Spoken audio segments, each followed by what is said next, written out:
Shall we say rise and shine, everyone? Coming to you from Chuck Coles Memorial Stadium at Potomac High School in Dumfries, Virginia. Hello, everybody, from all of us here at the HSG Network. We have a bunch of wonderful football games coming up to you, and we are just getting started with the opener between the Brooklyn Bengals and the Fayetteville Commandos. We're glad you can join us today. I'm Tom Wilkins, being joined by Joey Blaze, and of course, behind the controls, Howard Gaber. And Joey, obviously, you know a good amount of this Fayetteville team. Obviously, they have come from Florida. They've been in big performances before, and they're going to be playing a Bengals team that they got a couple chips on their shoulders, so we're going to have to see how these two battle up. I'm looking forward to this matchup. I haven't had a chance to see the Bengals yet, but I've heard a good bit about them, some from Southern Mine up north who are following them. Usually, Fayetteville, we had a chance to be back at Sunshine Bowl. They fell behind early, but they rallied back fast to win 44-19 in the first game to kick off Sunshine Bowl. Suitable to hear back here today to kick off the summer edition. Kickoff is about to happen, so let's get to it. Well, we'll be doing that in just a couple of minutes here as they are setting things up. It looks like Brooklyn had won the toss, but they'll refuse till the second half. They will be kicking off from right to left to your screen. Fayetteville in pretty much all whites. They will be moving left to right, and of course will switch sides during the second quarter. The Bengals come in this year with an 8-3 record, and they kick things off as we are underway as the ball is taken at about the 20-yard line. Rushing left to the 30. Oh, big hole. Getting to the midfield stripe, but a big wall he runs into, but a good 29-yard return on that play, and Fayetteville getting off to a heck of a start. They'll be starting their own, it looks like, 48-yard line. Fayetteville off to a really good start. First battle goes to them. Special teams is going to be very critical in this game. You get starting field position early on like this, midway there, off to a good start. After they're going to spot the ball, looks like the 49-yard line. Now, you've seen Fayetteville. Who do you feel are the key players that I think are going to try and make a difference for them? On the offensive side, I got to see what the roster they have now compared to they had then, because the roster they had then may have been a little different. I have to get back on that. It was a little while back. But that offense was really gelling once they got going after the first quarter of that game in that early Sunshine Bowl. They had about a 44-12 run after falling behind 7-0. Okay, opening play, here's a handoff, and it's a run to the left side. And they're going to give him forward progress. I thought the gentleman's knee was down on the play. A little difficult to see numbers here, but it looks to be Dan Williams, number 34, the running back. Looked like his knee was down back at the 47, but evidently not, and he gets some extra yardage on second effort down to the 43 of Brooklyn. Off to a good start for Fayetteville. The run game is going to be very key early on, especially as the temperatures go up throughout the day. You got to consider the heat on that turf. And if you can wear down that Brooklyn team who's wearing that darkish gray color, that can really get to them very quickly. Well, it's better than wearing black. We'll just say that much, especially when it comes to the heat. I mean, they're light-colored teams, and sometimes they can be a little bit confusing, but the orange makes a difference. All right, on second down, looks like a screen to the right. Pass caught, running for a first down and more to the 20, to the 10, and away he goes. Welcome to the end zone. What a catch by J.R. Leach. Excellent. Who was able to slant over, and he outran the Brooklyn defense for a 43-yard touchdown reception, and 2 plays in, the Commandos strike first. Execution early on here by Fayetteville. You got to give it to Leach on that play. Caught the ball on that right side. Excellent footwork running up that sideline. Easily had a shot to be pushed out of bounds. I mean, that's an area where you got to make a play for Brooklyn. You got to get a push out. You got to get a tackle. They tried. Didn't quite work out. Footwork all the way down to the end zone. Great play overall. Excellent blocking. Excellent catch. Excellent throw. Fayetteville early on looking like the team we saw back in the Sunshine Bowl in the summer after that drive they had to end that game. That offense is clicking early on. And you talk about preparation. It seems like they're more prepared early on the offensive side and special teams compared to Brooklyn so far. Let's see how Brooklyn can respond. All right, well, they're going to go with a conversion here. Quarterback will throw, and there's an easy 2-point conversion. They slant it in to the left side, and it works for a 2-point conversion. Looks like that is number 84. It was a little difficult to read that for a moment. That would be Brian Carpenter, who catches the 2-point conversion. It only took a minute 37 seconds, but the Bengals it's the Commandos, which have the 8-0 lead. We'll get that sorted out for you in just a moment. Now, Fayetteville, just so you know, Joey, I mean, obviously they have played twice as many games as the Brooklyn Bengals this year. And think about this, an NFL team would not want to play 21 games regular season and postseason postseason. This is their 22nd game, and they're 16-5. Do you think it's a lot because of the experience, or just how active the community is as far as their football? Let me tell you, having seen this going on, not just in this sport, but in another sport I cover, 9-man flag football as well. Two of the best teams in the DMV right now, Rampage and Scorpions, they played up to 33 games so far this season. Wow, that's almost like a soccer schedule in a way. They're getting a lot of work, and it's showing you the more work you get in, the more practice you get, the better. Because all of this is preparing you for moments like this, for the playoffs in your league. The more you work, the better. But do you also worry about your body breaking down at some point? Sometimes you just got to go with it. Like there's going to be issues throughout the season. You will have guys who drop off. You will have guys who come back on. It's going to be a matter of the dedication of the team, and the dedication we've seen so far this spring in football across the board has been insane, and it's working out for the top teams in the country. It's always a character building game, no matter which team you are on. All right, so Fayetteville about to kick off here, as it is sent down the field and taken at about the 10-yard line. And I don't know what he was doing. He was standing like the Statue of Liberty. And unfortunately, that Duke job did not work out. You would think Brooklyn would be going forward, even if they just returned it to the 25-yard line. Why don't we take a look at a replay of the touchdown, by the way, that Leach caught. I mean, it was a simple swing pass. We're going to go end zone angle, and you can describe exactly what happened. All right, going back over. Beginning of play. Now watch the swing here, and then it's a foot race at this point. Great blocking, not able to get him on the edge there, completely whiffs, and the footwork going down that sideline. That is great discipline, and as a result, Commandos up 6-0 early. They are winning every battle so far in every play. Like, this is getting rough, and you saw what happened with that kickoff there. You got to get together here, the offense, because the return team just not a good decision. Why are you stalling? Take a lane and run with it. I'm actually a little bit surprised because, I mean, eventually it's going to close down way too quickly. And then, I mean, as far as Brooklyn is concerned, they're very fortunate.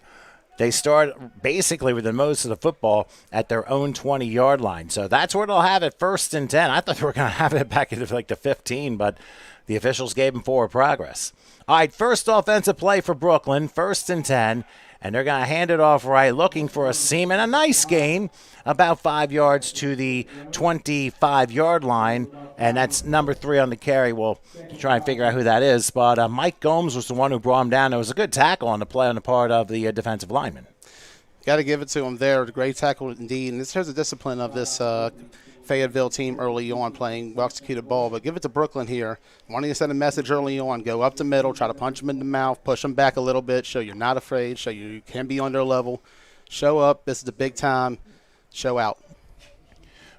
Well, that's a base. I was thinking that was almost like an 80s term for a second. 2nd and 5 in the 25-yard line in the shotgun. They're going to run the same play, and this time Fayetteville kind of read that very nicely. Good tackle on the part of 0 Branton Hurd, who happens to be one of the captains for the Commandos. Incidentally, we have J.R. Lane, Ryan Bach, Branton Hurd, who we just mentioned, and Darius Holmes, who are the captains of this Fayetteville Commando team, as we are playing today in what is known as the North-South Bowl. Now, each of the 7 games we have this weekend, there's different names for each one, of course, from teams from all across the country, from Brooklyn all the way down to Florida, and, of course, some Virginia representation to go along with that. So for Brooklyn, they're going to line up in a 4-wide set here, 3rd and we're going to say 5 from the 25-yard line, single back behind the quarterback here. Taking the snap, rolling left. Now he's being backed up. Popick collapses, and he will collapse too as a helmet goes flying down at about the 20-yard line. So does the quarterback, and it ends up being a sack for Brooklyn as their quarterback, Terrence Coleman, just did not have the blocking help he needed. Let's take a look at how this happened. We talk about the first play of this offensive drive, the run up the middle, gain of 5, cut the field in half. How does Fayetteville respond? Gain of 1 next play, and right here, a flat-out loss. Winning in the trenches, the last 2 battles after losing the first one, making up for that first play. This is a 3-and-out now. Total loss of yardage altogether here for Brooklyn. Not the start you wanted. They're losing so far on all ends. And I think one of their linemen, Hakeem Whiting, just was completely bum-rushed and ended up being a 5-yard loss for them. And when you have the push that the Commandos have been bringing. I mean, it obviously shows, and we keep seeing this on every broadcast that I'm on. The two most important things aren't necessarily the yards that you gain. It's the push between offensive and defensive lines and the turnover battle. Meanwhile, we have a delay of game called on Brooklyn. They took too much time, so they're going to back up all the way to the 15-yard line. They're going to have a 4th and 15 as they punt the football. Now, I noticed as we were starting the game here, one of the Bengals, I mean, they're really firing up the team. They've had an extremely difficult week, unfortunately, a couple of passings within the organization. So, obviously, they're going to be playing with they've been playing with a couple of big chips on their shoulders. So, at some point, there's probably going to be a bit of an emotional run that's going to be happening. But in the meantime, Brooklyn's going to try and punt as their punter stands at about the 5. A high snap, but a good one. And a very short punt, but it does take what is called a Brooklyn bounce, and it's down at the 34-yard line. I don't mean to bring up the 90s techno group, but that was at least a decent bounce for the Bengals. But for Fayetteville, another short field as they're at the Brooklyn 34, 1st and 10. This is not the start you need if you're Brooklyn already. You take a look at it already. You go back. Kickoff, return to the 50. After that, 3 plays, easy score for Fayetteville. After that, 3 and out. Now here the punt goes to about the 35. The starting average field position right now for Fayetteville, you're looking at about the 42.5-yard line. Well, don't forget, this is only the second possession of the game. Yeah. And usually field position dictates how things are going to go unless you make a colossal mistake. And now, considering Brooklyn having to punt after 3 plays, their defense is really going to have to step up. They're obviously not very accustomed to giving up big plays, but when you're playing the best, as we have whistles below. What is going on? A substitution violation on Brooklyn. Oh, my. So evidently the number 11 kind of escaped them for a moment. So you have to understand here, Joe, when you have 5-yard penalties in games, aren't they mostly like mental discipline? Always the smallest mistakes, and the smallest mistakes lead to the biggest losses in the end. And even the smallest movements the officials will catch, too. Mm-hmm. But anyway, 1st and 5 is now Fayetteville at the 30-yard line. As back in the shotgun, they're going to run a hole to the right and a nice tackle on a loose football, and I think Brooklyn fell on it. Brooklyn did fall on it. Like is recovered at about the 30-yard line. A hard hit from behind. It was Jared Fletcher who came up with the recovery, and Brooklyn came out with a hard hit. Yep, Brooklyn goes hard, and they proved it on that play, forcing a turnover. This is what Brooklyn needed. They needed the momentum right now to get the ball back. Got to find something to turn the momentum over. Look at the replay right now. Yeah, but let's take a look let's see who ended up getting the hard hit here. Oh, from behind. I believe that was Enrique Bermudez the 4th that came from behind and jarred the ball loose.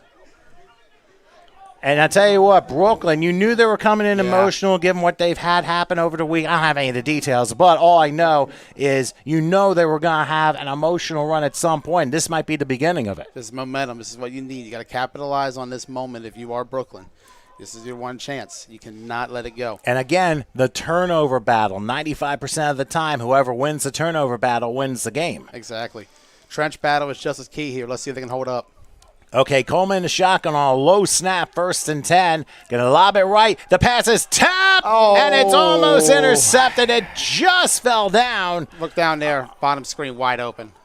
And I think had a guy on that left side. Yeah, and I think it was just a misdirection throw on the quarterback's part, and that's what caused it to be tapped. And they almost gave the ball right back. That was a tough break for Brooklyn. Execution always matters here. The good news is they did not get it on their end for Brooklyn.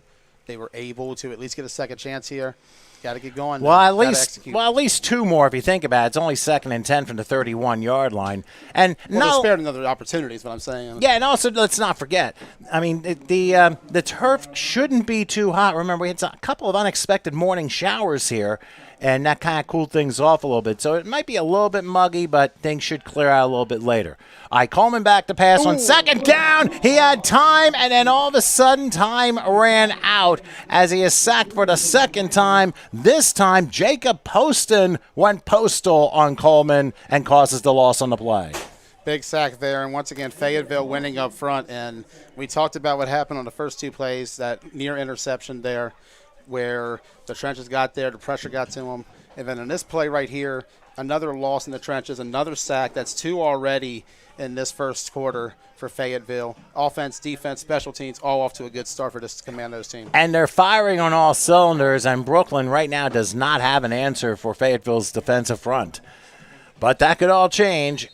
And now whistles blow before the third down play after an 11-yard loss. Timeout, meanwhile, called by Fayetteville, as they'll use their first timeout at the half with 8:02 left here in the first quarter. So, and this gives Brooklyn a little bit of a chance to kind of calm things down.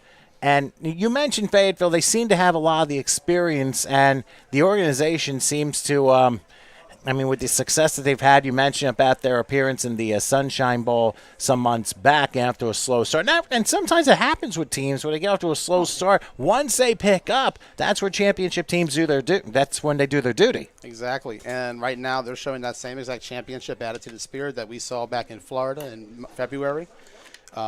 Difference is no lag here. They're off to a good start. They're ready to go. They got up on time. They're ready. This is a well-coached, well-disciplined team, and it's showing up right now. And both teams, I believe, traveled equal distances and time to get to this field, whether they traveled the night before extremely early this morning. Whatever the case is, it seems as if the experience factor is showing a little bit early, and that's where it comes to Fayetteville's advantage. But in the meantime, Brooklyn kind of changing their personnel a little bit, as it is 3rd and 21. Ball spot at the 20-yard line. And again, Coleman in the shotgun. They evenly divide the receivers and the back to the right. Coleman will make his calls here. He awaits the shotgun snap, which will come any minute now. It's a low one.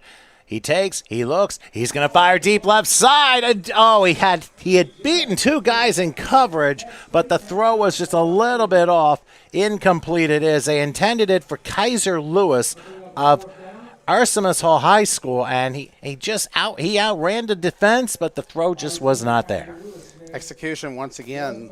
Brooklyn early on, offense just they don't have it yet. They just are not clicking on that side of the ball. Passing game has not been able to get going. Outside of that early run, the offense is just being worked right now by the other side's defense. And right there, you got to take those opportunities. You had steps there. You had a chance.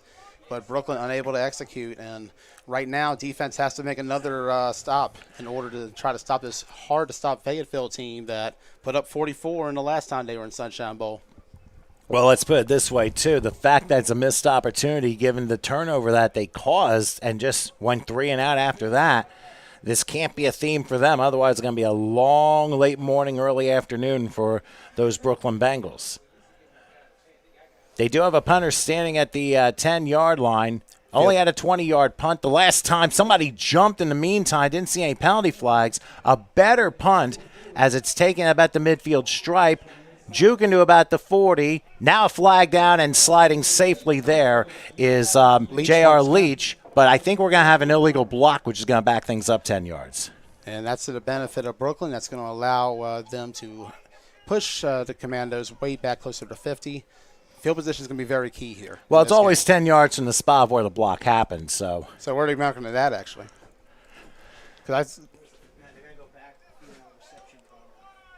And it might be from the it might be 10 yards from the spot of where the guy caught the ball. It's going to be a hold. It's usually a hold or an illegal block. 98% of the time, it's going to be on the receiving team. So I saw right around the time he was about at the 42 is when I came out.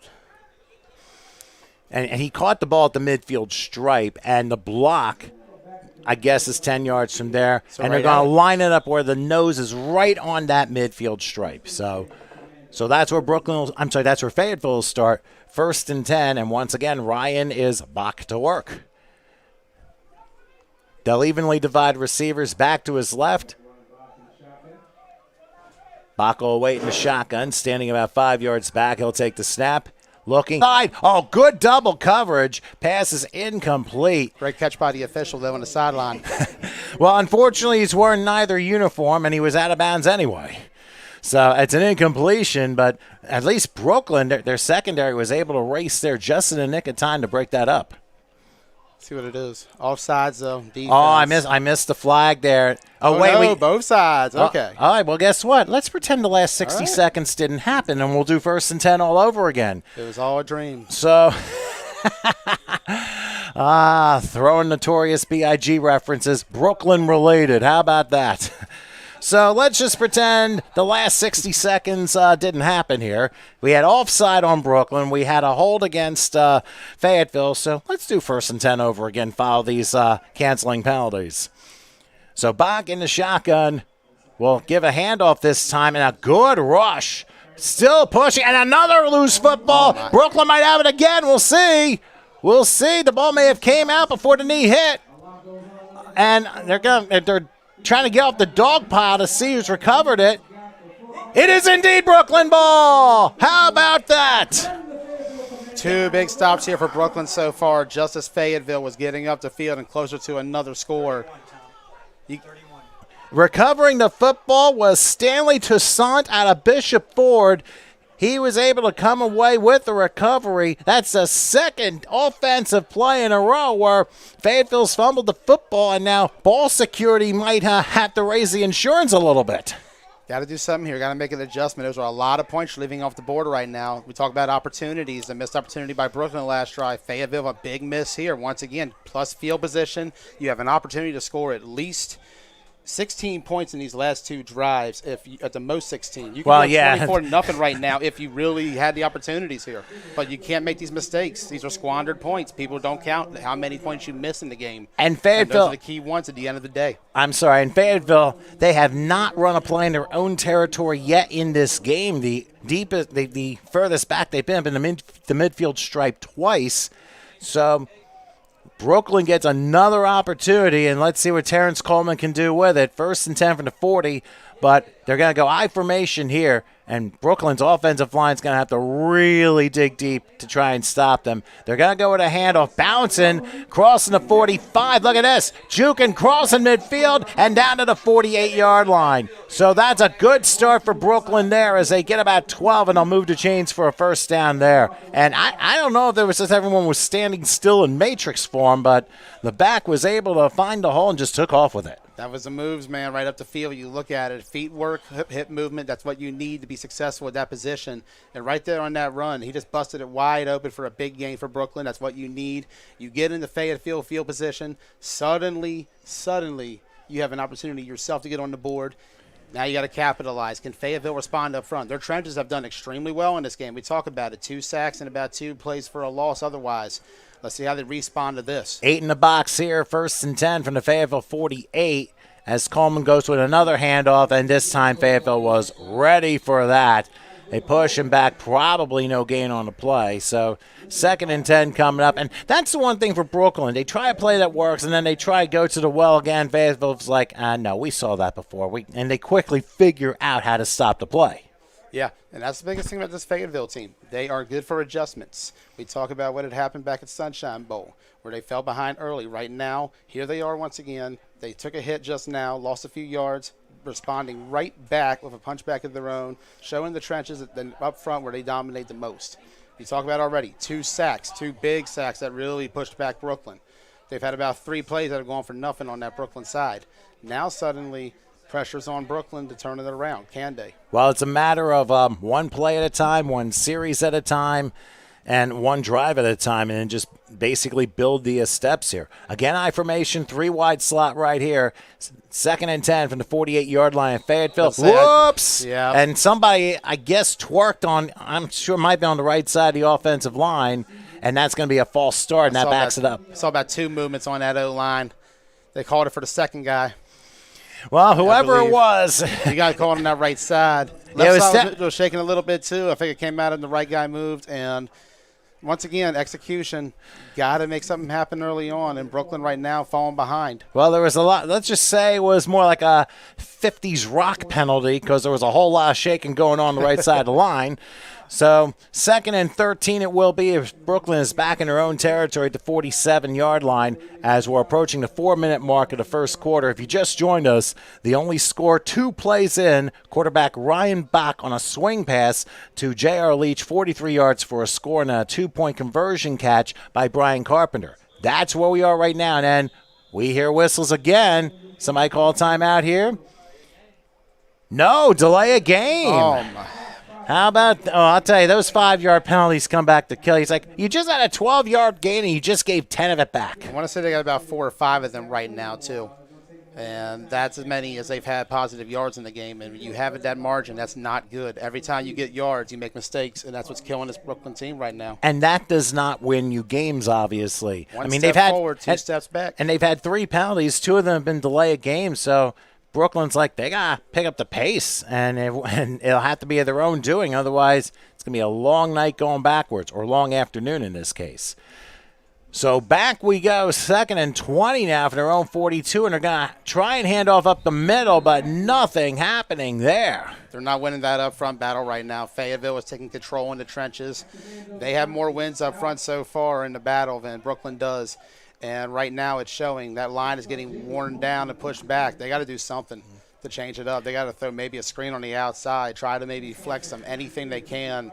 But right now that middle, aside from those 2 big plays, he's getting pushed back. Fayetteville responds quickly to each and every one of them. Remember, both runs for the first play of the drive. Fayetteville's adjusting. And I kind of figure we're going to look a lot at Mike Gomes. He came in with that tackle, also helping with Shaheem Sheridan. He came flying out, ends up being a 1-yard loss. And it sounds like deja vu all over again. 3rd and 21. This time Brooklyn back at their own 41-yard line, and they will go shotgun. They'll evenly divide the field receiver-wise. And they were going to switch backs, and now we got penalties galore here. And it looks like the near side is going to call a false start. And that's exactly what it is. So false start, and here we go again, 3rd and 26. I want to say the count's at 6 now in terms of penalties for Brooklyn, and this is all in the first quarter. This is not how you want to start a game. We talked about early on getting beaten up front in the trenches, out-executed on the other side. The only thing that's helping them right now are those 2 fumbles on Fayetteville. Fayetteville has been their own worst enemy so far. Brooklyn has presented small threats here and there, but right now penalties are killing them. They're losing the battle up front. They got to get something going. Luckily for them, we're only in the first quarter. It's only 8-0. There's still plenty of time. Well, it's still a 1-score game, and obviously Brooklyn's got to figure out fast what to do here. Here comes a big rush as Coleman's going to have to run the football, and he gets maybe to about the 39-yard line, but that's about it. It looks like Chris Clark, there's 2 number 11s. Seth Smith's the receiver, but Chris Clark is also an 11 at defensive back, and he was the one who brought him down. And guess what? A holding call against Brooklyn, but Fayetteville's like, that's enough. We'll let him punt the ball, and they refuse the penalty. They want that time of Brooklyn is off to a tough start. They are. You take a look at it, if not for the yards, it's the penalties, losing up front. You talk about just now, it had been like a 2nd down. That would have been a loss of yards of a penalty again. Well, after a positive. It wouldn't have mattered anyway because if that were a 1st down situation, obviously Fayetteville would have taken the penalty. But 3rd and long, it was only a 3-yard gain, so they're like, never mind. That's always understandable, but having another down, that's another loss. For this team so far, consistency is always key in the game. But every time they've gained something, they've lost it right back. Well, Brooklyn's punter is going to be on for the 3rd time in this quarter, which usually doesn't bode well. And he juggles the snap, and the punt's blocked. The punt is blocked. It goes out of bounds at about the 32-yard line. It looked like Jabril Lowry was in on that, along with Chris Sanchez. Brooklyn juggled the snap, and that just gave just enough time for the punt to be blocked, but it was blocked to the side, and it went out of bounds to the 33. Let's take a look at that again as to how that happened. Capital Cities Designs decides to show this replay. Here it is. And we didn't quite get to see the juggle on that play, but I think what happened was he just didn't get a clean grip on the ball, and those tenths of seconds, maybe even hundreds of seconds, make all the difference in closing in and changing the play completely. Extremely critical. Timing is everything in this game. And when you're unable to get a simple snap to the punter off, that itself is going to sabotage the whole play. Right there, I believe they may have lost yards. They definitely did, because it ended up being a -6. He was able to get it off, just not able to get it where it needed to be, but that's not on him. He did what he could do. All right, 1st and 10 as Bach is back to pass. Going to take a shot for the end zone. Oh, Pass is beautiful. caught, a missed tackle, and it's welcome to the end zone for Seth Smith. It took one play, 33 yards, and Ryan Bach has his 2nd touchdown pass in the 1st quarter, and Brooklyn's like, what just happened here? But hey, that's their fault. Excellent offense overall by Fayetteville. Stick to the air game right now. You talk about it, the 2 passing plays went for 2 touchdowns so far, I do believe, on their side. And then you take a look at it as well. Well, Leach had the first one. That one was Seth Smith from 33 yards out, and with 42 seconds left in the first one. We'll get the replay after the conversion. Offensive line giving plenty of time there. They are beating them out there in the secondary. And I think too, the secondary just looked confused because Bach threw mid up, and the defenders were just out of position. One just had a big whiff, and that allowed Smith to score the touchdown there. So I'm assuming that Fayetteville doesn't have a kicker, but who needs one with the way they have their offense going? Why not? So here's the handoff right side and a wide open 2-point conversion. Flag on the play. But there's a flag down. Good catch in there. I didn't see that. And the conversion will not be good because it is a penalty on Fayetteville. Probably it is ruled holding. So if they want to try and convert from the 12-yard line, they're going to have to do that. I have some confidence in Fayetteville here. Right now they're showing the big offensive plays down the field have been the key to them so far. They've been able to beat them out there in the secondary. That time the run went in for the 2-point. However, the penalty calls it back. I have a lot of confidence in their receivers and making something happen here, and this quarterback as well. The O-line, once again, giving plenty of time up front. Fayetteville so far is controlling this game. And right now, if you're Brooklyn, you got to get a stop here because a 16-point lead can easily become a 3-score deficit if you miss at least one of those 2-point conversions. Well, they would have to make both of their conversions if they were to score touchdowns as well. So they're going to triple the right here for the conversion. So let's see what Bach decides to do. He'll take the snap, looking, rolling left, has time, backs up, gap closes, pass, it's jumbled and caught! Wow. Holy mackerel, Brooklyn has just realized, oh no, this is not our day. What an unbelievable catch for the 2-point conversion. It was deflected right to the receiver in the back of the end zone, and Brooklyn, all they had to do was bat it down. You save yourself 2 points, and instead it's 16-0. We're going to... Oh, they're going to wave it off. Oh, wow, they did wave it off. I beg your pardon. I thought he caught it. I saw sort of ref signal something, but I couldn't tell what was happening at first. Oh, I see what happened. The receiver, but now if the receiver steps out of bounds, then if he's not the first to touch the ball, it would count. Let's take a look at the conversion real quick. So going back to the left. Now watch. The receiver may have gone out of bounds. Now watch the deflection. Boink, bink. I don't really get a good look at him when he's out of bounds, though. Yeah, 84. That was Brian Carpenter who came away with it. That should be, because he wasn't the first to touch the ball, that should be a conversion. Otherwise, it's illegal touching. But in this case, I think they're talking about it down there. There's a discussion going on that side. so it should be 16-0 based upon that because of the deflection. If it wasn't deflected, then it doesn't count. And we're up here next to us in the press box. They're saying, hey, guys, the conversion is good. They just saw the replays on our monitors, and they're like, it should be 16-0. It may not matter, but they're not signaling. So we may have to put we may have to put 2 points on layaway at Walmart at this point. Yeah, and we we did a very interesting time, so we'll let you know. And the officials are discussing, and now I think time is called before we have the kickoff. It's 42 seconds left here in the first quarter, and Fayetteville, I believe, once this is corrected, it'll be 16-0. one of the managers of this weekend is coming, and he's going to talk to the official saying it was tipped and it was caught. So, and now we're going to have to continue with the delay here. That's James Crowell, the man that runs the whole thing. By the way, the gentleman in black is James Crowell. He's the manager. No, he runs it. Oh, he's running the league. I beg your pardon. The president of the Sunshine Bowl. I mean, sometimes I can't associate names with titles. I mean, my goodness. I mean, my brain can be like Black Widow sometimes. So, both teams discussing as time is called. Now, for the moment, it's 14-0, but it should be 16 after discussion.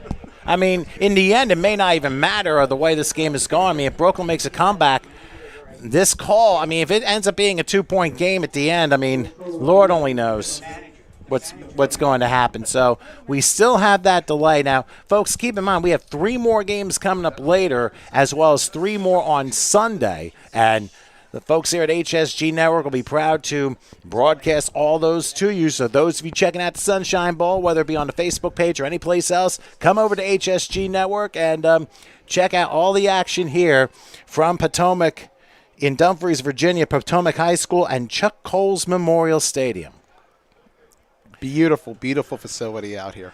Yeah, it definitely is. I mean, considering our crew mostly is Jersey, I mean, obviously you look at, well, of course, Howard being North Central Jersey, me being South Jersey. Maryland, DMV, represent.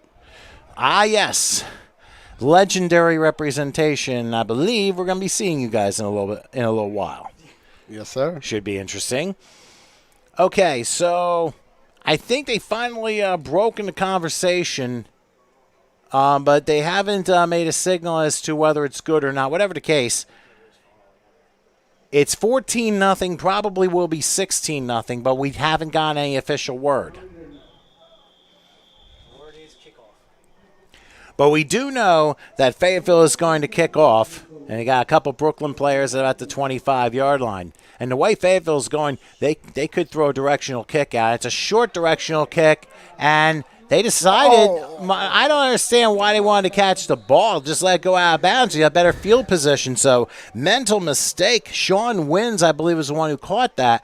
And he was standing on the sideline, just stepped out of bounds. He cost his team maybe a maximum of like 3 to 8 yards there. I'll defend him a little bit. Trying to make something happen as a returner. He went for the ball. He saw them coming. You don't want to take a risk of a bounce happening in the field and then back onto the field where they can recover it, because it is a live ball on kickoff. That's a fair point. After it's 10 yards, then it's a live ball. And that's a risk you take, because otherwise there could have been a miss there. I will give him the defense there. He did what he did best. Steps out of bounds. No harm, no foul. They're going to start at reasonably good field position. Look at the 32-yard line. Let's see what the Brooklyn Bengals can do this time around. Got a lot of confidence in this team now. They got some opportunities. Let's get it turned around. Plenty of time to play. 41 seconds left in the first quarter. Still about 3 more to play. It's early. Let's see what they can do. Well, they're going to get a play or two before the first quarter is over, but quarterback Terrence Coleman's going to have to pull some magic here. They're going to go 3 wide slot left here in between split backs. In shotgun, 1st and 10 from the 32-yard line. They're going to hand it off, and if nothing there, as number 3 ran it and ends up losing a yard on the play. So Fayetteville is definitely ready for the Brooklyn run game, especially after giving up 12 in the previous drive. And here we go. Let's see what they can do now. Brooklyn's going to have to get that passing game going. I don't think they've connected in the air yet. I believe you are correct. Yeah, I believe they're 0 for 3 so far in that regard. With almost an interception, too. Yeah. So they got to do something right now. The run game can't get going because the big guys up front are losing. You got to find a way to beat them out in the perimeter. They've had opportunities. They've had some guys get open. They just haven't been able to find them. And they will not get the play off before quarter time. So we will switch sides here. After 1, as far as we know, the Commandos lead the Bengals by a score of 14-0, and we will definitely keep it here. And as I said, we have other games going on with these national semis leading into Florida for a few months from now. And what have you, from your experience, by the way, I'm Tom Wilkins. Joey Blaze is with me. Howard Gaber taking care of the controls. Joey, your experience with the Sunshine Bowl, what has that been like for you, especially with these teams that we're seeing? I'll tell you, it really opened my eyes to the talent out there in the semi-pro world. It was the highest level of play you could possibly find in one venue for a whole weekend. For fans of the sport of football, this is the place to be, whether it is in Miami in February or January, whichever they decide, whether it be here in July, of course. Sunshine Bowl is where it is. It's where you're going to find the best teams in the country in the semi-pro game. And I'm really looking forward to seeing all the talent out here this weekend. We got 7 games on hand, and this is going to be something to behold. So if you got nothing to do all day, this is where to stay. This is where you're going to find the best football this weekend going on. And you don't have to worry about training camp and preseason for other leagues, shall we say. And you got to remember, for some places, football is 24/7, 365, like California, like Texas, like Florida. Yep. I mean, football is king in those areas, and that's why they have teams that have always been enormously huge throughout the years. And we'll see how these things play as we continue on, as we are in the second quarter, about to start, following a 1-yard loss in the opening part of Brooklyn's fourth drive, which has resulted in 3 attempted punts, 2 successful, 1 blocked. And Terrence Coleman will get into shotgun here. They're going to go with a handoff, trying to go left, and he slides. And did the ball come out? It looks like it did. And then I think Brooklyn ended up recovering and ends up getting about 5 yards on the play. So that was a very unusual route to run the ball. So unless something happened during the exchange or during the run, it ends up being +5, and Brooklyn is a manageable 3rd and 6 coming up. From running back perspective, you got to find wherever the hole is. You got to get to where the opening is. If you see daylight, take it. At that time, I think he saw something there, but it's hard to get going against that Fayetteville D line. We talked about the dominance they've had up front so far. They are a strong unit, and one that, while they've shown that they can give up yards early on drives, they finish strong every time. All right, so a big 3rd and 6 coming up from the 36-yard line. They take one of the backs and fill a receiver slot, so they evenly divide it. As Coleman, they're going to go with a handoff on 3rd and 6. Juking around 1 tackle, crossing the 40, and tried second effort. They need to get to the line of gain, which is the 42, and I think it's going to be a yard short. So it'll be about 4th and a yard. The big question is, what does Brooklyn do given the nightmarish first quarter Looks that like they they're had? going for it, or at least going to try to draw them off sides here. Let's see what they do. Wow, and they're going to go no huddle too. And Fayetteville's ready for it. And quarterback sneak, I think they did it. And still running to about the 46-yard line. Again, looked like time was standing still. But that's a very nice play on the part of Terrence Coleman. Follow your blocker. He found one. He went with it. And Brooklyn gets a first down. And now I guess whistle's blown to reset things here. Oh, okay. Somebody equipment problems, so there has to be automatic substitutions to repair that. So we're waiting to see how Brooklyn comes through. So they decide to not punt. They go on a quick count on 4th and a yard, and their quarterback Terrence Coleman from Erasmus Hall was able to get through one of the guys on the left side and pulls through for a big 5 yards. So critical first down for Brooklyn. Let's see if they can continue the momentum. Single back this time, still a 4-wide evenly divided set. So they spread it out. 1st and 10 from the 46-yard line. And Coleman, they're going to go end around, missing 1 tackle. Let's see if he can close it. No, he tried to get around. He ended up running north. He ended up going east-west rather than north-south. And one of the players for Fayetteville drove him back. It was like a mismatch completely. It's like he might be hurt on that sideline. Well, he took a shot there. He definitely did. Though. Wasn't exactly sure who that might have been, but that was a big mismatch. When you're a fast player and you're trying to get around a defensive guy and you reach head on, I don't think the guy who's larger and coming right at you is going to lose the battle. Unless you're built like a stone wall or something, and that might have a different result. He's going against this Fayetteville defense. These defenders are tough. They're well skilled, and the discipline once again showing up front. Look at this. I hear Rush it, and almost getting there. There comes the rush, and the pass is caught at about the 48-yard line, crushing to about the midfield stripe, maybe a 4-yard gain. So they're going to say about 4 there. So 3rd and 6 coming up. It was a 5-yard pickup. The first play was a 1-yard loss, and then that 5-yard pickup. And now Brooklyn picking up the pace. So they're going to go up tempo here. Great poise by Coleman there in the pocket. I try to stand up and see what's going on here as I'm having a little bit of a glare on the monitor. 3rd and 6 from the midfield stripe. Coleman in the shotgun. They spread it out, taking the snap. Swings right, and I believe the pass was deflected a little bit towards number 3, and it ends up being incomplete. So now Brooklyn faced with another decision, as it is now 4th and 6 from midfield. That is as far as they've driven, not necessarily as far as they've driven, because they've gotten into Fayetteville territory, and then penalties sent them going the wrong way. And the penalties have at. So I think both of us get stumped here left and right with what we're seeing here. But remember, I mean, you have to have fun with doing these games, and that's really what it comes down to when you're doing things like this. So they will go for it. They spread out here on 4th and 6 from the midfield stripe. Key play right here.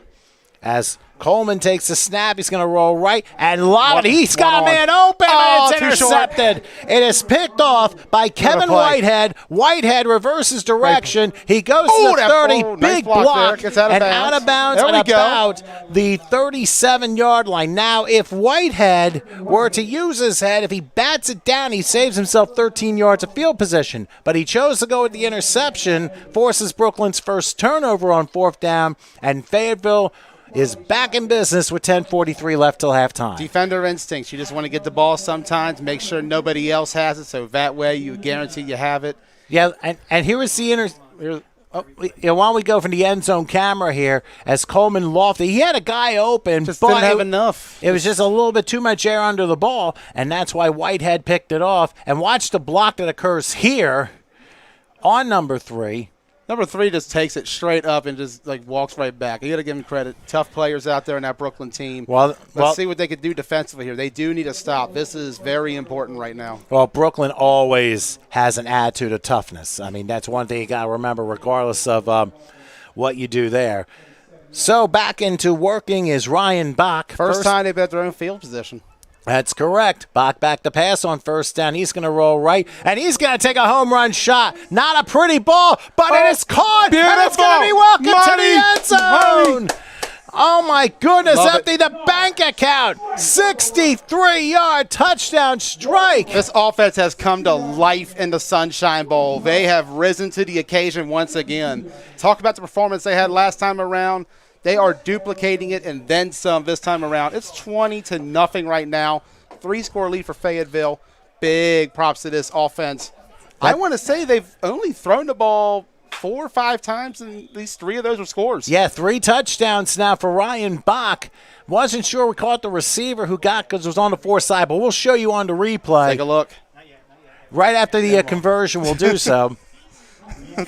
And I'll tell you what, that was not a spiral. That was more of a drone helicopter that was being thrown, but still the receiver was able to catch a jump ball, kept going, and used his power to get his way in the end zone. So touchdown catches of 43 yards, 33 yards, and now 63 yards. So 3 must be the numeral of the day. As a 3-score lead. That's correct. 3 touchdown passes. All right, conversion coming up as Bach is back to pass. He's going to roll right, and he throws one low, and it's good enough for a 2-point conversion. And that one, there's no controversy over. 22-0 early on. So 22-0. The Commandos leading the Bengals. It has been all Fayetteville. And we are only 1/3 into the game. Another 3. That's correct. Let's take a look at that great touchdown pass by Ryan Bach. We'll see if maybe we can get an end zone shot courtesy of Capital City Designs.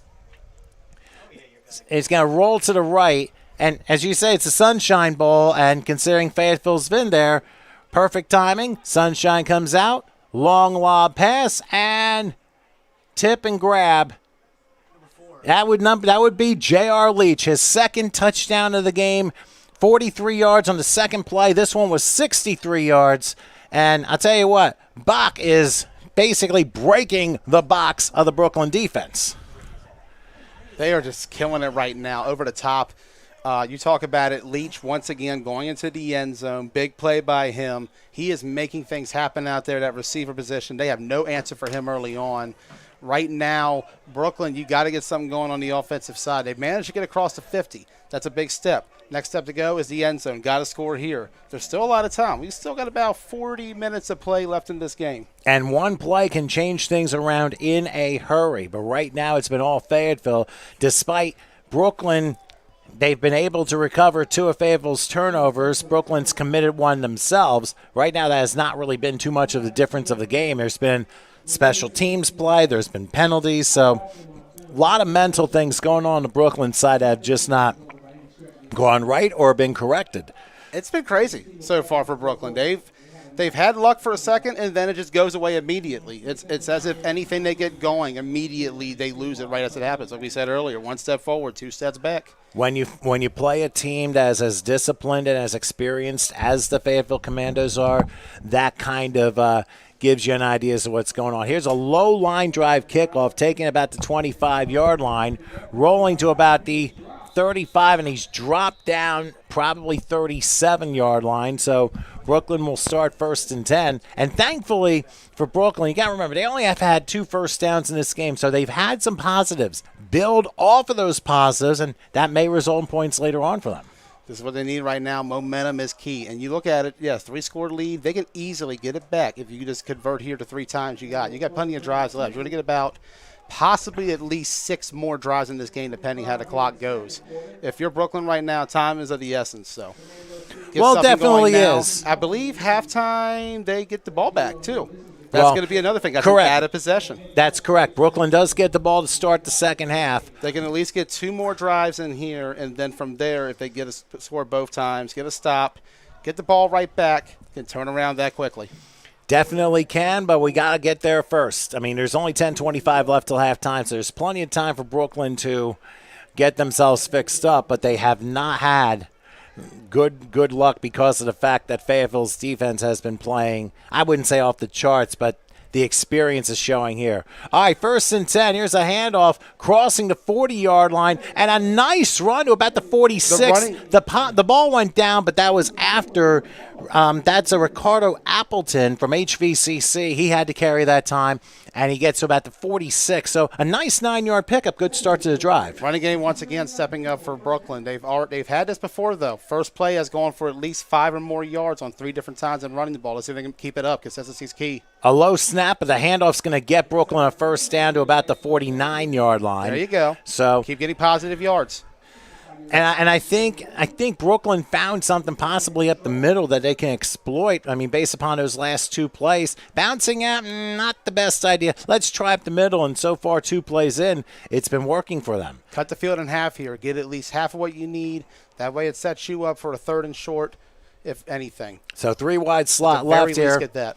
1st and 10 from the 49. Delayed handoff. Now they're going to try and sweep around, miss 1 tackle, but unfortunately the hole closed too quickly. It ends up being a 2-yard loss to the 47-yard line. I think a lot of it had to do with how slowly that play developed, and that's the time Fayetteville needs to close things off and basically blow the play up. And that pursuit by Fayetteville, we've talked about it all game. They are getting there every single time. This is a team that is not missing a lot of tackles. It's a team that's getting to where the ball carrier is. Brooklyn, they've gotten some positive plays to start this drive. Just lost one here. Got to get something here passing-wise. Remember, they have not completed a pass yet, I do believe. Got to get one I here. thought they completed one of them early. Might have been late in the first quarter. But whatever the case is, and Brooklyn still got to get themselves going any way they can. 2nd and 12 in the 47-yard line. Same formation as before, as Coleman will do a handoff up the middle, and they're going to be lucky if they get those 2 yards back. They stop the play at the one says the 48, the other says the 49. You might as well take the difference of the 2. But it's still, no matter what, going to be 3rd and long for Brooklyn.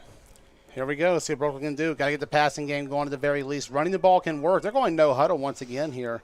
Let's see if this up-tempo pace they're trying to establish can – let's see what happens. Timeout. I think Fayetteville might have called timeout. They're a little bit gassed here. So I'll tell you what, I think we could use a brief water break. So 8:12 left here in the first half. We'll take a short break. Fayetteville 22-0 over the Brooklyn Bengals. We'll come back in just a moment. As rivals, we don't always see eye to eye. Like who scored the best recruits? Who's gonna be who? And whether we wear green or blue. But one thing we can all agree on to help stop the spread of COVID-19. Wear a mask.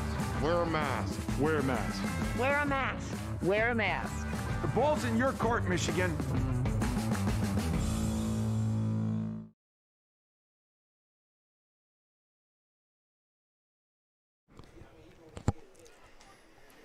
Okay, we're back here at Potomac High School as Fayetteville used their second timeout of this half. 8:12 left here in the first half of play. It's been all Fayetteville so far, 22-0 over the Brooklyn Bengals, but the Bengals have changed pace going with an up-tempo format, and that has kind of tired Fayetteville a little bit, which is probably why, A, they called their second timeout for that reason, but also to try and defend what's going to be a 3rd and 10 from the 49-yard line as Brooklyn's quarterback Terrence Coleman stands between split backs. They're doing the 3-wide slot left again. Let's see what happens here as Got a one-on-one down there on that right side by the sideline for the Bengals. back the pass. And I thought, oh, and he loses a football, and who's going to fall on it? I thought Fayetteville might have jumped, but there was no call. And it's going to be Fayetteville football, and they forced the turnover. I thought the left side jumped right before the snap, and the officials didn't call it. Or unless my eyes are failing me this early in the morning, but we'll see what happened there as Brooklyn turns the ball over for the second time. Let's check the replay and see what happened with it. Look at the left side and what happens.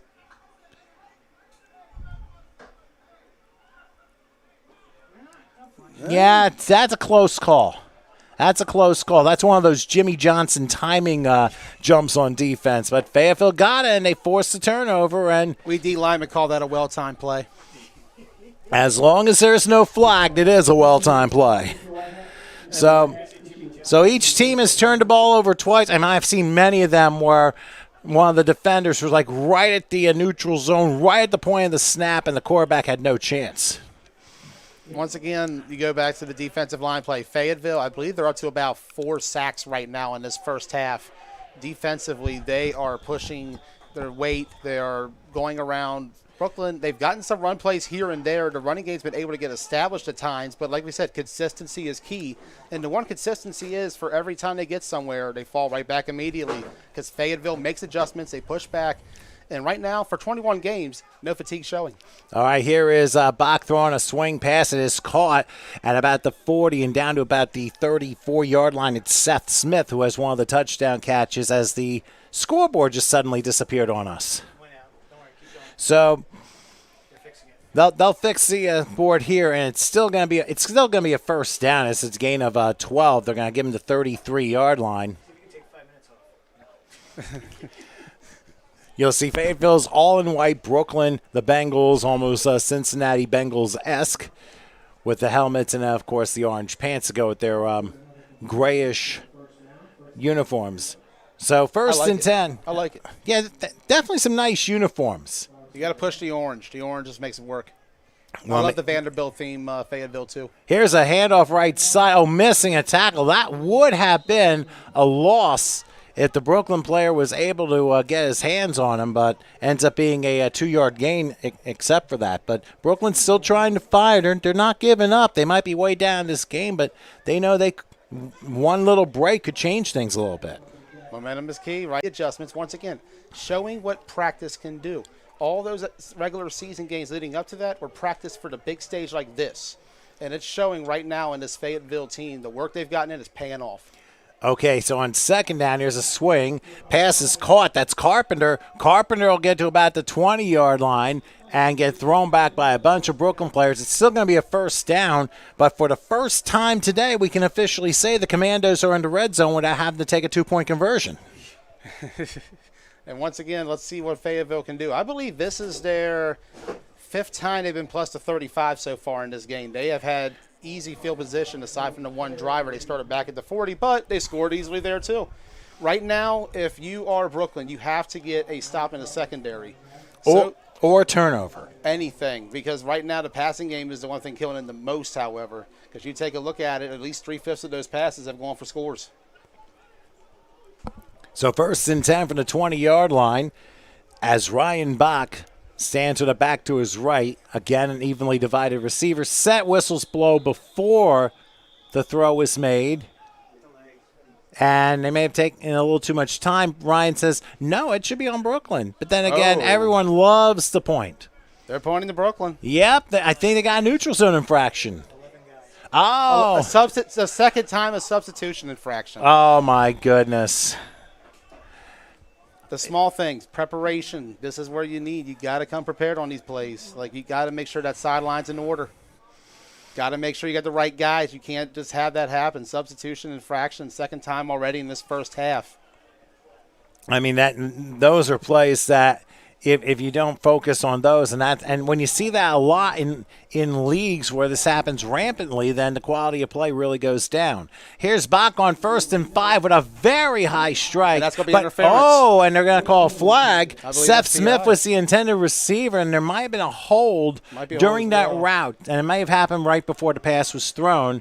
Bach is like, hey, can we have a touchdown? Well, you got to catch the ball first. You don't score a touchdown by not catching the ball. So they're going to rule it defensive holding or illegal contact, whatever it is. It's going to be 1st and goal now for Fayetteville at the 10-yard line. So once again, Brooklyn penalties have been just shaking up the defense. I believe the number is up to 8 for the first half. That's just way, way, way too many. Cannot lose that battle. That is, we talk about the turnover battle. The penalties battle is just as crucial. You get too many of those, you extend drives, you give them freebies. This is a Fayetteville team. You don't want to give them anything. You're giving them way too much right now. So 1st and goal from the 10 as Bach is back. He'll lob it a little bit high and incomplete. And there were 2 defenders there, but Brooklyn was just a little bit out of position. But lucky for Bach, it ends up rolling as an incompletion. Luckily for Fayetteville there, Brooklyn once again have an opportunity there. You get a pick here. That's a stop, plenty of time. But once again, they're just not able to connect when needed. Rare mistake by Fayetteville. Let's see how they rebound. Well, the funny thing is, if one of the Brooklyn players was in position, there was a lot of field to run the other way. Yeah. Probably would have outrun 95 traffic that's behind us. So That's So 2nd and goal from the 10-yard line. They're doing a ton of repaving, I heard, on 95 North heading into D.C., so that's probably why we had to deal with a ton of traffic as we got here. But anyway, here's a line drive pass, and it's going to be welcome to the end zone. And I think it's Carpenter this time who decides to do a snow angel on the turf. I think that hurts a little bit. I'd rather just do a snow angel in snow, but Turf it's angel. still well, that's true. Then of course we have the old 50s doo-wop tune, which New Edition covered. Turf Angel. Nice idea there. Oh, it's Earth Angel. I'm sorry. But anyway, Brian Angel. Carpenter with a 10-yard touchdown reception. The 4th touchdown pass by Ryan Bach. And Fayetteville extends their lead further. 28-0 now here in the first half. And right now, if you are Brooklyn, you got to think about it. Over half of the passes completed in this game have been for touchdowns for Fayetteville. I mean, that's got to be very difficult. And I'll tell you, Bach Execution. threw a strike to Carpenter, and he was able to drag it down. Like I said, we have trust in your receivers like that. That's exactly what happens. Everything seems to be going right, and that's exactly the case. When you have a well-oiled machine like Fayetteville, that's what happens. Bach was going to pass for the conversion, but looks like we do have a penalty flag along the near side. I think somebody jumped. The question is who, and it's going to be against Fayetteville for a false start. They've been making some mistakes here and there. The thing about Fayetteville is for every mistake they've made, they immediately turn it right around with some greatness of their own. And that's been the difference between the two teams so far. Whereas Fayetteville has made mistakes, they've adjusted and recovered. Brooklyn, they've gotten somewhere in places, but mistakes have caused them to fall further back. And right now, this deficit, 28-0, 2-point pending here. Let's see what happens. All right, here's a snap by Bach looking. He'll fire, and he throws wide left incomplete. So the conversion fails. That was intended for Seth Smith. He couldn't quite get it. So it ends up being 28-0 with 3:45 left to halftime. And per your point, let's just show you the touchdown replay again, the catch by Carpenter. And, of course, the very unique celebration that took place. I mean, that was a zip strike, if you want to call it that. Because he goes back and there's that zip right there and boing, and that's okay, I caught it. And Turf Angel, Narf. So Carpenter, who has a couple 2-point conversions, one off a deflection. Actually, only one of them counted, but hasn't really affected the game that much. To make a point on these these receivers for Fayetteville, the chemistry they have right now is insane. They are connecting on all cylinders. You take a look at that play right there. He knew exactly where he was, threw it right there, connection, touchdown. He knew where the mismatch was, and that's been the biggest thing about this game so far is just the skill positions. Fayetteville's wide receivers are out executing the DBs, Brooklyn, and as a result of that, you have what we have right now, 28-0. Brooklyn needs something now. Because you take a look at it, 3:45 left in the first half. They have a chance to cut the lead in half here if they score at the end here in the beginning of the next half. But that's the biggest key. You got to make this first part happen. Still not out of it. Still not out of it. Just need a turnaround. And that's really the key here. Like I said, Fayetteville's been able to overcome from the minimal mistakes that they've made. Brooklyn has not. And they set the tone 2 plays in, keep in mind. Consistency's key. We've been hearing a lot of isms here from you, Joey. So here's the kickoff return to about the 41-yard line. And that's where Brooklyn will begin with 3:40 left till halftime. And also keep in mind, they have plenty of time, and they have 3 timeouts left. And I believe they will use a 2-minute warning in this game. I mean, it all depends on the league, so you just don't know how things are going to necessarily work. Actually, they're going to give Brooklyn a 42, so for Terrence Coleman, I mean, he's just having a rough day. I mean, he's had, at least 3 sacks. He has had a fumble as he got stripped of one and ended up turning the ball over. Each team with 2 turnovers in the first half. Brooklyn has not been able to convert off of Fayetteville's in the first quarter. However, Fayetteville has been able to convert off both Brooklyn turnovers, one being a drive and one being a long touchdown pass. Talk about starting field position. That's been the biggest key in this matchup so far. Fayetteville's field position is averaging between the 40s on their side and the 40 on the Brooklyn side. They're always at midfield to start on average. And as a result of that, they have not had to use many yards going down the field to score. And the only time they had a big play was in that third score, where it was the first play from about the other side of the Brooklyn field, showing that they can execute no matter where they're at. This is a team that's a threat, and you keep giving them short fields, they're going to take a lot of miles on that. Well, and we were another penalty. Is this number 9? We were about to start, but instead, the third delay of game penalty against Brooklyn. Penalty number 9. Time is not on their side. That is for sure. So another one of those Brooklyn penalties, a 5-yard penalty. It's probably their 9th one, if you're counting right. So by estimate so far. Yeah, but they've all been killer if you think about it. 1st and 15 now as the sun peeks through here in Dumfries, Virginia. Let's see what Terrence Coleman has up his sleeve. High School. Yes, indeed. Oh, a low snap, and it went under of Coleman. He's going to have to fall it back at the 24-yard line. That was almost Glaber Torres trying to field the football there and ends up losing a ton of yardage. So it ends up being 2nd down, and after an 11-yard loss, Brooklyn find themselves going the wrong way again. Let's take a look at the replay. I mean, that was right through the 5-hole, if you want to call it that. Most important part of a play, center quarterback exchange. If and you don't whoops. have that, you have nothing right there. Timing's gone. He has to go down in the ball because otherwise he's going to look up and be hit immediately. Got to guard himself, got to guard the ball. Nothing he can do on that play. And it starts up front with that center to quarterback exchange. If you don't have that, you have nothing. And unfortunately, they've gone 16 yards further backward, and they're forced to 2nd and 26 in their own 25, and it looks like they're going empty gun this time, and they'll go heavy on the right. So let's see if that works for Terrence Coleman, who will await the shotgun snap. 5 wide here. Is that a snap? Oh.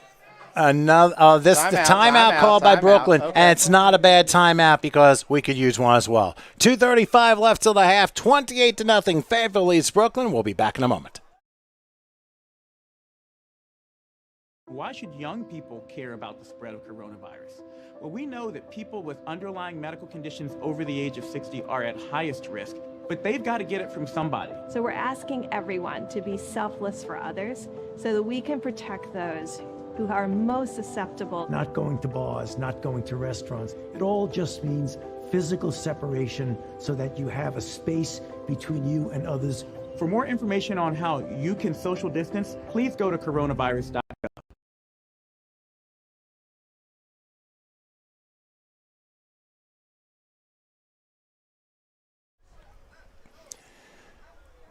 Okay, back here at Potomac High School, Brooklyn is faced with a 2nd and 26 from their own 25-yard line. They just used their first time out of the half. Brooklyn being completely outplayed in this game, down 28-0. They changed the formation here as Coleman's going to decide on a run, bouncing to the left to about the 30, maybe the 32-yard line. So some positive yardage. A gain of 7 on the play. Protect your quarterback here. You don't want to. I like to call. You don't want to go 5 wide with no other protection. The line's already getting beaten up front. If you don't got enough guys out there to win, you're leaving him as a lone duck in the backfield, and that's not good for early on. Do not let him get hit too much because he's already been hit a good bit of times. And I'm sure the quarterback is like, I don't want to write my will with no protection here when they're going with an empty gun here. But this time between split backs, 3 wide, slot left, a low snap being juggled by Coleman, but he's going to lob it. And that did not look like a spiral to me, but it ends up going incomplete. And with 1:55 left, and I think they're going to use the 2-minute warning right there. Starts with a snap once again. Low snap to the quarterback. Coleman has no time. His execution off there as well. Not sure whether he thought the receiver was going toward the sideline or the receiver went the other wrong way. Miscommunication overall. Right now, this Brooklyn team is suffering from a lack of communication on all ends. You talk about the substitution infractions, the penalties. They just can't get it right on that end. They've had 2 substitution fouls. They've had 3 delay of games. I mean, that's brutal if you think about it. And now I think, are they using another timeout here? Or? Well, obviously you'd figure they'd have to punt when you have a 3rd and a 19, now 4th and 19 following the incompletion. So Fayetteville, I mean, they're comfortably up, and they'll see where they get the ball with 1 timeout. I mean, the way they've been driving, they've been scoring on like 1-2 play drives. I mean, they've done it at least twice already. In fact, 3 times rather. 2 have been like 1-play score, and 1 has been a 2-play score. The only sustained drive was really the last one they had. So a one-off snap, that's bobbled by the punter, and Fayetteville, it's going to fall, and it doesn't matter who falls on it anyway. It's going to be Fayetteville ball at the 25-yard line. We just talked about it. 3 bad snaps on 1 drive, all low. And the low effect, you talk about it as a quarterback or even a punter, you got to lean down immediately and have to look up to see people charging at you at full speed. Just too much pressure there. Can't get anything to go happen there if you don't have that exchange up front. And you talk about what Fayetteville's done so far. They've taken advantage of every single thing. They have an opportunity to go up by about 5 scores here by the end of this drive. Let's see if they can do it. They're going to start about the 25-yard line. Very short field. And we talk about the short fields once again. You do not want to do this if you're Brooklyn. Stop giving them short fields. You're just handing them free points. They've been handing them free points basically the entire game. Like I said, out of the 4 touchdown drives, there was really 1 sustained drive. The opening drive of the game, 2-play score. And then 2 drives were 1 play and a score. And now flags down again, but this time it's on Fayetteville for a false start. The far official said, no, somebody jumped that time. So we have to be fair. Fayetteville ain't no Saints either in penalties. This is their 5th one so far, but the difference is they've responded by immediately turning around with points. And the officials have been calling a little bit of a tight game, but when there's a lot on the line, you got to call it tight. Exactly. And you got to let them play, but you also got to call what's there. Here's a swing pass, and that's going to be caught. Getting around about the 30-yard line, sliding about the 26. 4-yard pickup there. And that forces 2nd down. By the way, that was Ryan Davis with the grab on the swing pass. Clock running down to 1.5 minutes till halftime. We'll see if Fayetteville can get another score. They know Brooklyn's getting the ball to start the second half, and I know this team was fired up, but so much has happened to them this week, and you wonder if that is going to play a little bit mentally into the discipline. Because sometimes it can raise you up, and other times just bring you right back down, and that's unfortunately been the case for Brooklyn right now. 4 receivers set. They spread it out back to the left as Bach is just winding some clock down. We're under a minute. He takes the snap, and he's going to lob a quick pass, and it is incomplete. That was almost there. think once again they went with Carpenter, but, I mean, it was a jump ball, but good job by the Brooklyn defenders knocking it away. One of the few times that you take a look at it where they did not execute on that time. Well, the throw was a little bit high, but to Carpenter's credit, he was able to bring it down, but also to Brooklyn's credit, they were able to knock it out. And that's been the one thing. Brooklyn has not been able to win those battles most of this game, and that's how they got to win.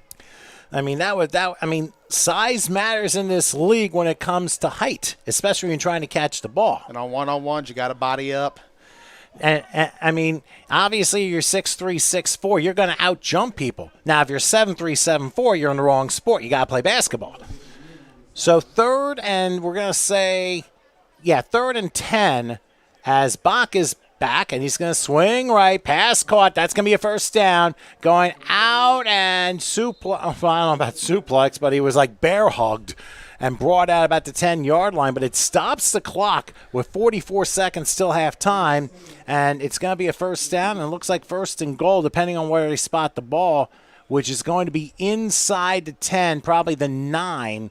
So that was a good pickup on the play of 16 yards for Bach. And now he can basically wind it down, see if he can punch it in one more time before the break. Yes, sir. Now here at the 9-yard line, short field. Let's see what they can do. I'd give it to Leach one more time. That kid's been eating out there in the secondary. He's my guy to go to in this game. I would think try a run up the middle and then waste as much time as you can, call timeout, and then take your shots down the field. You have a lot to do. And there's the handoff running up the middle. And welcome to the end zone, which was not what I was calling. Are you coaching this team? No. We'd be 0-16 every year. Trust me. I feel like I just gave a John Kelly a soothsayerism here. Well, a 9-yard touchdown run, and with 39 seconds till half time, Fayetteville ends up extending their lead. So, I mean, you had so much you could choose from being up as big as you were, so you might as well give it a shot. We'll show you the replay after the conversion, but... Honestly, I think Brooklyn was thinking the way I'm thinking. I think you're the OC of Fayetteville. I'm the DC of Brooklyn right now. I thought you were going to go pass. You went run, and I fell for it. Well, sometimes... And now I think they're having a little discussion before the conversion, which... I mean, 39 seconds, still half time. 34-0 first half, and we take a look at the two Sunshine Bowl matches so far they've been in. They are looking at a combined 78-19 combined for both games in the Sunshine Bowl. This team rises to the occasion every morning, every Sunshine Bowl. Well, they certainly have here. And now, after the play, they're going to call unsportsmanlike against Fayetteville. So I guess maybe there was a taunting foul, but it came after the play. So the touchdown is good, and it is a 9-yard touchdown run. And I think what they'll do is penalize on the kickoff because the conversion is at the 2-yard line, not the 17. So the spread 4 wide. Bach 2 for 4 on conversions. Should be 3, but like it matters in this game right now. Bach is back. He's going to lob, and it is incomplete. And, I mean, there was contact there. Seth Smith was the intended receiver. Just couldn't come down with it. So it ends up being 34-0, and let's go ahead and see that rushing play for a score up the middle. I mean, like I said, there was so much you could do. And for the running back, Ryan Davis, you'll see the hole that really opened up to get him the 9-yard touchdown run. He gets, I mean, it's as wide open as anything. I'm beautiful. Like, that was the Charlton Heston 10 Commandments play where the hole opened so much up the middle and ends up with an easy 9-yard touchdown. And I guess following the play, there was some taunting, and I think this is probably to the right. That's where it was, and that's where they threw the flag. So what will happen is Fayetteville will be penalized 15 from the kickoff spot, and they'll be kicking off, I think, from the 20-yard line. So they're repositioning it at the 20-yard line following that. Another mistake by Fayetteville in the penalty end, but at 34-0. Like it matters to them? Yeah, at this point, they know they have them. Well, not small potatoes, mashed potatoes at this point, given the scoreboard. So give credit on the part of Ryan Davis, a 9-yard touchdown run, the first rushing score. And for Brooklyn, it has just been a nightmare for them. Of course, a lot of it has to deal with execution and a matter of making sure they snap the ball correctly. And the fact those little things have been off and they haven't been smooth or crisp, I know they've been dealing with a lot, but unfortunately you got to take them out of play, and execution is going to be the name of the game from here on in. Fayetteville's done it, Brooklyn has not, and that's why the score is what it is. We got about 38 seconds here to see what Brooklyn does, whether they try to go for a score or whether they just pack it in and try to adjust before halftime. Well, and it was touched by Brooklyn at 35, and Bear hang on to the football here is it's still going to push the pile to about the 32-yard line. Promising field position. Well, let's put it this way. A directional kick which turned into a reverse running play, moving the pile the other way. Just what Brooklyn needed right before halftime. Got about 32 seconds left. Going to start right about the 30. Yeah, let's take a look at the kicker on the replay. I mean, I've heard of hop, skip, and a jump. We saw this the last time. This is number 99. That's Will Jacob Mullins. Hop, skip, and kick. And it was a directional kick. I'm like, no, I'm going to grab that, and now I'm going to push the pile the other way and shove my way for a couple more yards. So what looked to be more like usually it's the receivers or the fast guys who return kickoffs. Here, that was more like a fullback running play. Great instincts, though, to get the ball right there, knowing that it's a live play. You catch the ball there. You have the ball at 30 now. Suddenly, if you're Brooklyn, you have a shot at scoring here. We talked about whether they packed it in or not. They should not right now. This is your opportunity. And the you get deepest one shot down the sideline. I think this is actually the deepest position. You always want to say deepest position of the game for Brooklyn. Yeah, closest they've been to the end zone all game. All right, so 1st and 10 from the 32-yard line. Let's see what Terrence Coleman can do here. He'll take a snap. They're going to run this one to the 30, pushing 25. He lost the football, and Fayetteville fell on it again. Oh, my goodness. Brooklyn can't get a break. 3rd time Brooklyn has turned the ball over in this quarter. An interception and 2 fumbles. Fayetteville recovers, and with 25 seconds till halftime, we'll see if they run out the clock or try for another bomb. Plenty of time for Fayetteville. The one time they were back here, they went for a score in the first play. So let's see if they can do it again. All right, we'll show you the Capital City. We'll show you the Capital City's replay here. As the handoff, it was all good, and we'll see who stripped it out here. Oh yeah, from the backside. Looked like number 13, Demery Hawkins, was able to strip the ball out, and they forced the turnover. And Brooklyn, right now, they don't know what to do at this point, but they still have half a football to play. And you know what? Let's say never mind. We're going to have the half right now. All righty. So we're going to keep the action on the field. Your first half thoughts in regards to this very dominant Commando performance? All Fayetteville early on. You take a look at it. All sides of the ball, offense, defense, special teams. Fayetteville has been dominant up front. They're winning the battle in the skill position. Execution being the biggest key. Prep being the biggest key. Communication. We talk about the penalties. That's been the only ailing factor so far. The 2 fumbles as well, but none of it has mattered so far. 34-0 is all that matters. They're serving out donuts early this morning for breakfast. They're up early. They're ready to go. We talked about it. They've been on a 78, sorry. I counted ahead. Maybe I'm predicting it a little later. My bad. 78 to about, we're at 12 runs since Sunshine Bowl when they fell behind 7-0 early on. Well, I think they found the perfect breakfast because their offense has been able to find a lot of holes in the Brooklyn defense. But anyway, we have reached halftime. The Fayetteville Commandos with a 34-0 lead over the Brooklyn Bengals. We're going to keep it on the field. We'll take a short break. We'll come back for the second half in just a little bit. See you soon.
All right, welcome back to Potomac High School at Chuck Coles Memorial Stadium here in Potomac, Virginia. I'm Tom Wilkins along with Joey Blaze and Howard Gaber, of course, taking care of the controls. And, of course, we had Chris taking care of the end zone camera. Let's not forget about him.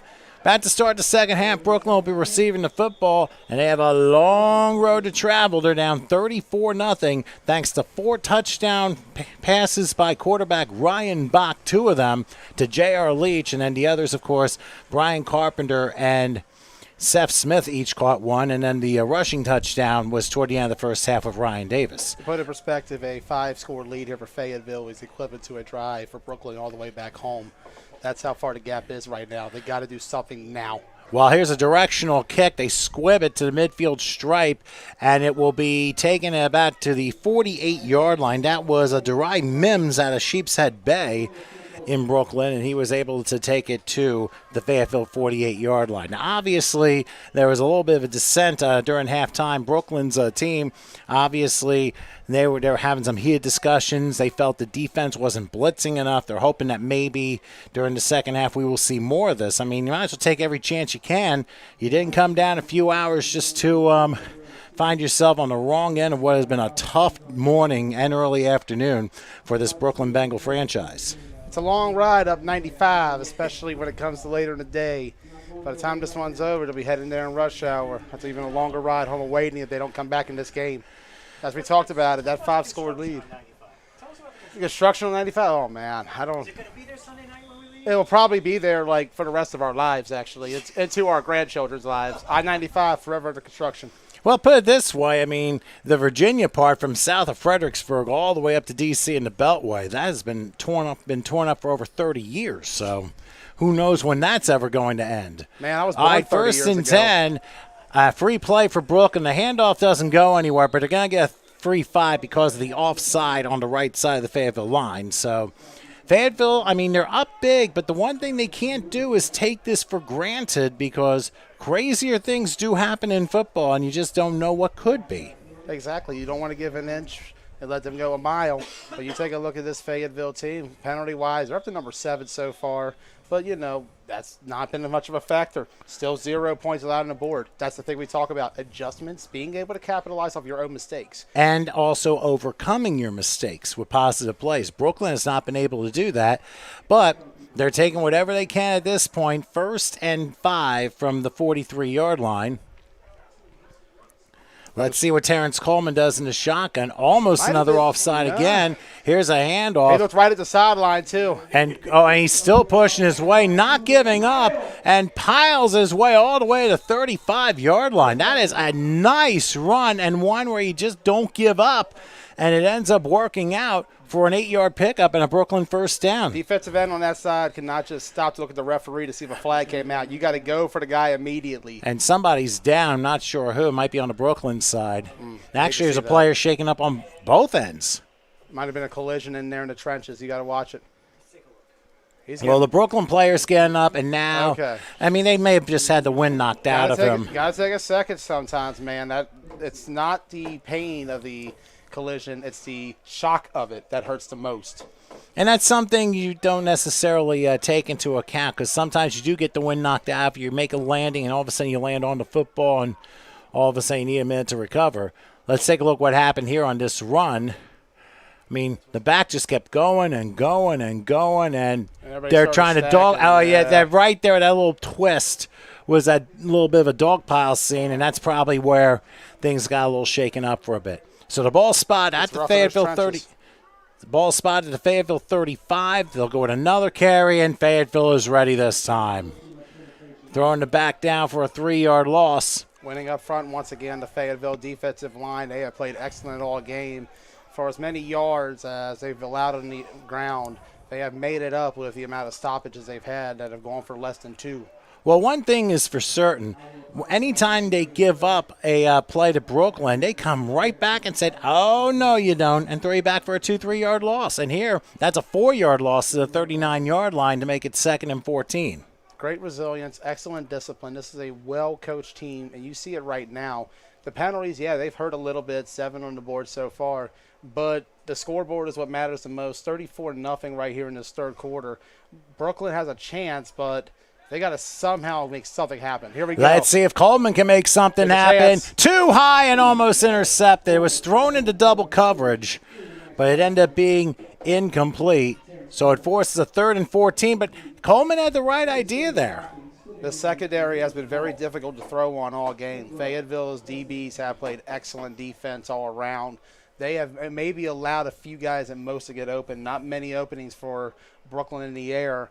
They're going to need something, though, some kind of connection. I believe they're at about 1 or 2 completions so far in that first half. And right now, when you're down 34, you need to get the passing game going. Running that ball, and it kills more clock. Well, completed passing also kills more clock as well. And I believe and by the way, I believe there's a running clock because of the score. Might be in place. I'm not 100 on that. All right, so it'll be 3rd and 14 from the 39-yard line. See what Coleman does as they spread it out.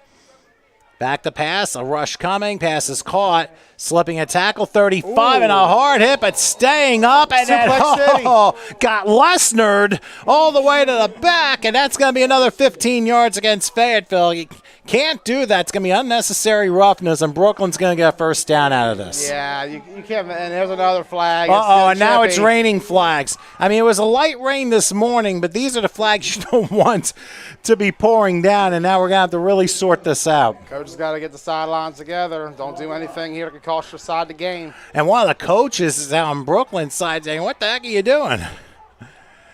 And I don't know who he's talking There's to. a lot of words still in that huddle over there.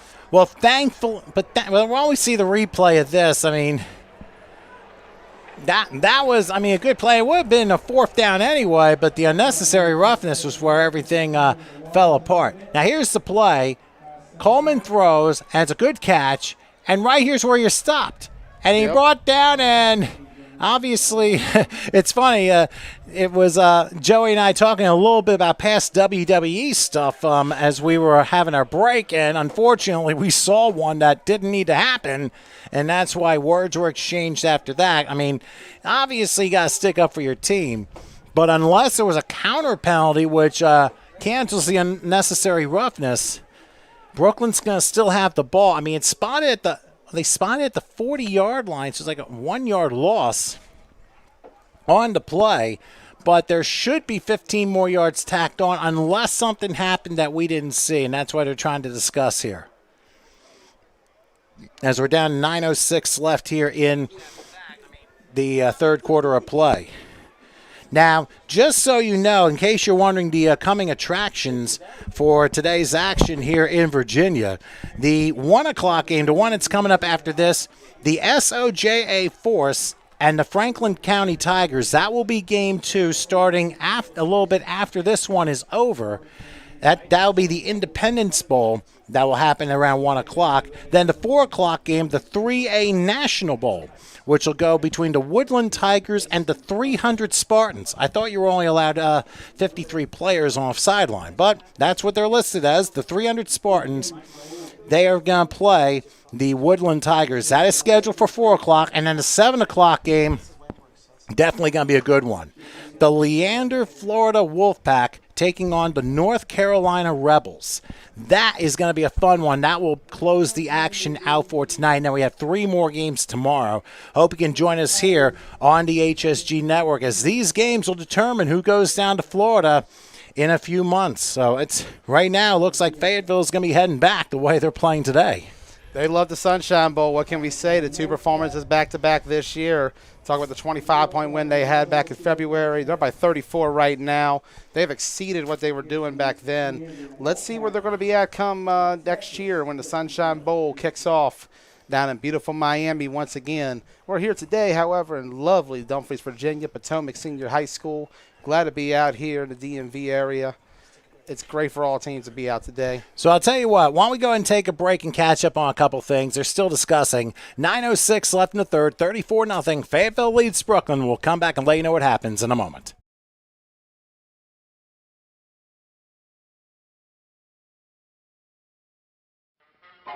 Yum, yum. It's time for a tasty and refreshing snack.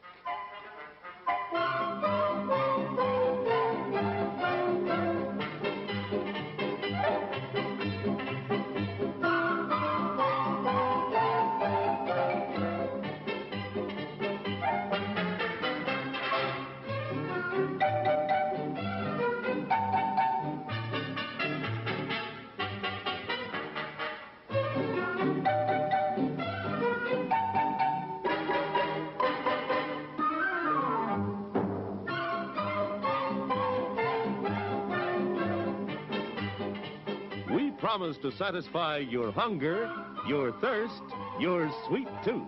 So visit our refreshment center now. Let's go!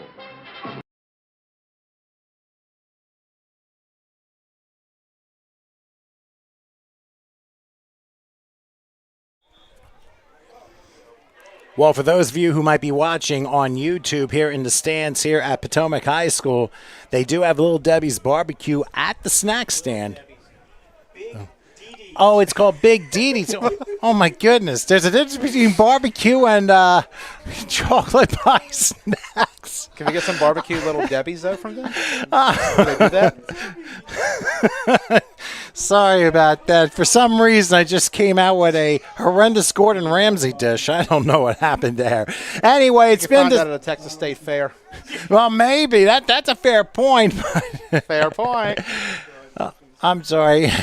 Big Dee Barbecue. I'll get that right. They're down the snack stand for those of you watching on YouTube here on the HSG Network. My apologies there. But anyway, while we were on break, the officials decided that was a 15-yard penalty for unnecessary roughness, and there was unsportsmanlike that occurred on both sides after which, so they cancel out.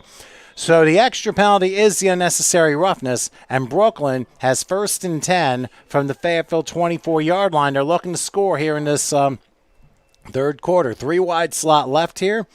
Coleman, back to pass, going to take a shot at the end zone, and it is just out of the reach, incomplete. Had the right idea. It was just a little bit off. Just not executing right now in that quarterback wide receiver execution. You look at it so far, they've only completed about maybe a third, if less, of their passes. Like, not many completions on here for this Bengals team, and it's added up to the lack of offense and defense that's just been dominated from start to finish. Fayetteville is putting on a clinic right now. That time they have an opportunity, the little things that could change games, but just once again unable to capitalize. They're right here, right about the 24 now, I believe.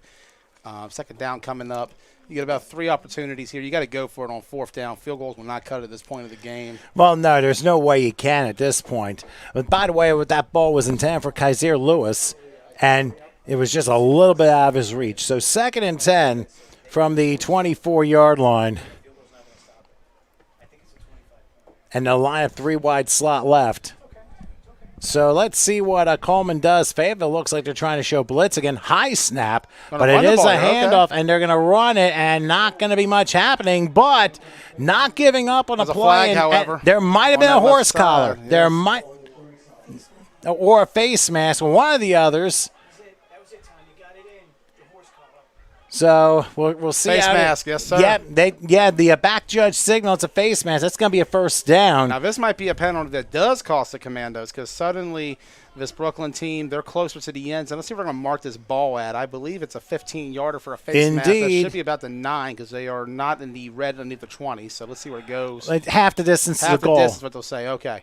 Couldn't remember offhand where it was. So it's going to be 12-yard line. 13, they're going to say. 13? So, okay. Yeah, so I see it now. the ball was at the 26. It was a major face mask, so it's half the distance, and it's 1st and 10 from the 13, and Brooklyn is in the red zone for the first time today. Let's see if they can convert on the opening drive here in the second half. I mean, even if things don't work out their way in this game, if they end with a positive experience, I think that would be definitely good for a team playing with a very heavy heart given what they've had to deal with this last week. So 1st and 10 from the 13. Here's Coleman taking the snap. He's looking, takes a shot at the end zone, and just going to be out of the reach, incomplete. That went for Derai Mims, but they were trying to back corner the end zone. It was just a little bit high. And right there, just not being able to execute on the perimeter. That's been the biggest thing so far for this Brooklyn team, the lack of completions in this game. They've been able to get down in this position. They have an opportunity, but a lot of it right now is being more of the penalties that the Commandos are letting up. And as you get closer and closer to the end zone, the penalty yards only go half the distance. Got to score some way or another. Well, I think, no matter too, how many yards that Fayetteville's given up, because we talked about it, they have just as many penalties now as Brooklyn does. Well, but the result is the completely opposite right at this moment. well, let's also not forget, Fayetteville is not playing as disciplined as they did the first half despite the penalties, like 2 major ones, and now direct snap and pushing his way to about the 11-yard line is the quarterback, Terrence Coleman, so he gets 2. Interesting call there. Yeah, 3rd and 8 coming up. And as I said, I mean, normally Fayetteville wouldn't be doing this. And you're up 34-0, you kind of lose the edge a little bit. You think you have everything in the bag, and this is where these things end up happening against them. We've seen it twice, the unnecessary roughness and then the consequential major face mask. So you're talking 28 yards and penalties in this drive. Loss of focus, and I think they're looking at that clock as it keeps winding down. I believe this drive is about 7 minutes old, a little bit. Well, the clock is down to 5:45, but it's misleading because this is the opening drive of the second half, and it is a running clock because of the size of the score at this point. And that's why I think Fayetteville's confident. They feel like they got in the bag, that at this point they got nothing to lose. Just make sure you don't let that ball go over that goal line. Except a key player they have to be careful with. So 3rd down, here's Coleman back, looking, late rush, firing, it's caught! Yeah. Welcome to the end zone, and Brooklyn gets on the board, but wait, there's a flag down the 23-yard line, and let's see what this is about. And that might be a late hit on the quarterback. If that's so, that score will count. Yes, it will. The touchdown is good.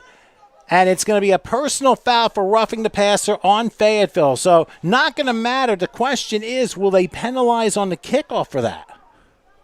I believe it does go on the kickoff. Well, obviously they have to go for 2, and we're going to show you the replay after the score. But I'll tell you what, Coleman must have taken a pretty big hit. There was a late rush that came in, and Coleman got off, and good job by the receiver just snagging it in, and Brooklyn with a positive start to the second half, which is something they desperately needed regardless of how everything turns out here. Momentum is key, and that's what you need right now. Finish strong. It has been a rough start. We talk about a 34-0 at halftime. Offense not able to go. Defense getting dominated. Come out here in the second half. Send a message. He calls his number, and he's going to score. Yes, sir. So Coleman gets a 2-point conversion to make it 34-8. There we go. So let's take a look at a replay of Coleman's touchdown pass. I mean, that was tremendous, and we can. I think we're going to get a little bit of an end zone camera view as to who caught it here. Now watch what happens here. You'll see Fayetteville coming late on the rush. Here they come. Yeah, that definitely was roughing the passer. They'll call it every time. And on that play, 34-8. Let's see where the kickoff's going to be at. I do believe it's going to be assessed here. Yeah, that's I think it's Kaiser Lewis who had the touchdown catch for 11 yards. So that worked out well for Brooklyn. They get the 2-point conversion, so 34-8. Now, if Brooklyn somehow makes a late run, then we have to go back to what happened in the first quarter. The bad start, just like we said, you cannot get off to a bad start. We talked about how Fayetteville, when they had their bad start in February, adjusted really fast and were able to put up points and win the game. Right now, if you're Brooklyn, 26, it's a hard deficit, especially with the clock at 20 minutes to go in the game roughly. You take a look at it, at least finish strong. Get within a score, get within 2 scores. Don't go home with your heads down. Go home with some positive energy, good vibes, and just knowing what you have to do next time you potentially see this team, if it does happen, or any other team, what you have to do to win on a big stage like this. We talk about the experience of Fayetteville, 21 games played this season, 16-5 for a reason. They put into work every single weekend, and it's showing right here today. I wouldn't be surprised, given the position of the ball. You're down 26 points. Don't be surprised if it's an onside kick. It is not. It's more directional, and it's going to go out of bounds. They tried the Zerline kick, and it didn't work. So penalty goes out of bounds. Now the question is, where will they spot the ball? And I think they'll do it at the spot where it went out of bounds, because normally they would do it, I think, 30 yards from the kick. But here, it went out of bounds before it went 30 yards. So they're going to spot the ball, I believe, at the 32-yard line. So Brooklyn, I mean, they had momentum going in, but the kickoff going out of bounds and being a short kickoff, it goes back at the point where it went out of bounds. So what's even crazier is I think this is the worst starting field position for Fayetteville. well, they technically they did start the last drive like at their own 25, but then the half ran out. So it was basically taking the invisible knee. So Fayetteville will start the 26-yard line because the kickoff was out of bounds shorter than what usually is when a kickoff goes out of bounds. It's usually 30 yards. So Late substitution on the field. Did they make sure they had 11 this time? well, No, they don't. see, I think your prognostication might have been on point here. So we might be even at one. That's their third, I believe. That might be their fourth. That might be their fourth.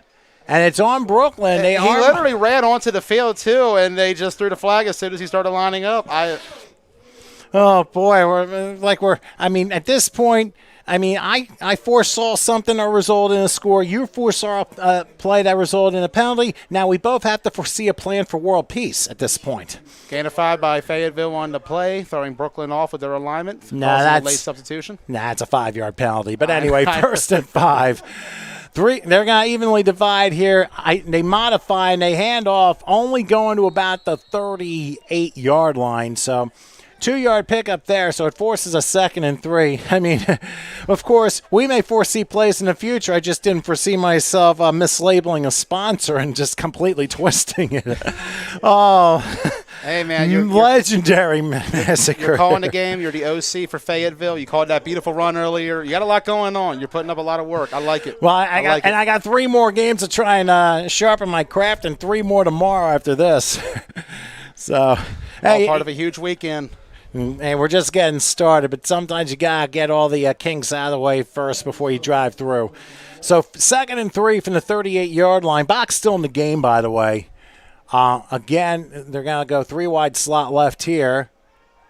Swing pass that's caught by Smith, and Smith will get the first down to about the 42. A short gain. They only got 4 on the play. They only needed 2 anyway. So Fayetteville moves the chains as we move down to about 4:10 and counting left in the third quarter, and Fayetteville still with a commanding 26-point lead, and somebody shaking up on the far side for Brooklyn, as I think things are starting to I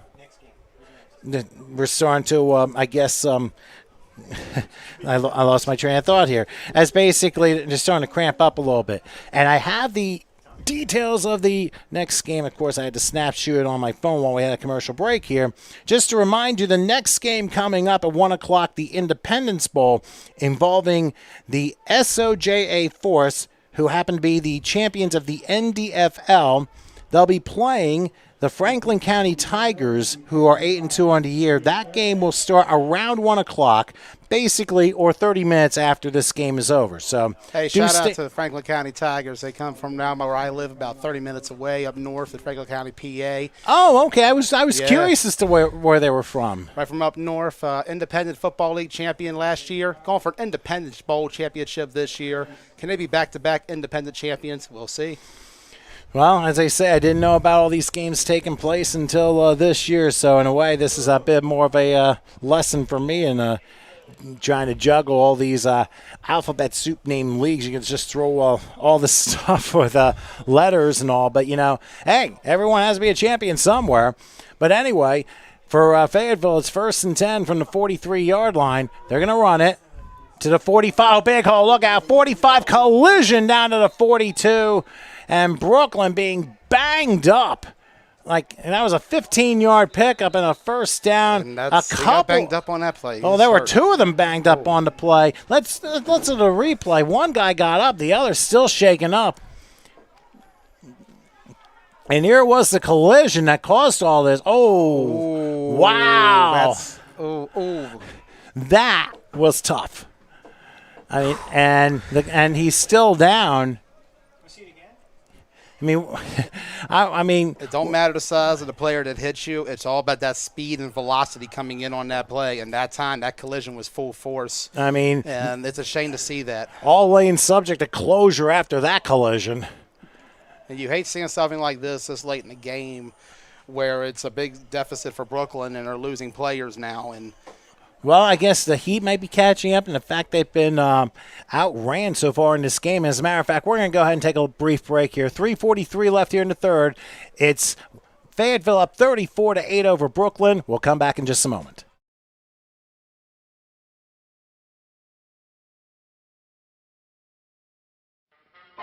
Yum, yum. It's time for a tasty and refreshing snack.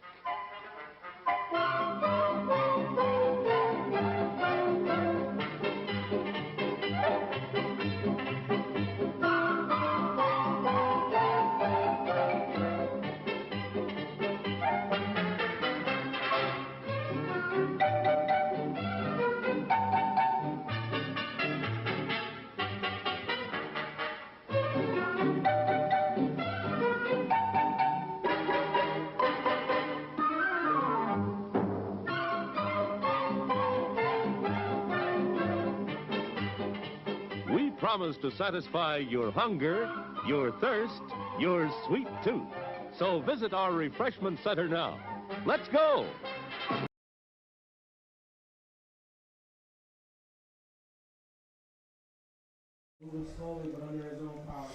And just a reminder to those of you watching here on the HSG Network who are here in the stadium, you can definitely check out Big Didi's. fry that thing right up, put some barbecue sauce on it. That sounds like dinner. Hey, that's dinner. As they say, you can invent a thing. I mean, barbecued marshmallows. I mean, that might be that might be the interesting point to see if that actually works. I might do a food vendor like that soon. I wouldn't know a nothing. Barbecue truck. I would know nothing about food except I eat it. That's it. So 1st and 10 after that big collision to 41. Thankfully, the gentleman walked on his own power. The handoff, meanwhile, goes to the 40, so maybe a yard. And that makes it 2nd and 9. So we're down to 3.5 left in the third quarter. Fayetteville has been in command since the second play of the game, where quarterback Ryan Bach threw a swing pass to J.R. Leach, a 43-yard touchdown, trying to be the first of 2 touchdowns in the half for Leach. 4 total passes for Ryan Bach for touchdowns in the first half. Here Bach is back to pass as he slips. He's going to go back and fire, and a good play. There was an open man, but a nice defensive play by the Brooklyn defender to swat it down and force an incompletion. We talk about timing on that play. Slipping on the turf, you lose about a split second. That throws everything off. Try to throw one up there and force it, but almost was a bad decision on that end. It backfires in the end. Incomplete pass. So about a third down coming up here for Fayetteville. Clock running down here in the third, about 2:40 remaining. Let's see what they'll do here, whether they're run the clock out or trying to get more points. Well, I actually thought they were trying to get more points because they were going up-tempo for a couple of minutes here. You always want more. Why not? Make the most of the playing time while you can. Make every practice matter. All right, on 3rd and 9, it looks like Bach is back. He's going to make a run for it, and he has a lot of room, finds the sticks, and he's about 2 yards shy of a first down. Again, mark it at the 33-yard line. No flag there. So it forces a 4th and 2. Now, you're up 26. You can work on some plays really deep in the playbook or try and kind of fine-tune things for what you're going to do next. Wouldn't you think this would be a good time for that? I have to say, I talk about the fine-tuning of this offense by Bach. He has been the absolute musician out there on the field making things happen. He's putting together a beautiful symphony in this offense, and let's see what they'll do here on this 4th down. If I'm Fayetteville, just go for it here. Why not? Put up the points. Have as much fun in practice as you can. People underestimate these kind of plays for practice later on in other games. This is a practice of a 4th and short. This is game time situation. Run your best right here, because it's what's going to come in handy down the road when you're practicing for these kind of scenarios in tighter games. I'm going to have to look as a music major. I should know that. Now, this is going to be unabated here on 4th down. That should be against Brooklyn. They blew the play dead, and there's going to be an encroachment foul, which forces a first down for Fayetteville. Genius. Well, Bach was a genius prodigy. Yes, he was. 4 centuries ago, but, you know. And his great-great-great-great-grandson doing work today. Well, but you got to remember, that music family had a lot of Bachs. And I had to study all of them, too, during my studies in college. But then again, this is a quarterback who is throwing a tremendous... a quarterback. Well, that's true. I mean, Right now, his Toccata and Fugue is making Brooklyn go in D minor right now. So 1st and 10 from the 28. Now a handoff left side. Oh, breaking a tackle, crossing the 20, stumbling to the 15, and diving inside the 10. Let's see where they spot out Down of to the bounds. 5. Yeah, they're going to give him about maybe. the 4. Yeah, closer and to he 4. stays in bounds. No flags are down, so it forces a 1st and goal. I mean, talk about it. This Brooklyn defense out of key at the moment. Got to get fine-tuned. Got to make adjustments. Got to do something. Not even just for this game, but going into your next one, whenever that may be. Momentum is key when you come back from big road games like this. These could be confidence killers. Well, Finish we'll strong. see if we're going to see if Fayetteville runs the clock here, because it is 1st and goal from the 5-yard line. I know it's about a 90-yard walk, so let's see if they can get the play off. Well, 5, 4, 3, And they Got it. just got it off. Throw left Money. side. And boy, they waited the perfect time, didn't they? Yes. Welcome to the end zone for the 5th touchdown pass by Bach today. And this time it was Carpenter who I believe came up with it for his 2nd touchdown reception. So J.R. Leach has 2, Brian Carpenter has 2, Seth Smith has 1, and increasing the lead to 40-0 are the Fayetteville Commodores. Or 40-8 rather. Yeah, of course, I had to be reminded that Brooklyn scored, and of course, I'm like, okay, how do I respond with a 2-point conversion that was missed? But that's not here or there at this point. So Fayetteville will try for 2. If they wanted to, they could probably go for 3. Well, they would only get 1 because it'd be an extra point. And here is Bach back. He'll throw, and there's your 2-point conversion again. And I think it was Leach that time. It's hard to see who it was number 4. Yeah, J.R. Leach. So he has 2 touchdowns and now a 2-point conversion catch as we have hit 3-quarter time here in Virginia. So the score, the Commandos 42, the Bengals 8. And why don't we go ahead and show you the replay of the touchdown catch by Carpenter. Ends up being his 2nd touchdown catch of the game. As soon as we get that all queued up, we'll show you what happened. They got the play off just in the nick of time before the play ended, and I think Carpenter knew exactly where he wanted to go because it was just a 2-step drop, drift left, beat your coverage, and that was easy pickings for Carpenter there because I think you can tell by the way Bach was drifting over to the left. He knew where he was going because you don't want to throw across your body and just make stupid throws to try and throw to a tight window. That was just a very simple touchdown play there. And you got to give it to the genius of Bach out here on the field. He is a master at this game. Like the way he's playing from that quarterback position, he is picking apart all the matchups. The secondary for Brooklyn has had no answer all game. I believe half of the I don't know what was going on at the kickoff over there. There's a Brooklyn player that was over there with the It's like the other way, folks. But you take a look at it, I believe half the completions have gone for scores, and that's a credit to what this offense can do, just how well they execute, not just from the center quarterback exchange, but quarterback to receiver and beyond. The receiver for the ball was in their hands that made excellent plays all games. This is a talented, skilled group. This is a very talented team. 44 back in February, 42 now. They're averaging 43 points per game in the Sunshine Bowl. They love this event. Well, let's put it this way. If you're talking the last 2 games in events like this, I mean, that's almost the obvious average. And here's a kickoff go way over to the end zone. It's like, never mind, we'll take the touchback. I mean, that was a booming kickoff. Might have delayed planes like 45 minutes at Reagan National, but that was quite a kickoff there. So Brooklyn, depending on how the league works, they'll start, I'm guessing, at the 25-yard line. Roughly about there, yeah. Now, the question is, basically, it's a 34-point game. Now, if you're Fayetteville, do you save your players, your key players, and let others try to fill in for the rest of the game? Honestly, from my perspective as a coach, I always say this is the time to get your backup some work, get the game done. You don't want to take a huge risk and have someone get hurt late in the game. At the same time, though, the motto of this team all season has been give us 60 minutes, a full 60, and we'll give you a full 60 every time, 100% of the time. They play 21 games so far this year. They want all the work they can get. They want the workout. They're down for the bump. no matter how much time is left. They're going to keep giving 100. That last drive was their worst so far defensively. A large part of that, though, was the penalties. A good bit of those yards were penalty yards. Lack of discipline, it's hurt them at times. Timeout Brooklyn here. Yeah, Brooklyn's going to call timeout. Why don't we do the same thing here as we begin the fourth quarter? Commandos lead the Bengals 42-8. We'll come on back in a moment. Our attackers come in many forms. They're viruses, including measles and the flu. Their goal? To spread across Texas and make us sick. One thing stands in their way: vaccines. Texans trust vaccines to defend us against quarantines and lost work and school time, and to stop the most dangerous viruses now and for the future. Vaccines defend what matters. All right, obviously it was a very quick timeout called by Brooklyn, so he came right back over, and they got a handoff for about 2 yards to the 27-yard line. By the way, I'm Tom Wilkins, along with Joey Blaze and Howard Gaber taking care of the controls, Chris taking care of the end zone.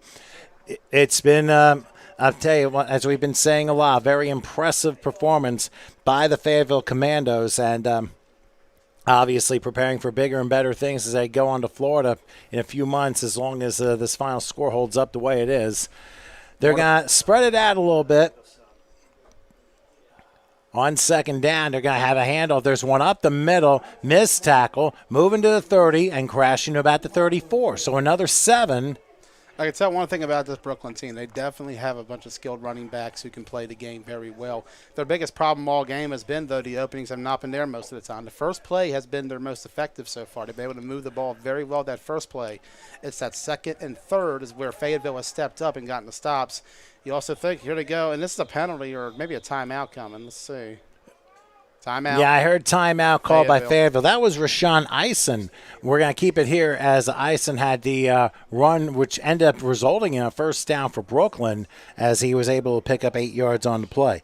And for Brooklyn, yeah, they definitely do have the skilled players, but you also have to mention the experience. And, I mean, they play teams like basically around New York City and the region, but when you get out of there, I mean, it's different territory, and that's where you have to measure your greatness versus others who have different regiments, different schedules, different leagues, different levels of competition, and that basically determines a lot as to where you are now and where do you need to go. And this score kind of says Brooklyn is like, okay, back to the drawing board. Let's see, how do we get to this next level? How do we come back next year, God willing, and come up with a better performance against possibly another team?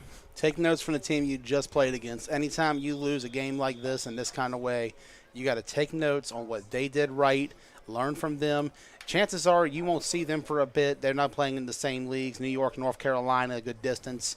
But take what you get from this game and apply that to going forward. Maybe there's something about this Commandos team in a way that they do things that you can learn from. Pick up the tendencies, pick up traits, pick up the way things are done. There's so much you can learn on the road that a lot of guys undervalue. They're going to give Eisen another 3 yards on the play, so it'll be 2nd and 7 from the 38-yard line. And Brooklyn, at least, they're not going down without fighting back. And at least they're trying to make something positive out of an experience that, frankly, you don't see that happening too often. But when you have something like this, you want to take advantage of the opportunity. It's things like that that turn out to be remotely disappointing based upon the level of play that you deal with from other teams. Yeah. And you take a look at this level of play of this Fayetteville squad. You talk about not just the scoreboard today and what happened in Sunshine Bowl. Talk about the 21 games and the work they put in. I don't know if that was a Saturday, Sunday schedule. I know I've heard of semi-pro teams playing double headers, a 1 o'clock and a 7 o'clock. Either way, the work they put in, and it don't matter like what the competition is. As long as you're getting to work with your best and learning what you need to do to go out there and succeed, you're going to be fine. This team is playoff ready. This team is bowl ready. This team is always ready. They are a model for what a lot of semi-pro franchises should be looking at right now. That's a very good point, especially with Fayetteville because of the success that they've had, especially as of late. By the way, Eisen got another 4, so it forces a 3rd and 3 from the 42-yard line. We're early in the fourth quarter and Fayetteville dominating here. So this time under center, 3 wide slot left here. Oh, and I think that might have been a broken play or the snap just wasn't No, there. I think that's another called sneak. They've been doing that a good bit so far. And it's worked for the most part. That got them 2. They're 4th and a yard now at the 44-yard line. They're getting yards, but you got to watch the risk you're taking here, putting your quarterback in the trenches like that, leaving him active this late in the game. You got to think long term with it. It works to little spots here and there, but as you see, it's 4th down here. They're still behind the line. And you take a risk like that, your quarterback going in between all those big bodies. We already seen the collision earlier. Those are one of those things where you just – it's not a bad play if it's 1st and goal at the 1. But at midfield right there, it can get yards. It's just you got to be careful at this juncture of the game. 34-point deficit. We're about 11 minutes left in the game. Don't let your quarterback get hurt on something where he tried to make – here we go again. I don't know. I just don't like this time call. The sneak didn't work because Fayetteville pushed back, and I believe that was Coleman who tried it again and ends up getting nothing. So 4th and a yard does not work out. And for Brooklyn, they turn the ball over on downs, and Fayetteville will have it at the 44-yard line. But I think we talk about a lot of Fayetteville's offense, but a lot of it is predicated on how the defense is played too, and especially with the way that despite Fayetteville's 2 early turnovers after their first score, their defense really stepped up, and I think the game changed on that block punt after it was juggled, and it was Fayetteville, basically all Fayetteville after that. Yeah, and that's the thing about it. Fayetteville has, in this game, when they've made mistakes, as I said earlier, they've made up for them. They've responded. They've adjusted. They've caused a loss of yards the next play. They forced a mistake. This team has ultimately played an excellent game on terms of execution and on terms of being able to overcome themselves. That is the key to success, is being able to overcome your own flaws and your own mistakes to succeed in the sport that you're in. And right now, they're keeping their heads up. They're playing great ball. They got nothing to be ashamed of overall. This has been a great time for them. This is really showing how strong and dominant this Fayetteville Commandos team truly is. All right, so 1st and 10 from the 44-yard line. And I think there might be another penalty. No, let's see, they got him off. Well, no, not again. Is this going to be a substitution or is it going to be an offside? Let's see. Well, because they had a player coming off the field, and that's why I thought maybe something might happen. Well, we have seen that a lot, which is very unlike a high-level game like this. I mean, you just have to make sure you have the right personnel on the field. They are still discussing as to what's going on. Of course, the official is saying certain things here, and they may wave off the flag. We'll see. No, he's coming after the ball. Now this time, I think what happened was he went unabated, so an encroachment foul is going to be against Brooklyn. And they're going to move it 5 yards. So all the times we talked about last-second substitutions, this is just as equal. Yeah, just making the little things, man, the little things. And a lot of these plays have been pre-snap plays. A lot of these penalties, I should say, have been pre-snap. And that's hurt Brooklyn a lot so far. So from the 39, Bach is still in the game. He's going to throw right, and the pass is caught. This time they got number 30. I think it was like number 35 in here. So don't quite have his name on the list, but it's still going to be good enough for a first down. By the way, the staff, and I don't know exactly who's the head coach on this bunch, but we have Aaron Caudell, Allison Maxfield, April McLeod, Dakayla Halsey, Frankie Robinson, Jeff Wachowski, Myra Jones, Nate Fitch, and Quinn Pringle, part of the staff that we've been given for the Fayetteville Commandos. Shout out to this staff for how well coached this team is and how well put together they've been. They have a brand. They have a team. They definitely have put in the work so far today. And looking at the results so far, it is showing in the on-field performance just what that work behind the scenes is doing. Here's Bach going back. He's going to throw left side. Jump ball a little bit wide, and it goes incomplete. By the way, we've just been told Aaron Caudell is the head coach for the Fayetteville Commandos. There is, by the way, a flag down, kind of like at the point where the throw took place, and it's going to be holding against Fayetteville, so that will back things up. So either 2nd and 10 or 1st and 20 is going to be the culprit here, with just over 9 minutes left till time. In the first of this quadruple header here at Chuck Coles Memorial Stadium, here in Potomac, Virginia.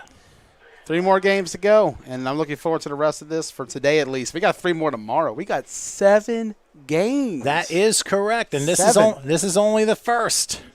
4 today, 3 tomorrow. Of course, the action Sunday begins at 1 o'clock. I'm sure many people are going to take care of services and stuff for tomorrow morning before we get underway.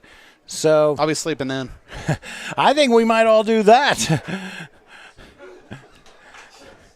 So 1st and 20 from the 35. Here's Bach dancing around. He'll fire. Passes caught with a hard hit, but I think it was a high hit too. So that's going to tack on another 15 or half the distance. I think they're going to say he led with the helmet because he came in there really quick. He launched right into him.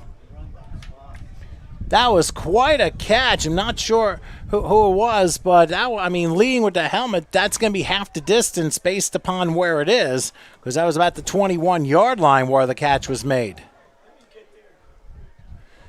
So, that was a hard hit, but not a legal one. So, for the Commandos, they're going to be just outside the 10-yard line when we resume. Let's take a look at that replay and the hard hit again. Bach had all the time in the world waltzing back and trying to find the open receiver. And here it is right here. Boom. That was a tremendous catch. I think that was Seth Smith.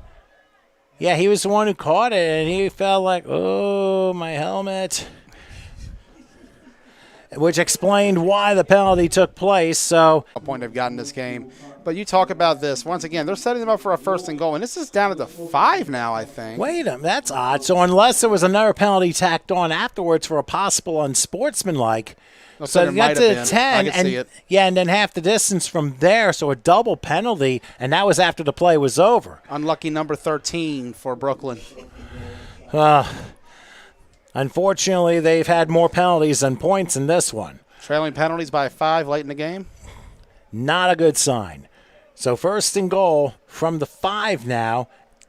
As Bach takes the snap, he's going to look, going to roll right, he's going to fire. You talk about as wide open as anything I've ever seen. That is touchdown throw number 6 for Bach. And this time, number 6, this one is to a lineman.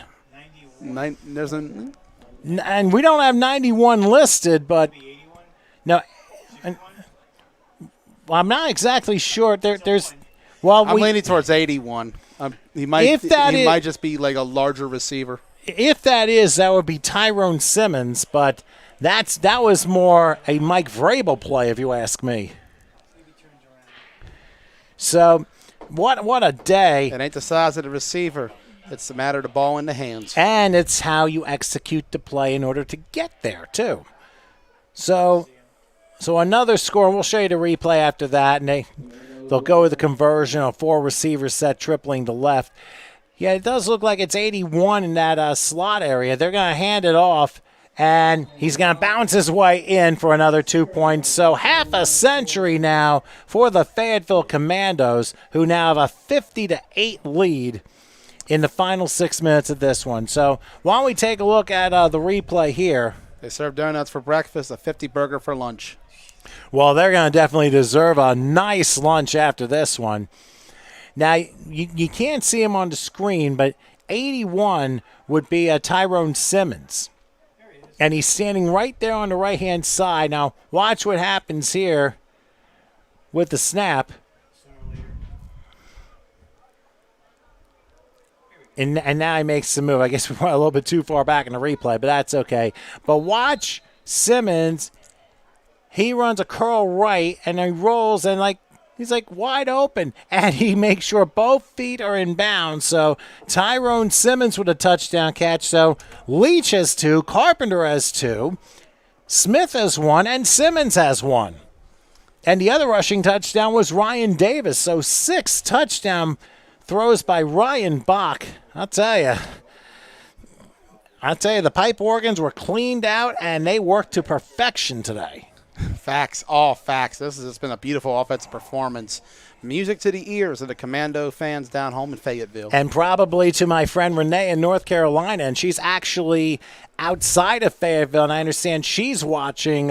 She has a brother who has a connection with the Fayetteville Commandos, and they told me that they were going up to check out the game and all that. So crazy shouts, Renee, and thanks for joining us. And, of course, tell your friends that we got many more football games. We have 3 more after this, and then we got 3 more Sunday as well, and all right here on the HSG Network for these national semis for the Sunshine Bowl. So Brooklyn will give it one more shot as we await the kickoff. Stay tuned for the post game. I'll be down on the field with the Fayetteville Commandos as they celebrate their championship. Unless something can happen here, about 4 minutes to go, 42-point deficit. Let's see what Brooklyn can do at this point. What is your strategy coming into this possession? Just try and end on a high note.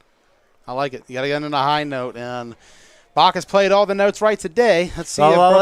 Let's see if Brooklyn can get a good beat on that.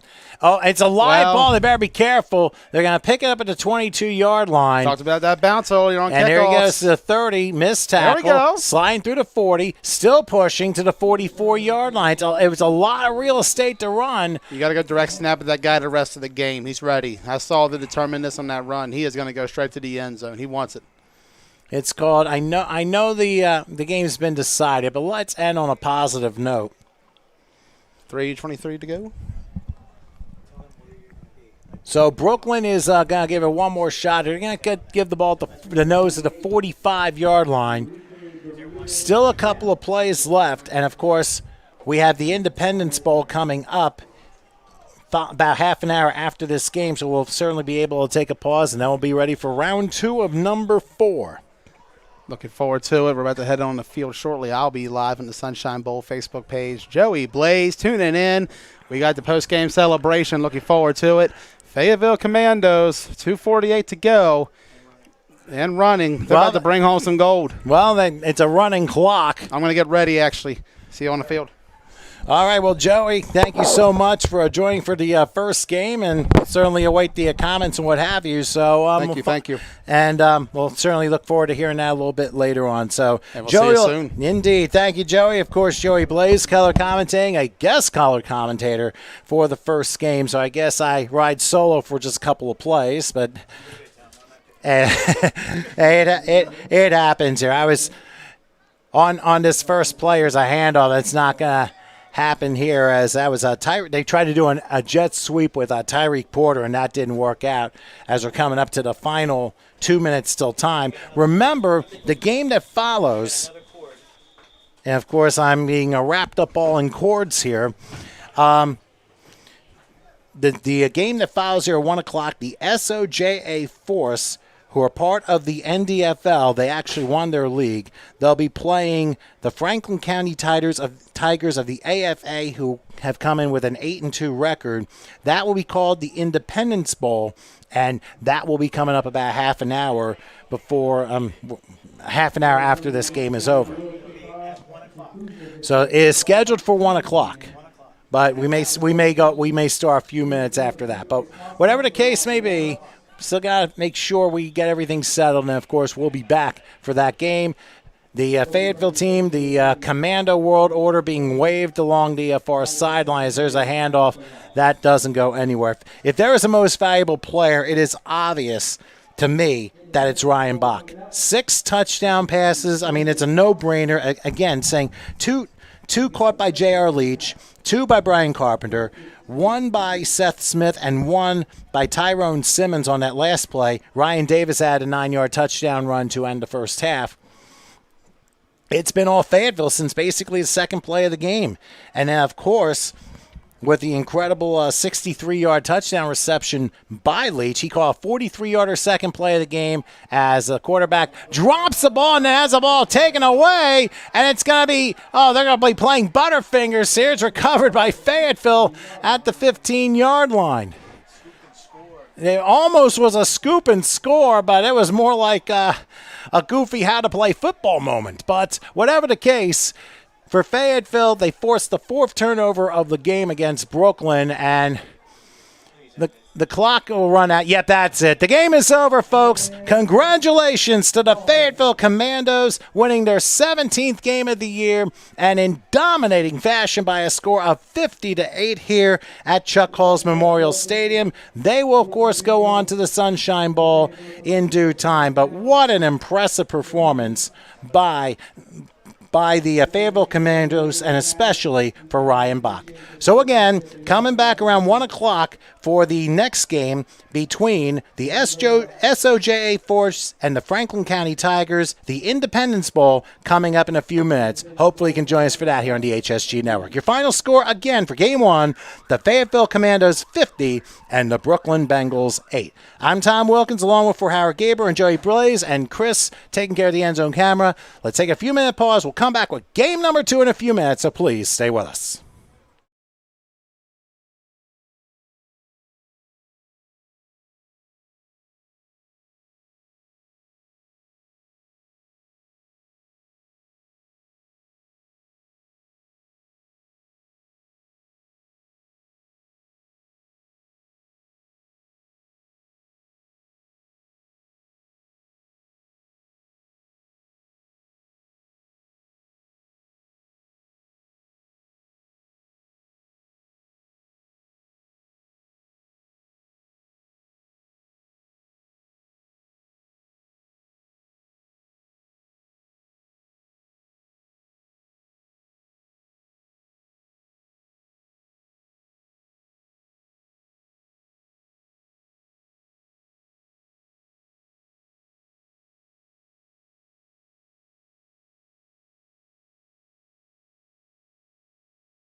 And we welcome you back to Potomac High School here in Virginia as we're about to start Game 2 of this national semifinal Sunshine Bowl smorgasbord of games, shall we say, the second of 4 games. This one between the Soja Force out of Anniston, Alabama, and the Franklin County Tigers of Pennsylvania. Once again, I'm Tom Wilkins, who has completely lost his stuff because I forgot who you were for a second. Joey Blaze. Yeah, but evidently my mind isn't really ablaze. But also, Howard Gaber on the controls, Chris taking care of the stuff in the end zone. About ready to get started here with game number 2. And a very unique matchup, 2 different styles of ball. Anniston, of course, the Soja Force, an undefeated 10-0 record coming in. They are the NDFL champions for their league. The Franklin County Tigers, they're from the AFA. They have an 8-2 record. Now, Franklin will be in their white uniforms. They'll be traveling right to left. Soja will be moving left to right, and will switch sides during the second quarter. And I see, obviously, these are 2 teams I haven't heard of before. Can you give me a little rundown on both of them? I wouldn't be able to give you much on Soja Force, but the Franklin County Tigers, they're fresh out of the 4th state up by where I live.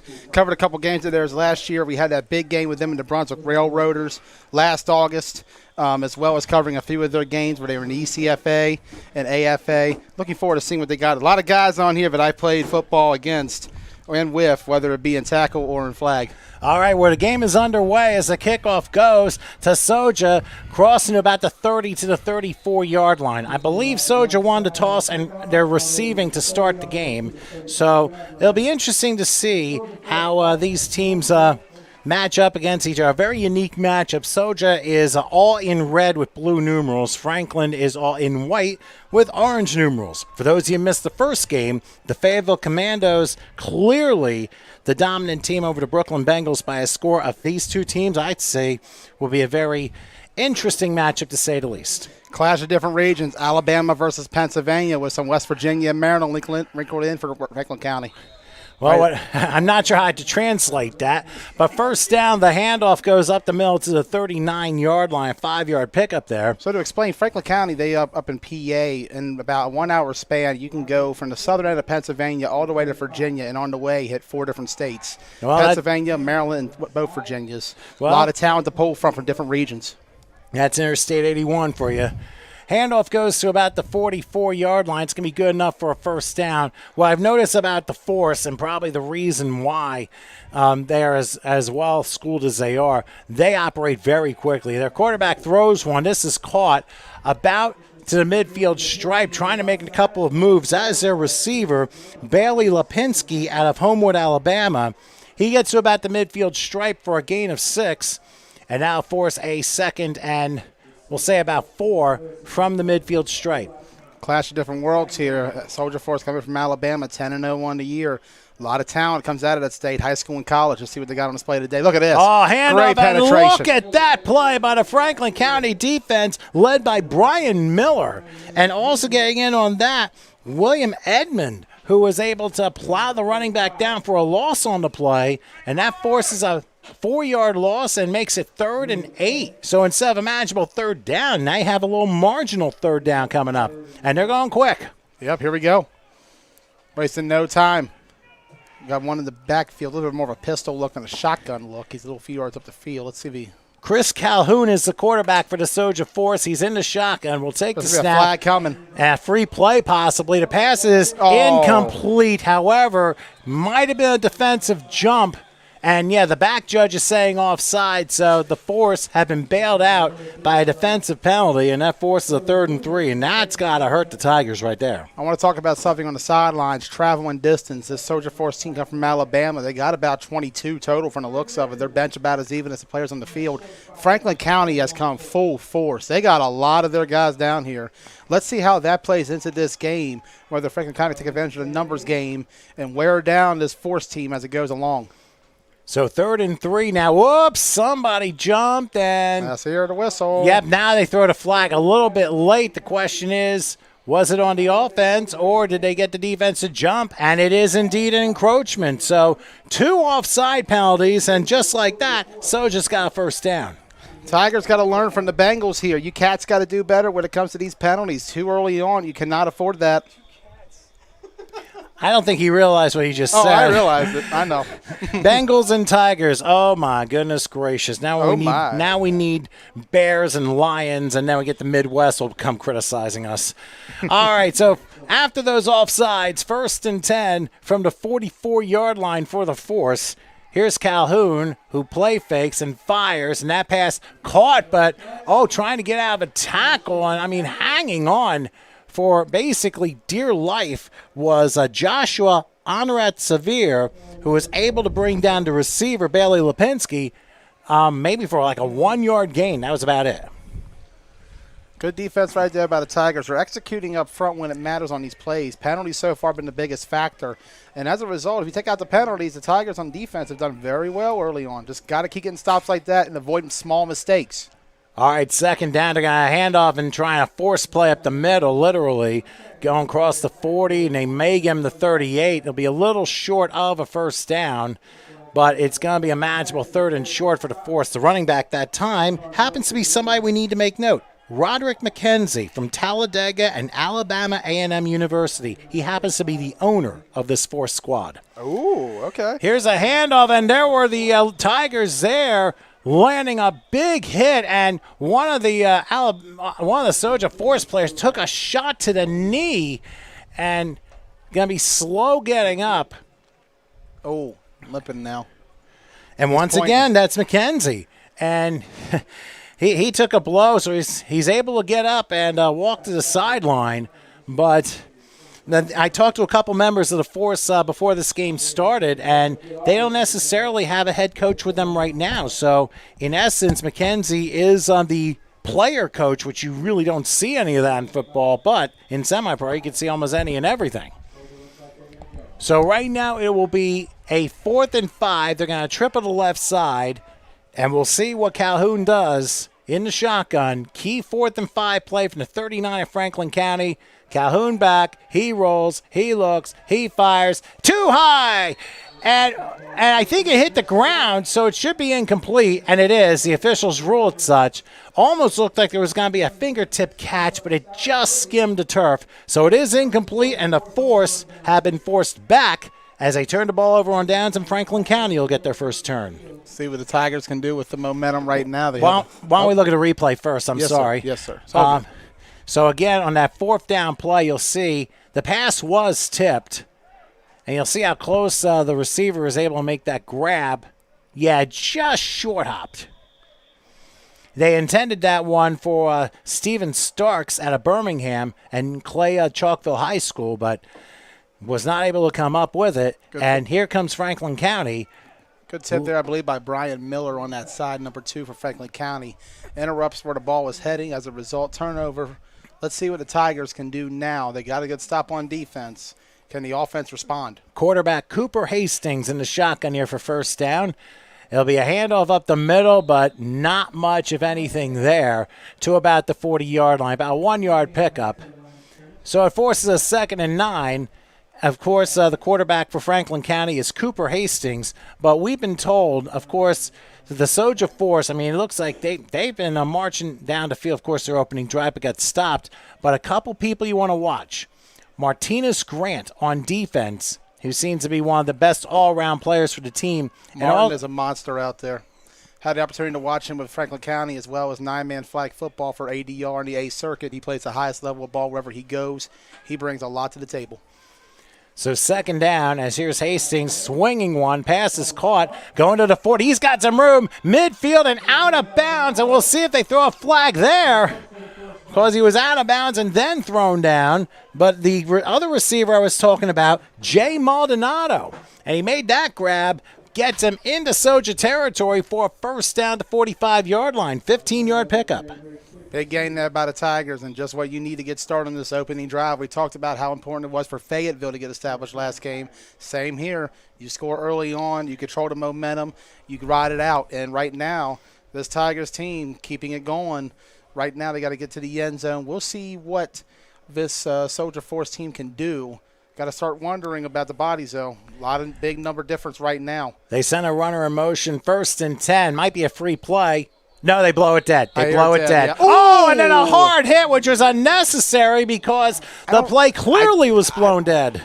I'll defend the defender a little bit there. He played the instincts to the ball. I don't think he heard the whistle. I think he ran right to where the ball was at and just did what most defenders would do there. It's just one of those mental errors where you just maybe didn't hear the whistle. That might have been the case, and he might have been bailed out by that It was also a late hit. whistle, too. That came pretty late. They stopped that play while it was happening. Well, it ends up being a false start on the Tigers, so they're going to back it up to the midfield stripe and be 1st and 15.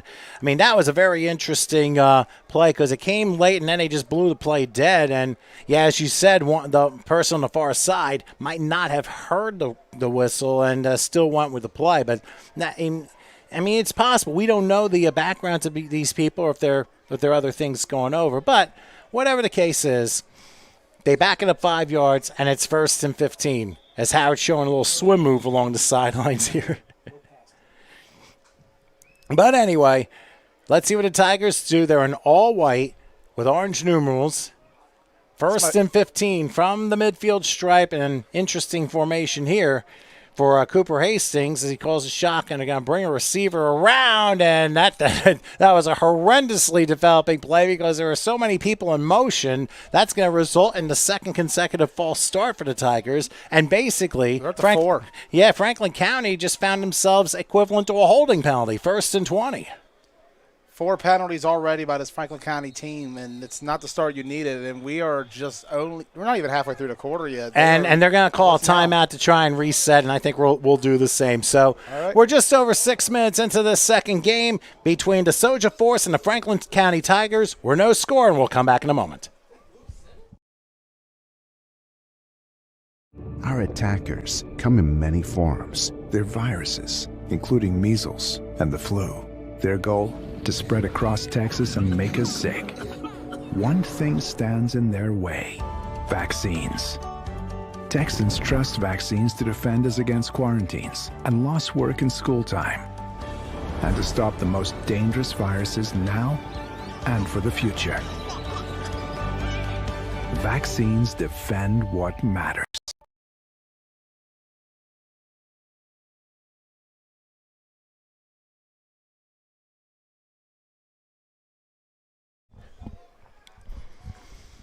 Okay, we're back here in Potomac, Virginia, as Franklin County just used their first time out of the half following back-to-back false start penalties. So 1st and 20 from the 45-yard line. Cooper Hastings, the quarterback here. Actually, no, it is going to be taken. And that's Martin Grant. Yeah, Martin Grant gets back to the original line of scrimmage to the 45-yard line. I beg your pardon. Martinez Grant, you are correct. I don't know why it wasn't Hastings, but I guess they changed out possibly in a Wildcat situation. I've seen this formation before. They ran this late against the Brunswick Railroaders last year when we had that game up there in Waynesboro. And Martin Grant was very crucial in that 4th quarter for them to win that game.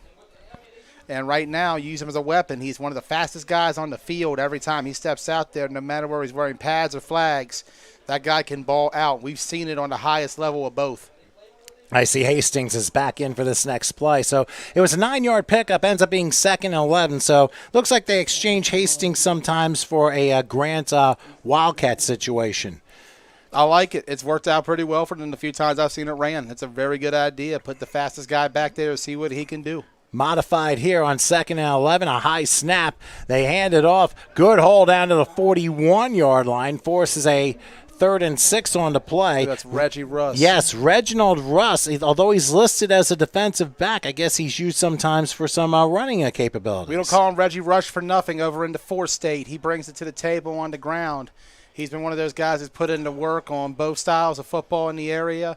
He's a guy you always see out there every Saturday playing football no matter what it is. Guy is a workhorse. Even got a quarterback win in flag football last month for his team, Ruckus. Got to give it to him. Very versatile, smart, high IQ player. Reggie Russ brings a lot to the table. Hastings back into modified here on 3rd and 6 from the 41-yard line. He will wait the snap, play fake, roll right. Looking, running, firing. They got a man. It's caught down inside the 5 to about the 3-yard line. That was Devin Carball, who was able to bring it down. And they're going to spot it, I believe, at about the 2, maybe the 1. Here come the Tigers. You're not kidding. They've come rocked and ready to go. They've come loaded up. I was looking at this roster on break. There is a lot of big names. Those of you familiar with my live streams will know when we call them on the field. They got a lot of talent right now, and it's coming through in a big way.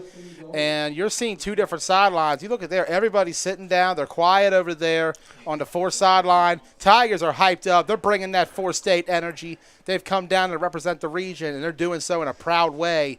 Got to give it up for this Franklin County Tigers team. Well, that was a 39-yard pickup here. 1st and goal from the 2. They will hand it off. Uh-oh. I think the Force awakened. We don't mean episode 7, but that was a 3-yard loss on that play. They tried to hand off along the inside, and it just didn't work.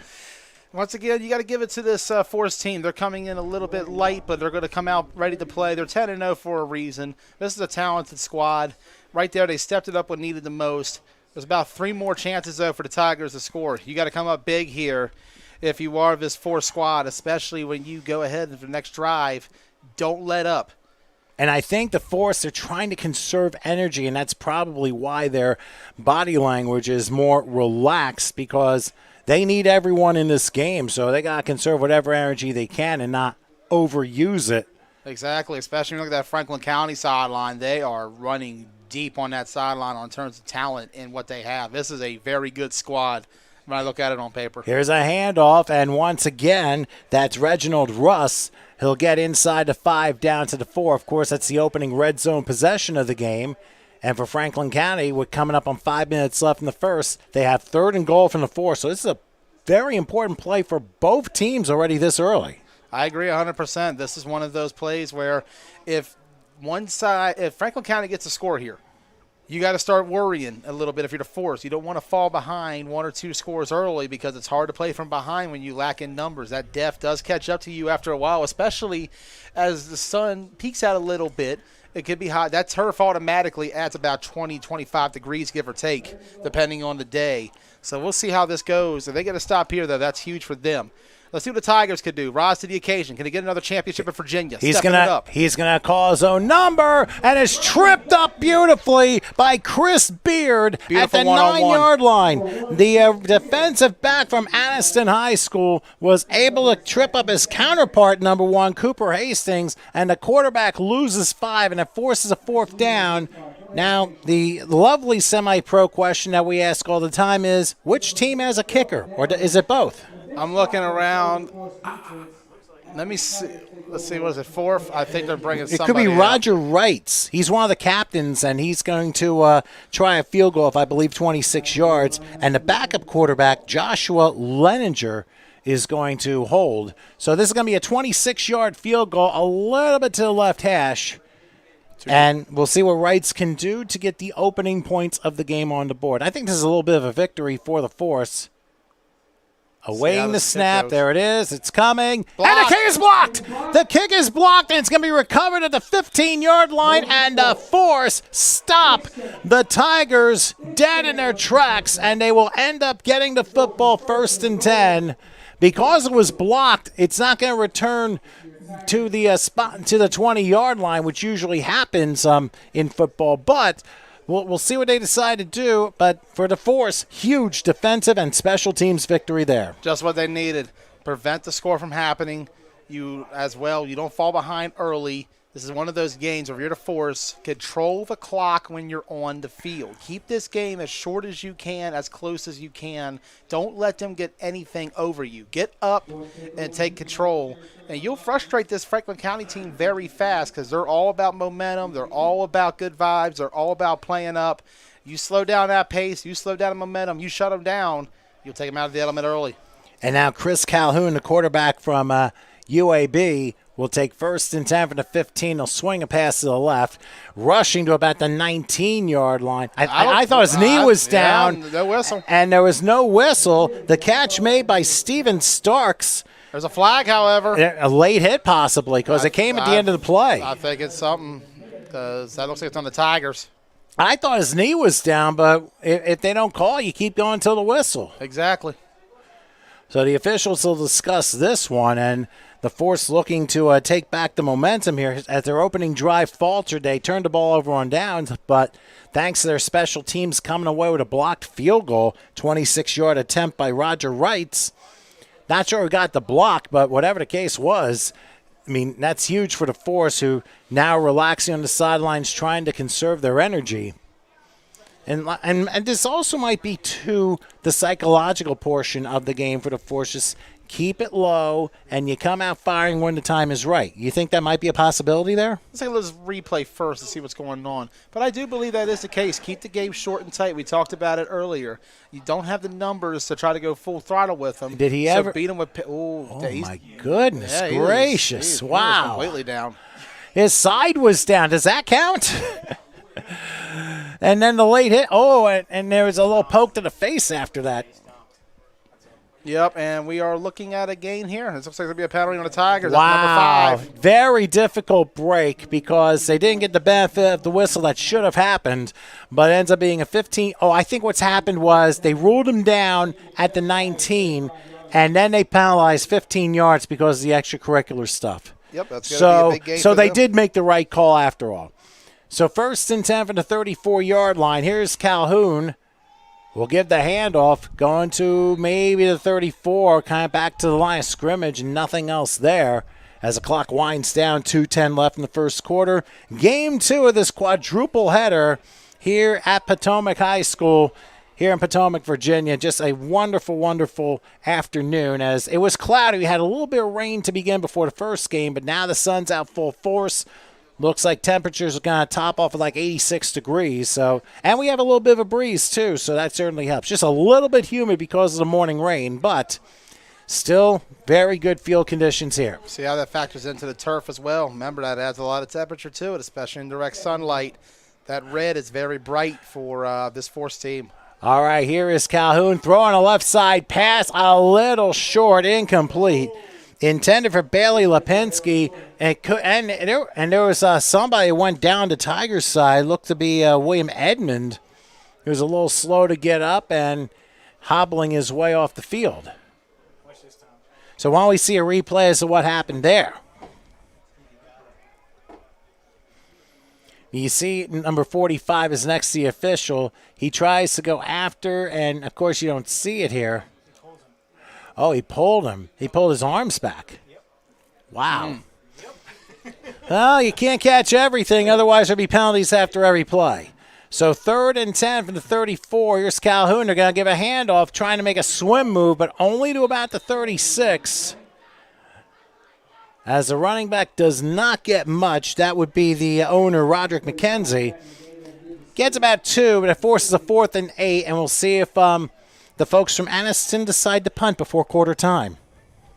About 27 seconds to go. At the pace they've been going, looks like they're going to give it a shot here. Wow. Well, we'll see. Interesting call, but I think this is all, it might be psychological. Go for it or not go for it. Flip the field, avoid the long walk. Well, maybe. I don't know. They're taking a bit. 10, 9, 8. I feel like we're doing a rocket launcher sequence here, but they're not even gonna. They're not gonna bother. So we're gonna reach quarter time as they will not snap the ball, and after one quarter here, it's the Force and Tigers that are scoreless. So let's take a short break. We'll come back quarter number 2 right after this.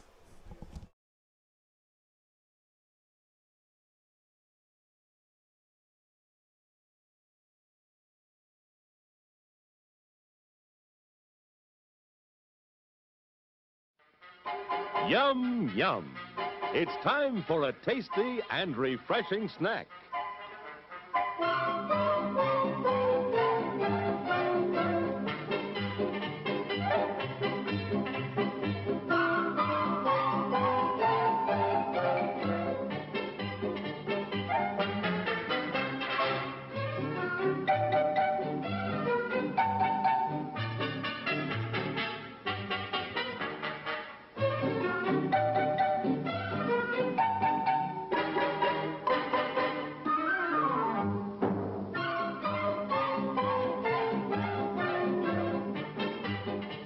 We promise to satisfy your hunger, your thirst, your sweet tooth.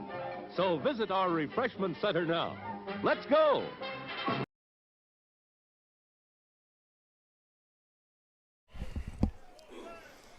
Well, let's go out to the press box and get ourselves a second quarter here after seeing that commercial. We're here at Potomac High School in Potomac, Virginia, as the Force about to punt to begin the second quarter of play. Last second substitution here.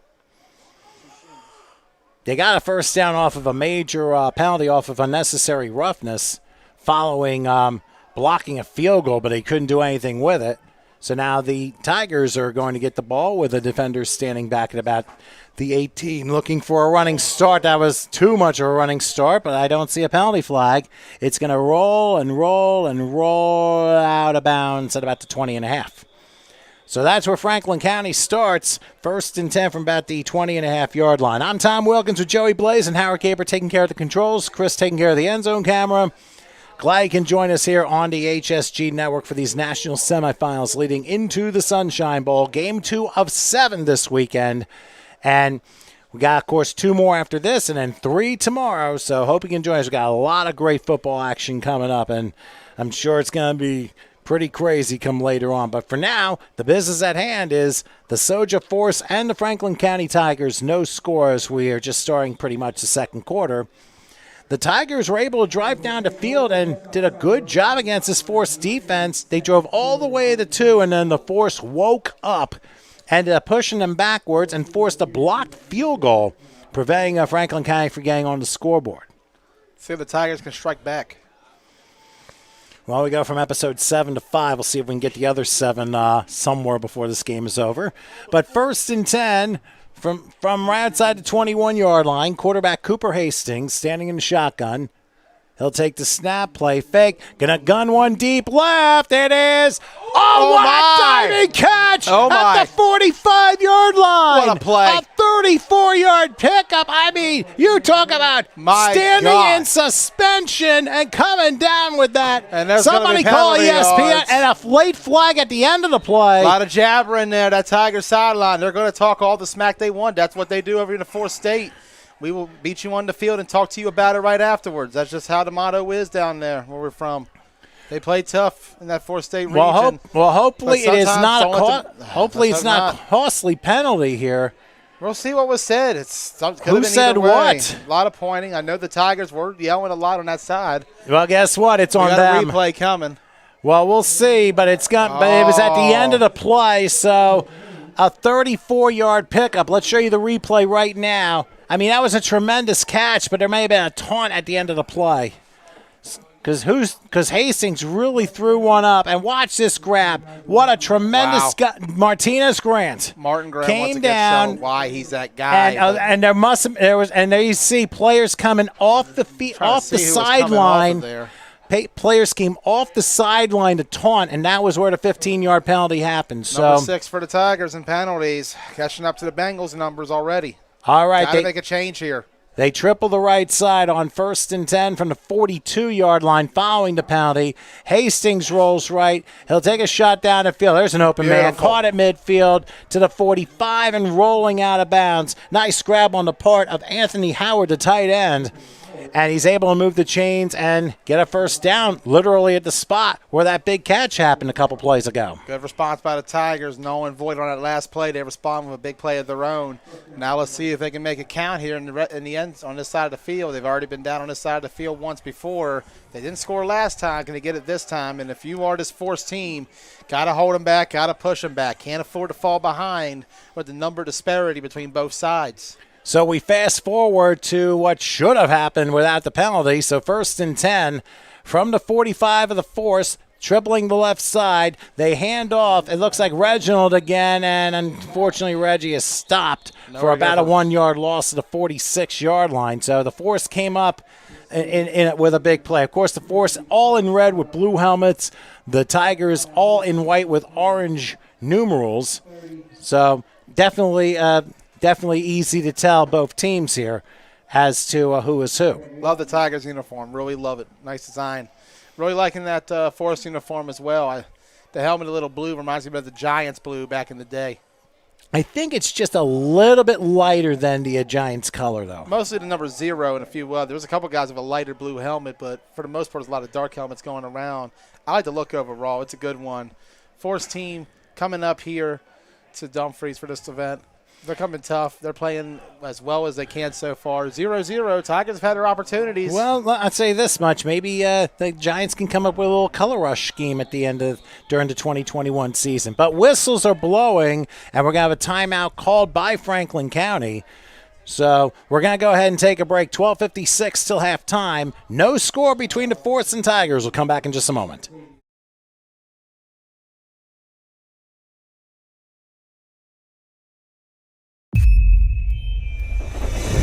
The first thing you learn when you're coming back from injury is to be smart about coming back safely. My advice is to concentrate one step at a time. And remember, you can only control your own performance. So everyone around you has to do their job. Trust your team, and they won't let you down. Because it's up to each and every one of us to make progress. So stick with it. In Dallas, we will come back.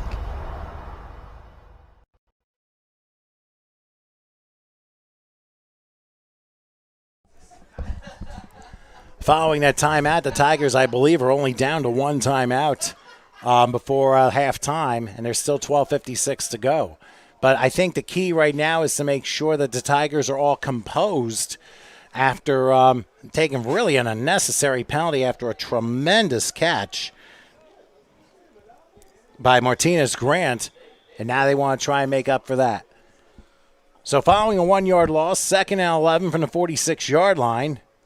Let's see what happens with Hastings as he'll take the snap, play fake, and he has a lot of time. Now he's going under a rush. He's going to have to roll left and come up with a map to get back to the line of scrimmage. Extra 15, though. Face mask. Yeah, there might have been a face mask there. So there's a flag back in the midfield strike. That was a very high tackle. Hand got him right as he was pulling him down. If that's so, that's going to be a major penalty and a first down for the Tigers. Yes, indeed. Major face mask against the Force. So the Force was not with him there. That's going to be a first down at the 31-yard line after the 15-yard penalty. Got to tackle better than that. He can't tackle high and expect there to be any consequences. We'll show you the Capital City Designs replay. As you can see, quarterback Hastings, he had a lot of time at first. He almost ended up getting some barbecue there, but yeah, right. Had the hand right on there. Yeah, that was close, but definitely deserving of a penalty. And immediately one of the judges said, hey, that's what he did. So big penalty on the part against the Force. And now Franklin County back in business, 1st and 10 from the Soja 30-yard line. They looks like they evenly divide the receivers here, back to the right. Now they're going to send Lenger in motion, and he's going to take a lateral pass, and he's going to crash his way out of bounds to the 32-yard line. So the lateral ends up working as a 2-yard loss. So not exactly the best play to call because there wasn't much room, but it could have been a whole lot worse. Josh is down for the Force, but nonetheless, they get the stop. Tigers going to lose some yards. Let's see how they bounce back on this 2nd and 12 play coming up. It could have easily been 2nd and 16, but Lenger used second effort to get himself most of that yardage back and keep the losses minimal. So in between split backs now, it is 2nd and 12 from the 32. They go 3 wide slot right here as Hastings will await the shotgun snap, and they hand it off. Crying to about the 30 and still on his feet, and I'll tell you, it's like he was stopped. That was C.J. Wimberly who had the carry. Got back to about the 30-yard line, but Quint Burt, the linebacker from William Penn University, stopped him cold in his tracks. That college experience coming in hand there. And there was a proper tackle, and, I mean, I'm surprised when there was really no whistle until, like, very late, but he knew the progress was stopped, and I think both players mutually decided, that's enough of the play. Let's go to the next one. So that'll bring up third and 9 from right outside the 29-yard line. As once again, my foot gets caught on the cord. Sorry about that. No, that's my fault. I stepped on it. So third and 9 from the 29-yard line. They'll evenly divide the set here. Back to the right. Looks like in there is Russ. Now a man in motion. Play fake. Hastings gonna take a shot for the end zone. There's a money. man open. There it is. Welcome to the end zone. An easy one for Anthony Howard, who was as wide open as Southern I-85 traffic on a night. I mean, that was a tremendous catch, 29-yard touchdown strike. Of course, he was the one who brought that was Martinez Grant who set up that touchdown with his tremendous catch at the midfield stripe. But Franklin County strikes first and gets the first points thanks to a beautiful touchdown throw from Hastings to Howard. 6-0 right out the gate here for the Tigers on the second drive. That's who? Tyler Borowski, he's listed at number 82. Well, guess what? We have just received a correction from the booth because for some reason, anytime you get semi-pro stuff, things change and we don't necessarily get word for it. But we'll show you after the extra point. See if we make this kick. Here's a snap. Oh, Kick on its way. And he got it. 7-0 in favor of the Tigers over the Force. I want to make this correction here. Number 18 is Tyler Gorowski. He was listed as number 82, but he is number 18. That is not Anthony Howard, the tight end. But we'll show you how Gorowski ended up being so wide open on that play. I mean, he takes a snap. Plenty of time. Look at the blocking on this and play. Somebody missed an assignment. He just gave up on the play. And Gorowski was just wide open. He looks over and gives him the hand gesture like, what happened? And it's like, thank you very much. I'll take that. So the touchdown for Gorowski, the opening score of the game for the Franklin County Tigers, who now have a 7-0 lead. Well, Joey, what do you think the Force is going to have to try and respond with? Force is going to have to get some kind of stop on defense again. They already had one earlier, and they're lucky they had the early one because if not, it'd be a two-score game right now. And with the lack of numbers we talk about, you don't want to fall behind too much too early because that's a hard gap to make up, especially when you got to go at a pace where you don't have the numbers and depth to do so. And right now, if you are the Force, this is a very critical drive. These next two sequences will shape the rest of this game. You don't want to fall behind two scores when you are outnumbered by a Tigers team that you just look at that sideline. It is loaded. They have come ready to play for this. This means a lot to these guys. It really does. So this was a huge honor for them to be here today. They came and rose to the occasion. You got to give it to this Franklin County team so far. They've been able to move the ball and get stops. Let's see what they can do the rest of the way. All right, the kickoff is taken about the 20-yard line and lateraled. Rolling to the right, that is Chris Beard, and he'll get to about the 31-yard line. Tried to do a little razzle-dazzle, but there wasn't really much razzle or dazzle to it. Might be an injury. And I believe Beard is slow to get up on that play. Hate to see it, especially when you're already low in numbers already. And that's a good point, too, because Beard's lucky he gets up on his own power, so he's going to have to rest up a little bit. So you got to remember, you're under 10 minutes left till halftime. It is going to be quite a hill. And you mentioned a numbers game for the Force. They're going to need to try and even things up right away. But then again, you have to remember sometimes numbers can be deceiving. And I can just share with you, of course, nearly 30 years ago, my high school being in a state tournament. And they were one of the best in Mercer County. And they played, and I'm sure Howard knows the school well, Matawan High School. And that was a game where Matawan had 19 players, and they won the game 55-7. Exactly. Numbers can be misleading. We won a game of 8 guys last year in a 9-man game, 25-0. Interesting.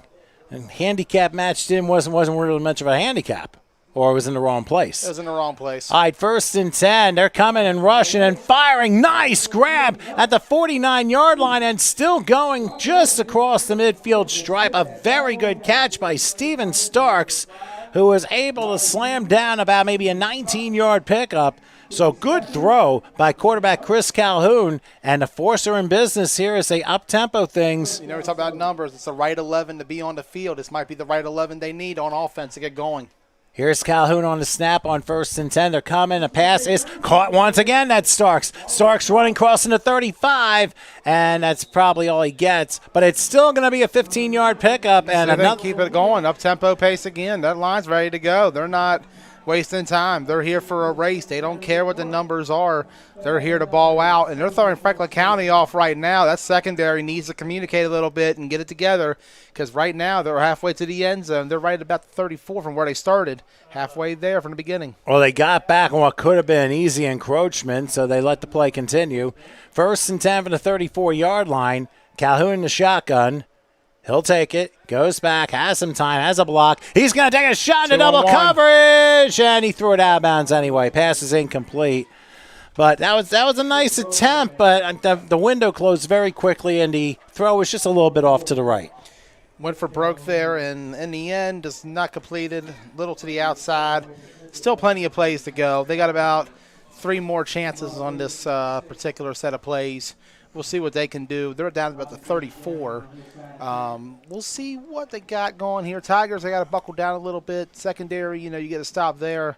Try to get that 3 more times on this drive. Get the offense back in control, because we've seen that line's had plenty of time, and that offense, if you get them in a rhythm, they're going to run all the way. All right, so 2nd and 10 from the 34-yard line. Get a man in motion, and a blitz is called, and down goes the quarterback, and out goes the football. But I think it's recovered by the Force, and it bounced into the hands of. He tried to throw it late. Yeah, that's a late throw on his end. And I'll tell you also, Franklin County lucky not to be called for offside, because they timed that blitz literally perfectly, because that looked pretty close.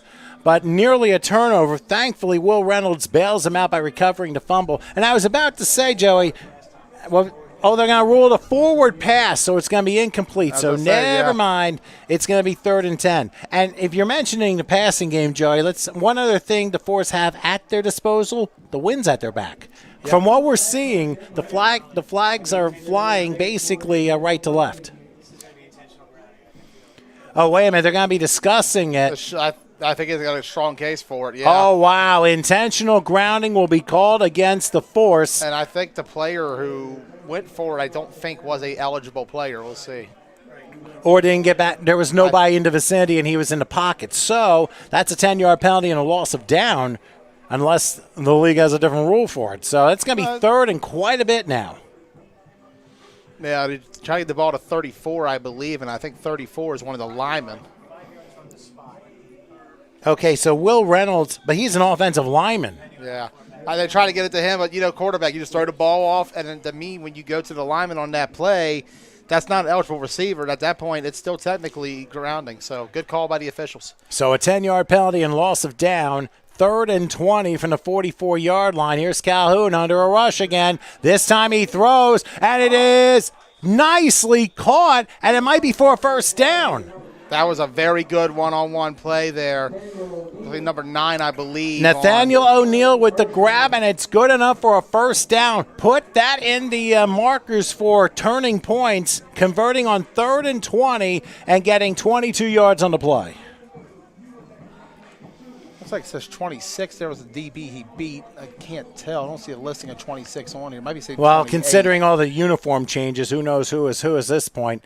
All right, so 1st and 10. Here's Calhoun rolling to his right. He's got a man caught about the 15-yard line. Tried to snoop out 2 Franklin County defenders. Could not get by Adam Ray, who was able to bring him down. But it is a nice gain as entering the red zone for the first time is the Force down to 17-yard line. Execution is the biggest key to this game so far, and right now the Force on this drive, they're exploiting this Tigers secondary. They're moving the ball very well on them right now. Franklin County got to stand up. Here's a handoff going up the middle, 15, down to the 12. That was Krishad Calhoun out of Gadsden City High School.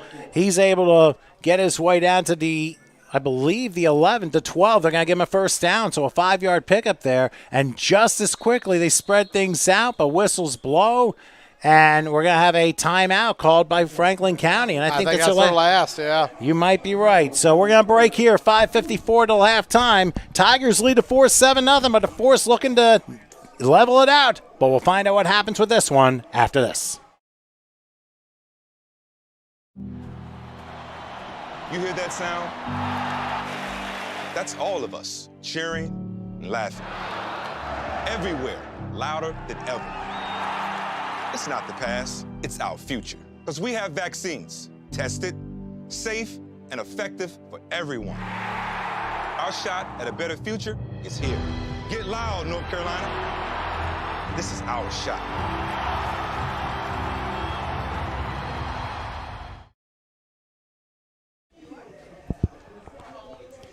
Back here at Potomac High School, 5:54 left till halftime. Currently, the Franklin County Tigers out of Pennsylvania, 7-0 lead over the Soja Force out of Anniston, Alabama. And right now, the Force with a 1st and 10 in the red zone, literally the red zone for them as they're in all red uniforms. Ball spotted at the Tiger 12-yard line. Going into shotgun is Calhoun. Let's see what he does here. 4 receivers, 1 back in the backfield. Play action. Yes, he's going back. Oh, he has his leg. Oh, he slipped out of it. Now let's see if he can throw. And he ends up throwing it. And I don't know if it's going to be intercepted or not. They're going to have to discuss. Looks like he said catch. Hey, oh, wow. It is ruled an interception, and Franklin County has stopped the Force at the 2-yard line. Big time interception there to get the stop. We got to see this again. Let's take a look.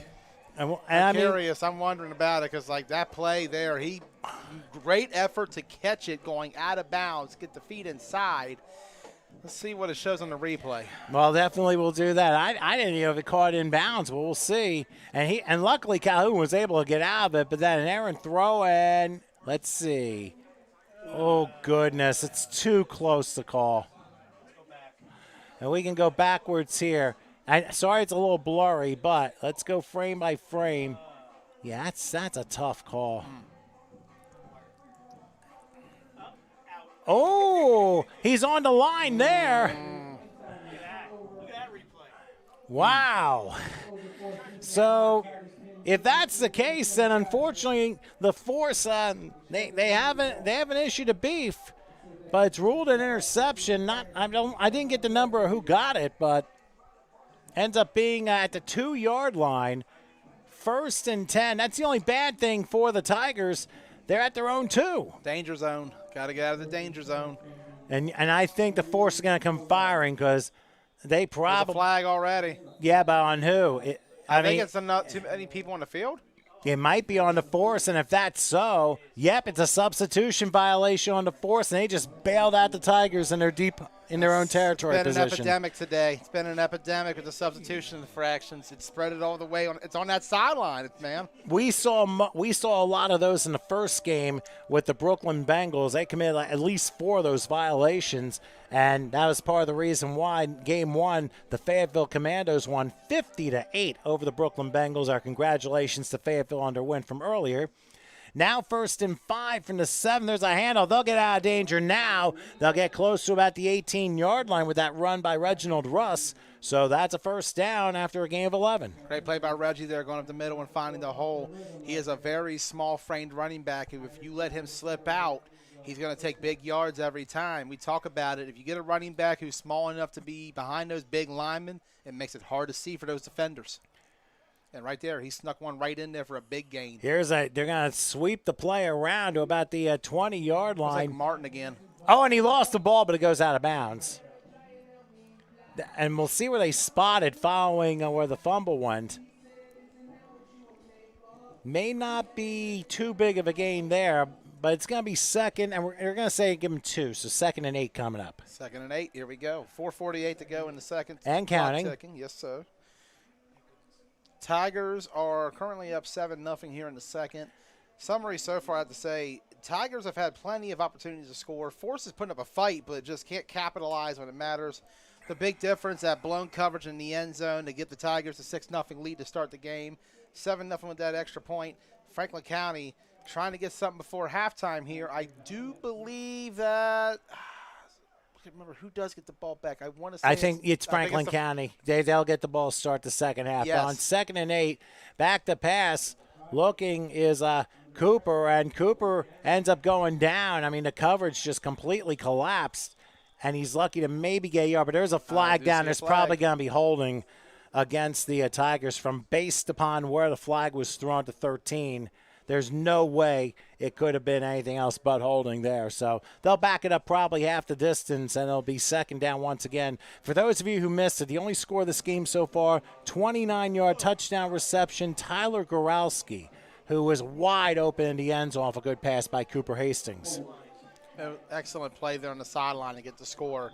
Franklin County needed the most set to get up 6-0, and they're going to go back up. Well, Soja actually chose to refuse the holding penalty, right. which is a little surprising, but they're going to take their chances on a 3rd and 7. Take the down, I get it. You want to get the ball back a lot sooner because if you let them play that down and they don't get it, that's another 40 seconds off the clock potentially. And a very risky proposition here by the defense. Shotgun formation for Hastings and a modified 3rd and 7. He takes a snap, has some time. He's going to roll under a rush, and he falls down. So a big break for the Soja Force on that particular play. It ends up going as a sack and a loss of 11, and now the Tigers will have the punt. Seen a lot of players slipping and slide on that turf today.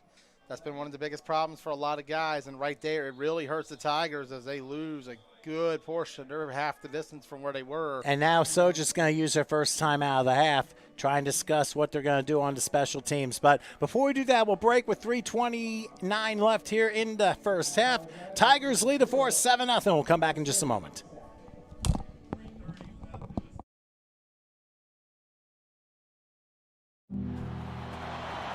You hear that sound? That's all of us cheering and laughing. Everywhere, louder than ever. It's not the past, it's our future. Because we have vaccines, tested, safe, and effective for everyone. Our shot at a better future is here. Get loud, North Carolina. This is our shot.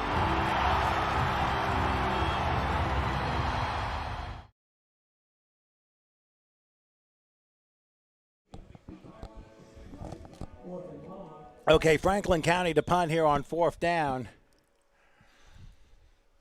I think they've already punted one. I think it'll be their first punt. Remember, they had a field goal that was blocked. It's a high snap, and they're faking the punt. Will this come back to haunt them? It will come back to haunt them because they are short, and they go out of bounds at the 21-yard line. A big gamble by the Tigers, and it backfires. The Force will have it at the Tiger 21-yard line, 1st and 10. And I wonder if the punter just didn't get the right grip of the ball. No, I think that's definitely a design play that I've seen them run a few times up there.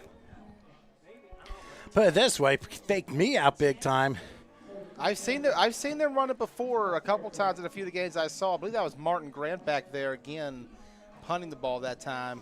But the speed of the Alabama, the folks from Anniston, they were able to close things off rather quickly, and they managed to pull through and force the turnover on downs on that designed fake. To their defense, that is a play that a lot of the times will work for them, but this is not the field position. This is not the time for it. This is not the team for it.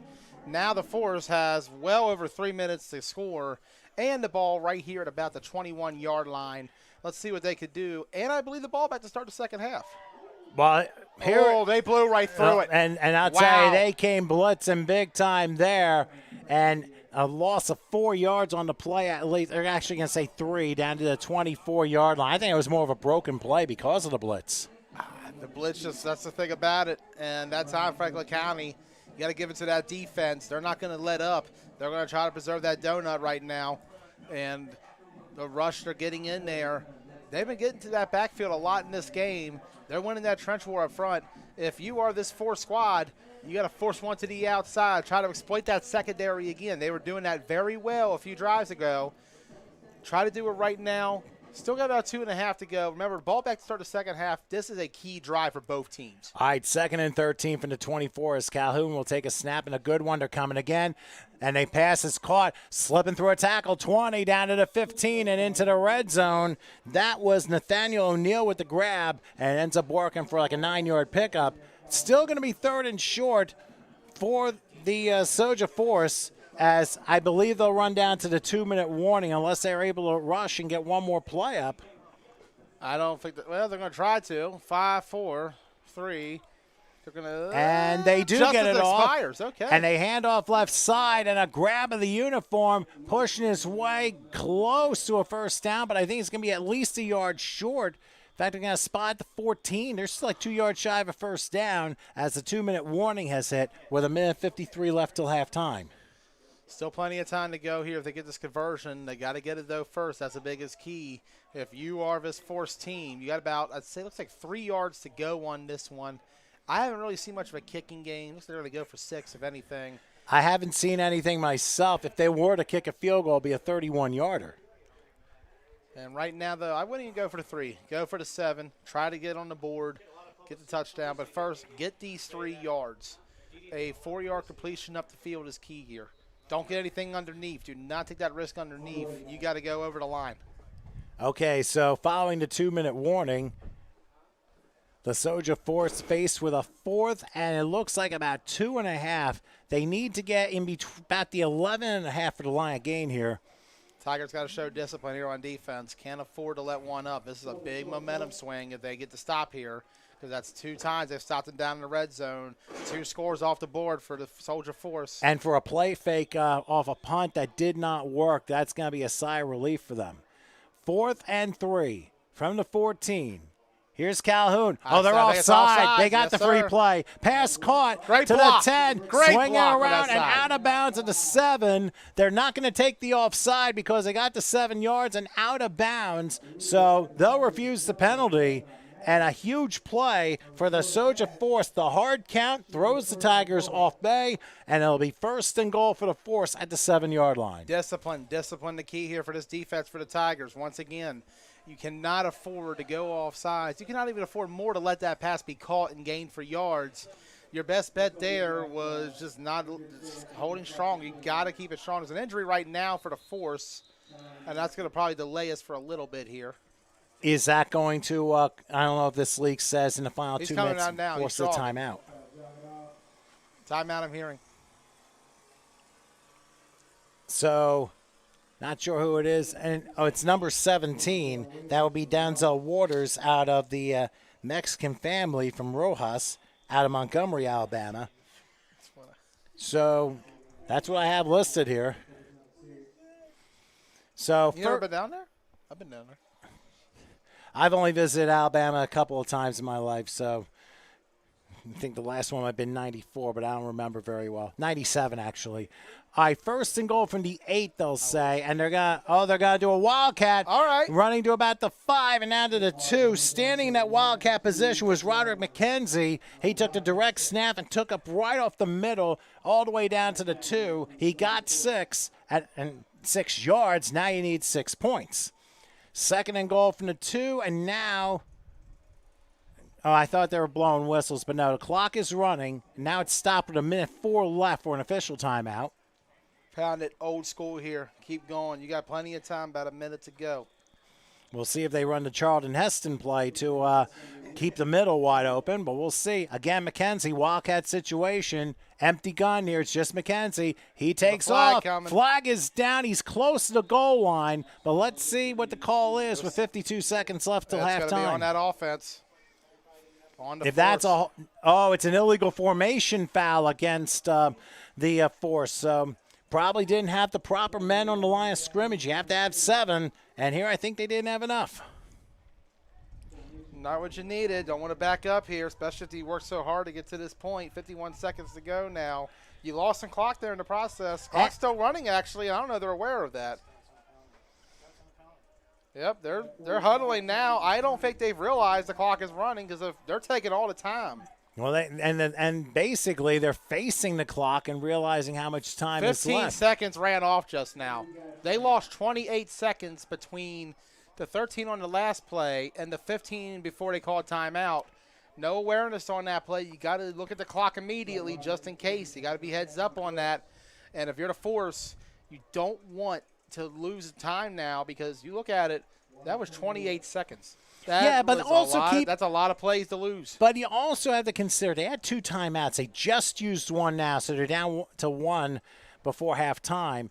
And I think that may not be such a bad thing because that way you don't give Franklin County a chance to suddenly drive on you before halftime knowing that they're going to get the ball to start the second half.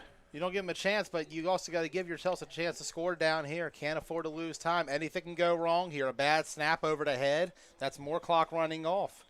That's the thing about it. You got to take every play and every second to the most. You cannot take a second for granted in this sport. And just now they took about 28 seconds for granted. Yeah, I definitely agree there. So the clock is down to 36 seconds till halftime. It is 2nd and goal from the 7 following the illegal formation. So the Wildcats out the window, and they bring back quarterback Calhoun for this one. They're going to go 4 receiver set, triple on the near side. And let's see how this all plays out. I like the call. Got to go. I'd say go one-on-one on the right side is my call. Well, we'll see if you're right. 2nd and goal Got from the lone 7. coverage. Though I'd watch that defender out there. He might shade out to the outside. Let's see what Franklin County does defensively. Well, they're coming left side. Here's the Went middle. throw, and it's Oh. incomplete. It was a low throw, and in the coverage area was Marley Mayo, one of the captains for Franklin County. I think they intended it for Stark, so the throw was just a little bit low, but I think the heavy pressure on the right kind of contributed to that. Got to give it up for this Franklin County defense. You talk about Marley Mayo, one of the captains on the team. This guy has put in the work for many years. Actually, wait 1 second What's going on? because the penalty flag was thrown, and they might call it defensive holding. So that's half the distance, and that makes it 1st and goal again for the Force. So they just got a huge break off of a defensive holding call. Looks like they're looking at the bottom of the screen. Looks like it might have been on him. He's talking to the official right now. So half the distance and a new set of downs inside the Tiger 5-yard line. So if the Force doesn't push this in, it's their fault. Trying to creep in. They might have gotten. Here's Calhoun trying to sneak in himself. Doesn't do it. He's down to maybe the 2. Clock running under 30 seconds. Clock. Get up, get going, get set up. They got to hurry up here. Down 19, under 20. 18, They can get another 17. play off and then call They still got a timeout. timeout. You can't forget about that. Hastings takes it Right under side. a run. Oh, he has. Oh, he's nowhere to tripped up at go. the 4. A tremendous Now you gotta tackle. call And time. now they use that final timeout. That was Doug Kilpatrick who brought out down Hastings on a tremendous play. Otherwise, he would have been off to try and dive to the pylon. So you're down to 6 seconds left. Maybe one quick play now, and they have to design for the last play of the half. It's got to be frustrating if you're the Force fans right now watching down at home in Alabama. Squad's been down there a few times in the red zone on this drive. They've killed too many seconds just like not being able to manage the clock properly. I know they're trying to run the ball, but on this side of the field, you got to go to end zone. Got to go end zone. This is late in the half. Well, Gotta go end zone. watch their quarterback, Chris Calhoun, get tripped up, and this is a beautiful play coming from behind. Nowhere to go at all. With Kilpatrick. He was like, he came full force and then decides to do a little bit of a dance mimic. I mean, such an important game. I mean, maybe after the game work on that, but a lot of players. Keep the momentum. You got to keep that momentum, keep the energy. That's just what we do over in the Force State. That's how they play over there. So the Forest State, not the Keystone State, huh? A lot of talent coming up from West Virginia, from Maryland, from Virginia for this Tigers team. They're based out of Franklin County. They play over in Waynesboro. So that particular region. Yes, All sir. right, 3rd and goal. They're going to spot it at the 5. Calhoun's got to get quick on this. He's looking. He'll lob it. And a pass. Oh. Is it a catch? No, it's incomplete. It hit the ground. But there's 2 seconds left, and now the 4th down coming up. We got to see that again. I mean, remember, Oh, the man. Force caught a bad break on the interception earlier in the quarter. That looked like it hit the ground. I'm not exactly sure, but we got to check that out again. I think what we'll do is we'll show it to you after the 4th down play, barring a defensive penalty, the final play of the first half. They've had 2 opportunities in that red zone, and they've missed both times. And he was open, but the throw was a little bit short. Let's see what Calhoun does. 4th and goal. Takes the snap. He's looking. Under a Oh, he ran rush. into his He'll own guy. lob it, and it's intercepted in the end zone. Unbelievable defense by Franklin Wait, County. that's Marley. Might be Marley. Number 41. Yes, sir, that's Marley. Marley Mayo spreads him out. Shout out my guy Mayo. 2 turnovers inside the 5 yards. Does this hit the ground? Yeah, you can see right in front of the football the turf that jumps up. Yeah, and now disappears. So it did hit the ground. I mean, Stark wasn't too thrilled with it, but you know what? That was the right call. It was too short of a throw. Your first half thoughts? So far, the Force have had their opportunities. Like I said, points off the board. They've left off 2 scores. Tigers left off one of their own, but at least they managed to capitalize on the one drive. That's the difference so far, is that big pass play down the field. Otherwise, both defenses have stood up when it mattered the most. Let's see if the Force can go in the second half. They're going to have an uphill battle to come. 30 minutes to go in the game. They trail 7-0 at halftime. We'll see what happens in the second half. And, of course, Franklin County will get the ball to start the second half. So our halftime break score, the Franklin County Tigers 7, the Soja Force nothing. Let's take a little break ourselves, and we'll come back with the second half in just a few minutes.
All right, we are back here in Potomac, Virginia, and we're about ready to start the second half of Game 2 of our quadruple header, the game between the Soja Force and the Franklin County Tigers. Tigers with a 7-0 lead as we're about to start the third quarter. I'm Tom Wilkins with Joey Blaze and Howard Gaber with the controls, Chris taking care of the end zone camera.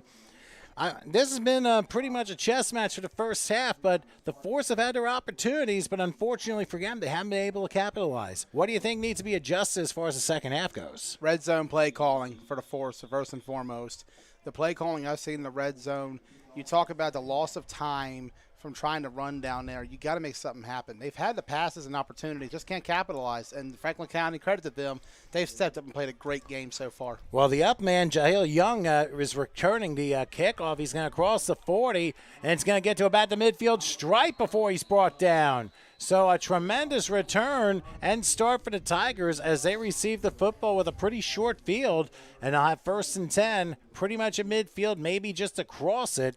But also on the side for Franklin County, Cooper Hastings has done a very nice job. He's been able to find his receivers, but the receivers also have come up big. Tyler Gorowski, the only touchdown of the game from 29 yards down the second quarter, and of course that was set up by Martinez Grant, who was able to make a flying catch on that same drive, leading to that score. Grant's been a big part of this offense so far. They've used him in multiple ways, whether it be in the quarterback, receiver position, or even on punt. Just the last drive, I believe that was him punting the ball on the run. That's a play they call a lot up there in Franklin County, but just not the right time for it and not the right execution. Look, that ball's going to be on the opposite side, on the nose of that 50-yard line, close to the Franklin County side. Thought he might have got over a little bit, but right about even. We'll see how it goes here. Halfway to the end zone. See if Franklin County can capitalize. Okay, so it'll be 1st and 10 from the midfield stripe as Franklin County will begin, and they'll do a sweep. And, a missed tackle, and that's going to prove costly as it's going to be positive yardage for Grant. Grant, 45. He's still going, and now a flag is down as he goes to the 42. I mean, flags are being thrown probably from North Central Virginia like Winchester because they were up in the air that long. There might have been a bad uniform pull, maybe a face mask, or there's a block in the back that might send Franklin County going backwards. And that is a. Let's see. Yeah, the field. There was a tug, and there was a potential of a illegal tackle, but we're gonna see what the officials discuss here as we just got underway here in the second half. I like the call there, feeding the ball to Grant. Like I said, that guy can make it happen no matter where he's lined up at. Let's see. That's a late call, but it is going to be ruled illegal block in the back against Franklin County, but also a horse collar call against Soja. So guess what? Let's just pretend the last 90 seconds didn't happen. We'll start this thing all over again. 1st and 10 after the offsetting penalties. Hit the rewind button. Here we go. All right, as they say, redo. Take 2, action. Well, once you snap the ball, 1st and 10 again from the midfield stripe. Let's see what Hastings does in his modified. They hand it off up the middle, and there's Russ, who plows his way all the way down to the 40-yard line. That should be good enough for a 1st down. That's a 10-yard pickup, and Russ was not going to be stopped that time. And there's also a Soja player that is hurt. I thought you were looking at the play. I thought he was trying to hold my commentator, Joey, here was about to hold his jaw because his mouth was drooled right wide open. I was like, what happened? Let's take a look. Yeah, let's look at the replay. There is a shaking up Soja player down. Now look how hard Reginald Russ runs, and describe this one. First off the motion, then you go here to the middle. Reggie hitting the hole fast. He's tough. He's short, smaller guy. He's got that stature. He's about 5'8", but he packs a hell of a punch when he goes up in that middle. And just there, you saw what he can do on the field. And, you got to give it. Part of the design of a play, that motion, you knew they'd been on it. Reggie found a hole in the opening. He took it, and looks like that injury is a little serious for them. I don't He's getting think up so. now. Okay, it took a bit. I was a little concerned for a second. I was always getting nervous when the guy's been down for a while. Well, you also got to consider when that happened, the guy may have had the wind knocked out of him. A lot of shock. Because there was there was a wave of players coming at him, and he may have landed wrong. And as we say, it's not the size of the player who runs into you. It's that force and velocity that comes in at full speed. And Reggie Russ, when he hits that hole up the middle, he takes off to a whole other level. So after a 10-yard pickup, a first down for the Franklin County Tigers, who have a 7-0 lead and looking for more on the opening drive of the second half.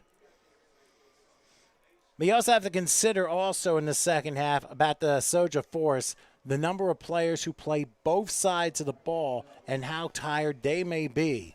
Iron Man ball coming into play here if you are the Force. This is going to be the toughest measure coming all the way from Alabama. That's a long ride up here to Virginia. All right, here's Hastings going back. And a pass that came very close to being intercepted. It was tapped, but Hastings was going all the way back. And one of the defensive linemen that might have been 50, I thought it was 55, but. It's like a 9 down there. It might be 59. Donovan Jones then. And he was able to come very close to intercepting the football. And I don't know if he would be able to return it for a score, but, I mean, now we've seen some crazier things happen in football, you know. Hey, try to tackle him straight up. That's going to be the hard part for a lot of those smaller skilled guys. If they do catch him, that's a big man to try to take down. And when the big guys get the ball, they always go to the end zone. Well, when it comes to tackling, you go a little John and Yin Yang and get low to bring people down like that. So 2nd and 10 from the 40-yard line. Again, modified as Hastings. They send a man in motion, Young, and somebody jumped. Yep. Question is who? Or is there a delay of game? Yeah, but the public address guy actually called delay of game before the referees did, so he was actually correct on that assessment. It's a 5-yard penalty and forces a 2nd and 15 coming up. Give it to the PA guy. He's going around. He's the manager. He's running the show. He's PA guy as well. He is a triple threat out there on the field. Shout out to you, Coach Crow, for everything He's that's in the happened this press weekend. box. Not on the field right in the moment. Yeah, but he's down there earlier helping out. Helped on that call. He's been doing a lot of work. Got to love the effort being put forth together by the people behind all this. Shout out to them. The hard work is coming through this weekend here at Potomac High School in Dumfries, Virginia for Sunshine Bowl 2021, Independence Bowl, Franklin County Tigers, Soldier Force. 2nd down and about 5 yards coming up. Let's see what the Tigers can do. 15. You went off 15, a little bit. my bad. And a fumble on a part of Young, and Young's going one. down. I'm like, wait a second. I looked at the first marker, not the second marker. My B. And then, of course, Young ended up losing the football and loses another 10 yards. I'm like, 2nd and 5. I'm looking at like, That's why I'm the worst announcer in the game. No, you're not. You're just stepping in. And, I mean, this is only game 2 of 7. We got 4 today. We got 3 tomorrow. And we're just having a blast trying to do the best we can the early parts of the second half. But one thing is for certain, Franklin County, they got 3rd and quite a long way to go. 3rd and 24 back at their own 46-yard line. So what do you call? On this play, you got to go a little conservative. Try to run the ball a little bit. It's going to be tough. If you do find that one-on-one, though, where your receiver gets a step, I'd set at least one guy deep, maybe even an RPO here. Mm-hmm. Just something where you have variety. And if you find that mismatch, if you find that hole in the secondary, heave that up. Here we go. Straight line pass Hastings will fire, and the pass is off the hand and incomplete. And even if he catches that, he's short either way. So they tried to cut it in half. Didn't quite work out there. Looks like going to be a 4th down coming up for the Tigers. That was intended for Trevin Robinson. Looks like it's a Trevin Robinson, according to this. Trey Robinson, yeah. One of the guys that we got out there in the 4th state. Ball's out and flag and tackle. And that time just not able to come up with the ball. Here we go. Punt time for the Tigers. Well, let's put it this way. Thankfully, there's no flag down on that play. So it'll be punting time for the Tigers, and we'll see how this all plays out. So far, winning the special teams a bit has been the force on a couple of key plays. Let's see what happens here. Good snap. No rush. And no rush by either team as – that punt was so high in the air. And it's going to be recovered by an Upman who's going to run it back to the 33-yard line. A heady play by Benjo Verge from Southern Steam from the EIFL. Now, he's out of Nashville, Tennessee, but that was a heads-up play. The ball was going the other way, and he said, I'll take it, and he gets a few more yards. So the Force, I've never seen that play before, where the Upman decides to pick it up, but he made sure he secured the ball that time before he did anything with it. So the Force will start first and 10. Replay coming up. Yeah, let's take a look at this. This is the punt. There's no rush at all. Looks like they're trying to conserve energy. I don't blame them at this point. And so is the football, which evidently And there you see it bouncing to Verge, and he was able to bring it down for a couple more yards. I thought we were going to have a national incident because the football was so high in the air, being 25 miles from D.C., but thankfully that was not the case. But 1st and 10 from the 34-yard line. Quarterback Chris Calhoun with his first try, and he'll jet sweep the first one. Oh, and I've never seen that. The tackle, the illegal tackle by Jawan Huff, who I've heard NFL blitz commentators say he just took his head off. Well, he did. 15-yard face mask coming up. Otherwise, that's a nice stop in the backfield for a loss. And right there, we talk about discipline. Franklin County's discipline is hurting them in this game. I mean, that was a dangerous face mask because he just tore the helmet off of the player. I mean, thankfully, nobody was seriously hurt, but wow, that was scary. Yeah.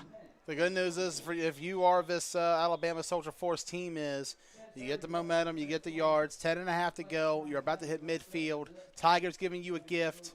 Try to capitalize and see what you could do. So 1st and 10 I following that receiver course not even lined up Well, yet. they got to get set that. up, but they got There plenty we of go. time. 1st and 10 for the 49. Here is Hastings firing. Actually, Calhoun, and the pass is caught and going down to about the 43-yard line. That is Bailey Lipinski. Chris Calhoun, I forgot the quarterback. And evidently a Franklin player is down, and already a couple of players are waving for personnel to come check him out. Can't give an eye on who that is down there. Can't tell. I mean, could be a leg injury. I don't know. Seems like he's favoring it. He's might be he's favoring his ankle. So there's going to be probably a little delay till they figure this out. But I'll tell you, sometimes the speed of the game really throws everybody off. And in that case, sometimes you're planted into the turf. You run into a big issue, and when you get caught the wrong way, it becomes a huge issue. Hate to see it. You just hate to see it. Then you're the game. We just hope it's not anything serious. That's the biggest thing. So Franklin County, of course, trying to figure out who the person is that is injured on the play. Why don't we get a replay real quick while they attend to the gentleman who is hurt. And it was just a short pass. And somewhere along here, I think I see it there. It must have been it might be number 5. And if that's so, that's or they have 2 number 5s as linebackers, so I can't tell who it is. But whoever it is, it's either Dre Brown or Diane Pratt. And he luckily is going to be okay. He's just walking off slowly. So close call there. But hopefully he'll be able to return to action. So what we thought could have been a serious injury isn't. And sometimes it happens. You get these ankle injuries, high ankle sprains. I mean, those are the worst. You can't seem to get rid of them. Yeah. And I believe it's Dre Brown is who it was. We had a spotter for the Tigers just yell out his name from the sideline. So it was Brown. Okay. All right. So following the injury timeout, it will be the force back and going. That was about a 9-yard pickup to the 42 of the Tigers. So 2nd and a yard from that point. So let's see how they line up here. They're going to go triple left, 4 receivers set. Chris Calhoun in the shotgun. He'll take the snap. They're going to try and run it. And a big hole crossing the 40. Nice move, 35, 31-yard line. And a first down. That was Chrisshad Calhoun who had the run. And it moves the sticks for a first down. And we'll see how things play out now for the Force. As once again, they're driving. But again, they've turned the ball over twice inside the opponent 5. Here's a swing pass. Caught left sideline, crossing the 20, into the red zone. Oh, and did he take fumble the ball off the hit? It's Did possible. he take that? We'll see. I didn't hear a whistle. If that's so, it's going to be Franklin County ball, and now they're signaling. Did he just take that from him off that hit? I mean, even the play. Force is like, what just happened here?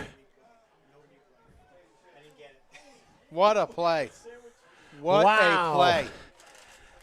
Let's see what the officials finalize this as. Well, they have to discuss it because, I mean, it's possible he went down and maybe the ball popped out right before he hit the ground. And if that's so, then it's another turnover for the Soja Force. Very tough call. But what a huge break. Big, big break indeed. Let's see what happens here on the next drive. Tigers heading onto the field on offense. They're up 7-0. We got about 9:26 to go here in the third quarter.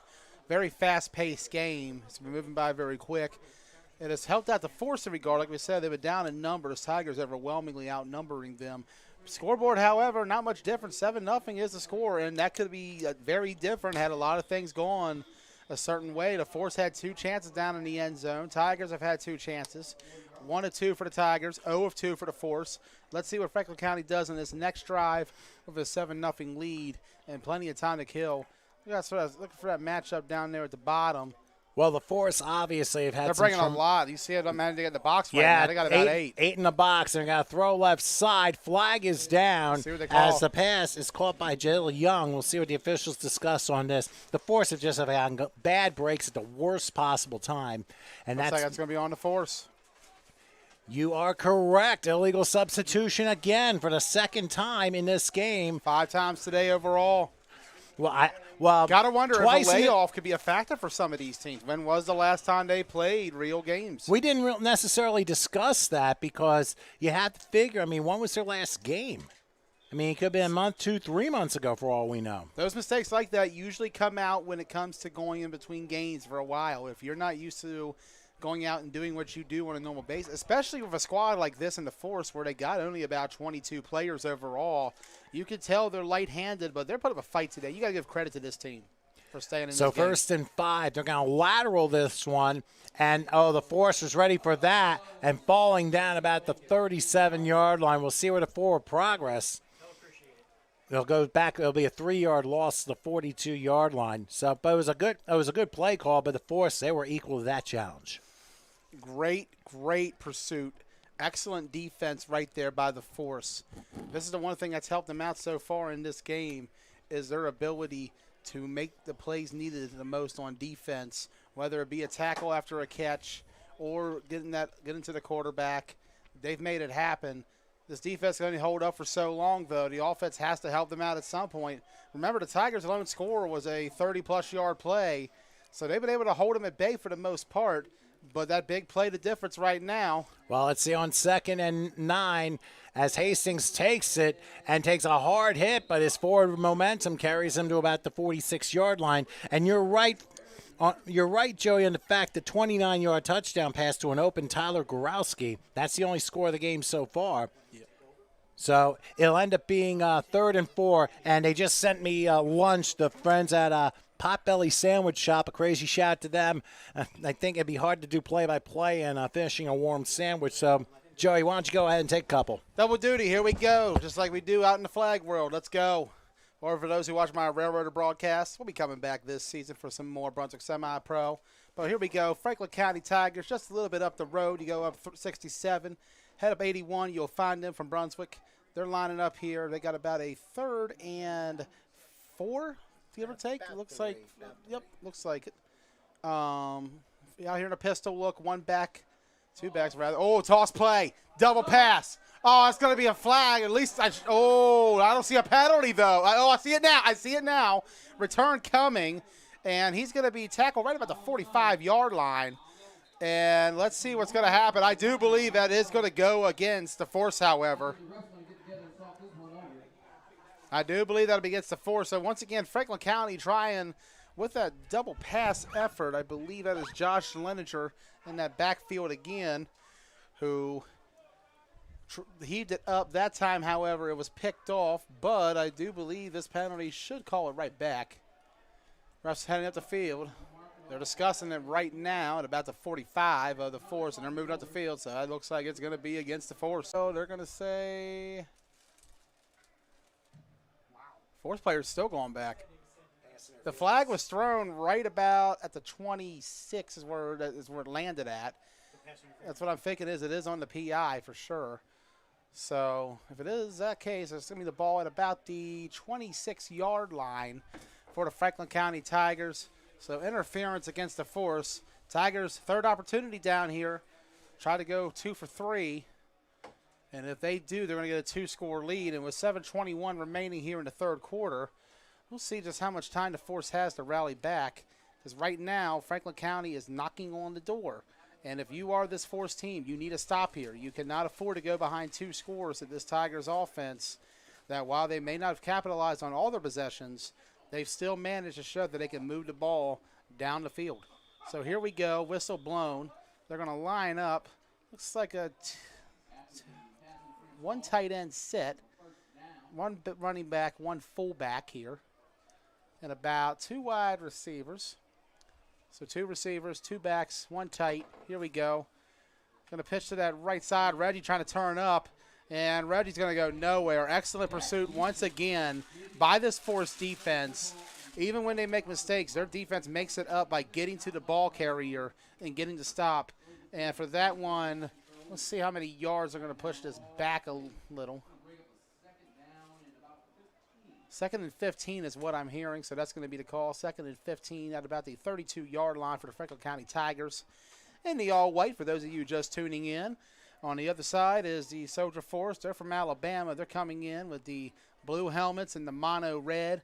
Hey, I like that uniform scheme. That's the same color scheme my dad's first team had back in the day. Red with the blue numbers, white trim. You got to like that look. Nice polished uniform for the Tigers as well. Mono white with the orange. Good-looking game to watch. Been an excellent battle so far. 2 good teams. Franklin County out of Pennsylvania. Soldier Force, they came from Alabama. Clash of 2 different worlds. North meets South here at the Sunshine Bowl, Independence Bowl. So here we go. In the backfield, you got about 4 wide receivers, 1 back, and I do see it. There's going to be a screen. Oh! Incomplete, and that could have been bad. Try to get it to Russ again. And instead, the defender had just as good a shot there as he did. And as a result of that, Franklin County down to a 3rd and 15. And they're starting to stall a little bit here. They've lost yards. They couldn't get yards on that last play. So after the penalty, the Force making up with it by getting the stop here. Can they get it, however, on this 3rd down? So here we go. We got 4 wide receivers, 1 back, 0 tight. 5 on 4 here. See what they try to bring for more rushers. Look at about 7 in the box right now. 4 DBs for the Force. He's going to step up Hastings to that right side. And, oh, he's got to get pushed, and he's going to go out of bounds instead. Okay. Lost even more on that play. Looks like a stop, loss of 2 or 3. Down to the 35. PA announcer / manager giving the review and ruling. Clock is running. We got about 4:56, 55, 54 remaining here in the 3rd quarter. 7-0 is the score here on the HSG network on YouTube. Joey Blaze on the call, running solo for a moment. But here we go. 4th down, about 18 to go, I believe, is what it's looking like. Yep, 18 to go. Maybe 18 and a half, given where that marker is. I'm a little beyond that, actually. And here comes the punt. And that's the corner punt you needed. That's what you needed if you were the Franklin County Tigers. Let's see where they marked this one at. Right about the 14-yard line. So that is what you need. Make them march the 86 yards down the field. So let's see what happens. Soldier Force back on offense. They're down 7-0. We got about 4:21 left here in the 3rd quarter. Let's see what they can do. Well, Joey, thanks for taking over for a couple of minutes here as, again, Potbelly Sandwich Shop delivered a great turkey and cheese sandwich. Absolutely hit the spot. And just, I know we don't have any in New Jersey, but that is delicious stuff. So to the folks out here coordinating the event, obviously crazy shouts to you guys. Now Joey's going to take a turn at getting some food. So obviously some free advertising with Potbelly Sandwich Shop. But anyway, as we return to the game, the Soldier Force right now, the setup is here. 7-0 Franklin County over the Force. And the Force are starting their own 14-yard line after getting bailed out of a pass interference call that went against them. Here's a delayed handoff in the meantime. And there again, Krishad Calhoun ends up going down right at the line of scrimmage. They might give him a yard to the 15-yard line. So go figure, all the excitement happened right as I was starting to eat. And, of course, the play occurred where there was an option pass by the halfback that ended up being intercepted, but because of the interference, that's what kept the drive alive. But the force literally stopped them daggone cold on the next 3 plays. So now play fake. Here's a pass up the middle. It's going to be caught at about the 30-yard line. Good grab on the part of Donzel Waters. The wide receiver gets a first down and picks up about, looks like 18 on the play to 33. So it'll be first down for the Forces, hanging in there. They may not have strength in numbers, but they definitely have matched strength in a fortitude. Another play fake, and literally the same pass play to Waters. It didn't work out, and it came close to being intercepted on the part of Broderick Statham, the safety. Just went through his hands, but thankfully for them, it hit the ground and ended up going incomplete. So that'll force a 2nd and 10 from the 33-yard line. And as far as the force is concerned, I mean, I think it's been a while since they've had a pretty defensive game like this. Here's Calhoun taking a snap, another play fake, another pass, and a nice grab on the part of Nathaniel O'Neal, who gets it to about the 42. He's about 2 yards shy of a first down, so it forces a 3rd and probably about 2. And they're going to triple the right side here on 3rd and 2 in a 4-receiver set. Calhoun awaits the shotgun. Oh, they jump. That's a free play. Calhoun goes to his left, and he's going to lob it, and is tapped and incomplete. But it doesn't matter. It's going to be a first down anyway for the Force, as there was a clear offside on the play. I believe Thomas Sims was the intended receiver on the far side. The 3 captains for the Force, by the way, Thomas Sims, Benjamin Verge, and Trevion Pickens, who's also out of UAB. So they were like the assigned captains for this game. So following the 5-yard penalty for offside, a new set of downs for the Force. They start at their own 14-yard line.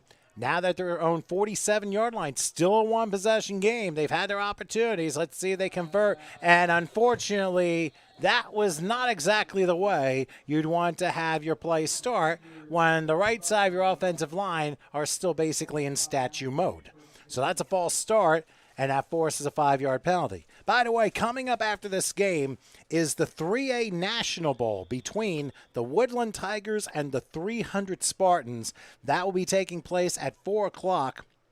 Of course, the Spartans with an unbeaten record at 13-0. I believe the BSFL champions. They'll be playing the ECFA champions in the Woodland Tigers, and that'll be coming up. Here's a pass up the middle that's caught to the 47, so right back to the line of scrimmage and 1. So it'll be 2nd and 9 from the 48-yard line. Clock winding down, about 2 minutes left in the 3rd. There's still time. It's a one-possession game. Here's Calhoun. He's trying to throw one, and it is. Oh, I think it's incomplete. It is incomplete. Both had the football. That was intended for Steven Starks, but Adam Ray was wrapping his arms around him, but neither had possession. It's going to be ruled incomplete. If that were to be ruled complete, the tie would have gone to the offensive player in that situation. But the play wouldn't have mattered anyway because there was an illegal substitution against Franklin County. So that moves it up 5, and we repeat the down, 2nd and 4. So didn't see the flag happen there, but that's a big penalty against Franklin County. Can't afford to make that mistake. Here's a play fake again. Pass to the right. Starks has no incomplete. Never had it. He basically tried to catch and run at the same time. You got to catch first and then run. So Starks couldn't come down with it. It's incomplete. So now 3rd and 4. The current moment is they are at the Tiger 47-yard line. They're down 7-0. For those of you just joining us, the only touchdown of the game came in the 2nd quarter on a touchdown pass from Cooper Hastings to Tyler Goralski from 29 yards out. That's been it. But the Force, they've had their opportunities in the red zone. They were intercepted at the 2-yard line, a very questionable interception, but ruled one. Here we go now on 3rd and 4. And now they're going to hand off up the middle with some speed and going down to about the 42. And now they finally blow the whistle. Looked like a little bit late, but Chris Beard just blasted up the middle and ends up getting a first down. A gain of 5. They needed 4. They moved the chains there at the 42-yard line as we're in the final minute of this third quarter. So once again, up-tempo for the Force as they triple the right side. Back to the right. 1st and 10 for the 42, and a wide receiver moves. So that's a false start. I mean, that was as obvious as anything. You got to be together and not make those mistakes. So it ends up being a 5-yard penalty for a false start. We've seen a lot more of these, especially in the second half of this game. So following the 5-yard penalty, it'll be 1st and 15. And this time they're going to switch the triple to the far side here. So the ball spotted the 47. Here is Calhoun. He's going to sweep this one to Beard. Beard has room. Oh, missed tackle 40 and inside the 40. Let's see where they spot this at the, I believe, 36-yard line. So that would be, they're going to give him 12 to the 35-yard line. So big gain for Beard as he's able to get 12, and they're going to let the clock run out as we have hit three-quarter time here at Potomac High School. So game 2, 3 quarters in, the score, Franklin County Tigers 7 and DeSoto Force nothing, but they're driving again. Find out what happens as we start the final quarter right after this.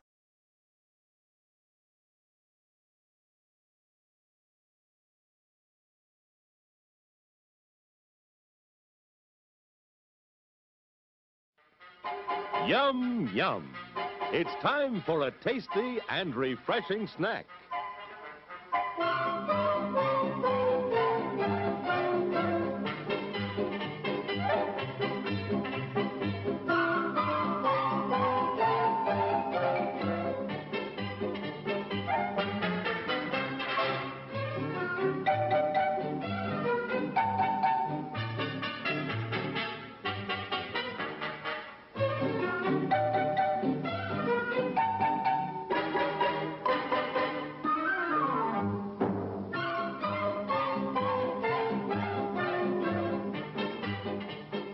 Promise to satisfy your hunger, your thirst, your sweet tooth.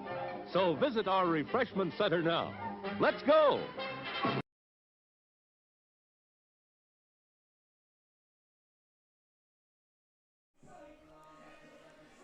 All right, we are back here at Potomac High School in Dumfries, Virginia. Tom Wilkins along with Joey Blaze and Howard Gaber taking care of the controls. Chris taking care of the end zone camera. Ball is spotted at the 35 of the Tigers for the DeSoto Force, whom really have been their own worst enemy when trying to score. They have gotten down to, I believe, the 2-yard line twice. Once at the end of the first half, couldn't convert. The other time, a pass to the 2-yard line that was intercepted by Franklin County. A very questionable interception because of where the feet landed. But the reality is that's what it was called. And now DeSoto just got to battle back. And they have. They've been staying up despite not having as many people as might be anticipated. They've made up with heart. And right now, this is their chance to shine. Only down 7-0 as we start the final quarter of play. Money quarter right here. This is where champions are made. Let's see what the DeSoto Force can do. Right now, it looks like it's about a second down and about 3 to go. So, yes, they just got 12 off of a Beard run around the right. Here they triple to left in a 4-receiver set. And now a handoff up the middle. That will get them to about the 32-yard line. And I believe that was Thomas Sims again. So it's going to be close to a first down, maybe a foot short. They might bring the chain gang to check it out. See if they're going to measure up here and see what it's got. And that's very oh, they're waving them. They're saying move the chains like the New Orleans public address guy for the Saints. Move them chains. Well, they are. It's enough for a first down to 32-yard line. Same formation as before, as Calhoun will take the snap under a late rush. Oh, he is grabbed by the jersey, and he is going to go way down. They're going to say about the 48, 49. He's walking to that middle right now. 48 is what it appears to be. That's a major loss. Franklin County's defense stepping up in a huge way. Kilpatrick was in on that. So was DeAndre Perry. They really brought the bum rush and threw down Calhoun for a 16-yard loss. And now it's 2nd and 26. That is a huge defensive play and an incredibly huge momentum swing potentially. This defense has tiger blood. Well, associated with their name, right? Yeah. Whistles blow, so what we got? Timeout called by the Soja Force. So, and we're going to go ahead and show you the replay of that incredible sack for that 16-yard loss. I mean, it looked like that was a late rush, and Calhoun just wasn't ready. Bringing the pressure was Perry. Just so many white jerseys getting back there. The penetration by his defensive line, the pursuit, that pass rush is legit. Shaquille Gaines also helped out with the rush too. So 16-yard pickup, 16-yard loss rather, and Kilpatrick I think is going to get credited with the huge sack. Big time play there if you are this Franklin County Tigers defense. They're trying to preserve that donut. 7-0 to score here, 13:40 to go. Want to give a shout out to one of the Tigers defensive players, Andre Joppi. He's pulling double duty this weekend. He's here today for the Tigers game with the Force. Tomorrow he'll be there, 9 a.m. YAFFL, Just Win Big, 5-man, 235 and over. He'll be playing in that event against a lot of the talent coming over from flag football. YAFFL, 235 and over, big man. Ross Collins will be live tomorrow morning, 9 a.m. They'll be done just as we're about to kick off for the 1 o'clock game. So if you're looking for some fun before Sunshine Bowl, we got 5-man, 235 and over. The big boys are about to play. So it's going to be here at the same venue? It's going to actually be up in York, Pennsylvania. My guy Ross Collins will have that game on Team Blunt Talk. Shout out to him. So if you're looking for something to watch before this comes on tomorrow at 1 o'clock, you want to see the big guys catch and throw and pull some flags, that's where to go. My question to you is, how quickly could you get lifted from York to Dumfries, Virginia, to catch the next part of the Sunshine Bowl semifinals? The TBT jet. Well, hopefully it won't mess up any airspace, but interesting league to say the least, and hopefully they're planning on dropping me off at about the 50-yard line when they fly over. And you'll parachute into the stands.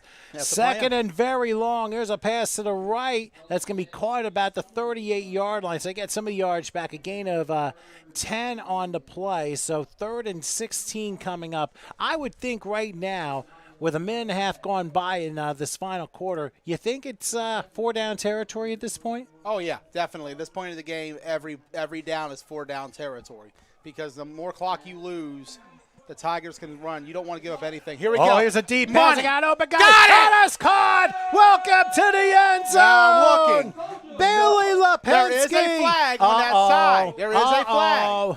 Now let's see what they say. An illegal substitution on Franklin, so it doesn't matter the goal counts. And it bites the Tigers that time. And there's a chunk out of your donut right there. But the problem is I got to get an extra point to tie the thing up. What a grab by Bailey Lipinski out of Homewood High School. School. For the lead, though. It depends on whether they have a kicker or not. I think they're going to go for it here. I think they're going to go for 2. Well, they don't have a kicker. They have no choice but to go for 2. But a 39-yard touchdown strike from Chris Calhoun to Bailey Lipinski. A tremendous throw, a tremendous catch. The Force really strike, and they come through. They're down 1. They're going to go for the conversion. It looks like the team does not have a kicker. So, and I can see. It looks like they are based on how they're. But isn't the kick's supposed to be for the 15 is what I saw earlier, so I'm kind of. It's NFL rules, isn't it? Yeah. Oh, so easy mistake. Some leagues still play the conventional kickoff. And Franklin's going to use the timeout to set up their special teams play for the 2-point conversion. But so while we show you the replay, and I think Lipinski, he's on his back right now, and here's the reason why. A tremendous throw, and there's the shot over the defender, tremendously caught, and obviously for that young man, a very exciting moment. They finally converted after failing the first 2 times. 3rd time was the charm, and keep in mind, they had a 2nd and 26, a play earlier. They got 9 on it, and then boom, the 39-yard touchdown strike. And now, and keep in mind, it's still early in the final quarter. We're only 2 minutes through, so we're going to see. They're going to go for the conversion and try and take a 1-point lead. So I think the difference in this game could come down to the kicking game. It's going to be key here. Looks like there is no kick coming, though. Well, if you're going to do the conversion from the two, maybe in their league they don't do it that particular way, but here it's a little bit different. So let's see what happens. Back to the right. 2 tight end set, 1 back. And a slot one tight left. end, my bad. Here's the lob to Calhoun. It's thrown wide and it's intercepted. All he has to do is just go down. I don't know what he was trying to do, trying to make something out of nothing. And now Wait, what? what's this? No. If that's a fumble, that could be a 2-point conversion. Force had the lead. What were they thinking? I have never seen this before. Intercepted in the end zone on a conversion, and then a fumble in the end zone to have it recovered by the scoring team. A folly by Franklin County. And not what you need right now. Refs are discussing in midfield. It's an 8-7 force lead. Let's just say, oh my goodness gracious. We got to. This is one for the books. We got to check this out. You don't do that. You just drop to a knee and end the play. Conserve the 1-point lead. There's the lob. Where's the catch? There's the catch. You just step out of bounds. Oh, wait a minute.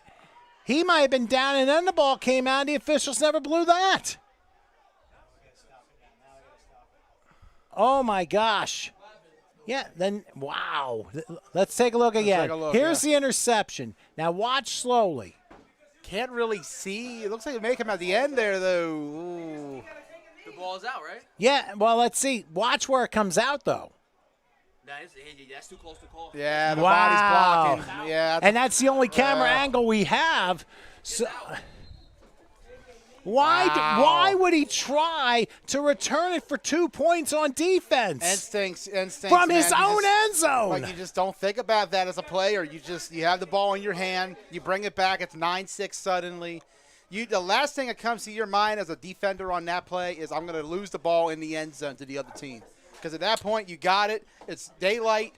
And for Franklin County, that's rough. That is very rough. They get the stop only to lose it right after. And think about this. Given the interception that happened in the second quarter, that was very borderline. This might have been a makeup call.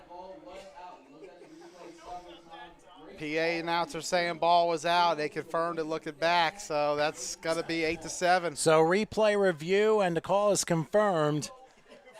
Probably the first ever semi-pro replay review in history, but they're going to squib kick this one, and it's going to and it's going to and what a gift that the Force just gave the Tigers. Ball went out of bounds at about the 45, and that's where the Tigers are going to start. Boy, I tell you, I don't think we've ever seen anything. And we've seen some crazy things in semi-pro, but nothing like that. An interception on the conversion that was fumbled in the end zone, recovered by the offensive team. That is one for the books. I mean, send that to ESPN. That's going to get at least 10 million views on YouTube. It's one of those plays that's unbelievable. And if you're Franklin County, we talk about it, the defender, you don't think about that happening. You get the ball, you think, I'm going to take off, there's going to be daylight. At the very least, I'm going to get tackled, we'll have the ball back. Instead, it is one of those mistakes that turn a game right around, losing the ball in the end zone. Other team dives on it, Force gets it. Not what you need if you're Franklin County. Right now, they're at the 50, though. That is the good news, and knows that the ball is on that side of the 50. Heading up towards the end zone for the Tigers. So let's see what happens here. 13:02 remaining here in the fourth quarter. 8-7 is the score here. And let's see how Franklin County responds to this. I think this is going to tell a lot about both teams going forward. Franklin County and the Tigers, 1st and 10. They're going to triple the right side. Shotgun formation for Cooper Hastings. He'll take the snap. This is going to be a run.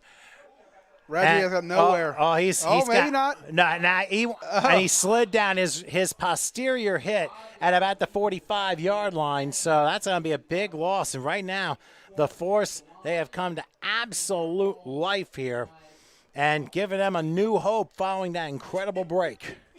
Let me tell you, this Empire is about to strike back in the best kind of way, and I'm looking forward to seeing how they finish this one out.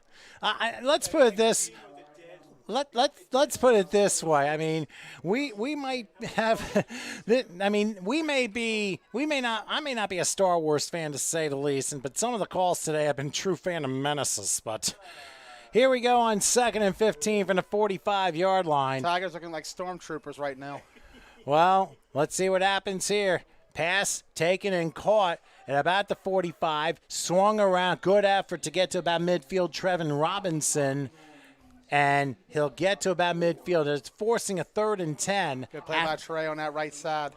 So right now you're looking at the play of the game right now. 3rd and 10 from the midfield stripe with the clock running, 11:50 and counting in regulation.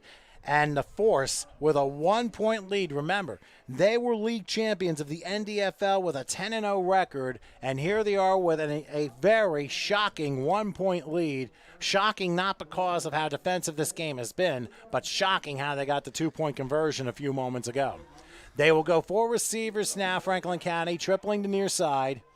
Hastings in the shotgun, back left. He waits for it. Takes, goes back, has time, airs it out. He may have a guy. He overthrew the guy. Incomplete. They were looking for Jalil Young. No flags down, so it forces a 4th and 10. Now you have 11:13 left. You punt the ball here?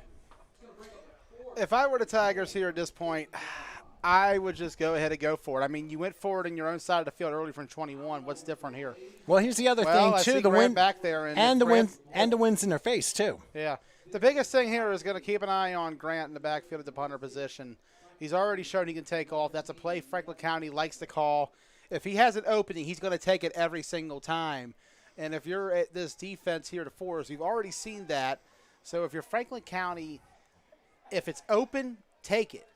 But if it's not, punt it. And that's the benefit of this rugby-style punt. A lot of teams have started to run over the last decade or so, is the fact that it allows so much flexibility at that position to move around and do what you got to do. And this is not what you need. Well, delay a game. They didn't have the right personnel on the field, so it's going to back them up 5 yards. Discipline hurting this Tigers team down the stretch. They need to do something here. You cannot lose gains off things like this. But maybe trying to punt it and give it a little more room. You want to pin it inside the red zone, inside the 20, and force the Force, literally, to have a long field and have the defense rise up once again. Punting again, Martinez Grant, who's been all over the place in this game. Good snap and a short but very high punt. Oh, it's about to and it takes a force bounce, and there is a DeMont Seabrook to grab it right away before any further damage is given. I mean, it's only a 17-yard punt.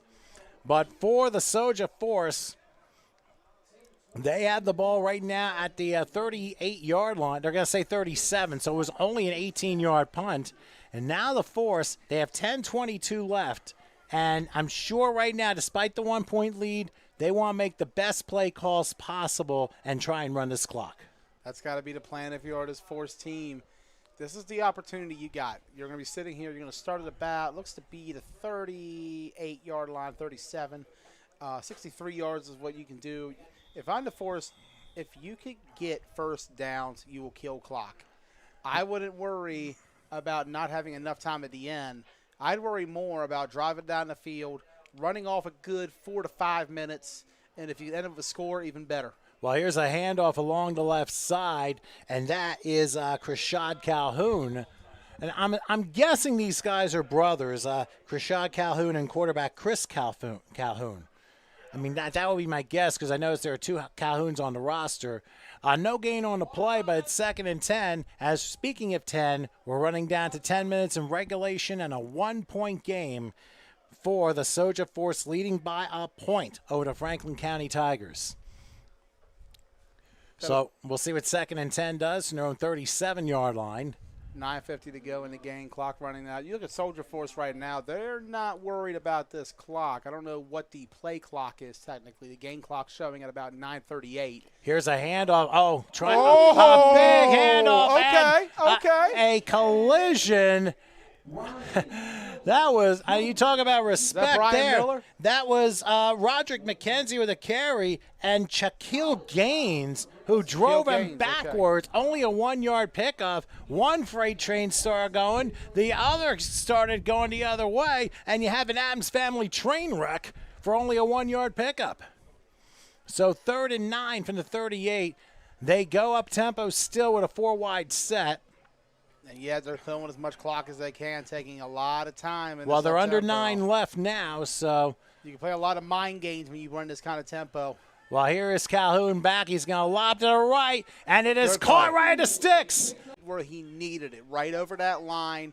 That's a really good play. That's one of those plays where your QB tells you, go past the line, I'll throw it right to you.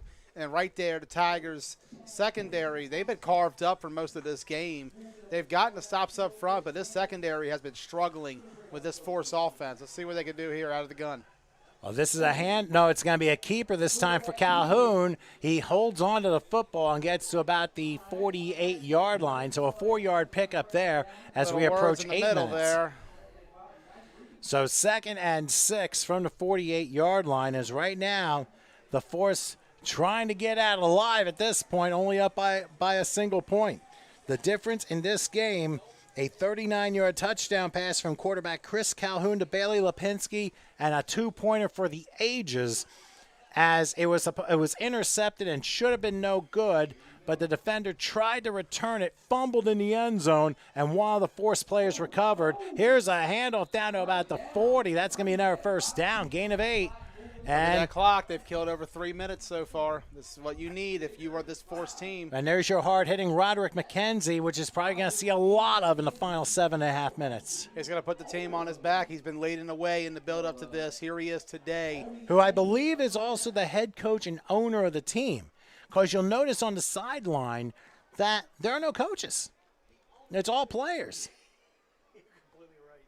So it's 1st and 10 from the 39-yard line after another 9-yard pickup. They rolled up like a Sandlot ball back in the day.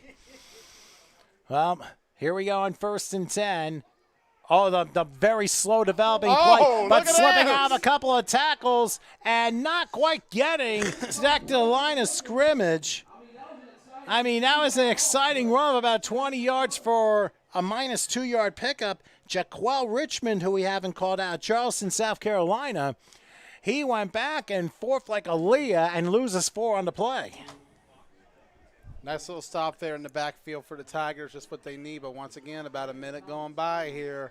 They've killed over half the time they needed. I talked about this a few minutes ago. Cut that clock in half, kill as much time Here's as Sims possible. now on the carry. He's going to swing around to the 40, bounce off a tackle, and drive to about the 35-yard line. So now a 3rd and 6 coming up, gaining 8 on the play there. So this is going to be an enormous play now for both teams.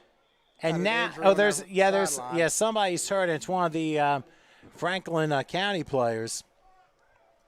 Now, Franklin County, in their AFA league, they were 8-2 on the season, and we mentioned before the Asoja Force, an undefeated 10-0 record and champs of their league, the NDFL.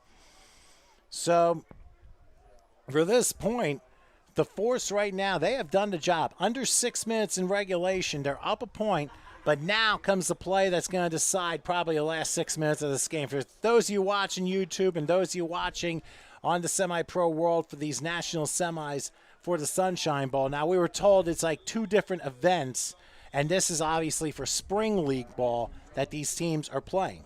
So that's what we're seeing in this particular situation. Obviously, the winner gets to play in a few months down, I believe in Miami, but somewhere in Florida. So 3rd and 6. Oh, somebody jumped. Oh. And the play is stopped. The question is who jumped, and it looked like Franklin County jumped. Yep, they did, and this is enormous because now you went from 3rd and 6 to 3rd and 1 on the encroachment. Discipline. We keep saying it. You can't make those small errors because the small mistakes will lead up to the big losses at the end of the day. And right now, look at that clock again, halfway through where it started at, 5 minutes to go. They've achieved the first goal, cut that clock in half. They can move. They get a first down here. They can kill at least 2 to 3 more minutes. They could run it down to the 2-minute warning if they get a first down here. And I believe both teams have 2 timeouts left, so it's not all lost. Going to take a couple of first downs to finish. 3rd and a yard. Another one? Surprisingly, no he snap. got back.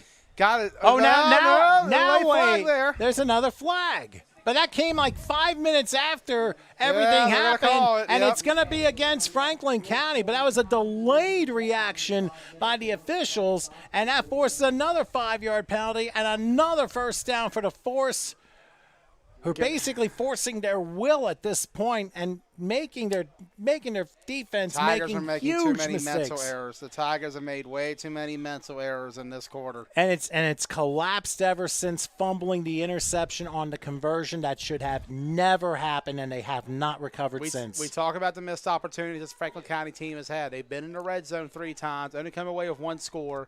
You look at it as well. They had the interception in the red zone. Would have been a 1-point game.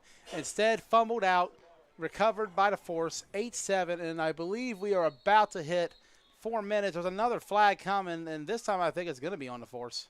Well, let's see what happens here. It came from the far side, and yes, you're right. It is a false start. So now it's 1st and 15, and you got 4:17 left on the clock. So when they snap the ball again, they'll be under 4 minutes. Yes, sir. And that's been the biggest thing about it. I said before this drive, you needed to kill clock if you were the Force. 6 minutes have gone by. They have basically held the ball for roughly more than half of this quarter at this point, and we still got 4 to go. And right now, 1st and 15, ball spot at the 30-yard line. Once again, let's see what Chris Calhoun does. It's going to be a Wildcat Beautiful. play. Run to the 20, to the 10, Beautiful. and he can run to DC if he wants. Welcome to the end zone. There are no flags. It's Thomas Sims all by himself for a 40-yard touchdown run. Actually, no, a 30-yard touchdown run, and that extends the lead for the Force. What a 4th quarter they've had. What an effort. What a game they played today. And right now, Franklin County in despair. They need a stop here, period. If they need one, because if they don't, it's a 9-point game. That's 2 scores.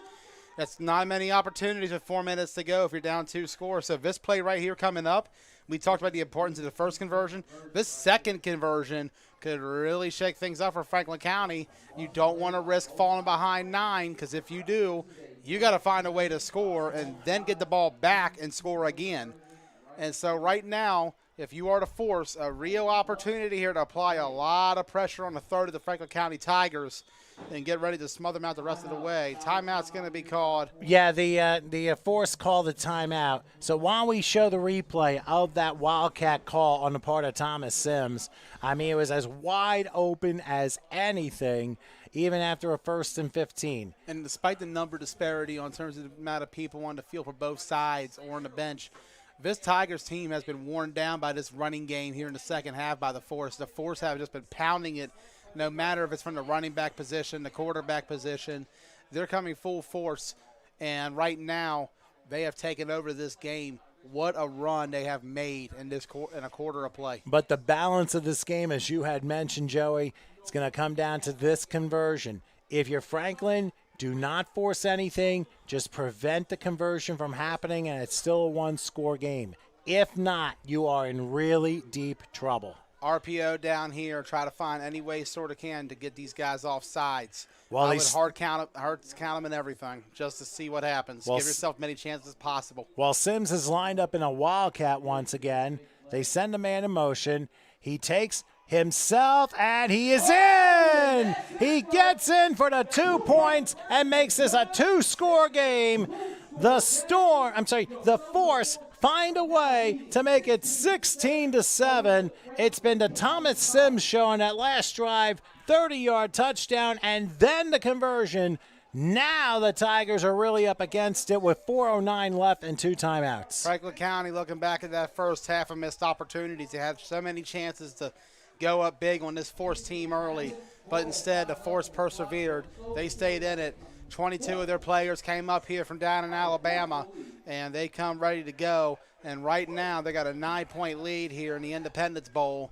They're about to run this one out.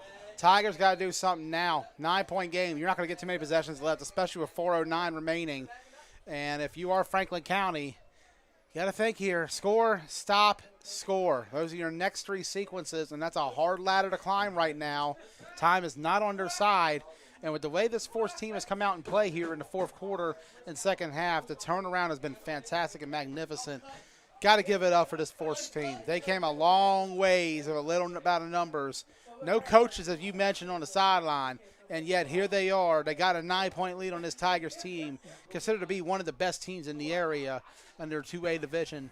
And the runner-up in AFA, we talked about it, IFL champion last year. They were runner-up year before that. This team's always in championship contention.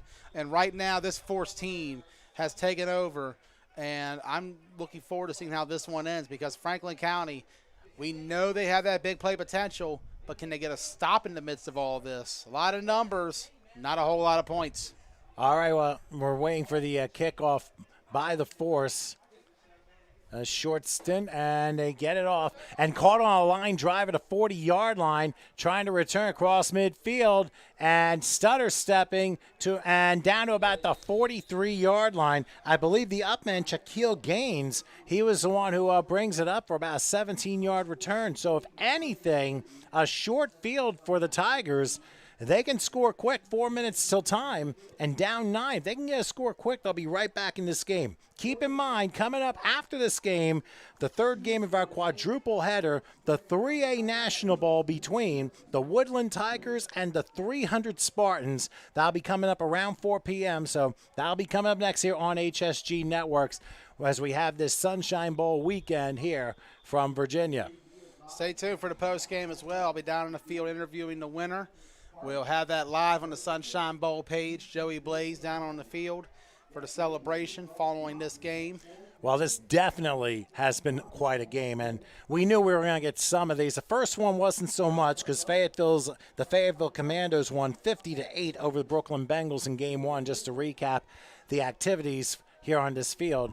So a huge play, first and 10 from the 43. Not what you needed. Oh, they broke the play up, and down went Cooper Hastings at the hands of Quint Burt from William Penn University, and now Hastings is shaken up a bit. As he's sitting down, he's holding his right leg.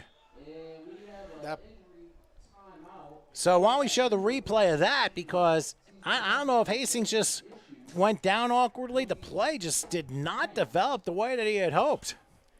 Let's take a look. See, it's slow in developing. Seems like a miscommunication there. Looks like Reggie was running out to the outside, and it's in miscommunication. I think Reggie thought maybe a pass was coming out or some kind of toss, and instead Hastings went for a handoff that just wasn't there. And mentally right now, the focus is a bit discombobulated on the part of the Tigers, given the fact that they've had all these things happen to them in the fourth quarter. The Force 16 unanswered points and leading by a score of 16-7. So once again, just to recap while we have a moment, the Tigers scored in the second quarter on a 29-yard touchdown reception by Tyler Goralski. Those were the only points in the first half.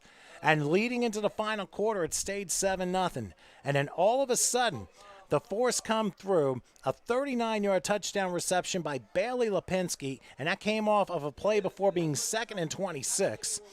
They get the 2-point conversion on a bizarre play where it was intercepted in the end zone, but the defender tried to run it out, fumbled, and the offensive team recovered for 2 points.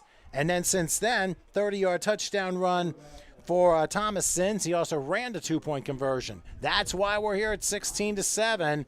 They do have a replacement quarterback in as the pass is caught at about the 45-yard line, caught by Martinez Grant. That's Josh Leninger in at quarterback, replacing Hastings, who went down with a leg injury. So now they're facing a humongous pickle here. 3rd and looks like 15 from the 48-yard line. Leninger, a bit of a different quarterback. He's more of a pocket style, more of a bigger body type. Hastings had a little more mobility, but Leninger, the veteran, he's gotten the Tigers in these situations before. Let's see what he can do here. Well, he doesn't have much time to pull off a miracle here.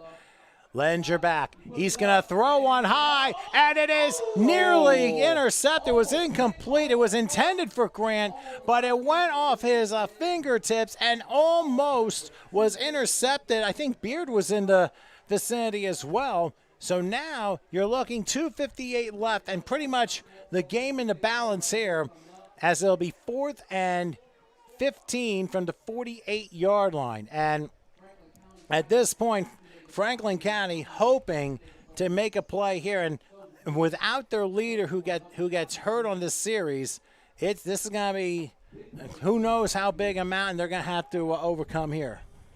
See what they can do. 4th down, last chance you can imagine here. Yeah, pretty much with 2:58 left.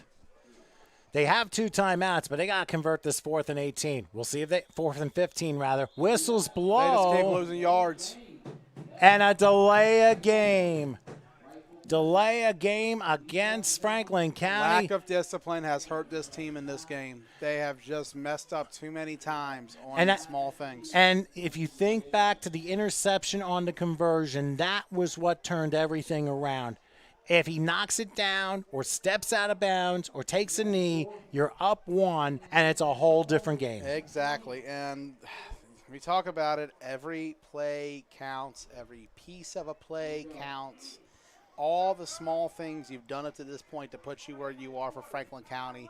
And then you see this drive. They have done nothing but lose yards on this drive. 4th and 20. Here we go. Leninger back. He's under a rush to the left. He has to throw, and he'll lob it. Too high, incomplete. And it probably wouldn't have been enough for a first down anyway. Yeah. Intended for Trevin Robinson. It just got too high and too much air. So Franklin County turns the ball over on downs, and the Force can taste it with, and like I said, sometimes just relaxing, conserving your energy makes all the difference in the world, and look what it's done for the Soja Force. They had the right strategy, the right game plan. These guys came in today. They were undermanned. They were without a lot of the guys and their coaching staff. But they came in today and played old-school Sandlot football against a Tigers team that was more than ready for this one. And they made a huge statement today showing no matter what the numbers is, no matter where they got to go, this Soldier Force team is one of the best teams you'll see in the country. And they have definitely proven it today. So 1st and 10, the Force right now are at the Tiger 47-yard line. 2:50 left. Referees are discussing in midfield. I'm not sure what they're discussing, though. Well, keep in mind the Force have 1 timeout left. And for the Tigers, they have 2 and a 2-minute warning to play with. So we're going to see how this final couple of minutes plays out here. 1 first down, 2 for sure will definitely end this game. And I'll get ready to hit the field to interview the winner. We'll see you soon. Well, you won't have too far of a walk, but Joey, thanks for joining us yet again, and we'll catch the interviews on one of the other YouTube channels for sure. On Facebook, rather, the Sunshine Bowl Facebook page. Well, let's see how they line up here on 1st and 10. Again to reset, 2:50 left. And of course, the clock will start once the play begins. Quarterback Chris Calhoun obviously has had a lot of trouble. He did have that touchdown pass, but Sims, who is right now the quarterback, a handoff up the middle for maybe a yard. We'll see if they use a timeout here or will they let the clock run. It's still a 2-score game. And for these folks from Aston, Alabama, they have been, I think this has been one of the more impressive performances I have seen of will, of intestinal fortitude, and resilience that I have seen from any team in quite some time. Clock will continue to run. They're just waiting for how much time is left on the game clock, or the play clock. Oh, that's a delayed handoff and sneaking through down to about the 40, down to the 38, right at the 2-minute timeout. It may be a yard short of a first down, but we did hit the 2-minute warning with 1:59 left here in regulation time. So just to recap and I'm sorry, I was just trying to reach a headset here. Just a reminder that following this game, around 4 o'clock, we will have the Woodland Tigers against the 300 Spartans in the 3A National Bowl, a game between the BSFL champion Spartans and the ECFA champion Tigers. So another set of Tigers come invading onto the field. Another Tiger. Tom, this is Howard Gabriel over here because Joey Blaze is on the field going to be doing some interviews. Just want to let everybody know that on YouTube, you can always go backwards because it allows you to do that. So if you missed any of the games today, or if you're watching live right now, you want to watch the first 2 games because they were so exciting, you could always go back and check them and watch them, as well as the games that are happening. You can watch those after they're done. This link will stay up, and tomorrow it will be a new link for the games tomorrow. Yeah, definitely. We can't have 7 games. That'd be endless watching on the HSG network. But we definitely would pile a lot of views and hits and all that stuff. But now 3rd and a yard from the 38-yard line. Sims with a flag down. He's going to take it himself. And I don't think he's going to get the first down. He falls down about the 49. But there is a flag down. Did Franklin County jump? Yeah, they did. It's offside. Tom. Well, that's just par for the course here. You're gonna do that every now and then. And it seems to be epidemic today. We've had a lot of offsides, a lot of delay of games, a lot of illegal substitution fouls. Yeah, and that could come from not playing. These are spring league teams, Tom. So this is their championship. Even though it's the summer, they might not have played for 2 months. If you remember, any AFL that we've covered, has been done for at least a month and a half now. And that's where you're going to get these penalties. You're going to get the penalties for delay, for offside, for false starts, for all that, from not practicing and not having live game. This is interesting. Yeah, Here's Sims. Supposed to be a knee. They were looking at victory formation, and Sims ends up running to the 31-yard line. Now, remember, the Tigers still have 2 timeouts to use. So if they get a first down the next couple plays, the game's over. Yeah, it's pretty. Yeah, you're down 2 scores with a minute and a half left, but you never know what could happen. Hey, Joe Pisarcik, Tom. Well, that's true, him and Herman Edwards. But in this particular situation, you're up 2 scores. Yeah, that's the only difference. Big difference. And the turning. And you hope it stays calm. You don't hope it gets out of hand for something like this with guys doing something stupid like that. You just want to end the game. Well, Franklin County just used one of their 2 remaining timeouts with a minute 23 left. They know that it is over on the next first down. That was a weird-looking victory formation when you need one more first down to end it. They might not have. That's just it. They might not have known, or they might have said, you know what, you're not going to call your timeouts. We're just going to take knees. We don't care. And it could have come to that agreement, and then next thing you know, they're going to call timeout, so, make the plays. Well, one more first down will definitely finish things off. And for the Soja Force, and even though, let's put it this way, Chris Calhoun, he's had a very nice game. Of course, he had that big touchdown throw to Bailey Lipinski to get them on the scoreboard, and then that freak 2-point conversion which happened, which basically turned the tide of the game. And, now we're going to have another penalty. Might have another substitution violation against Franklin County. And as you mentioned, Howard, yes, these teams may have not played for weeks at a time, and that might be the reason these mental lapses happen. So they're discussing that. By the way, just to recap, the first game, a dominant performance by the Fayetteville Commandos. I almost said Commodores. I almost tricked myself there. 50-8 over the Brooklyn Bengals, of course. Bach was the quarterback there, and he threw 6 touchdown passes in that game. A tremendous performance by the Commandos there. So now let's get back to this action. 2nd and 8 from the 32-yard line. And I think they've got they're going to pitch it to Sims. And what's he got? He's going to run all the way over. He can pass if he wants. They got blocks to the 40. He's running time. Now a flag down to 35-yard line. It ends up being running Fran Tarkington style for about 40 yards and then losing 3. But there may also be a penalty against the Force for an illegal block somewhere or a hold. We're down to a minute and 11 seconds left. And they'll be discussing this. This was a pretty quickly moving game, and all of a sudden we have hit molasses here in the last few minutes. And I see Joey Blaze is down getting his interviews in.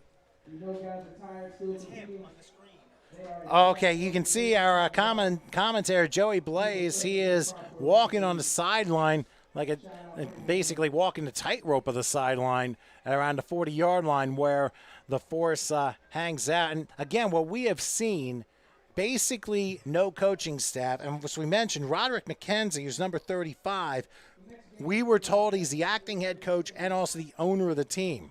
and he has done a magnificent job keeping everyone poised. Now, he's out on the field now, and he'll line up for the next play. Sims is also there, and I'm not sure if they decided to shut down Chris Calhoun or if something happened to him. We don't quite know, but the reality is, I mean, Calhoun started everything, and it's been all force ever since. They declined the penalty, so it's third down. Here's a pitch out. Oh, and they're going to throw one deep, and it is incomplete. Now, Sims decided to go with the option pass, but he's a running back and not a quarterback, and he was hit after he threw the football. So they're going to rule it incomplete, and Sims is like, may I have that penalty flag? Well, it was not going to be a penalty anyway unless it was hit in the incorrect area. We have seen that in other leagues where that was called a penalty incorrectly, but that looked to be the right call there. So fourth down following the incompletion, still a 2-score game. Now they know they got first down, the game's over, but they can't run it all the way back to the end zone for a safety. You make it a 1-score game. That would not be the right thing to do anyway. I would just punt the ball and try and be directional with it. And that's exactly what they're doing. A high punt, and they're angling it, and it will go in the end zone for a touchback with 51 seconds left. So unless some sort of cataclysmic event happens in favor of the Franklin County Tigers, they will need 9 points in 51 seconds, which probably is very unlikely.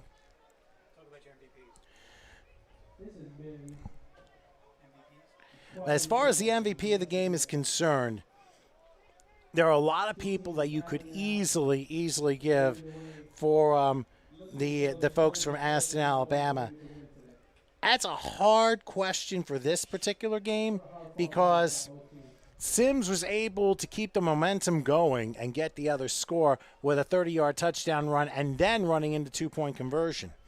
But I also think we have to honor the guy who set this up, and that's Chris Calhoun. I would personally give the MVP of this game to him because he fought back under adverse circumstances, had a 39-yard touchdown to Lipinski, and then the unbelievable and unlikely 2-point conversion, which gave them the lead, which they've had ever since. Lot of what-ifs, especially on the Franklin County side, but I personally would give it to Calhoun because he was able to fight back like that.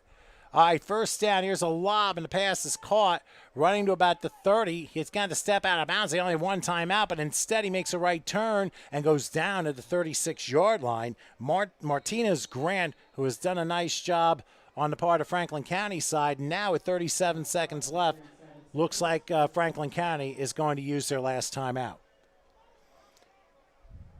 And I'll tell you what, you go back to the point of discipline, as Joey had mentioned a lot.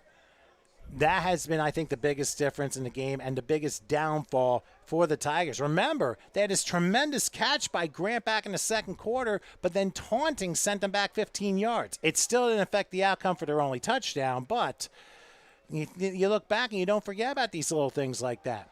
All right, here's a pass again to Grant, and he's going to run. Look at this. Going to the 40, going to the 30, and tiptoes his way out of bounds with 26 seconds left. And we'll see if they spot the ball about the 26-yard line. So not quite over yet. You get a touchdown pass, you get an extra point, then you got a 2-point game, and then who knows what could happen with an onside kick. You get a Hail Mary out of it. So for the Franklin County Tigers out of Pennsylvania, they played a spirited game, but I don't know if it was an experience or the fact they hadn't played in a while or what have you, but you have to know every situation of the game.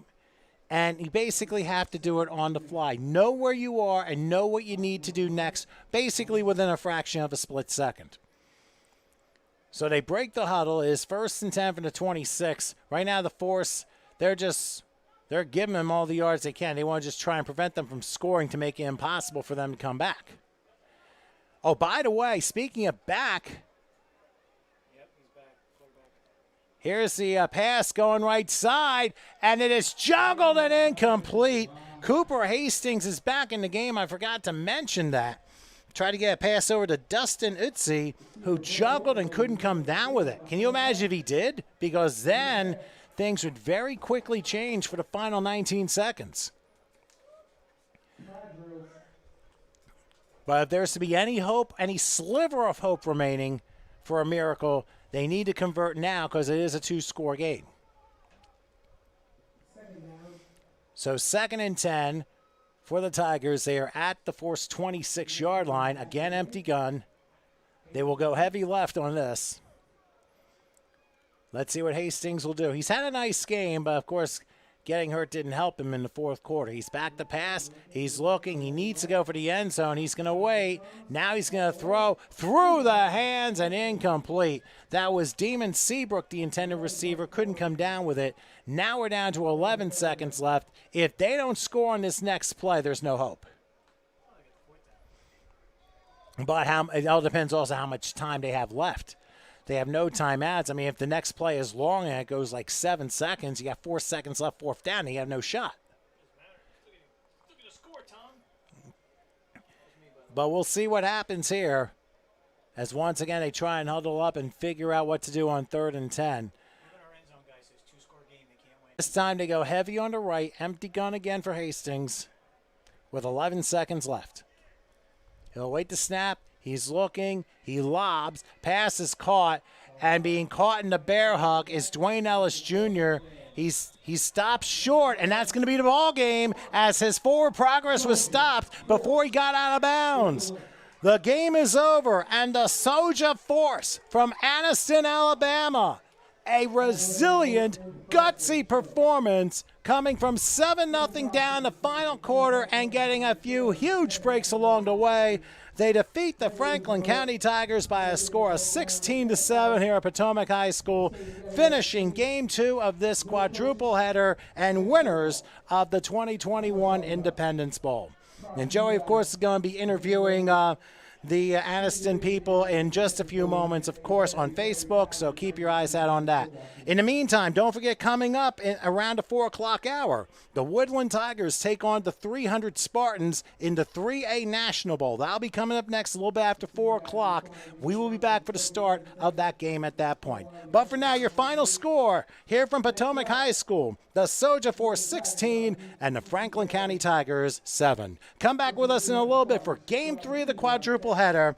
It's the 300 Spartans and the Woodland Tigers. They come up next, so please stay with us.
All right, everybody, welcome back as we have reached the halfway point of day number 1 here from Dumfries, Virginia. The Sunshine Bowl Spring Nationals. We're about to do game number 3, the 4A Bowl between the Woodland Tigers against the 300 Spartans. The Woodland Tigers are out of the Maryland, D.C. area, while the 300 Spartans are in the area of Houston, Texas.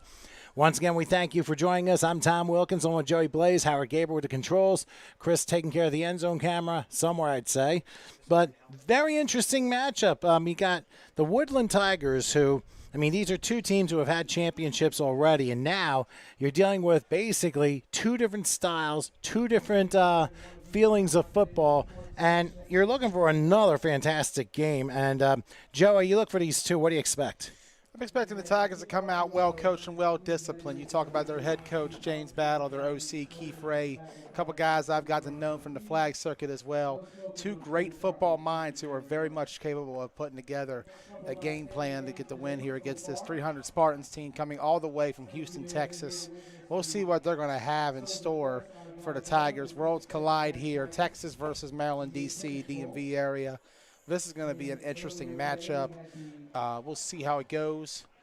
Well, this is what's called the 3A National Bowl.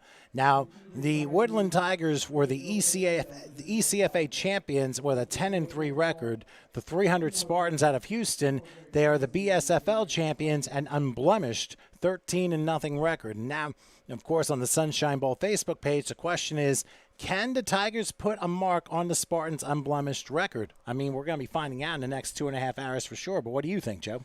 I think they have a chance of doing that. This team, if the guys I know who are in charge of this squad, they're good at coaching. They certainly have the talent. There are more local teams, so for them it's a bit of a home game, contrary to the white uniforms indicating a road game. It's a short drive for a lot of these guys. Texas, they're coming up all the way. That was a bit of a factor, I think, early on for the Force in the last game was the long travel. Imagine 11 hours for the Force. It's got to be a lot longer for this Texas team coming all the way from Houston. But we don't know if they flew United from Houston, Bush to Washington, Dulles, or Reagan National, one or the other, because it's a short distance to get to Dumfries, Virginia, based upon that particular thing. But one never knows. If you get there, you get there, and that's why we're here with this game with the 300 Spartans. You'll notice that the Spartans, they are in the burgundy colors with pretty much gold postmodern print and black helmets. And as far as the Woodland Tigers, they're in their white uniforms, gold pants with black helmets and numbers. So definitely due to be a very good one here today. You mentioned the Woodland Tigers. You mentioned James Bell, the head coach. Coordinators Keith Ray and Michi Dyson, also assisted by Antonio Harris. Offensive line coach Vernon Ham. Lamont Gores, the owner GM. Co-owner and assistant Mark Parts. And part of the staff, Angela Ruffin. Figure we bring that down. As some gold smoke just it was lit up by one of the offensive linemen for the Spartans. I don't know if that's just a traditional thing that they have or not, but I was wondering why all of a sudden things got discolored. But then again, we see this in a lot of leagues, colored smoke just to come out, and I guess that was such the case here. He's got the Spartan helmet on and everything down there, number 74. He's out there leading the way. Call him Leonidas. Well, the problem is we don't necessarily have a listing. We have a listing of the number of players on that Spartans roster, but we don't have corresponding numbers to go along with it. So we'll just deal with it the best way we can and probably get some help along the way. And don't be afraid to comment on the YouTube script, so that way you can help us identify the players, especially those of you watching from the BSFL and the Houston areas. So for the Spartans, they will be the ones kicking the ball off first after they had their opening ceremonies to another football game. It will be the Woodland Tigers in white receiving the football first. They'll be moving from right to left. The Spartans left to right, and we'll switch sides during the second quarter. So we've had a game that wasn't much of a contest, and we had one that was incredibly intriguing to the end. Let's see what round 3 of 4 does. Here from Dumfries, Virginia, the Sunshine Bowl Spring Nationals. Let's see how this all plays out here. The officials have not whistled yet. You'll notice, of course, the Spartans in the old Washington uniforms, basically all burgundy up and down. 6 different states represented so far in these 3 games, all different matchups. That is correct, and we still got and we'll have North Carolina be the dual participant later. But anyway, here's the kickoff to start things off, and I'll be taken at about the 22-yard line, running to the right to the 30, a lot of speed, 40, 45, maybe 46-yard line. Good run that time to begin proceedings here for the Woodland Tigers, and they're about ready to start in the opener. But first, we have an injury in the first play of the game. Appears to be the case. Not exactly sure, but very slow to get up one of the Spartans. I guess took an unexpected hit. Now, you got to remember, this turf has been through 2 battles, and it's going through 5 more. This game and 1 more after that today, and then 3 more tomorrow. So hopefully the turf will not need replacing after we're all said and done here for this weekend. Let's see how it goes. The biggest factor coming in here is going to be the amount of distance traveled. How well did the Spartans team prepare for this road game? We'll see what they got in store. It's a lot to travel coming from Texas to Maryland, whether you drove, flew, took a train, walked, however you got here. It is a long ways, no matter how you measure it. Well, I'll put it to you this way. That is a long walk, and they're still on their way as the game is in progress.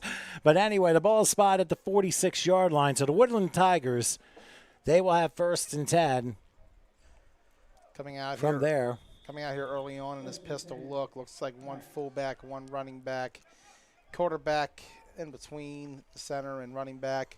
Got appears to be 2 receivers, might be 1 tight end. Well, they do have a receiver on each side. So here we go on 1st and 10, a low snap, back to pass, and lobbing it deep and a little bit too deep. That is incomplete. The receiver was Chris Rodriguez, and I believe that's Rashard Shackelford, who's the quarterback for the Tigers. State of Texas. We talk about all the talent that comes through that state alone. You know this Spartans team has a lot of guys who've been playing in all sorts of different schools and places over the years, a lot of experience. They faced off against pros, too, in the process. This is going to be the battle of who's more battle-tested between these 2. An interesting look here, a single safety look. You don't see that very often. On 2nd and 10, they're going to hand this off, and that's going to be a good run here, crossing midfield and getting out of bounds probably for a 1st down around the 44-yard line. We kind of lost who had the carry on that play, but it was a very nice run and ends up being a 1st down. Keith Dickens is the one who had the carry and ends up getting 11 on the play. Nice gain there for the Tigers to get this going. Cross midfield now. They're about the 44-yard line. Let's see how the Spartans respond. Tigers showing a lot of fight early on. We saw how it went the last game, though, when the Tiger team got off to a good start. Let's see if this Tigers team can hold a way through.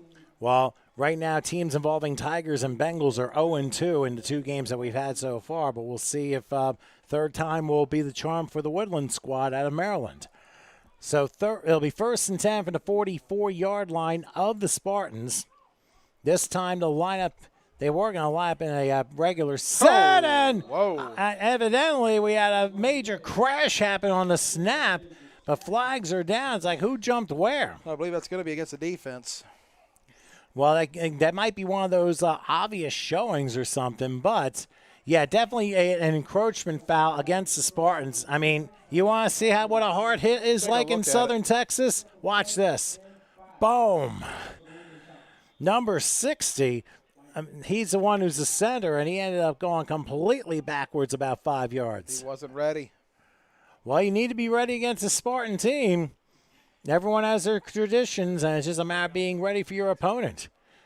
So now from the 39-yard line, a 1st and 10, they're going to hand off up there, a big hole, crossing the 30 and spinning down to about the 27-yard line. Again, it's Dickens, and he's pushing the Spartans backward another 12 yards. So another 1st down, and now timeout going to be called by the Spartans. A little early for that, though. Yeah, but I don't. Less than 2 minutes in. But I think they've been caught a little bit off guard. Like, hey, wait a minute, this is not supposed to be happening to us, but it is, and sometimes it does happen even to the best of teams. Got to manage those timeouts, though, early on. It's not a good look when you're calling timeout less than 2 minutes into a game. You're definitely right about that. I mean, we've seen a lot of teams do that, to be honest with you. But I think the Spartans, of course, they came in 13-0. They won their league, and they're playing a team who's 10-3 and won their league. It's like, wait a second, this is not supposed to happen. This 10-3 squad, though, they played a tough schedule along the way. It's never an easy day in the ECFA. And that's your Woodland Tigers for you. And when you have a lot of people have the passion for football as they do and that league does, I mean, you're definitely going to get a lot of competition. A lot of great football minds come out of the DMV area. You're seeing a team right now with a lot of great minds on that sideline. Probably smarter than the ones in Landover at this point. So 1st and 10 from the 27-yard line, a low snap and out play fake as Shackelford rolls right as time and then decides, you know what, I'm going to live and do another down and just dump it incomplete. Not a bad decision there. Sometimes you don't want to force something. You still got about 2 or 3 more downs, give or take, here if you're this Tigers squad. Sometimes the play ain't there. It's better to throw away than throw a pick. Well, throw other things, too. That might be a bit more graphic. Is 33 wearing football pants, or has he got shorts on? Those look like really short, tight shorts he's got. So it'll be 2nd and 10 from the 27-yard line. And obviously, I'm trying to keep an eye on some of the, and one of the defenders look like it's shorts up to the knees or something. But everyone wears their uniform differently, it seems. All right, in an offset situation. Looks like it's going to be another penalty. And 55 just came across and probably was speeding in a 35 and gets caught for a neutral zone infraction. So another 5-yard penalty. And we've mentioned this in a previous game. We don't know when these teams last played an opponent. So it's like trying to get back in congruency with one another and making sure everybody is run like the machine that they're supposed to be. And if something's off, that's where you got a problem. Sort of the problems you see in bowl games in college football all the time. The long layoffs can be a big factor in these kind of games. All right, so 2nd and 5 from the 24-yard line. And here we have they're coming up with a blitz and a pass, and the pass ends up passing through incomplete. And obviously there was a rush on the Spartans that time, and that forces a 3rd and 5. All right, so here we go, 3rd and 5 coming up. See what they can do on this play. Tigers up side really, 0-0. 12:36 remaining here in the first quarter. For those of you just tuning in, Tigers in the dark helmet, white jerseys, yellow pants, Spartans in the dark helmet and mono garnet, kind of like a Florida State uniform they had a few years ago. Look a little more like the Seminoles rather than the Spartans. We'll see what the Tigers can do here. They got looks like 4 or 5 yards remaining here for that first down comes up. And there is going to be a flag before the play. Let's see what's going to get called here. And and that's going to be a substitution infraction on the Tigers, and we've seen a lot of that today. I think that's about the 7th time I've seen that penalty called. It's all about communication and discipline early on here. This Tigers team, they're very well ran. They play well, and there's a timeout being called by them. We just talked about the timeout just called by the Spartans a few minutes ago. Both teams already burned 1. 2 more to go on each side. We'll see what happens. 12:02, clock running down. 12 minutes remaining here in the first quarter. V's score is 0-0. Joey Blaze here for HSG Network. Glad to be here live on YouTube once again. 3rd of about 4 games we got for you today. We got 3 more tomorrow. Tune in as well prior to our kickoff coverage tomorrow, 1 p.m. We got a nice little 5-man, 2:35 and over game, 9 a.m. to about 1. By the time that's done, you can tune right into here. We'll have Sunshine Bowl semi-pro football coverage all day, 1 p.m. till the very end of the night. Looking forward to it. Here we go. Tigers right now facing what looks to be a 3rd and 10. Yes, sir. The ball is spotted at the 28-yard line. Just had to get some names from Howard so we can dump the roster here. So keep putting them up on YouTube for those of you watching for the 300 Spartans because we have no numbers whatsoever. Here's a pass play for Shackelford. He's going to roll left and take a shot for the end zone, but it's a little short, and the pass is incomplete. Number 33 cut through and knocked it down, so it's an incompletion. That forces a 4th down. Now, I don't know if they have the leg to kick a field goal because if they did, it would be a 45-yarder. It's going to be a long attempt here. Let's see what they end up doing. Either way, they got a good distance to go, whether they kick it or throw it. Or I don't know about punting. I'm not much for punting when you're underneath the 30, but it all depends on what you got. Let's see what they do here. If you want to make it a field position game, then yes, you do that. Yes, you do, but it's a very hard punt to execute when you're trying to make sure it goes in between that 27 and the goal line. Well, That's as a long as you lot of get it, skill. as long as you get it halfway at about the 15-yard line, at least you've done your job, and you don't have to kick it that hard. If you want to kick it hard, you want to kick it directionally. But if not, maybe a pooch punt, which has happened. It's like a one-back, four-receiver formation out of the gun. They're going to go for it. They definitely are. Here's Shackelford looking, ducks out of one. He won't be able to duck out of the other, and he lost the football in the process. Doesn't matter anyway because there wouldn't have been advancement unless the quarterback recovered and ran with it. So for the Woodland Tigers, they're stopped. They turned the ball over on downs, and the 300 Spartans out of Houston will have their opening drive. Why don't we go ahead and take a look at a replay and show you what happened? Because Shackelford, he definitely was shackled on that play by the 300 defense. Excellent pursuit here on the rush. Guy in the middle here. Got through one, and then it's number 9 who came up with the sack there. 2 keys to rush up the middle, forcing the initial pressure, and then coming on the edge to clean up, and that is a big-time play right there if you are the Spartans.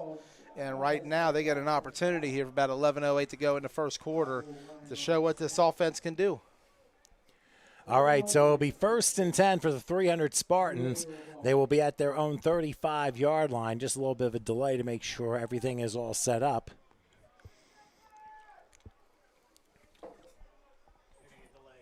Might be see what's happening here. You'll notice that some of the Spartans are wearing all burgundy and others are wearing black for their pants.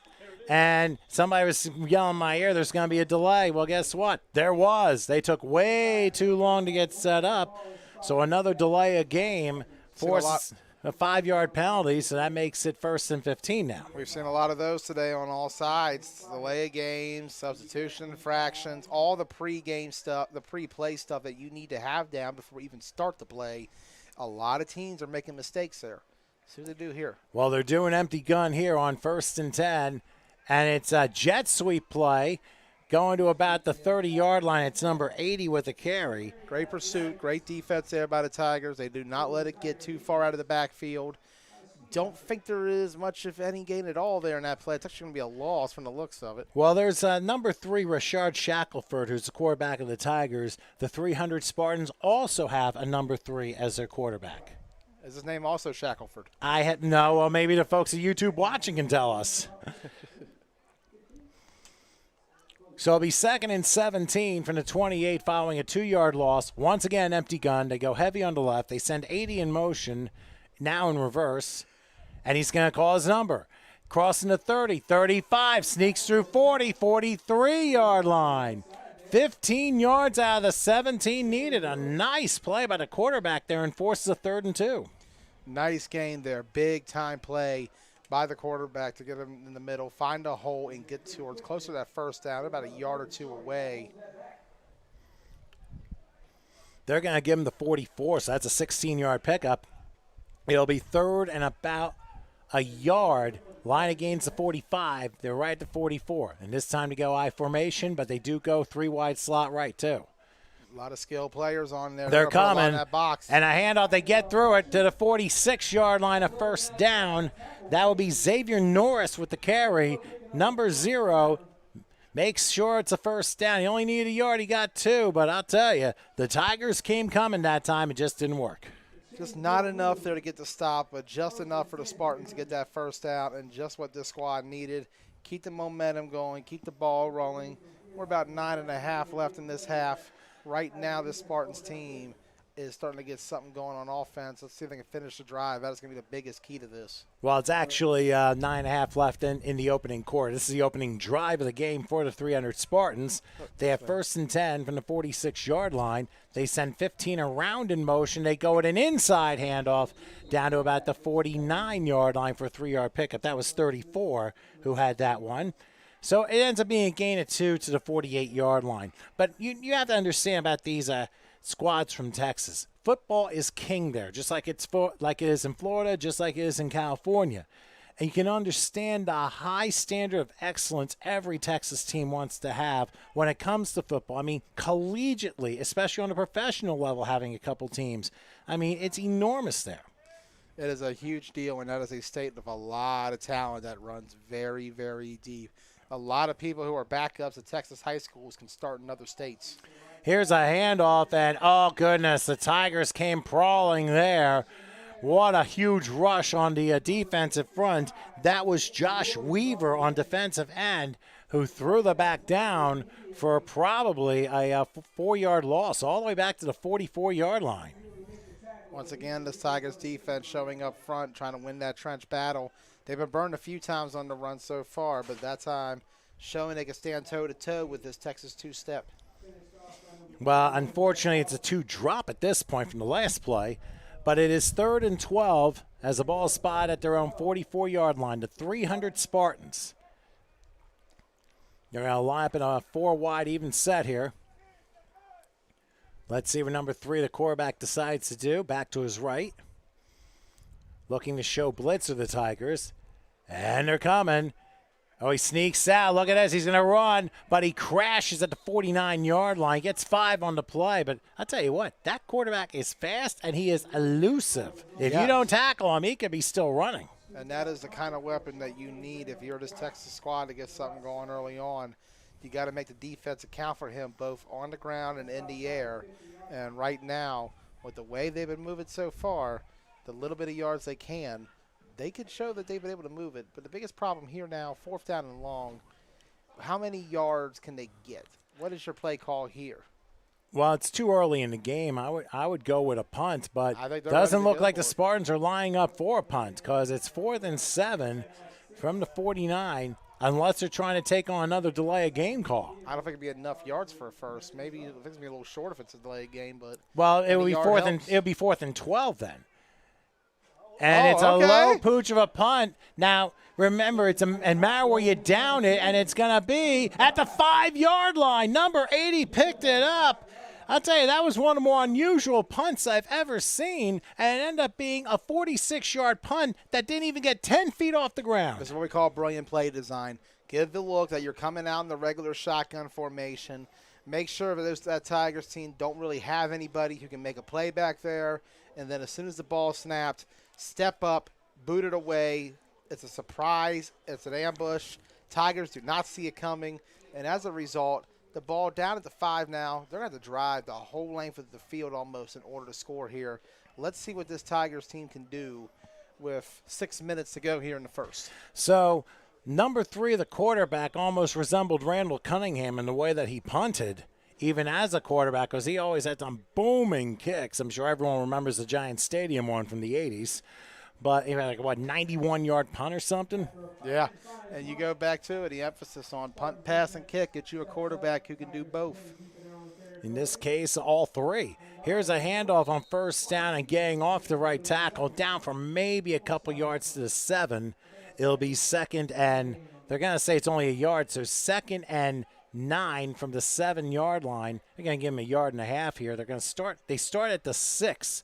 So that was a 45-yard punt by the quarterback. And like I said, didn't even get 10 feet off the ground. So we've seen a lot of interesting and new things here already in the 3 games that we've had. And now we've seen something that we've seen all too common in all 3 games, and that is another defensive encroachment foul, which is going to push the Spartans backward and give the Tigers a 2nd and probably about 3.5.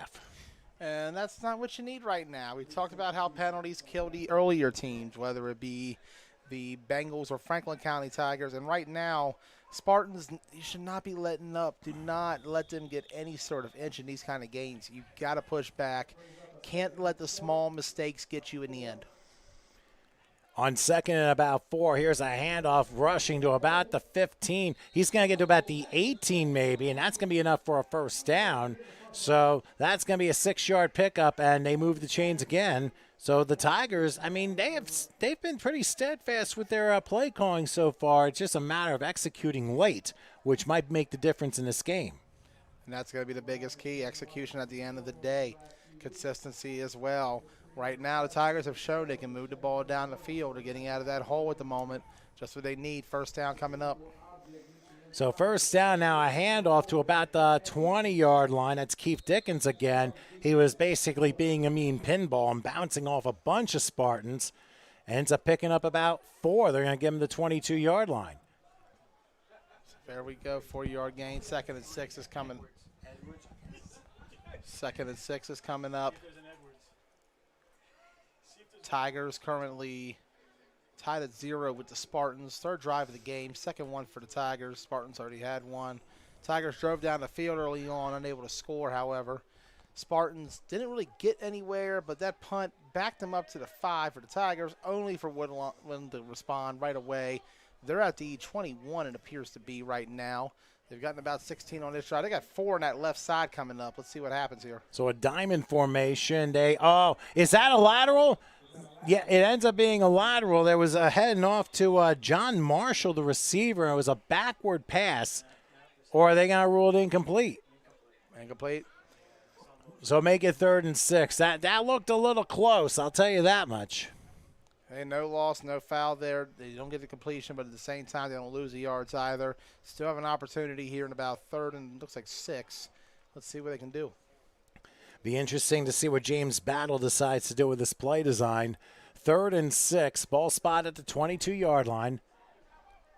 And this time they'll even the formation and stack both sides. Back to the right of Shackelford. A lot of yelling going on of the field as we await the snap. There it is.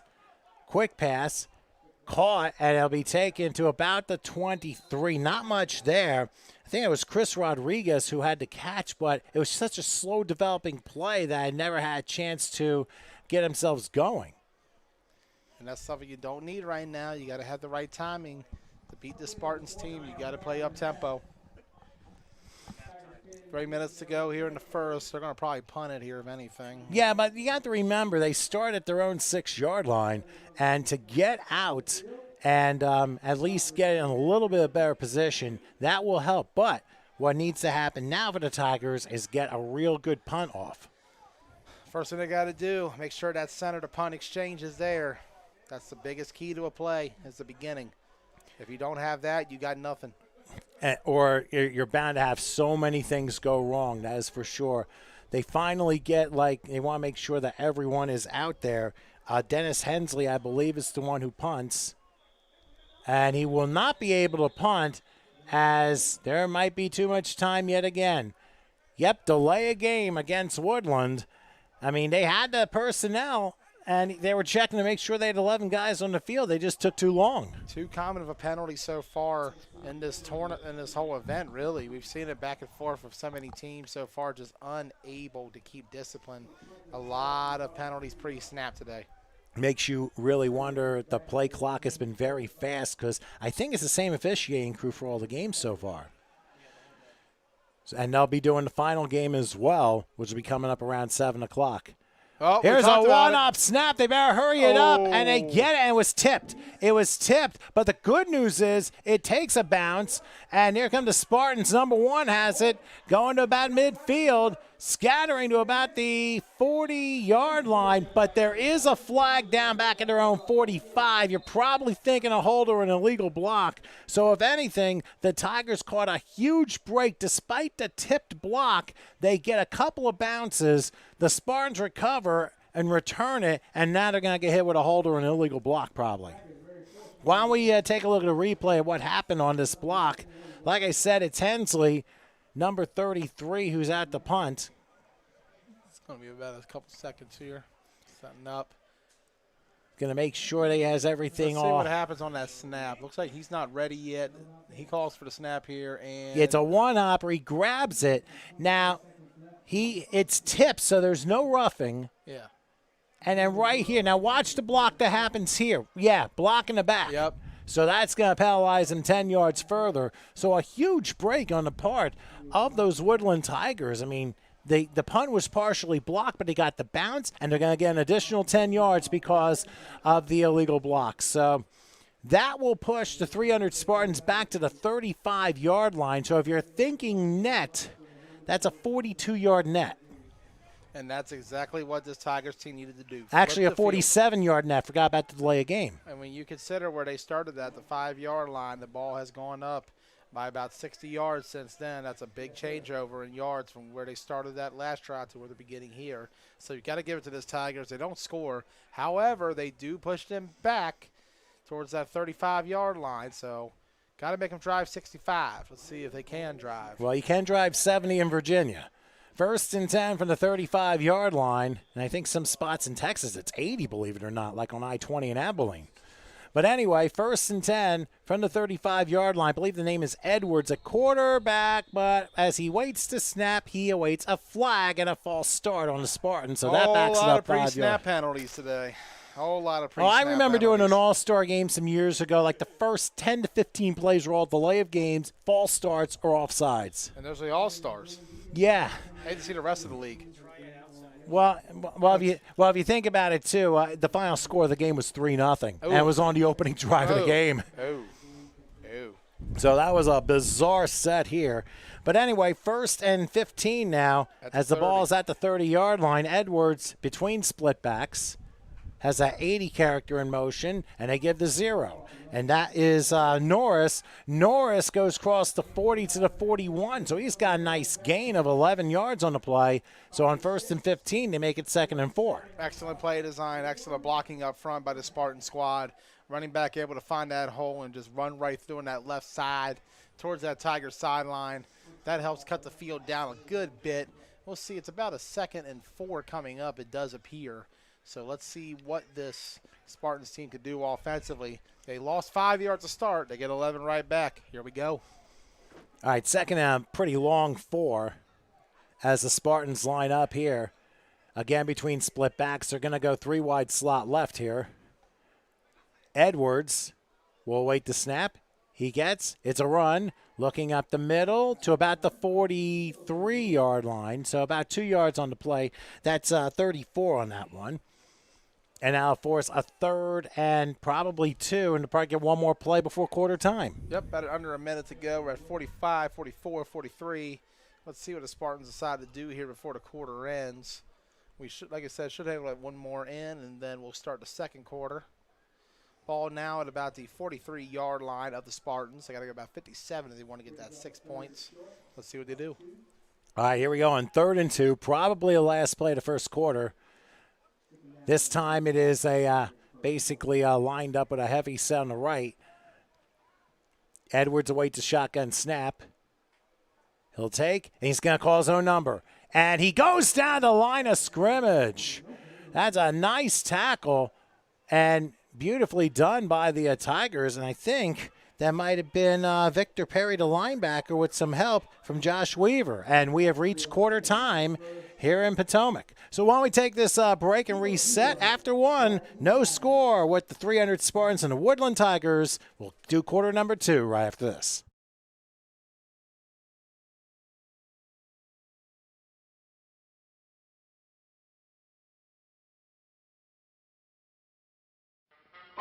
Yum, yum. It's time for a tasty and refreshing snack.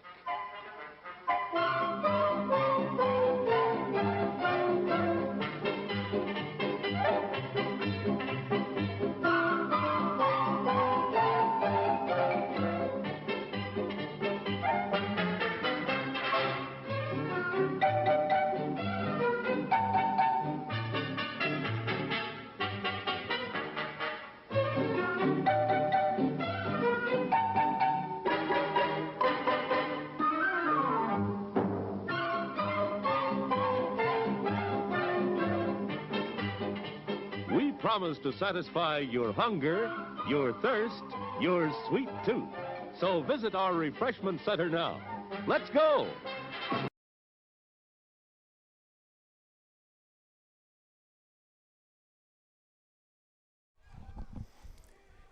Gotta love those special intermission activities with Big D's Barbecue, which, of course, for those of you watching on YouTube in the stand, you can certainly get at the refreshment stand.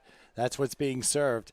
In the meantime, on 4th and 2, here's Jerome Edwards, the quarterback, getting a first down to the 47-yard line, maybe the 48, before being brought down by Josh Scales a huge play. They decide to go for it in their own territory, and it works out. A 5-yard pickup for quarterback Jerome Edwards, and that's a first down for the Spartans. Excellent pickup there by Edwards. Way to find the edge on that left side, being able to beat the defender to the corner for the first down. And right now, Spartans in midfield about the 47-yard line, their own. About to try to cross this 50, try to get the Tiger territory.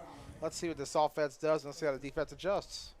All right, and for those of you checking in from Houston, helping us with the 300 Spartans numbers and all that stuff, we appreciate that very much, so thank you for your help. Any other names you can give, certainly we'll be able to take care of as we go along. In the meantime, timeout called by the Tigers, so let's take a break. We're only 45 seconds into the second quarter. No score between the Tigers and Spartans. We'll come back in a moment. Our attackers come in many forms. They're viruses, including measles and the flu. Their goal? To spread across Texas and make us sick. One thing stands in their way: vaccines. Texans trust vaccines to defend us against quarantines and lost work and school time, and to stop the most dangerous viruses now and for the future. Vaccines defend what matters.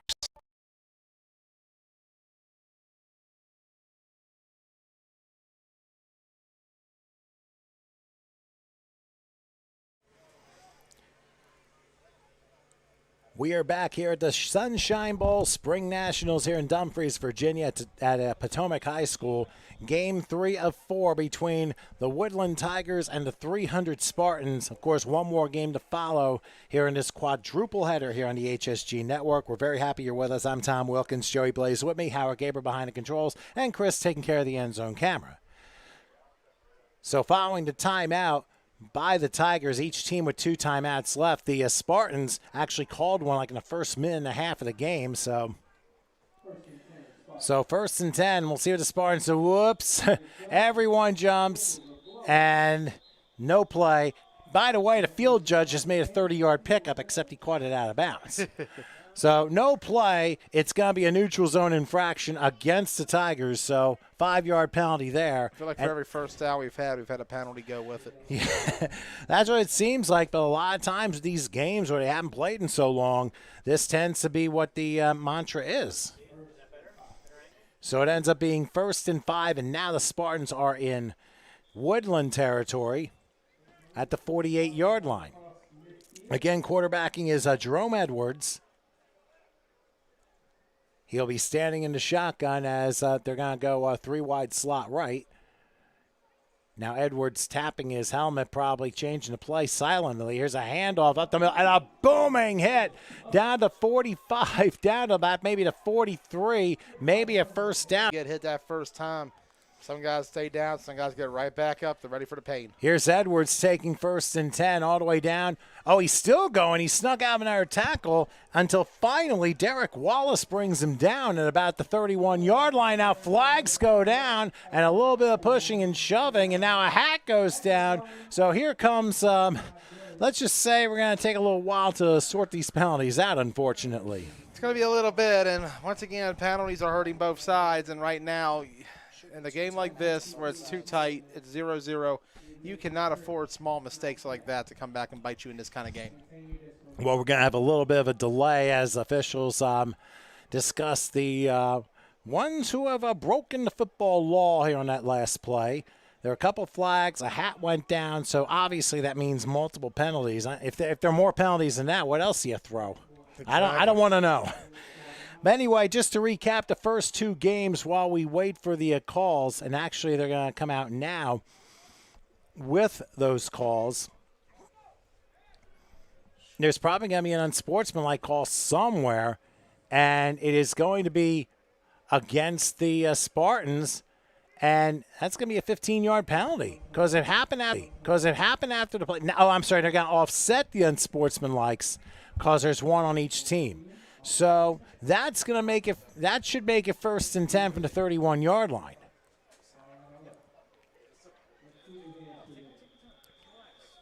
So we resume play, 1st and 10 from about the 30-yard line. They're going to say Jerome Williams in the shotgun. They send 10 in motion. Let's see what happens here. Williams is going to loft one left side. Pass is caught inside the 5 down to the 4-yard line.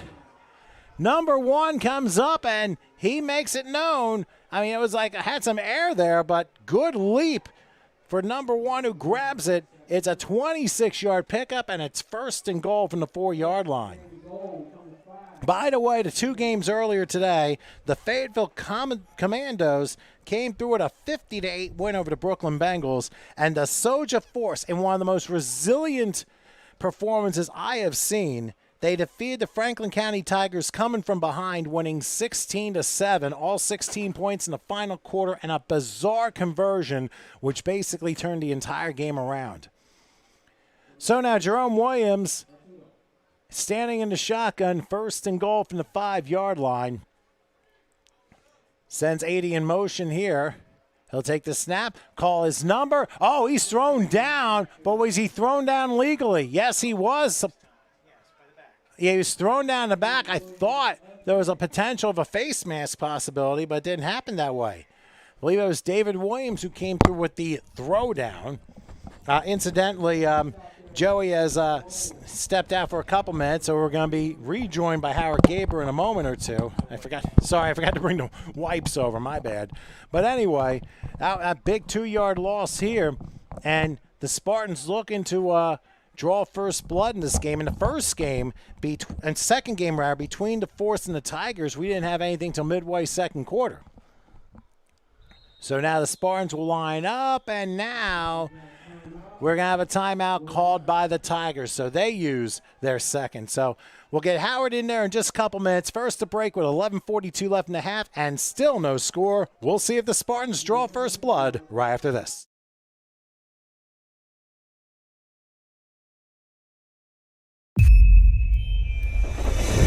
The first thing you learn when you're coming back from injury is to be smart about coming back safely. My advice is to concentrate one step at a time. And remember, you can only control your own performance. So everyone around you has to do their job. Trust your team, and they won't let you down. Because it's up to each and every one of us to make progress. So stick with it. In Dallas, we will come back.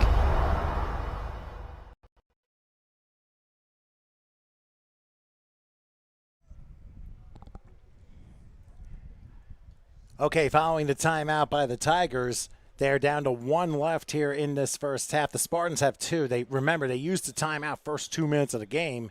So right now they're faced with an important call, and I think they caught a break with the Tigers calling that defensive timeout.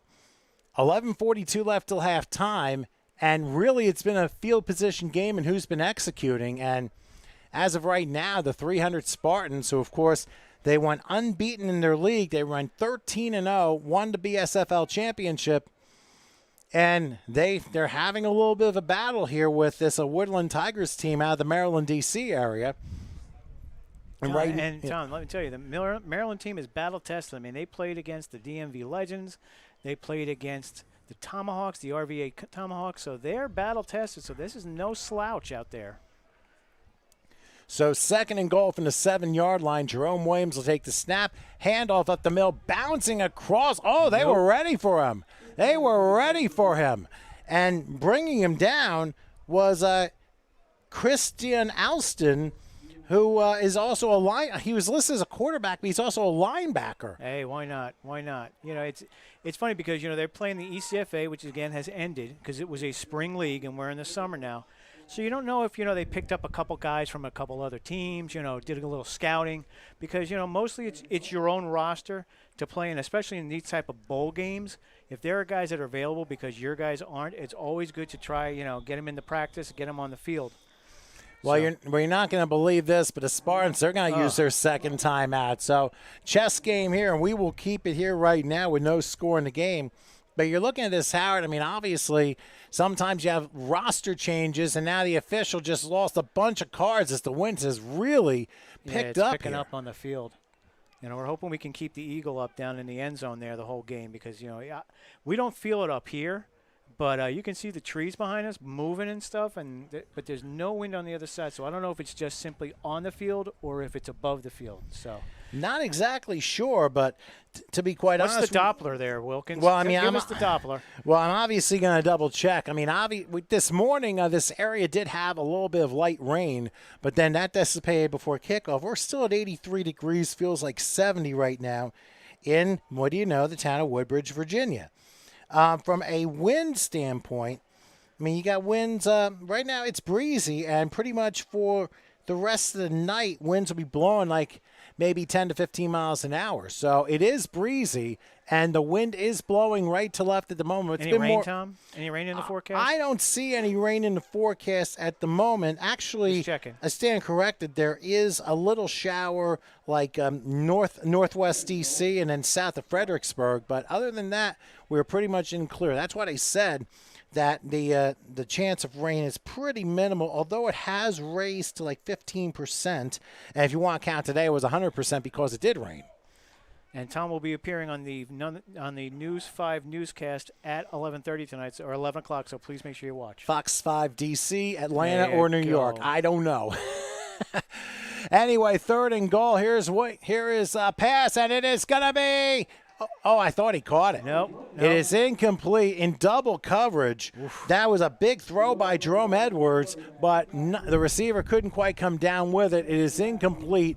Now you got 4th and goal from the 9-yard line. It's like, what do? You got to go for it. You know, if your team is 13-0, Tom, guess what? They don't do a lot of kicking. I can tell you that if they're 13-0. So, unless they have an incredible kicker that's putting up points after points after points, we haven't seen him come out. So, again, you're going to go for it. You're putting up points at 13-0. Yeah, it's almost like their attitude is, we did not come this way to not put up points. So they will go for it as Edwards in the shotgun, 34 to his right. 4th and goal from the 9. Edwards takes the snap. He's looking. He's under a rush. He's going to lob it. It is caught beautifully. Welcome to the end zone. Beautiful grab. Number 10 had it right in the middle. They convert on 4th and goal, and the 300 Spartans come through with the opening points. Beautiful play. Beautiful play that we'll take a look at after the conversion. So this is going to tell us a story, Tom. If they bring out a kicker, we know they have a kicker. If they don't, if they go for the 2, then we know, what, they're just looking here to score. So let's see what happens out here. And I think, and a lot of it definitely tells from what we've just seen the last minute or two, because there are a lot of semi-pro teams who do not have a kicker, and that really affects the quality of the special teams. A lot of successful teams tend to have successful kickers, and I'm like, usually when you want to get yourself on the board, you want to make sure you get the sure 3 points, and nothing's ever sure, as you can tell, but they are going for the 2-point conversion, which tells you all you need to know pretty much. So Edwards is under center this time for the conversion, but before it happens, they may have taken a little bit too much time. No. Oh, it's a substitution foul. Yeah. But it's against the Spartans. They may have had 12. A lot of these substitution fouls are 12 people.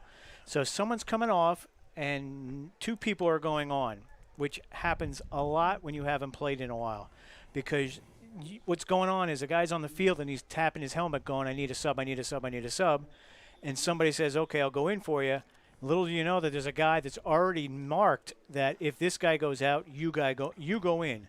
And that's how you get 12. And that goes on for the offense and the defense and everything. It's not a mental mistake. It's just somebody is earmarked to go in for you when you come out.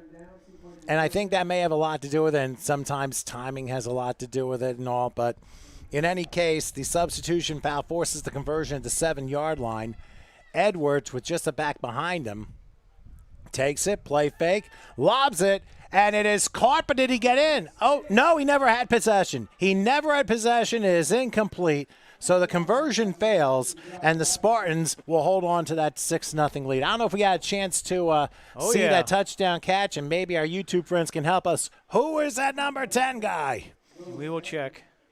But here it is, it's a basic setup, no backs, one single back to the right there, takes the snap, looks left, throws middle, and it's just a crossing pattern. Usually it's a slant or a crossing pattern, and makes a nice catch on the play there, number 10. So and a beautifully executed play too. So despite the conversion failing, of course, Capital City Design sponsoring all the replays here for our Sunshine Bowl Spring Nationals. We have 10:22 till halftime. That was EJ, Tom. Number 10 is EJ. EJ? That's what it says. Touchdown good catch, EJ. So EJ is number 10. So I was going to say, if you're thinking back to our 1983 rap, EJ, please get on the phone. I'm on the request line. Number 1 is Jalen Hollywood Lewis. So Jalen Lewis is number 1. Tom, don't forget the Hollywood part. That's his middle name. Well, but Hollywood could be hyphened. It could be hyphened. Well, that's possible. It could be, but then again, I mean, Hollywood's out in L.A. and not necessarily Houston. But we get the point. Maybe a boulevard. You never know. That's true. Hey, gotta be a star somewhere. You can't be a star in Hollywood. Why not do it in Houston? Either way, 6-0, 10:22 left. Yes, indeed. All right, so the Spartans are ready to kick off. 2 guys back, of course, for the Tigers. They're going to try and respond, and they've done relatively pretty decently so far. One, the Upman that time. That might be Shackelford, who runs this one. He'll round about to the 40. He gets to, he made a stop around midfield. What happened? There was like a traffic cop there with a red stop sign or holding his foot out? I think there's a lot of traffic there, and he did not want to get involved in that traffic. There's a lot of jawing going on after the plays on the sidelines, and that's where you get a lot of infractions, and you don't want the fights to start because, you say something to somebody and someone else reacts. So, the referees are doing a great job, and James Crowell's down there. I think he's holding the sticks. I'm not sure. But he's down there, and he's pushing these guys out the other side and saying, that's enough. Let's play the game. And that's what it comes down to. He didn't come this far to fight. I mean, come on, it's not fight night. It's 4 football games, and may the best person win. We still have a little bit of pushing and shoving around the midfield stripe, although I believe Shackelford was the one. It might have been Josh Washington, too, possibly, because we do have duplicate numbers a lot on the Tigers squad. And trying to calm the nerves down here with 10:13 left till halftime. I mean, we had 2 very clean games here, but this one obviously a little bit more tense. Well, it's the Spartans may be a little frustrated. The Tigers are hanging with them. When 13-0, we don't know their scores of their games. We don't know if they were all blowouts. We don't know if they were all 2-point, 6-point games. And we also don't know about the quality of teams that they played on both sides of the gender. So we know that the Tigers played a very, very difficult schedule, but they did have a couple teams that were not as strong as the others. But again, when you play competition from a whole nother area, you have no idea what's going on in there. And it can get out of hand. So you just got to, this is the coach's job, is to reel your players in. Say, hey, guys, it's competition. Let's go. And that's what it should come down to. I mean, I know football's an emotional game, but a lot of it is about how you handle that emotion, especially when things go bad. So we didn't see any flags, amazingly. Just discussions. But anyway, Shackelford back at quarterback. 1st and 10 for their own 49-yard line. Oh, they're coming. They do a screen pass. That's Dickens. Dickens hurdles one, goes to the 40, is still running to the 30, inside the 20, crashes down to the 15-yard line. 36 yards for Keith Dickens. That's one way to fire the team up. Yep. Positive plays. And then go right up tempo here. Come back up tempo, get the ball snapped, and let's go. I don't know where they didn't spot the ball yet. So the Tigers now in the red zone, 1st and 10 now at the Spartan 15-yard line. They're like, this is not supposed to happen. Hey, you never know. These regions, different styles. It's just a matter of being mentally ready. And so much of the game is mental. People forget that a lot. So let's see what Shackelford does. 1st and 10, back to his right. They spread the format. Shackelford looking. He's got some time. He's thinking about it. Now he's rolling left. Now he lobs. Pass caught inside the 5, down to about the 4-yard line. That's another 1st down. That was number 8, Tom, on that catch. That would be John Anderson Jr., according to what I have. All right. And that should be a 1st and goal, unless he was out of bounds. Oh, he was out of bounds, incomplete. Yep. He didn't quite have his feet down. That's a huge play right there, because that's the difference between 2nd and 10 and 1st and goal. Yeah. Yeah, and that's again you got the Spartans on their heels here. Let's see what they got. Well, see the resolve. Well, don't forget that the Tigers are working with the wind at their face. I mean, it's blowing pretty good right now. 2nd and 10 from the 15-yard line. Shackelford trying to get his receivers in the right place. Now they're going to triple the right side. Takes the snap. They give it to Dickens. Dickens bounces off a guy but gets really nowhere. May have actually lost a yard to the 16-yard line. Yeah. And now flags late galore. flag. Here we go again. A lot of chatter. What you want is your cooler players to get in between and pull them out of there in time, and they're not. They're not doing it. So you're getting these unsportsmanlike, these taunting penalties, and these are just going to kill you because they're either going to take 15 yards away from you or give you a first down somewhere else. So. And an official might have just sent somebody to the showers on the Woodland side. I'm not 100% Yes. sure. If it's 2, yeah, they're done. If it's two personals, they're done. Same as the NFL. That's correct, and that was a rule that was implied after a few years ago. I don't know if it was the Beckham rule with the Carolina player, but if you have 2 unsportsmanlike, son, that's automatic ejection.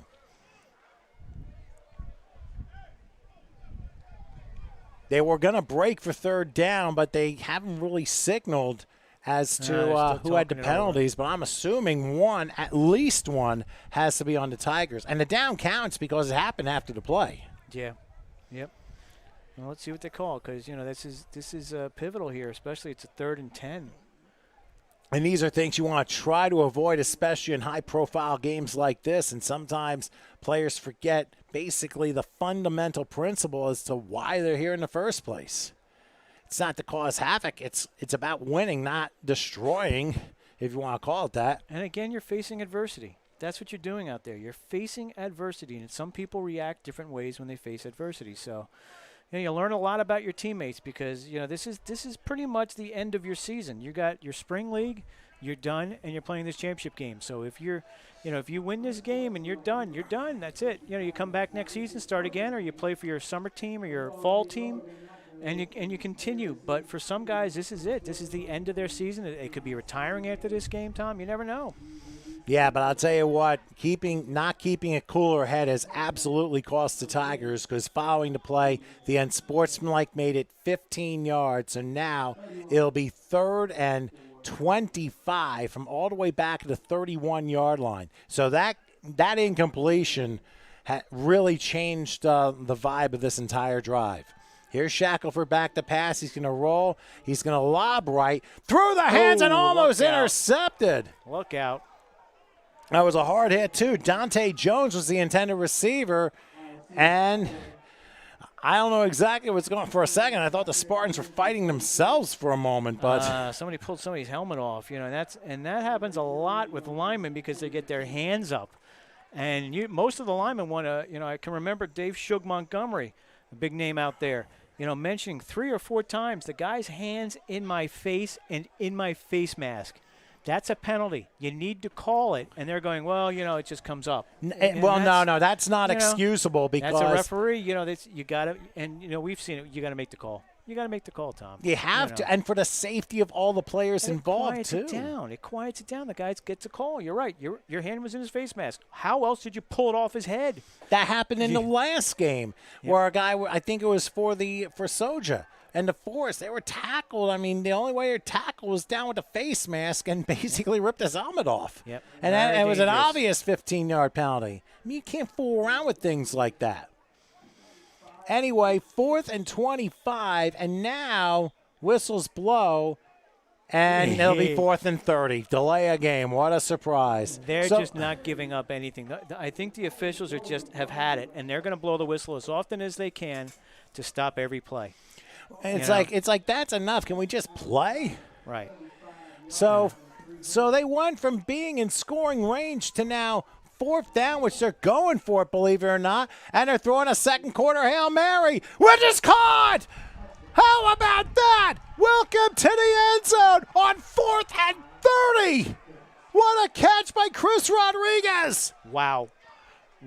I've seen some jaw droppers here already this afternoon, but this one, whoa. And let me tell you something, Tom, the defense was not ready. They moved the ball back to 5 yards. You'll see it on the replay. They moved the ball back to 5 yards, and then all of a sudden they snapped the ball, and the other team wasn't ready. And a perfect pass play by Shackelford, 36 yards to Chris Rodriguez on 4th and 30. You would kind of expect that at the end of the game here was in the second quarter. Yeah. I mean, you may not want to call it a Hail Mary at this point in the game, but it's absolutely similar to that. Prayers have been answered, and the game is tied with a chance to go ahead, and it will be for a 2-point conversion. So Shackelford making sure he's got everyone involved. Next to him is Dennis Hensley. They got a man in motion. 2-point conversion coming up. Let's see what – oh, somebody jumped yet again. And you can tell the 300 Spartans are frustrated. That's another offside call for encroachment.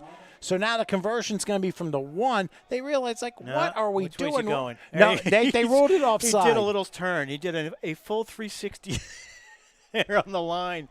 I thought he was going the other direction, and he spun back the other way. He did like a 180, then a 180, Tom. You can tell the visible frustration amongst the 300 Spartans right now. It's like, what are we doing? They're just they have to contain themselves. We would hope that someone would put up there maybe on the YouTube like their points for and points against, so we could take a look at it, because it's got to be very lopsided. But again, you're playing against a good team. This is a Sunshine Bowl. This isn't your regular season. Or your playoffs. You're playing a team that you have no idea. You can't scout. You just got to show up and hope to play. It's not like playing a high school football game in California and getting blown out 99-0. Yes, which on happened. a normal basis. Right, which happened. You're playing, a state final. That's what you got here. It's a state final where you haven't scouted the other team. Actually, they were incorrect. It was actually somebody from the offensive line jump. So the conversion is now from the 7-yard line. Looks like they're going empty gun here. Back to pass, Shackelford. He's going to lob it. There's a man open, and that's a 2-point conversion. Now, that was close to being an illegal shift because the guy looked like he was going forward, but no flag went down. But it ends up being a conversion, and it's 8-6 in favor of the Tigers. Surprise-a-bus, surprise-a-bus. The Spartans find themselves down 2, and while we show the play. I believe we got a penalty, though. End of the quarter. And what? No, it's not the quarter. It can't be. He'd raised the football to say it's the end of the half. They didn't have the 2-minute warning yet. They could just be wanting to get this game over. It's so many penalties. It's so much. And did they put the points up, Tom? Well, no, they didn't. They don't have the points on the scoreboard yet. The conversion is good. That's what the signal was, unless there was a last-second change that we had our backs turned against. I think it was a penalty. Oh, there was a penalty? Yeah, there was a guy going in motion, and we didn't see the flag. No. And I believe in motion was Jay Scales, but he was moving forward when the pass happened. So you can't do that. So I don't know why they didn't throw the flag right away. Well, they might have. We just didn't see it. That's all. It's possible, but they made the right call. So a false start and an illegal shift. So it's an untimed play. It's not an end of the quarter. It was an untimed play. It's the third attempt at a conversion now. Yeah. So we're still at 6. So hang on a second. I gotta fix my scoreboard. They're giving us a workout here. Empty gun now for Shackelford. He's back to pass. This time it's legit, and they throw it, and the pass is knocked away incomplete. That was intended for Tyrone Jenkins, but that was a good try, good effort, but not very well executed. So we're 6-6 with 6:58 left in the half. How devilish of an assessment that is. And I want to show you this on the replay here. I want to show you how they scored because, again, you watch the defense, and they're not going to be ready. They just spotted the penalty. So I'm trying to get it to start at the right spot here. So give me a second here just to get it queued up because we're getting to where the penalty was. So, again, see, he marches it off. Now watch. They all turn around. Look at the defense. Look where the defense is. Okay? They all turn around. The offense is ready.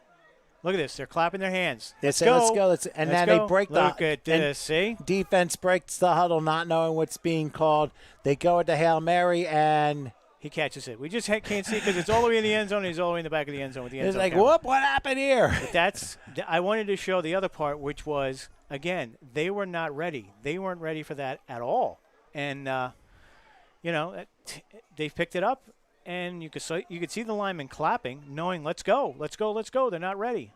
So as soon as they spot the ball's in play. And they took full advantage of that mistake, and it proved to be fatal for the 300 Spartans there. But they do get the ball back, and they're going to have the chance to retake this lead. A 6-6 game, and it has been a gritty type of game and a pretty nasty. Just say nasty. That would probably be the term of the game. I would call it nasty. more of an emotional game, to say Could the be. least. All right, ball is touched at the 35, picked up at the 34, and now running into traffic. There's a flag down back at the midfield stripe, so I don't know if there was like an offside on the kick.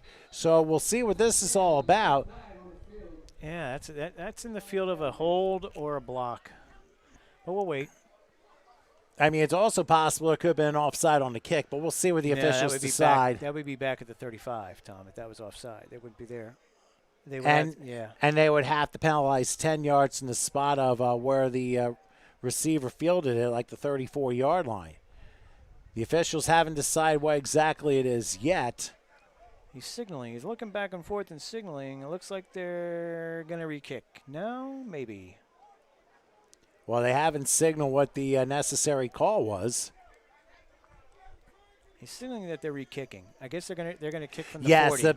They're going to call. Oh, and they're going to call an illegal formation against the receiving team, which you don't see on a kickoff a lot. Yeah, you know what it was? If you looked at it, and I can't show it because it's going to kick off again. In fact, you might be able to see it on this play here. If I play it, I'm just going to cut it. Let's see if we can cut it and go to it. You can see they don't have enough guys up front.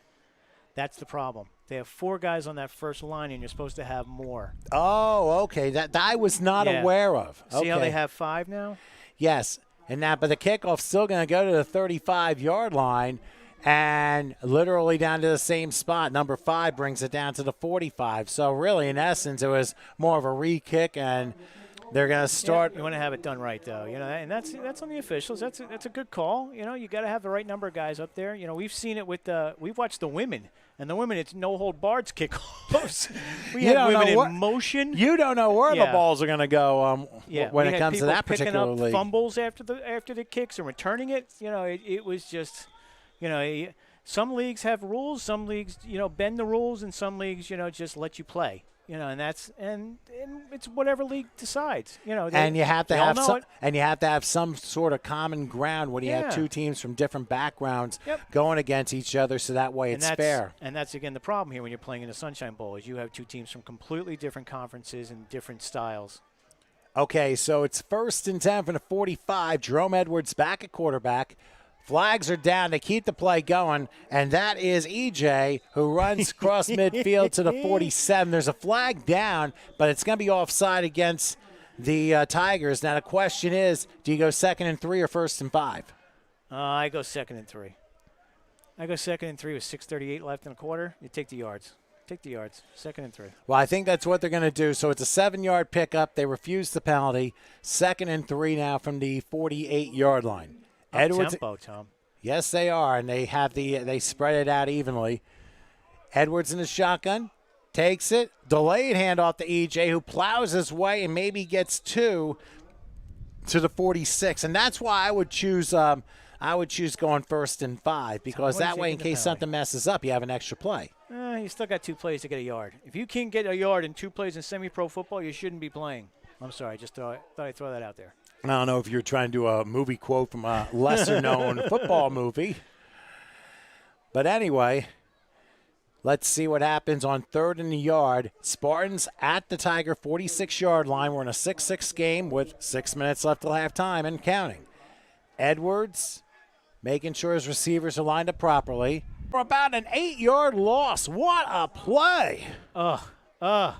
Tom, maybe you were right, but you can't forecast that. You can't forecast a sack and a loss of yards, but they're besides themselves right now. It's you've got to overcome. You're tied. You're not losing, so you've got to overcome this. And this is where you look at the teams and you say, okay, this is coaching now. And this is your players. You've got to get the right players on the field, and you've got to call the right plays. I think there's going to be a lot of halftime discussion onto things that are exactly like that to get them back into play here, seeing what the situation is and basically correcting the wrongs that have been going on a lot. Let's see if Edwards tries another kick. He does, and it's blocked. It is blocked. And it doesn't matter, recovers it. It's going to be the Tigers. That was almost returned for a score, but it eventually gets returned to about the 32-yard line. Yep. How about that? And I think that might have been Howard Evans that got a piece of it. We'll take a look at it, Tom. Let's take a look and see on the replay here from the end zone who got it, if we can check. And remember, Edwards had a 45-yard punt, the opening drive of the game. This one obviously didn't work out so well. So what went wrong? It was a low snap. And he kicked it into the back of his lineman. Oh, so his lineman technically blocked it. Yeah, it was too close. Too close. That happens a lot. You get scrunched in there, especially when you're a quarterback kicking. You know, you got to take those 2 steps back. You're not taking a full 15 yards back. And sometimes you kick it into the back of your lineman. Well, football is never easy. You cannot win 48-0 every week and not allow a point and be perfect and automatically win championships every year because of it. Meanwhile, an empty gun here on first down. However, too much time on the part of the Tigers, so another 5-yard penalty. I mean, I know we're showing a replay, but that's only like 20 seconds, Tom. I mean, these guys are tight now. You know, they're holding that clock tight. Tighter than tight. Oh no, it wasn't. It wasn't a delay. It was a illegal sub. So just as good. It was the incorrect. Just as good. Well, it ends up going in the direction of the Tigers because that was on the Spartans there. So it ends up a 1st and 5 now from the 28-yard line. Lots of calls. Oh goodness. All right, here's Shackelford back to pass. He looks. He fires. Good catch in the middle, inside the 20 down to the 16. Marcus Wright was the one with the reception that time. And into the red zone again, go to Woodland Tigers. I mean, they're not champs of their league for nothing the way they're playing here. Yeah, you know, and you're just gaining confidence now. Now that's what you're doing is gaining confidence. I can't wait to see the YouTube comments up there because you know the guys from Texas are going, what's going on up there? Well, I'm guessing they're not used to this, but football is about adversity. Empty gun this time for Shackelford to roll right. He's looking. He's going to take a shot, and he decides, never mind, incomplete. A lot of coverage down there. Yeah, Keith Dickens was the intended receiver, but Shackelford did the right thing throwing it out of bounds. So 2nd and 10 now from the 17. Lots of coverage in that corner, Tom. A lot of coverage. So, you know, that was a smart play. Get rid of it, live for another day. And that's smart quarterback play. You just try not to force it in such a window, remembering the wind's in your face. Heading in that direction. Still going? Yeah, it's still blowing on the flag. I don't know if we can catch the flag quick. Yeah. Well, we can lift it up. There you can is. see the wind blowing basically in the direction. It's at the back of the Spartans, we'll say that, but the Spartans don't have the ball and right now. You don't know how much because there's a building at the one end zone. So you don't know how much it's blowing or if it's coming over the building and then down the field. So here's Shackelford on the left. Gonna take a shot in the end zone, and it's caught! Welcome to the end zone for John Marshall Jr. And then a flag comes in at the very end. But that was after the play. The touchdown does count. But Marshall strikes from 17 yards out. Shackelford's 2nd touchdown. And the Spartans are like, this movie script isn't exactly what we've written here. You know, you're pushing the envelope now. You know, we've seen this, Tom. We've seen this a lot with teams, you know, that have these 9-0 records or 12-0 or 13-0 and come in and next thing you know, you got adversity, you got a challenge against you. And you know, hopefully, you know, at halftime they talk it over and they say, okay, guys, this is what we did wrong. We got to play our football. We're not playing our football right now. We're playing their football, and that's the difference. We'll show you the play right after the conversion. They may penalize after the kickoff here, but now wait a minute. They're not ready for the football and play. We're doing touchdown's good, unsportsmanlike. Against the Tigers. So that's going to penalize on the kickoff, and that's going to be back to the 20-yard line. So they're going to, but with the wind in their face, that's going to be kind of against them here. That's time for the directional kick, Tom. That's what that's time for. You might be right about that. Line drive at somebody. Well, almost like what Edwards did with a kick not even getting 10 feet in the air, especially with the wind blowing in his face. But anyway, Shackelford gets a man in motion. Here's the conversion from the 2. Takes the snap. Looking in the pocket. Now he's under a rush. He's going to roll left. He's going to fire it. And guess who catches it for the 2-point conversion? The same guy who caught the touchdown, John Marshall Jr. Marshall Law in the end zone the last 2 minutes. 14-6 Tigers. What a play. And also give credit to the offensive line for making this happen. Why don't we show Marshall's touchdown from 17 yards out? And again, he leapt pretty big to get in there. Let's see if we get it. Rolling out. Look at that, right in stride. You can't do anything when it's in stride, and he's got the inside leverage on his on the defender. The only thing you can do, you can hope to, is reach in and try to jar it loose. But if he's got that inside leverage, you can't do anything to defend that. And I mean, that is as incredible, coming off an own mistake, blocking it into your offensive lineman and going backwards. One guy who thought he was going to recover and bring it back for a touchdown, well, his offense bails him out. And here are the Tigers with a 14-6 lead over the 300 Spartans and 3:36 left till halftime. That is unexpected. I don't think the Spartans expected it, that's for sure. Maybe the Tigers did expect it. You never know. We'll have to get Coach Crow up here. If we can get him up here and talk to him about the Tigers here, because he knows a lot about them. He's from that area, so very good for them. All right, once again, because of the unsportsmanlike conduct foul on the Tigers after the touchdown, the 15-yard penalty was assessed on the kickoff. So they're kicking off. And you watch some. See how 34 is going to move up to that line?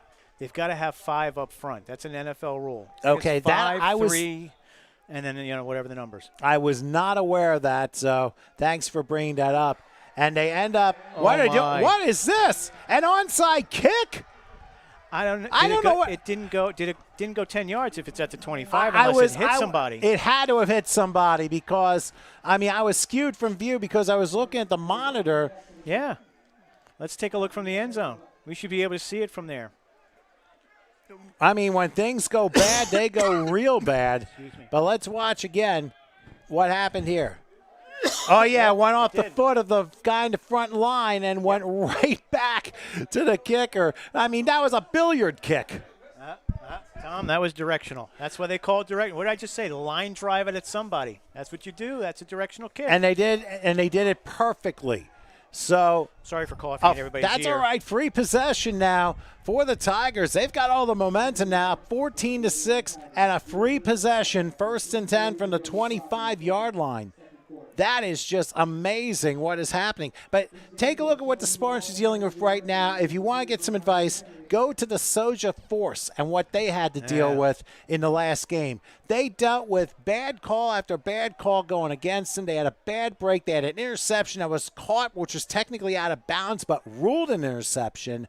But they got the biggest break in the world to make up for it when they scored a touchdown, and then that 2-point conversion, one of the craziest plays you'll ever see, happened. Here's a pass that's caught for a short gain down to about the 30-yard line. So that'll force 2nd and about 6. Chris Rodriguez with the catch. Yeah, good play. Moves it for a positive yardage. That's all you're looking for right now with 3.5 minutes left. 3 minutes and 15 seconds. Sorry, clock's running. Well, that's all right. Well, we're coming up on the 3-minute mark till halftime. So 2nd and it's only a 4-yard pickup to the 29. So it'll be 2nd and 6 as Shackelford is back, and he's going to go with a home run shot. Nope, incomplete. 33 had very good coverage. That was intended for Marcus Wright. Couldn't come down with it, but good defensive play forces 3rd and 6. Tom, that was like 36 yards. That was a shot down there. So it was, and the Blaze man's back. Yes, Joey Blaze has just returned to the booth. Took a shower, probably back at the hotel. He's all refreshed now. He's ready to finish up the last 1.5 games. Thank God, so I can take off these headsets. Hey, it's quite a piece of work here, but to be quite honest with you, it's still wonderful to at least have these things go on and interchange when we have to. But anyway, 3rd and 6 from the 29-yard line. They're going to bunch a triple on the right side as Shackelford takes a snap. He's going to be under a rush. He's going to line it.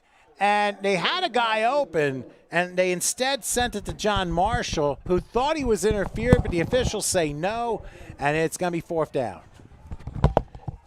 Don't mind us. We wanted to wipe down the headsets as Joey Blaze has fired his way back in here yet again, and hopefully he's a little bit more refreshed after a little breather. Ready to go. Here we go. Well, we got second quarter, 2:20 to go, 19-18, 14-6 Tigers. I happen to see the conversion walking back in. We'll see how the rest of this battle goes the rest of the way. Got to give it to this Tigers team for how they've come out today. Spartans came into this 13-0. We'll see what happens the rest of the way. Right now, Tigers have the Spartans right where they want them just before halftime. An opportunity squandered here, however, so we'll see what happens. That is correct. They only were able to get 4 yards on the first play and then 2 incompletions as we've officially hit the 2-minute warning. So I believe, if I'm not mistaken, Spartans get the ball back, I do believe. Well, they're going to get the ball back on a punt now. But for also in the second half, I think, also.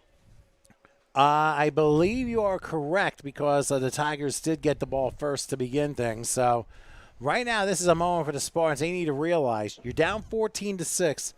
If you saw any of the game between the Soja Force and the Franklin County Tigers, you know what adversity is. One big break, and the whole game turns around. And the Force, who had every bad break and bad luck play go against them for 3 quarters, they come through with a miraculous play and an unexpected mistake by the Tigers in that fourth quarter, which basically turned the entire game around. The Tigers never recovered from it. Here, the 300 Spartans are kind of in that same position as the Force were back in the previous game. Punt coming now.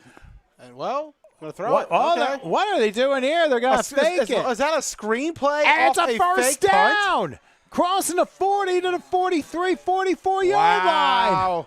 51 with the moves down the middle of the field, too. Unfortunately, 51 doing the twerking, too, in the middle of the camera. So we'll get twerk lessons for Aaron Butler after that last play. But I'll tell you, that coaching staff, James Battle, calling a heck of a game. And fourth down, you go for it after you recover your directional kick off a billiard strike. And here you are again. Good luck continues to pursue this team. Now they need to finish things off. But they have to remember the clock running with 1:15 left. They might try a couple shots down the field. I think the Tigers only have 1 timeout left. They squandered a lot of time here. They have to over 30 seconds has passed. Oh, yeah, very easily. They don't realize it because the clock's right behind them.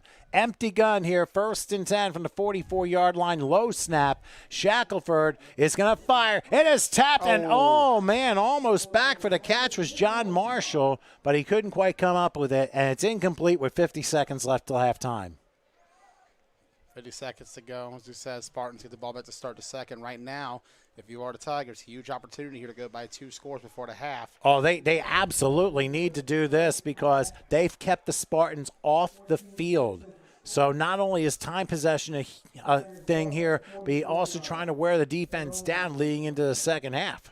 Classic James Battle teams. That's the same approach he's brought with him throughout his whole career, no matter what level he's played or what style of football he's played. You're seeing it on display right now. This Spartans team is running into a coaching clinic on that side for the Tigers. There's a reason this team won the ECFA, one of the hardest leagues in the country. Now in 2nd and 10, Shackelford, who fires incomplete. He may have been hit on the hand as he threw the football. That went in the direction of Chris Rodriguez. So that forces 3rd and 10 with 47 seconds left till the half. And you still got 2 plays, but this is the play that really defines it. Facts, absolute facts. I cannot agree anymore because you take a look at it right now, and one play here, a blown assignment, a pick, anything, can really alter the course of this game. And if you're the Spartans, a stop here, if you get it right, let's just say it's a loss to down, incomplete. Maybe the clock stops about 40 seconds to go. A punt would come, and if you had the clock stopped already, that would give you about 30 seconds to work with. Try to get something to happen here before halftime. Still plenty of time for anything to occur. It's football. 1 snap, 1 catch, 1 pick, 1 drop. Anything can shape an entire game within just that 1 second. Right now, I believe that's maybe that's one too many seconds. And indeed a delay of game called against the Tigers. So now they're faced with a 3rd and 15. They're all the way back at the 39-yard line. So that's going to make things a bit more complicated. Yeah, that's not what you needed right there. And there's been just way too many of those today. Teams that have to keep an eye on the clock. You got to keep some sort of idea of time going by. It's not going to take forever. Got to get it right. That's the key to winning, is being able to just do the pre-play stuff. You have to do the pre-play stuff right before you even run a play. If you don't, you're not going to get a chance at a play. We've seen a lot of that in the 3 games that we have witnessed here today. Once again, empty gun, but they're going to send a man in motion. On third down, there's an errant snap, but Shackelford has it. He gets through 1 tackle, 2 tackles. Wow. Now he reverses gears. The Can he throw GPS it? is messed up, and it's fired. Pass is caught short of a first down to midfield stripe by Dante Jones. Now, will they use a timeout here because we're down to 30 seconds and counting? Each team has 1 timeout left. I'm very surprised they haven't called it. It seems like they're in no rush. 4th and 3. Seconds, If they 12's snap gone the by, ball and 13. they do it right, they'll be able to. They lost half the time after the play. Well, they're going to throw a deep ball left side. Money. It's caught. Oh! No, and it's intercepted. He lost his helmet and the ball. Wow. Bringing it back the other way at the 30, down to the 40, and that is how the half will end, on an absolutely crazy play, which looked like it was going to be a catch. He lost his helmet, he lost the ball, and it was intercepted. What a play for the What a Spartans to turn end of the first half. And there was almost a skirmish at the end, too. The Spartans just trying to calm him down, but that is one way to get fired up into the locker room. Why don't we just show the replay of this one? That was a 5-6 on the Richter. We have seen some strange plays here in this first half. And this might be one. This is one of them for sure. You go with a shot down the field, and there's the hit. He loses his helmet and the interception. That can only happen if you're the San Francisco 49ers and Tecmo.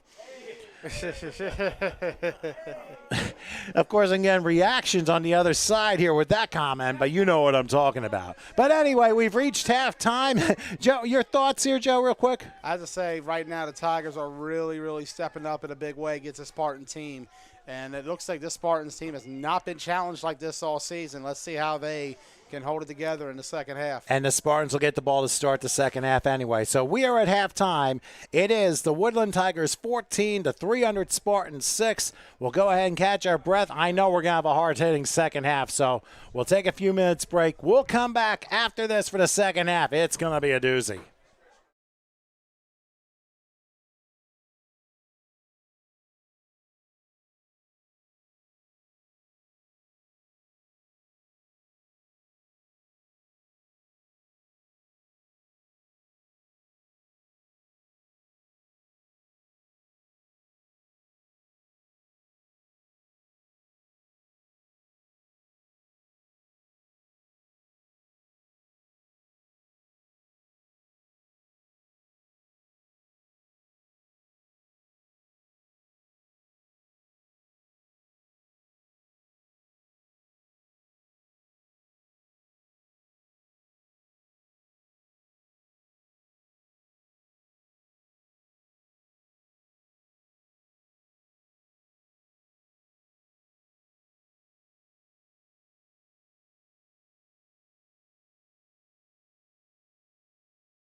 All right, welcome back to Dumfries, Virginia, and the Sunshine Bowl Spring Nationals here in Dumfries, Virginia, at Potomac High School. I'm Tom Wilkins along with Joey Blaze and, of course, Howard Gabriel with the controls and Chris taking care of the end zone camera despite the windy conditions. We're about ready to start the second half of play in what some may look as a surprise and others may not. The Woodland Tigers out of the Maryland, D.C. area leading the 300 Spartans out of the Houston, Texas area by a score of 14-6.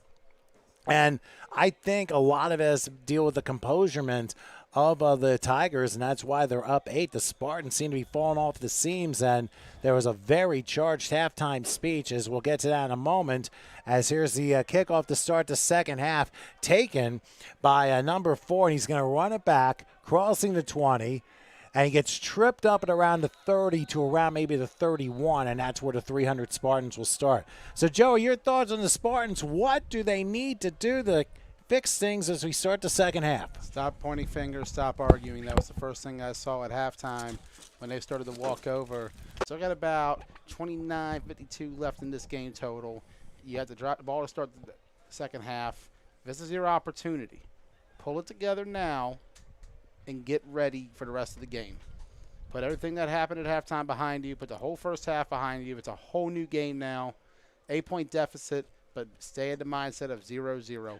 And that's a good way to put it, Joey, because remember, it's still only a one-possession game.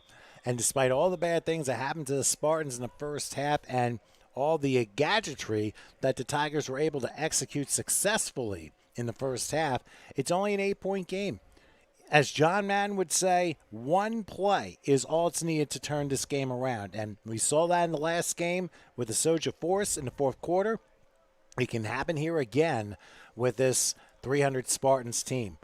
So we'll see what happens here as his 1st and 10, ball spotted at the 31-yard line. Jerome Edwards, the quarterback, he's in the shotgun. They're going to do an inside handoff, run to the 35, and still pushing his way to the 40, 44-yard line. Number 10 ends up getting 13 yards and a first down. That is exactly the way the Spartans wanted to start the second half. Exactly. This is what this team needed right now to get ahead of the curve, is to go out there early on, run the ball, establish some dominance in the trenches, force your way up the field. Show this Tigers team you're not afraid of them by going at them up front and punching them in the mouth to start this second half. Well, getting ahead of the curve is better than flattening the curve. So 1st and 10 from the 44-yard line. Flags are down. It's possible the Tigers may have jumped. Handoff goes to about 47. And we'll see what the penalty is here. I'm thinking there might be another offside, but we'll see what they say. I think the far judge is saying, and now the back judge, both saying offside, and that's going to help the Spartans. So it'll be 1st and 5. So now all of a sudden you're looking at an entirely different second half compared to what you saw early on. It was the Tigers who were able to keep their composure, especially in that second quarter when they were able to go up by 8 points. Now the Spartans getting some momentum, pushing the Tigers back a little bit. Tigers slipping up. You don't want to make a mistake. It's been not a good day for Cats so far. Look at the Bengals and the Franklin County Tigers. Can Woodland avoid the same fate?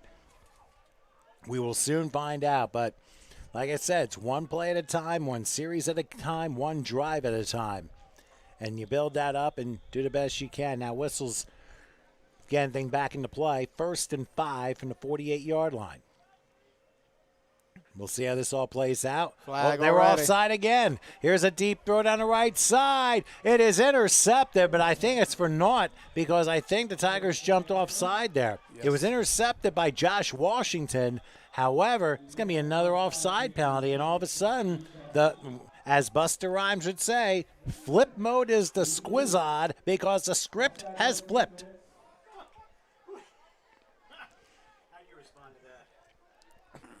Obviously, I liked it.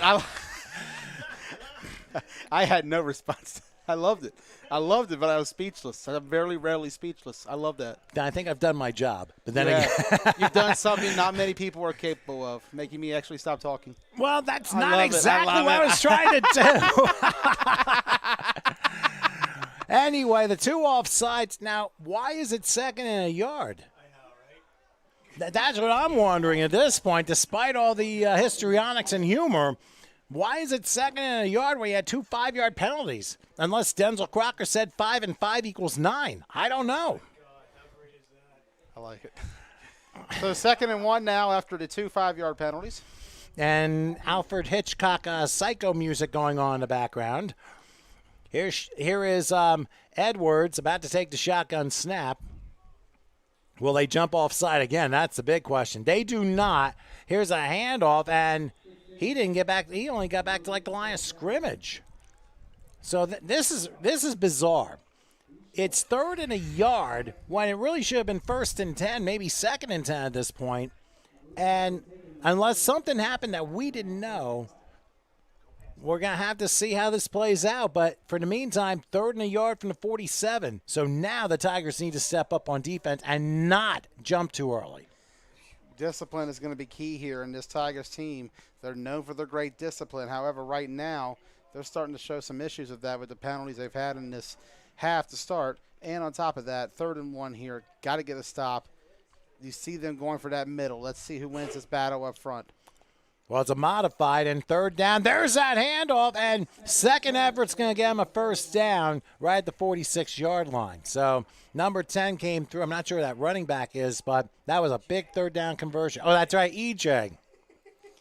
EJ, please give me a couple yards. He did. 1st and 10 now for the Spartans. Nice gain there for the Spartans, and that 1st down, very critical for this team going forward. You want to extend this drive right now. Look at the clock. They've killed about 3 minutes. A fifth of the quarter already taken up by the Spartans team. Now they're going down. They're across the halfway mark of the field, 46-yard line. Kill some more clock. Keep pounding it. You take control and assert your dominance here. Tie this up, then all of a sudden the pressure's on the Tigers to turn it around. Well, they go 4 wide in a modified. 1st and 10 from the 46. Play fake and a fire. And a pass nearly intercepted. It was deflected off the chest of one of the Tigers who decides to do push-ups after being knocked out for 5 seconds. I'm like, okay, you couldn't do anything about it. Don't punish yourself so much. That discipline. It's that discipline, man. This team is a very disciplined squad. They come in there like a unit. They play tough. They play hard. You got to give it to this Tigers team so far. And give it up for the Spartans as well. They've come out here in this second half ready to go, fired up, trying to avoid the fate of other Spartans and just falling short when it matters the most. Well, that was off of Derek Wallace, and he thought he should have had it. That's why he did those push-ups. But you don't want to lose out on so much energy in a game like this. 2nd and 10 from the 46-yard line. I formation. This will be a run, slowed up, but still churning the yards down to about the 42-yard line. His knee went down. Well, that's there's going to be a flag there. Oh, wow. A Spartan player charged at a Tiger and knocked him over after the play. There was some words. The flag was turned a little bit after what happened. Let's see what the referee calls. And that happened after the play was over. And like I said, with the handoff, the guy, EJ, ended up crashing about the 42. His knee basically just scraped the turf, and that's what ended the play. And then the extracurriculars, which happened right after that. I mean, it's 3rd and 5, but it's going to be 3rd and 20 because that's going to be a 15-yard penalty. This is what we call a major mental mistake. 3 M's to remember. Major mental mistake out there on the field. I get the aggression of the game. Well, let's see what it looks like. Well, you're right. You're right. They actually. Offset, so it's 3rd and 5 after all. That's a big break on the part of the Spartans. That's what they needed. There was some jabbering after the play. I don't know what may have gone down with there. We'll see. But the referee calling it both ways. So 3rd and 5 right now. Let's see how the Spartans team responds. Well, they got the instigator and the retaliator, so they offset. 3rd and 5 from the 42-yard line. Or they're going to say the 41. Ball's put into play. And we'll see what Jerome Edwards does. 4 receivers spread out. He take the snap, swing it, almost looked like a lateral, and nothing there. And a good tackle to 41-yard line by Josh Scales. Brought him down, and I think it's going to be a lateral because it looked like it was just behind the line when the pass was thrown. But whatever the case, it's going to be 4th and 5, and now the Spartans have a decision to make on their opening drive of the second half. What do you do? 4th and 5 right here. You know, there's an old saying, Last game of the year. Can't hold anything back.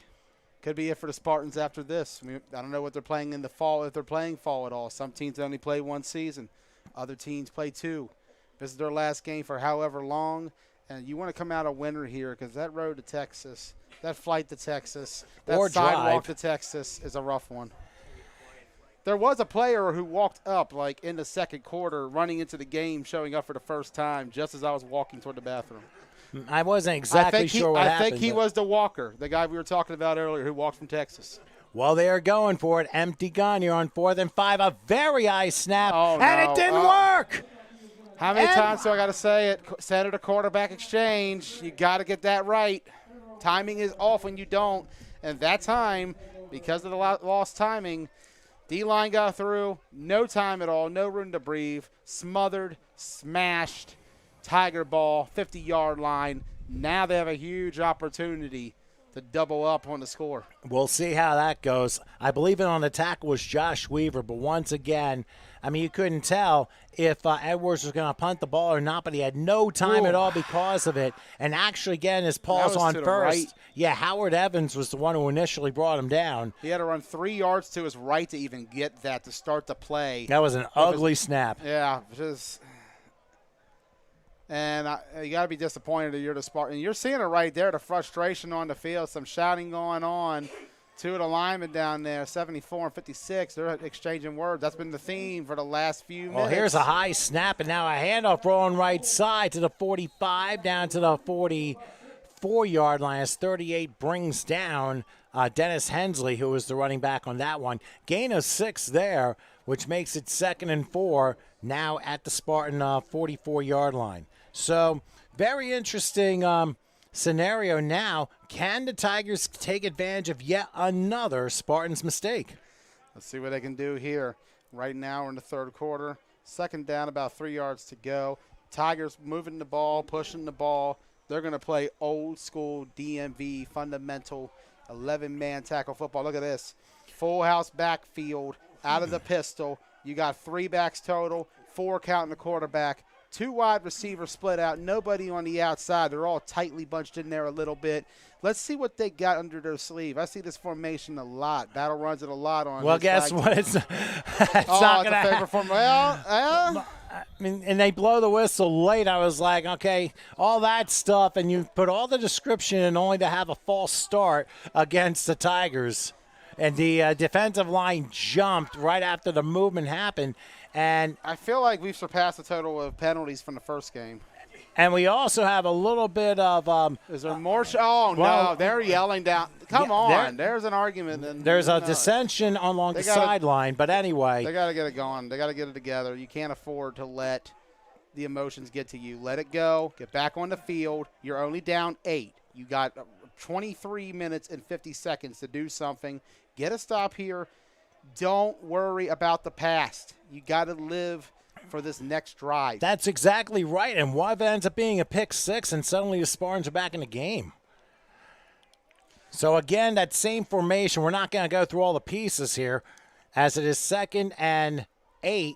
As here is Shackelford back. He's under a rush, and down he goes. The ball came out, too. The ball came out as well. Is it Spartan ball? Is it Spartan ball? We'll see. I believe it may have landed there. It did indeed. It is Spartan ball. And suddenly they're alive and well again. Turnover by the Tigers.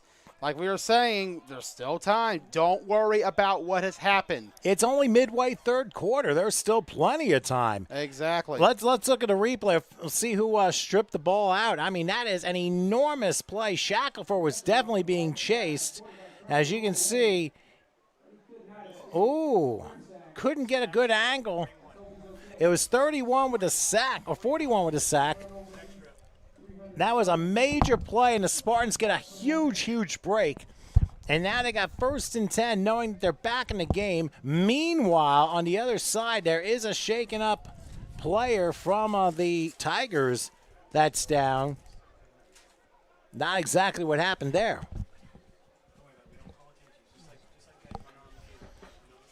So we'll see how this goes anyway. But in any case, there's an official timeout while they figure out what exactly took place. But in the meantime, the Woodland Tigers, who are up 14-6, and they're about midway through the third quarter. So many things have happened to the Spartans from a negative standpoint, but they just came up with a huge defensive turnover. And now when we resume play, we'll have the ball spotted at about the 45-yard line. So a short field for the 300 Spartans. And this really has been something else, considering they've had so much bad luck. Now, if you just joined us, there was another team earlier whom we mentioned before, the Soja Force in Alabama, in Anniston. They had every bad break happen to them for 3 quarters. Calls that went against them that shouldn't have, based upon quick reflections. But in the fourth quarter, they got the biggest break of all when they got a touchdown pass to cut the lead to 1. Then when they went for the conversion, they throw an interception in the end zone. For whatever reason, the interceptor tried to run it out, fumbled the ball in the end zone, and the Force recovered it for the most unusual 2-point conversion you'll ever imagine. And that led them to a 16-7 win over the Franklin County Tigers. In the first game, the Fayetteville Commandos easily a winner, 50-8 over the Brooklyn Bengals, led by Bach's 6 touchdown passes in that game. So following an injury timeout, we resume play, and the Spartans will have the ball 1st and 10 from the Woodland 45-yard line. This is becoming a game with a lot more drama than I guess people would expect. But then again, a lot of people didn't predict the Spartans to have a difficult first half or so. But then again, when you're playing the champion of another league, you don't know what level they have. So when you're not used to each other, these things are going to happen. But in the meantime, 1st and 10. They're going to hand this off. That's 10 again. Slips out of a tackle, crosses the 40, and gets to about the 35. That's going to be a first down, a 10-yard pickup there. And now the Spartans trying to take advantage of getting points off of that turnover by Woodland as Joey comes back after refreshing himself for a second. Look at 2nd and 1 coming up. Let's see. No, they're moving the chains. Okay, okay. Now they're saying, okay. I just walked back and saw it. That always throws me off when they don't change it immediately. My bad. Oh, trust me, I see that a lot in other leagues, and it's like, wait a minute, why is it 3rd down when they already moved the chains?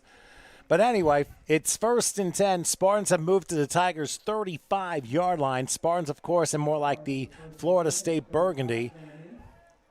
They got a 3-wide slot right off an interesting formation here. They're going to hand it off.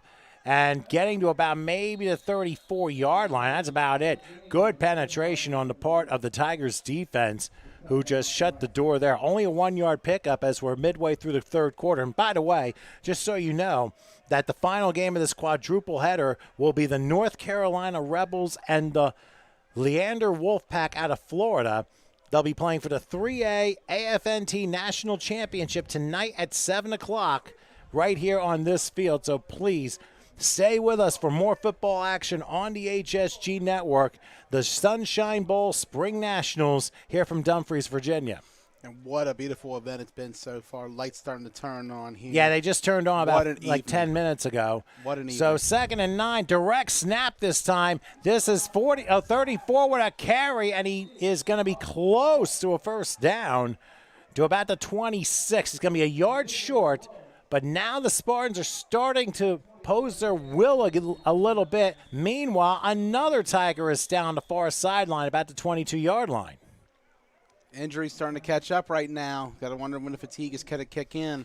I think it's coming. Game like this. I think it's coming for both sides, but I think the saving grace in this game is that the wind has picked up a little bit, and that has caused a little bit of a refreshment. I mean, temperatures were only 84 degrees today, and but we talk about that turf at 84 can feel like a lot more very quickly. Especially under the pads and everything else. That's a lot of heat being absorbed into the body. And and it reminded me back in the first game, I didn't mention it. Remember when the St. Louis Cardinals played baseball at Busch Stadium when they had AstroTurf, and they had those 100-degree St. Louis days, and it felt like it was 150. I mean, it was just absolutely brutal for those players. Obviously, they changed the grass to make it a whole lot better, but I mean, you can only imagine the heat coming off of those off the turf. I mean, you'd figure it might be about 100, but definitely not 150. Obviously, there was a little bit of rain that cooled things off before the first game began. But since then, the weather has held off very, very nicely. As for those of you watching, Dumfries, Virginia is basically about 25 miles south of Washington, D.C., if you're following along I-95, and about an hour north of Richmond. So just to give you an idea where we are, that's what's happening. So 3rd and a yard from the 26-yard line. Same formation this time as Edwards with an inside handoff. A flag is down going to about the 23-yard line. It'll be a first down pending the penalty.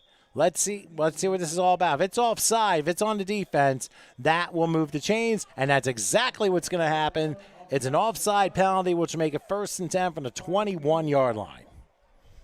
So do you feel like right now the Spartans, again, a little bit of momentum despite all the things they've had to go through in this game? They're getting somewhere at the very least. It's just going to be a matter how they finish this drive. That's the most key part of this. It don't matter how many yards you get at the start. If you don't finish in between those two orange cones in the back by that yellow post, it don't mean a thing. So right now, if you are the Spartans, you got to finish and execute.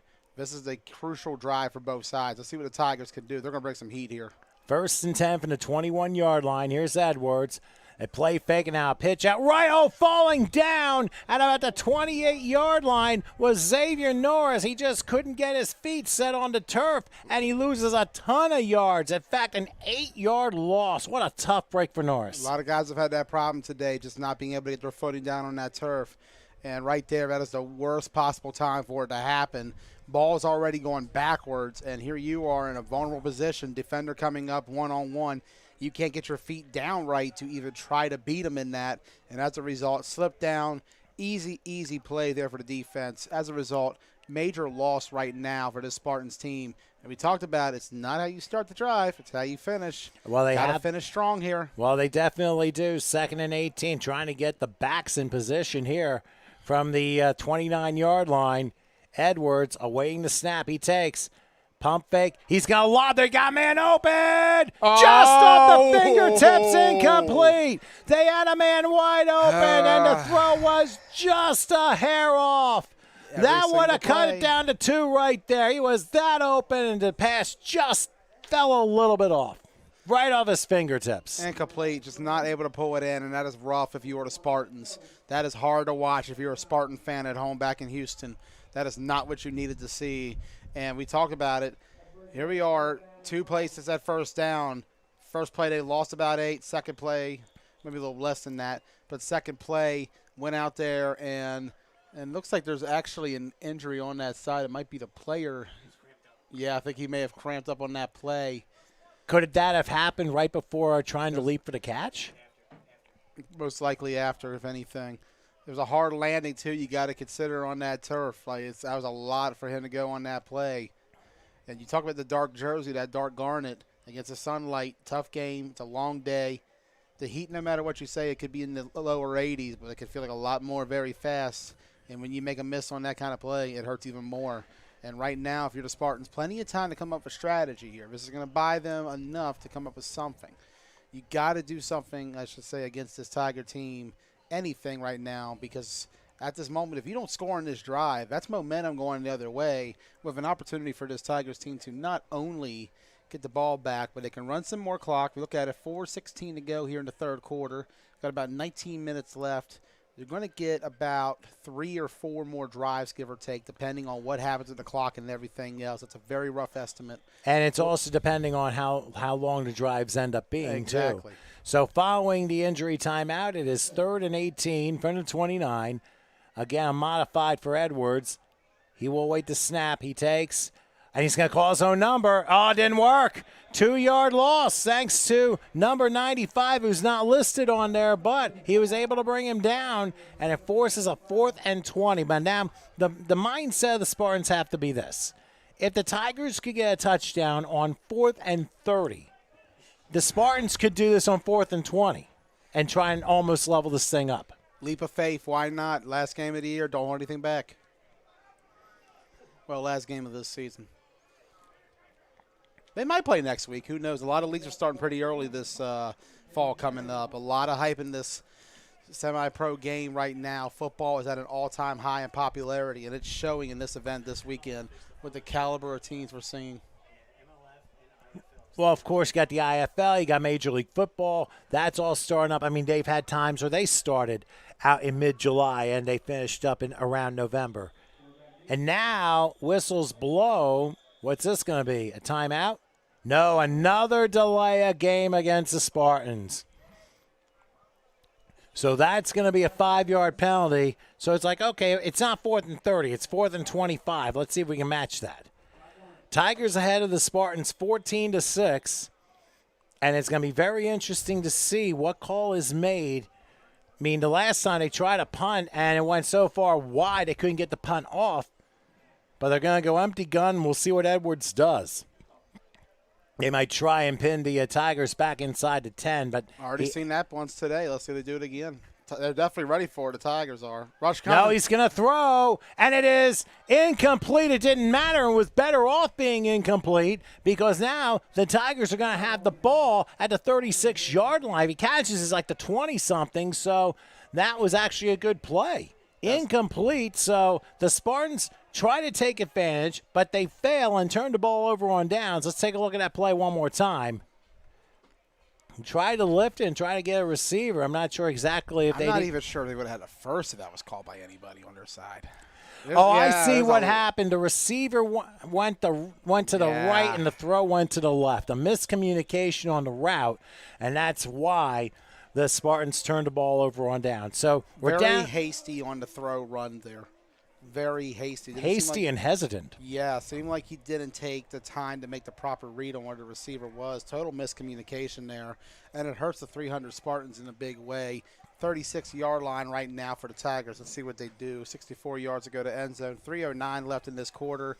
They can run this into the fourth quarter if they really want to with the way they move the ball and with the way they play the game. And right now, it looks like they're finally going to get set up here. Got a man, switching up, and yet another whistle, and the first time out of the half for the Tigers. So why don't we go ahead and take a break? 3:09 left in the third. Tigers leading the Spartans 14-6. We'll come on back in just a moment. You hear that sound?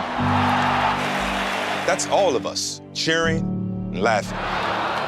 Everywhere, louder than ever. It's not the past, it's our future. Because we have vaccines, tested, safe, and effective for everyone. Our shot at a better future is here. Get loud, North Carolina. This is our shot.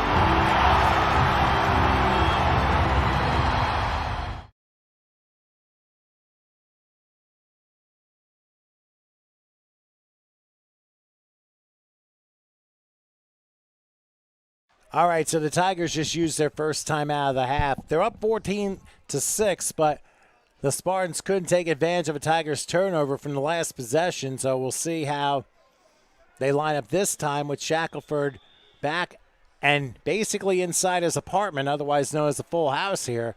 And they're going to hand it off a sweep right. That is Hensley. Hensley crossing the 45 and lands on the 49. So a well-executed play, 13 yards and a first down for the Tigers. Old school ground and pound right here. The Tigers coming up on this play. They get a nice gain to start this drive. Big boost for the offense. That's going to be spotted about the 49-yard line. They're not quite past the 50, still in their own territory. But a statement early on by the Tigers. Going right there back to the run game. Old school football. And in a game like this, late in the game, you're about to hit the fourth quarter. You want to go ahead and assert your dominance, push the Spartans back into the end zone, get another score, wrap this one up, and get ready to go home. Here's a handoff left side, and this time the Spartans are ready. Nothing doing there. I believe Dickens had to carry. And now late flag as yet another push and shoving fest happened on the near sideline. So we'll see what that's all about. But it'll be 2nd and 10. And from what we learned during the break, I mean, this is obviously uncharted territory for the 300 Spartans. I mean, they were 13-0 going into this game, and they have faced very little, if any, adversity against opponents. And this is probably why they're a bit out of sorts, because this is something they're not used to. And you have to remember, depending on, and I mentioned this before, depending on the region of football, the quality of opponents, the strength of schedule, and all those other things that play into it, that is where you can basically determine the strength of a football team. Now, you could be an 8-3 team and play some like the top 30 teams in the nation that are in your league, and you win your league, and then you're well prepared for more teams of that similar caliber. Wouldn't you think that's the case? That is the case, but all the time the biggest thing is execution. If you can't execute against any of those teams, you're not going to be playing on their level. You'll be playing below it. If you're able to play against the best of the best, you should be able to beat the best of the best. Iron sharpens iron, and sometimes for a lot of teams, it's more important at the end of the day to just get down the simple fundamentals and basics that are offense and defense, the plays, the formations. And when you go up against teams like this really shows you just how good you can be or how much you need to work. Well, unfortunately for both players involved in that skirmish, they were both disqualified. So because of offsetting unsportsmanlike conducts, possibly their second ones, or the officials like, that's enough. We're taking over here. So 2nd and 10 from the 49-yard line. So that's going to change things now for both teams. Minute 45 here in the third quarter. They should be able to run a bit more to run this clock out. Let's see how it goes. Well, they give it to Dickens along the right side. He gets out one tackle, and that. Everyone comes after him and stops the play. So a good charge on the part of the Spartans defense that time, as they're able to force a 4-yard loss and make it 3rd and 14. That's going to make it a little difficult now for Woodland, as we're coming up on minute 20 left in the third and counting. Tigers they're going to need to throw the ball. I know they're at the ground and pound game, but the passing game is going to come in handy here, especially on 3rd down and third quarter. So right now going back to a traditional, they're going to go with an empty gun here for Shackelford. Heavy on the right side. Let's see what they call here. They made 4th and 30. They can make 3rd and 15. Let's see what Shackelford does here with the shotgun snap. He'll take. Looking, firing at the middle. Great catch at the 35. He's got room to the 30, to the 20. Can he outrun to the 10? 5 pylon. Yes! Welcome to the end zone. You talking, and we're looking for flags. There are none. Touchdown, Tigers. Chris Rodriguez, 56-yard strike off an empty gun from Rashard Shackelford. And that is, I believe, the 3rd touchdown pass by Shackelford in this game. What a play. You talk about converting that 4th and long earlier. They convert a 3rd and long for a big gain and a touchdown. And right now at 20-6. Well, 20-6 pending the conversion, mind you. It's still going to be a 2-score game no matter what. And for the Spartans, I mean, they're starting to run out of time, and it's going to have to be go time for them. With 29 seconds left in the third, they'll go, of course, to the 2-point conversion. Again, empty, heavy right. Shackelford, a low snap this time. He looks. He's going to roll left. There's a flag coming out. And down he goes. So the 2-pointer will fail. Penalty's going to be against the Tigers anyway for holding. So they'll refuse it, and the score is 20-6 Tigers with 29 seconds left in the third. Why don't we take a look at that great touchdown catch by Rodriguez again. An absolutely wonderful call by head coach James Battle here. It's actually the conversion. Here we go. Yeah, let's go to that.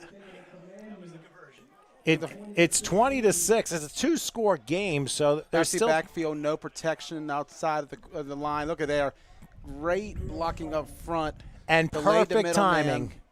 Well executed. Slant in, and there went Rodriguez. 56 yards. He just dives in. I mean, he was like, I got this, no problem. Spartan secondary has been exposed on these big plays. You go back to the 4th and 30 earlier, and then just now on the 3rd and 15, both went for 6. That's a huge difference right now when you consider it's a 2-score game. And you think back to how the defense for the Tigers has played against the Spartans, something that they really have not been used to. And right now, for the Spartans, I mean, like I said, this is a very good team. But right now, the Tigers are executing a lot better. And if it's a time for the Spartans to get going, it's now, because They have only a couple plays left here in the third quarter and all the fourth quarter, and that can go by very, very quickly. So, mindset. This Tigers team, they treated it like a home game. They might be wearing white, but to them, this is a home playoff game. It's a one-hopper, and that's a live ball, and it's going to go out of bounds. So a lucky break. And there might be an extra flag, too, because the Tiger lit up a player from the Spartans on that left side. Let's see if they call that as well. Well, first of all, if that's so, now, first of all, they'll call the kickoff out of bounds, and they could add the penalty on after that. See if that happens. If so, that'll be roughly at about the 45. Maybe the midfield stripe, because you start the 35 and then add 15 yards to that. Yeah. So we'll see how this all plays out. I'm trying to remember where they put the ball at when it goes out of bounds offhand. I believe it's a 40 in some leagues, but I'm not so sure what it'll be here. It looks like it might be the 40 because of the way he's walking up still there. And then if they penalize 15 yards off of that. That hit was very, very much late. Well, I thought they threw the flag on that. The flag was out on the out of bounds. Yeah, well, they threw it for the out of bounds, but I thought there was a secondary flag after that when you brought that up. I mean, I didn't see it go out. They didn't throw the flag, but there was a hit that made me think something was about to come out because it was right in front of the official. But it seems like they're not going to call that. They're going to go with the out of bounds. Perhaps there was something there. A little surprising because one of the Tigers just sent something off to the near sideline, so I wasn't exactly sure what that was all about. But they probably thought, oh, there should have been a penalty, and the fact that there wasn't, that probably has them frustrated. But anyway, for the Spartans, they will line back up 1st and 10. Of course, quarterback Jerome Edwards. He does a lot of good things for this team, and here they're up against it. Ball at the 40-yard line. Actually, and a fumble! There's a fumble! Did the Tigers fall on that? Not what you need if you're the Spartans. And I believe so. It's still a battle for the football. They haven't, and the Tigers believe they got it. There still hasn't been an official signal. They're hyped on that sideline. I know that. They are hyped. Yes, indeed. Chris Dion Alston able to make the recovery, and a huge turnover there. We'll check out the replay. As, by the way, there was a new quarterback in for the Spartans at that time, number 6. They took Jerome Edwards out, and on the handle, look at the pop here. Spin around, quap. Yep, right. That's a fumble. And that was John Anderson Jr. who caused the fumble and the recovery by Chris Dion Alston with, that was a huge play. And the Spartans right now, they can't even get out of their own way. And this is just, it's a shame for what's happening to the Spartans team. This is a proud, proud team. Down there, they went undefeated this year, 13-0. I don't think this is what they expected coming up here to Sunshine Bowl. They're getting a wake-up call, and it's something you need going forward if you're going to be one of those teams out there traveling to play the best of the best. Right side. There's a swing pass, and that is caught crossing the 40, and then getting upheavaled is Marcus Wright, who goes out of bounds at about the 33-yard line. Clock will run, and we will hit three-quarter time. And once again, the Woodland Tigers really showing their muscle against this 300 Spartan team from Houston. So we've hit three-quarter time, and right now, the Woodland Tigers with a 20-6 lead over the 300 Spartans. We're going to go ahead and break here. Yeah, why don't we do that? We'll get the final 15 minutes into Game 3 right after this. As rivals, we don't always see eye to eye. Like who scored the best recruits? Who's going to be who? And whether we wear green or blue. But one thing we can all agree on to help stop the spread of COVID-19. Wear a mask. Wear a mask. Wear a mask. Wear a mask. Wear a mask. The ball's in your court, Michigan.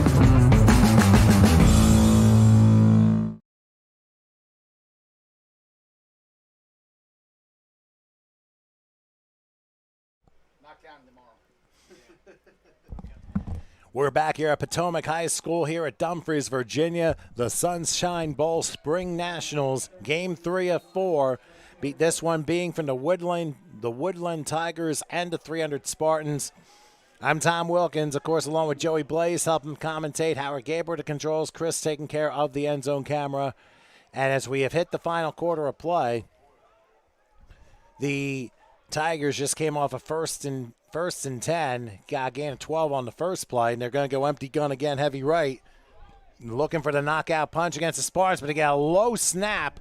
And he's going to throw across his body, but the pass is caught. Wow. And slipping out of a tackle, it's John Marshall to the 20, out of bounds at about the 12, maybe the 11.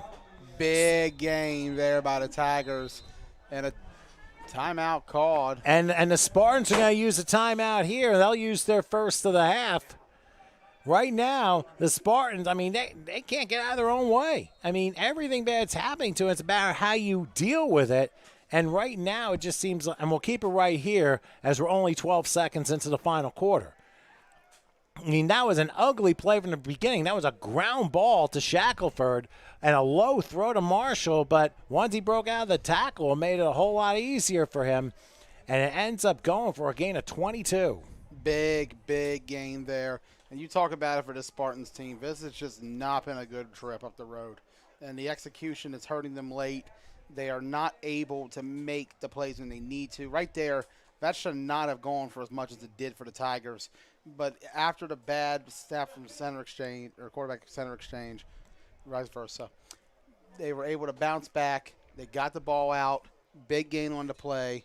Spartans need to stop in the worst kind of way. So right now it is 1st and 10 from the 11-yard line as the Tigers enter the red zone, looking to pretty much put the knockout punch in and make it a 3-score game following the turnover by the Spartans right before the end of the quarter. Let's see what Shackelford does. He's in the apartment position, a full house backfield here. Receiver to the right. Let's see what happens as Shackelford, he calls, sends a man in motion now. He's back, looking to pass, taking a shot for the end zone, and it's intercepted! Big time pick. It is intercepted at the end zone. Number 18 able to cut in front of the receiver and keep the Spartans in the game. They get the touchback. Basically, 18 cut the route on Rodriguez and slid in and made the interception in the end zone for a touchback.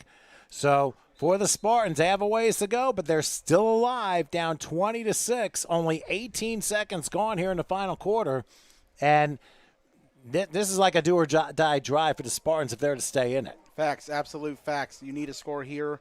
There is no drive the rest of this game where you can go without a score. If you do not score any point in time the rest of this game, or even this drive alone, you're looking at a clock that could be ran down very fast. We saw that last game with just what the Force was able to do to the Tigers by cutting down the clock and scoring and making sure to get on top.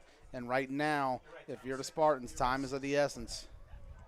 So that was Xavier Norris on the carry, and for no gain, a little surprise run after a first down. I mean, at this point in time, I wouldn't be surprised you try and go down the field and spread it around and keep the Tigers honest here. See what they can do. They spread out to the right, 2nd and 10. Here's a pass left side. Went over a guy, but it ends up being caught at about the 25-yard line. So I believe the receiver number 88 came back, made the grab, and was able to get to they're going to say 26. So 3rd and 4. So 2-score game. You got to get 4 yards on this next play. There's no question about it. Facts, absolute facts. I said it earlier. You could not go without a score on any drive the rest of this game. You lose out on one drive, and you give the Tigers time to run some clock here. We've seen how long these drives can go. If there's a team that can run it down, it's this Tiger squad. And if you're the Spartans, not the right side of the field yet, get across this first down line, see what they can do. Let's see what happens. Yeah, number 6 back at quarterback. He's going to throw this one a little bit too far, incomplete. That was a good try there. Number 80 was the intended receiver. He tried to go deep, and he had the right idea, but it was just a little bit off. And now 4th and 4. Now you're in real dangerous territory. You're still down 2 scores. You're still in the game. Do you go for it in your own territory on 4th and 4? You have to at this point. You really have to. There's 13 minutes left. I talked about it already. Tigers can just run this down if they wanted to. 2 first downs alone could kill at least 4 to 5 minutes. You take a look at, depending on the pace at which they happen at, of course. You take a look as well at what just happened in that last play. That was almost an interception. That ball was too high for that receiver. He leaped up for it with all his might. And oh, we have an illegal sub foul against the Spartans, so that kills any chance of going for it on 4th and 4. So and coming back into the game is the starting quarterback, Jerome Edwards, might be used for a punting situation. Keep in mind he had 2 punts. He had a 45-yard punt that didn't go 10 feet in the air, and then his second punt was blocked by his own lineman. See what happens here. I don't know about punting. It's too late in the game to start thinking about punting. Yeah, from that deep in your own territory. I mean, we'll see. He's going back. He's going to reach deep left side. A little bit too high, incomplete. They went for number 88 that time, and that was a dangerous call, and it backfires on him. The Spartans turned the ball over on downs. I mean, you're back at your own 21-yard line, and now you're almost going to be starting on the edge of the red zone if you're the Tigers. So that interception did not hurt them at all. In fact, it actually killed some more clock, and that's what benefits the Tigers the most here, because now they're going to start close to the end zone. And you talk about that last play. Look at the replay here. The DB number 3, I believe, slips trying to get to him, and the result of that, he gets wide open, but just looks like it was wrong shoulder, too much, too deep. And if you take a look at it, if it's bad for Feudal Spartans, that just summarizes how this game is going for them. Pretty much, and the wind's at their backs, too. You have to consider that as well. So that might have had something to do with it. Meanwhile, timeout called by the Tigers, so they'll use their second one. So let's break. 13-11 left in regulation. Tigers leading the Spartans 20-6. We'll come back in just a moment. Why should young people care about the spread of coronavirus? Well, we know that people with underlying medical conditions over the age of 60 are at highest risk, but they've got to get it from somebody. So we're asking everyone to be selfless for others so that we can protect those who are most susceptible. Not going to bars, not going to restaurants. It all just means physical separation so that you have a space between you and others. For more information on how you can social distance, please go to coronavirus.gov.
Approaching 12 and a half minutes left in regulation, but they know time's running out, and the defense has to take more and more chances. And right now they're about to suffer the fate of the 300 Spartans. If they don't get it together, here's the funny part. I've never seen 300, but I did see Gladiator. So I will have a little bit of an idea. So 2nd and 25, as this time's going to be a handoff, bouncing along the left side. That's Hensley, and Hensley did not go very far, if at all. He may have lost another yard. So familiar territory for the Tigers, 3rd and 26. Hey, they converted 4th and 30. They converted 3rd and 15. This is nothing to them, wouldn't you think?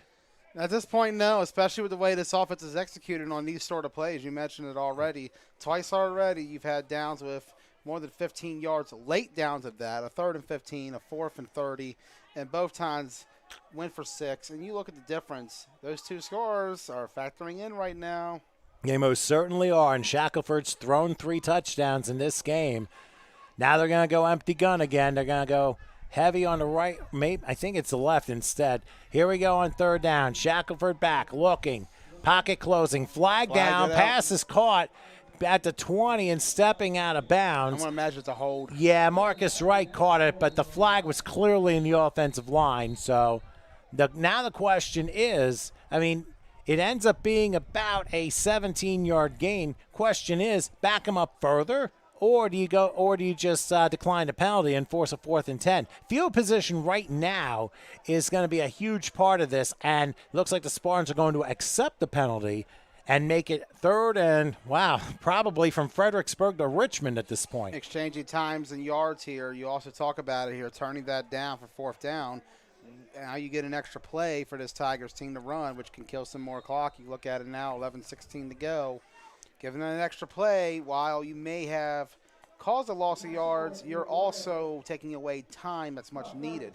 We talk about field position. Remember, this is not going to be the guaranteed starting spot for the Spartans to get it back. That punt could easily go down there, or we could see another Tiger long score. Let's see if the Spartans can grab a Tiger by its tail here and get a stop. Well, Tony wouldn't appreciate that very much. So 3rd and a heck of a long way. They have to get to the 11, and they're at the 47. And a bad snap. Shackelford will have to screen it. It's caught by Marshall, and Marshall falls down, losing another yard. So for the Spartans, from a field position standpoint, unless there is a major punt, it's going to be good field position for the Spartans. And it looked like for a second while the Tigers were shaken up. But now you have 4th and 38. Are you going to be up here to mark it and go press your luck on this? Final one-on-one, chuck it deep, as we used to say in the backyard. Just chuck it deep. Well, in my mind, you're up 20-6. You're approaching 10 minutes till time. I'd punt. Pooch punt if you have to. Field position is a smarter move here, I will Well, say that. you're up 2 scores. I mean, and that, to me, is a no-brainer. So it'll be 4th down, and making sure the count is correct. Of course, 11 is always the number of the day in football. Dennis Hensley will punt. He'll take no pressure and a low-line drive, and it takes a neutral bounce and be down at about the 17-yard line. And at least that's a good punt on the part of Hensley. It ends up being a 31-yard punt. So if anything, they flip the position back, and they're going to have to make the Spartans work for it with 9:37 left in regulation. Good punt, but remember how much time was on the clock before they accepted that penalty. You take a look at the clock now. We're down to 9:37. They lost about a minute and a half, 2 minutes by accepting that penalty. And when you look at yards, you may say, well, you know, the 10 could have prevented being down to 7, but now you're to 17. You got to go 83 yards, and you lost a play by accepting that penalty. It's just sometimes the small things in football are those things that will hurt you the most. You got to take into account everything and all angles of the game. And it might have been a time factor which allowed the Spartans to accept. They're worried more about field position, forcing pressure for the punt on the part of Hensley, and he came through very nicely. Got it inside the 20. They're spying at the 17-yard line. So let's see what happens now. They have brought back Jerome Edwards to try and drive his team in the shotgun, spread out. And they're going to hand this off up the middle to the 20. And he'll get about to the 22, maybe the 23. A nice yardage there. But right now, the Spartans are going to have to go fast forward here because they don't have much time to waste. They'll spot at the 23, so it's a gain of 6. Will they be able to get the play off? They do. Back goes Jerome, and he's going to swing one. Pass is caught, 25, and stepping out of bounds at the 28. It should be enough. 88 grabs it for a 1st down. And needless to say, Jerome Edwards being extremely vocal on this drive. I think he moved it to a 1st down. Oh, wait, there, and I didn't see a penalty flag. Oh, it was hidden amongst all the Garth of both teams, and it's going to be holding against the Spartans. And, boy, it just seems like a square peg in a round hole for the entire game, and sometimes it just happens, even to the best. I mean, that's where you build character from. I mean, sometimes, I mean, like I say, you can't win every game and you can't blow out every opponent. But when things like this happen, you have to be ready and then learn from those particular lessons. I mean, football and life are two very similar parallels. Exactly, and if you can overcome your own mistakes and your own flaws, you will succeed in both. So 2nd and 14, I already succeed in my flaws because I have too many of them. Anyway, the ball spotted at the 14-yard line following the 13-yard line following the holding penalty. They'll triple the right side. Here's Edwards with the snap. Going to throw up the middle. It's going to be caught, and a nice catch. Staying on his feet for a little while. Number 5 takes it, and we'll get to about the 19. That was a nice effort, a 6-yard gain, but still 3rd and a long way to go.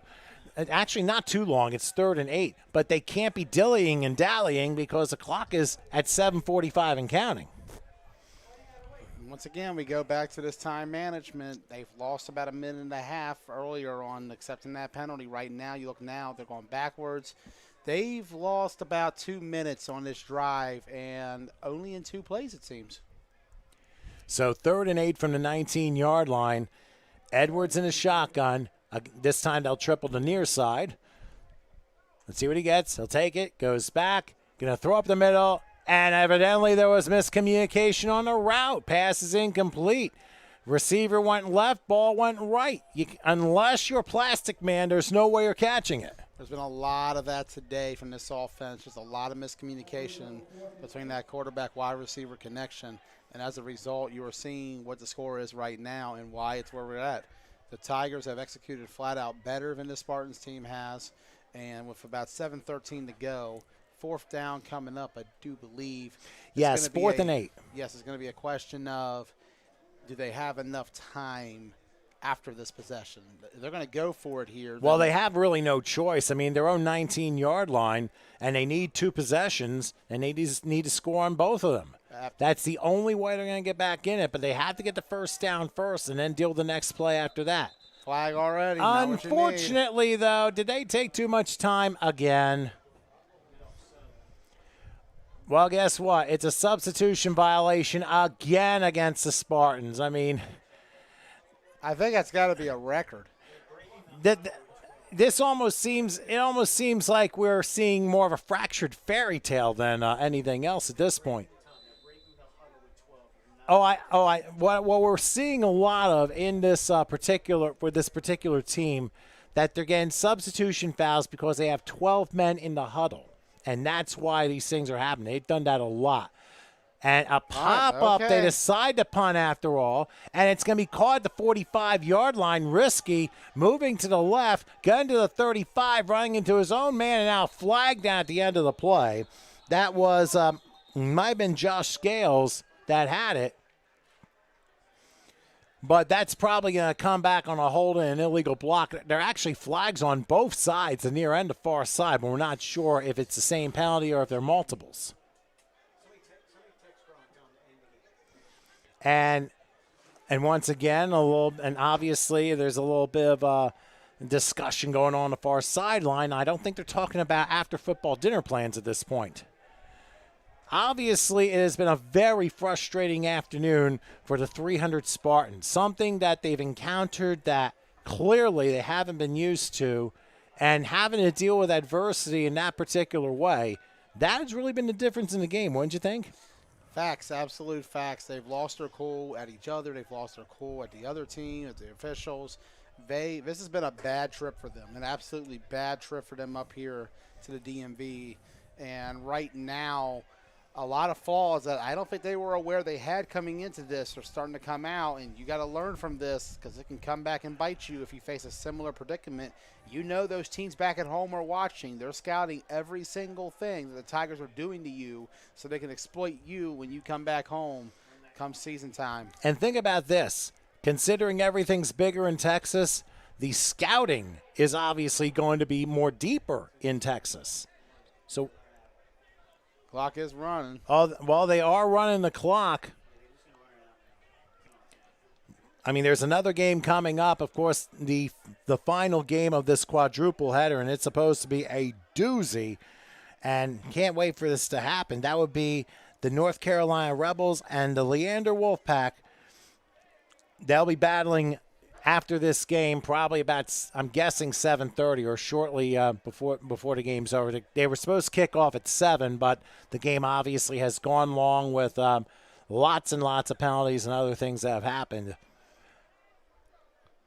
And they're still discussing. Well, at this point, the Spartans aren't trying to head back to their sideline over there. They have to do something because 6 minutes to go. Clock's just going to run out on them. I think there might have been an order for the clock to run at this point.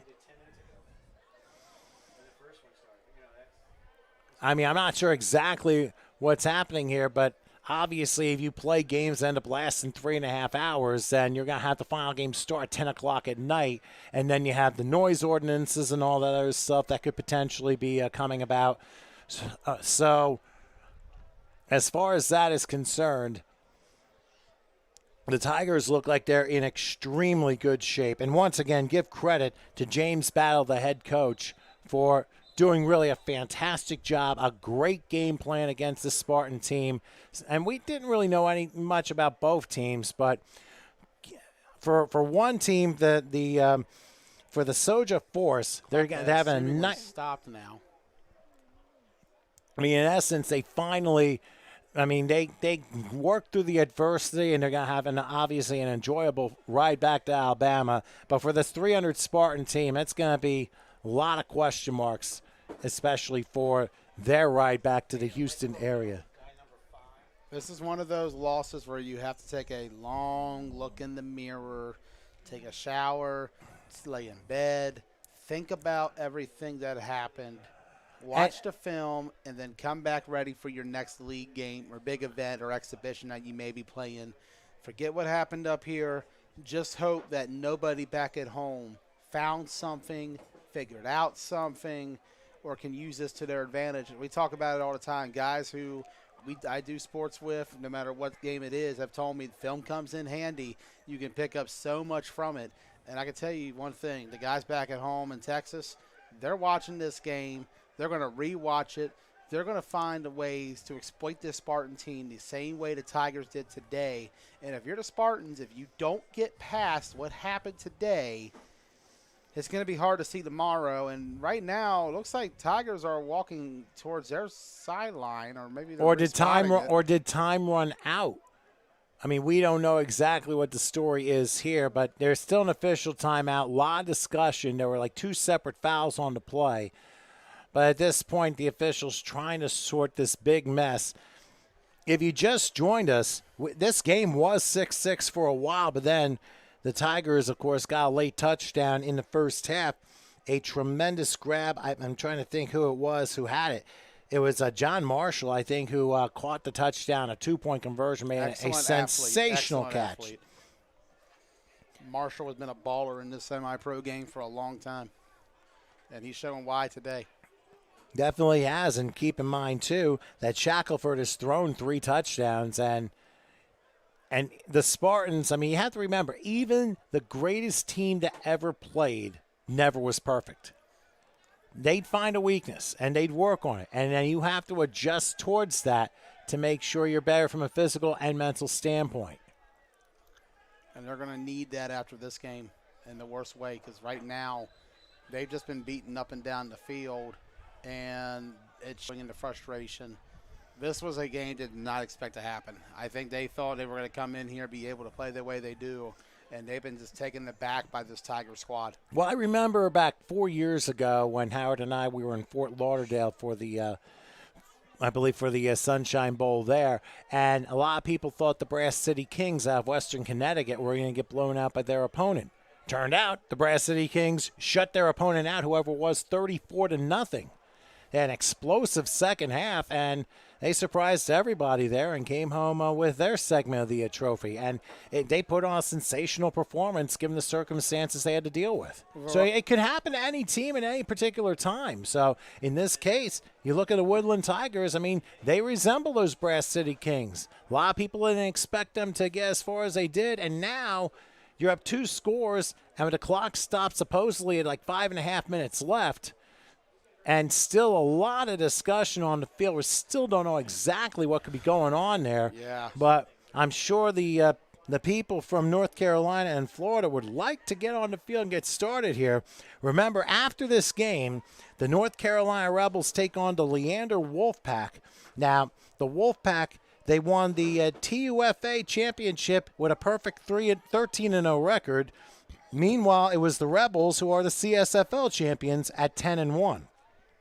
So that's going to be a tremendous game. So hang around with us for more Sunshine Bowl action, the Spring Nationals, here on the HSG Network following this game. And it will end eventually, but they're still talking about what's going on following the kickoff return. They're going to spot the ball.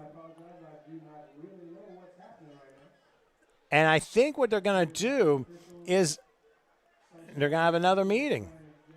And they're going to send everybody back to about the Tigers at their own 40-yard line. So, I see what happened. After the play, there was a personal foul against the Tigers. So both penalties count, I believe.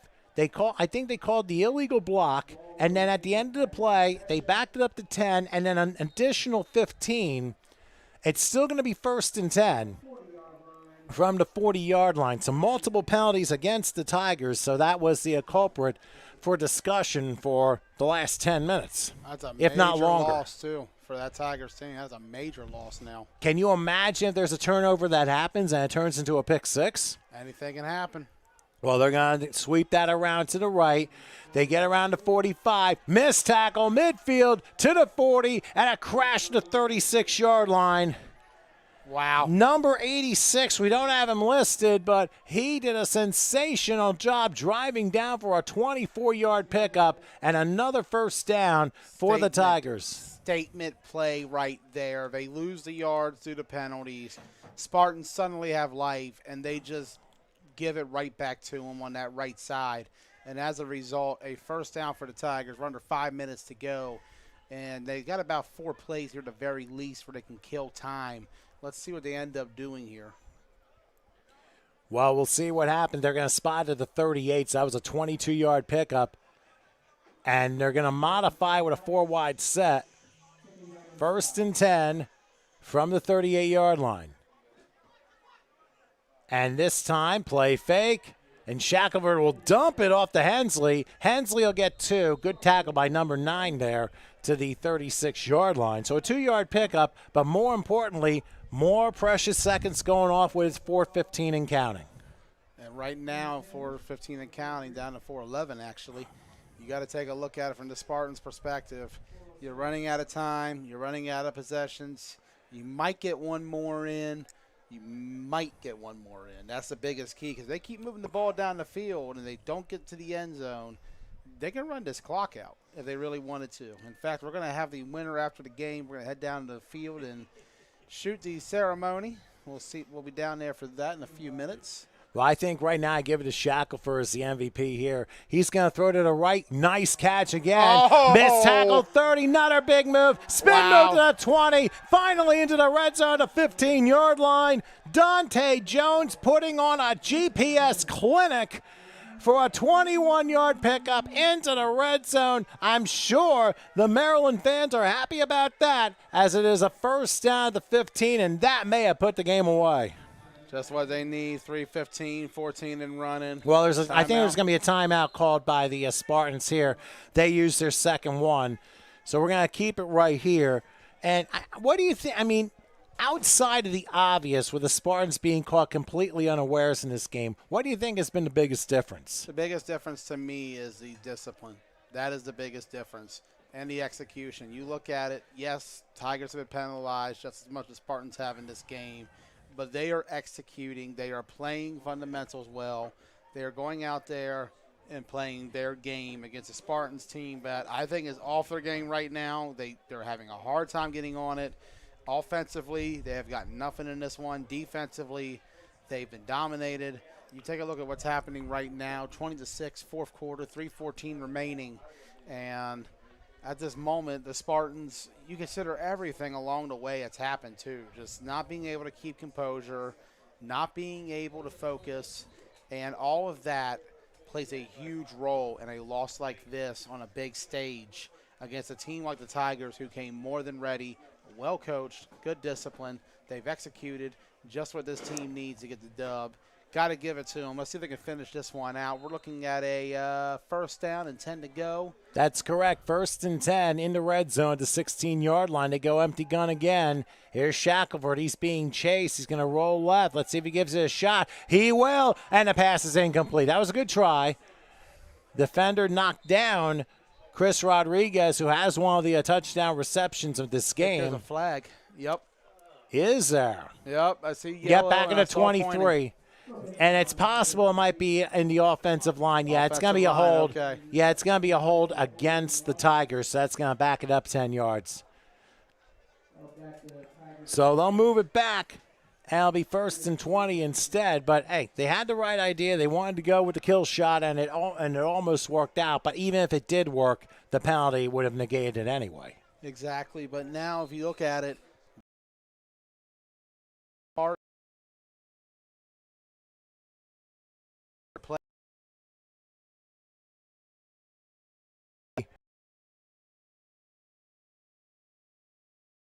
the small things people sudden, it's another first down. It's another play they can do. Here's Shackelford back to pass. He's going to look. He's going to take a shot at the end zone, and it's knocked away incomplete. Again, good secondary play. I believe that was number 12 on the deflection. He's like, I should have caught the ball, but at least he deflected it and forced the incompletion. Second down coming up, about 2:56 to go. No clock's going to run off of here because of that play. So for the Spartans, that's what you needed. Get the incompletion there. Now you have an opportunity. You got to get about 3 more stops, maybe just 1. Force a turnover here. You have a chance late in the game to make something happen. But this Tigers defense has played so well that it's hard to imagine the Spartans team being able to score twice this late with this much time left. But never say never. This team will not go down without a fight. The true spirit of the Spartans showing today. But they got to keep going. They got to keep going. They've held in for what's been a very tough trip. And you think about it, aside from those 2 big plays, it would be still within reach. Well, here's a handoff over to Hensley. Hensley will push the pile over to about the 22, maybe the 21-yard line. That's going to run some more clock. The Spartans only have 1 timeout left. Go your way. So 3rd and 15 for the 21. Once again, that's Hensley, and Hensley will get across the 20, back in the red zone down to the 18. So that'll force a 2-minute warning. And now, guess what? Another flag went down. And also there is a player down for the Tigers at about the 18-yard line as things continue to get a little chippy, but it looks like he's going to get up and be okay, thankfully. So that will mean it'll be 4th and 11, depending on the foul, unless we get more offsetting penalties. And right now, they're still trying to figure out what the penalty is. I think the umpire might have said it might be a kick. There have been a laundry list of penalties in this game, that's for sure. They haven't signaled exactly what happened, but they're still trying to figure things out. Now, those of you who are joining us and looking to see the next contest, which is the North Carolina Rebels and the Leander Wolfpack, it still hasn't started because we haven't finished Game 3 yet. But the game will happen probably about 20 to 30 minutes after this one finally ends. We have unsportsmanlike conduct called on the Spartans. And if that's so, that's going to make it an automatic first down, and they just basically killed their last chance right there. And as we say, that'll do it. We're going to get ready to head down for the post-game ceremony. Tigers getting ready to punch this one in potentially. Might take a knee here. Let's get out of town, go home, get some rest, take your trophy. And if you're the Spartans, this is a long road back no matter which way you took to get here, no matter who you rode with. This is a hard loss after what was a great season down there. Well, sometimes, like I said, sometimes it's just not your day, and sometimes it is. For the Tigers, it was their day. For the Spartans, it was not. That's the way life goes sometimes, and sometimes that's the way football goes. Now, they don't have the score. I mean, there's still one timeout left for the Spartans to use if they so wish. But first and goal from the 9-yard line. There's Shackelford. He wants to get his 4th. He's going to try it, and he's going to get it! Welcome to the end zone, Jay Scales, and he scaled the heights there, putting the putting the whipped cream and the cherry and every other topping you want on the sundae. That is the 4th touchdown pass by Rashard Shackelford, and that will certainly do it as the Tigers will get the Duke here against the Spartans. 26-6 now is the score, and looking at it, this has just not been what they had imagined. 3-score lead now for the Tigers. And I don't know if any of the Spartan fans are watching. When was the last time they took a loss this big? Because this is a major loss for a team that went undefeated down there in a very deep state of Texas for semi-pro. Well, and I believe they were 13-0 going into this game. And obviously there are a lot of frustrated players. I mean, sometimes, like I said, sometimes in football you just don't know what's going to happen. That's why you play the game. So they're going to go with a 2-point conversion. Here's Shackelford. He's going to roll to the right. Now a cutover and a pass, and it's incomplete. It was a little bit too far, but Marshall was the intended receiver, and he just couldn't come down with it. So the conversion fails, and with 1:54 left, it is 26-6 in favor of the Woodland Tigers. And they have done a fantastic job. The ECFA champions are going to go on and win this special championship. It is the 3A National Bowl, and they'll be the recipients of that following this one. And I'll tell you, what do you think was the most impressive thing that the Tigers did in this contest? The conversions on the 3rd and 4th and long. That, to me, stood out the most. Those are 2 plays where if you're the Spartans, you should be able to get a stop. On the 4th down, that's end of a drive. On that 3rd down, you get a stop there. 4th comes up. You take those 2 scores off the board. Then outside of the one you had earlier and this late score, all of a sudden it is a 1-score game, and that is what really, really has factored in the Tigers' ability to convert the big plays and the Spartans' inability to convert the big plays. Okay, so the Tigers will be kicking off, each team down to 1 timeout left. I mean, obviously, we've had 3 games, and we haven't had a game yet come down to the final minutes. But in this particular situation, we have seen a game where one team was just stronger than the other, one team was just more resilient, and in this case, one team basically came together. As here's the kickoff return. It's a good one, crossing midfield, and that's looks like Jalen Lewis. Brought down to 49-yard line, and guess what? Here we go again. I'm going to try to head down there for the ceremony if all things work out. Might have to play the role of peacemaker at this point. I'm pretty good at that. Well, all right. Well, yeah, you might as well head down there because I think this is going to be over. So I think it's time to call it too. And the officials are, and all what's breaking loose on the field. And we're so sorry to see that. I mean, sometimes you just got to deal with the hard knocks of life, and that's the way it is in football as well. So the Woodland Tigers, I believe the officials have bailed out. The game is over, folks. The Woodland Tigers, winners of the 3A National Bowl, defeating the Spartans, the 300 Spartans, by a score of 26-6. Quickly, your final thoughts. Final thoughts on this one. Not the showing you wanted if you're the Spartans. This was embarrassing all around. The final score, just the actions throughout the game, not being able to keep it together on the sideline. This is the definition of a bad trip. This is a trip that can really hurt a lot of teams going forward if they do not figure out what happened today and learn from it. And those teams down there in Texas, they're sorry for their guys losing, but at the same time, they're also licking their chops knowing what it's going to take to beat them next time. And if you get in this team's head, I feel like it's going to cost them big in the long run in a lot of games. Mentally, they got to focus on that before anything else, because today, Tigers got in their heads. They won this game, and that's a long road back home. I'm going to try to get the ceremony while we can. I'm going to meet you in a few minutes. That sounds good. Why don't you go ahead and take care of that, and we'll go ahead and take a break here on the HSG Network. Rashard Shackelford, 4 touchdown passes today, leading the Woodland Tigers to a win over the 300 Spartans of Houston by a final score of 26-6. Stay tuned. One more game left to go. The North Carolina Rebels and the Leander Wolfpack. That's going to be a doozy in just a little bit here from Dumfries, Virginia. We'll take a little bit of a break. We'll come back for the start of that one in a few minutes, so please stay with us.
Okay, 3 games down, 1 more to go here from Potomac High School here in Dumfries, Virginia.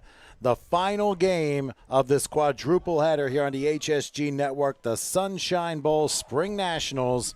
This one is for the 3A AFNT Championship between the defending champions, the North Carolina Rebels out of Greenville, North Carolina, taking on the unbeaten Leander Wolfpack, which is located not too far from Austin, Texas. This is certainly going to be a tremendous matchup, and we're back here with Tom Wilkins, and of course, and I went brain dead again. Well, I should know that because Joey Blaze but he's Joey Blaze. I'm Tom Iceberg. I need to melt. Anyway, Howard Gabriel on the controls and Chris taking care of the end zone camera stuff. But I tell you, Joey, we've had 3 games so far, and there's been a lot of talk about this championship game. You got 2 very, very hot teams. You got the Rebels 10-1, the defending champions. You got the Wolfpack 13-0. They were champions of their league. What do you see happening in this particular game? I'm sure it's going to be back and forth. Worlds collide right now. You got North Carolina going against Texas. This is going to be a nice little matchup between these 2 sides. And we want to let our fans know as a disclaimer that, remember, these are the Leander Wolfpack, which has no association with the North Carolina State Wolfpack. So the Wolfpack is not North Carolina in this game. Might throw some viewers off when they hear Carolina. That might, because I was thinking the same thing earlier when I saw the uniforms, the white, red, and white of the Wolfpack against the black, white, and black of the Rebels. Had a similar thing with the RVA Tomahawks when they played Carolina Predators back in February in Sunshine Bowl. They came out in the Carolina blue, and in my head I just kept thinking they were the Carolina team. Always fun when you see that. Well, it can be confusing if you don't look carefully enough and distinguish. But we can tell you that the North Carolina Rebels, they are in their white uniforms with black numerals and helmets and pants as well. For the Leander Wolfpack, they're in their red uniforms with white helmets, white pants, and an interesting numerical design, which you can read lightly, but it almost looks like a Wolfpack symbol within the numbers. So this will make it interesting to read, but they should be legible enough for us to decipher here. But for those of you just joining us, of course, from North Carolina and from Texas, we're very happy you're with us here on HSG Network. We hope you enjoy this 3A AFNT championship game here from Dumfries, Virginia, the final game of this quadruple header of the Sunshine Bowl Spring Nationals. All right, the Rebels will receive the ball first. I believe they wanted to toss and decide to receive, so let's see how things go. This is going to be a dandy, the final game of this quadruple header as we're waiting for the referees to blow the whistle. Here comes the approach, and we're underway for the final game. It'll be taken about the 4-yard line. Rushing to about the 20 with speed. 30, look out, he has a hole. 40, midfield. Probably the best return of the day of all 4 games. To the 30, if he gets a block, it could be over. To the 20, to the 10. He does it! To the house, to the apartment, to every condo you can. Welcome to the end zone. Jacques Alston, 95 yards on the opening kickoff for a score, and no flags at all. 6-0 right out the gate for the Rebels, and you could not have asked for a better start than that. We talk about winning the battles early on. This is a battle you have to win. Special teams does matter when it comes to games, and it just shows why 6 points given up by the kicking team, and as a result, it's a hole you don't want to be in to start this game. How about that? And you don't see that very often. I mean, obviously, everyone knows about Devin Hester doing it, but I'll tell you what, that was Jacques Alston who was able to go through 95 yards on the opening play. What a tremendous job by the special teams, as the extra point will be taken care of by Igor Martins. Here's the snap. The kick, a low-line drive, and it hits the back of the soccer netting. So kick is no good. So on the opening play of the game, a 6-0 lead for the North Carolina Rebels on an unbelievable kickoff return for a touchdown. I'm hoping we'll get to see that again. It was really a tremendous run back, and once you had the crease right in the middle, that's where Alston took off, and he was running, and obviously he outran traffic on 95 parallel to the stadium. Austin was awesome on that last play. And you talk about the moves going up and down the field. The blockers coming in key there as well. You got to give props to this Rebels team right out the gate. They are ready to go for this championship game. And Wolfpack, they were hyped up. They came out with the Texas State flag. They're very proudly coming out here to represent their home state. Right now, though, falling behind 6-0, and not what you needed if you are this Wolfpack squad to start. You got to start winning some battles. Respond quickly right off the bat with a return of your own here. Well, I don't know if I don't know if we'll see a kickoff return for a touchdown. I mean, like coming anything back, to get back. Like, get the yards. It don't matter if you get the scores. As long as you get something here, that's what matters the most. Put your offense in a position to get back in this, and don't give your defense too many hardships they got to deal with, because right now your defense is already in a hole. Okay, so it's the Wolfpack's turn, and the kickoff is taken. One hop, it's a live ball at about the 2-yard line, rolling around to the right, crossing the 10, and not getting much further, down to about the 14-yard line. So the Wolfpack once again finds himself a little bit on the short end of the stick. Returning the ball, by the way, was Wanya Ward, the wide receiver from San Antonio. Couldn't quite break a hole to make a good return. So to start things off, the Wolfpack have 1st and 10 at the 14. So now this is what we talked about. You wanted to get something on this kickoff, but you ended up at the 14-yard line. This is not what you needed if you're the Wolfpack. You talk about the yards. You gave up the return on that first kickoff. On this one, you're not able to get very far. You're looking at 86 yards to go before the end zone. And right now the Rebels are winning the first 2 battles of this game, the kickoffs. And now we'll see what this defense can do against this offense of the Wolfpack. Let's see what both sides bring to the table. Okay, first actual offensive play of the game by the Wolfpack. 1st and 10 for the 14. Back to pass and firing. It's caught, getting to about the 15 and out maybe at the 16-yard line. A 2-yard pickup. Once again, Wanya Ward was the one who made the reception. So a 2-yard pickup forcing 2nd and 8. Love the focus, love the fundamentals on that play. You got to give it up for this Rebels team early on. They're setting the tone to kick off return for a touchdown, holding the Wolfpack down to about the 14, and just now that play to the right side. Only about a small gain. It is something, but it actually looks like it might have been a loss from what I see here. It's a gain of 2, 2nd and 8 from the 16, back to pass and firing and incomplete. The quarterback bringing the physicality. The quarterback, by the way, is Wesley Geisler out of Leander, Texas. He threw that one right at the pike, but it ended up slipping out of the hands of the receiver, so incomplete, and that forces a 3rd and 8. And at this point, considering you got really hit with a hard right on the opening kickoff of the game, how do you respond on 3rd and 8? On 3rd and 8 right now, you have to send a message to this Rebel squad. They've already shown that fundamentally they are sound. They've executed on the tackles. Just now they laid a huge hit. They're not afraid of this Wolfpack squad. Show you're not fearless. Throw right into that secondary. There we go. Oh, no. Well, Geisler ended up throwing in the direction of Stephen Hairston out of Houston, but he couldn't come up with the ball. And unfortunately for the Wolfpack, they go 3 and out on their opening possession. Harrison got hit hard, and he got hit quick there. And that is not what you need if you're the Wolfpack. And are they going for it here? I don't think they really should because, I mean, it's 4th down. He figured maybe, they're lining up. I think they have Hairston. He'll probably be the one punting. He's actually on the left. What's going on here? Here? One back and a quarterback. Let's see. Or there could be a pooch punt. We'll see. Nope. Back the pass. He's going to take a shot. It's caught. How about Beautiful play. And he's gone to the 30, 40, midfield. He may outrun everybody to the 30, Wave the 20, the 10. Clear the area. Welcome to the end zone. That's Vondell Hargrove. There is a penalty flag, but I believe it's after the play. That flag was very late.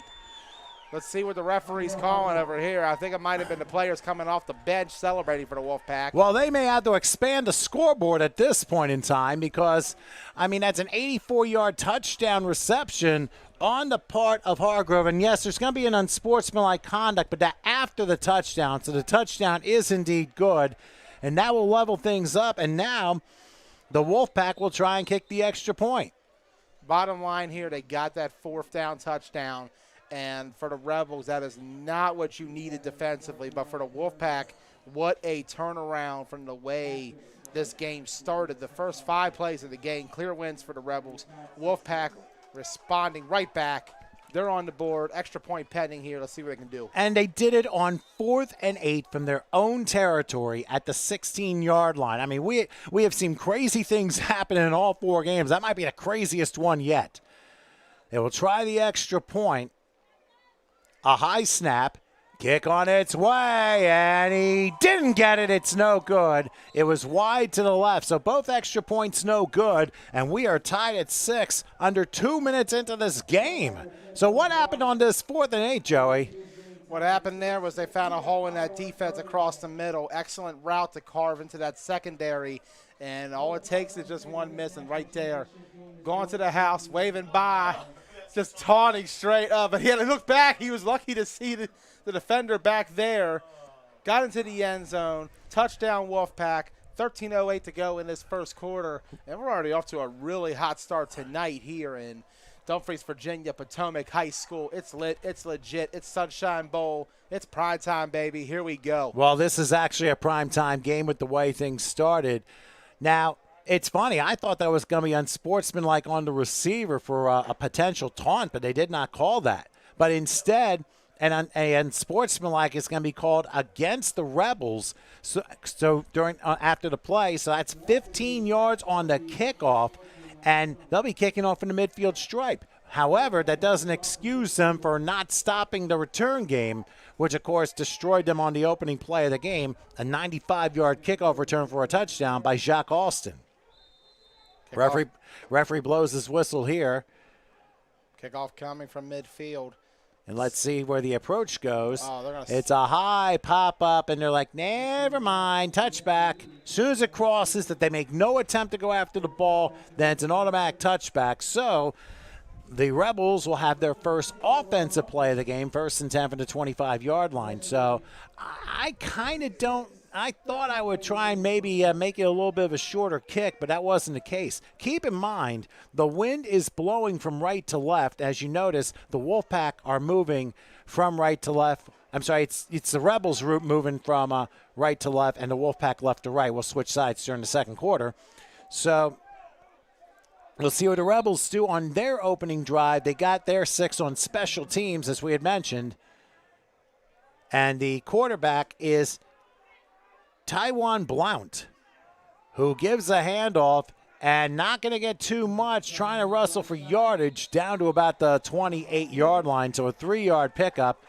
So Taiwan Blount is the quarterback, and he decided to give a run on the first play. So we'll see what 2nd and 7 does, and we'll have a look at the Rebels' offense for the very first time. So 2 big plays to start in the first couple minutes, tied at 6, both touchdowns, both missed extra points. And right now, both sides, 1 for 1 when it counts in the red zone, just not 1 for 1 on the extras, and that's going to be one of those biggest keys as this game goes along. Let's see what the Rebels do here. Well, they have to get they have to get into the red zone first. Remember, the opening kickoff doesn't count as a red zone possession. I mean, end zone, 1 for 1 in the end zone. Well, Blount decided to keep it himself, and he runs. They're going to give him about the 33, a pretty generous spot. A 5-yard pickup, and it forces a 3rd and 2. So the Rebels are in pretty decent shape for a 3rd and short. See what they can do on this 3rd and short play. Offense so far has been able to gain some yards here. I'd say is in their favor, but this Wolfpack defense are going to try to stand tough. Let's see what they can do. So 3rd and 2 coming up from the 33-yard line. Let's see what play they decide on. They're going to spread it out. They'll go back to the right, and Blount will be in the shotgun. Let's see what they do. He might call his own number again on a 3rd and short. You wouldn't expect a spread offense like that. But anyway, here comes Blount, rolling to his right. He'll lob it. Pass is caught, and that'll be a first down at the 44-yard line. Good catch on the part of DeQuarius Taylor, the wide receiver. He brings it in for a gain of 11 and moves the chains. Rebels been gaining yards on each play so far. These positive yards they keep putting up. They're winning the battles needed. So far, the only battle they've lost was that big play across the middle for the touchdown. Otherwise, the Rebels have played this game extremely well on all three sides of the ball.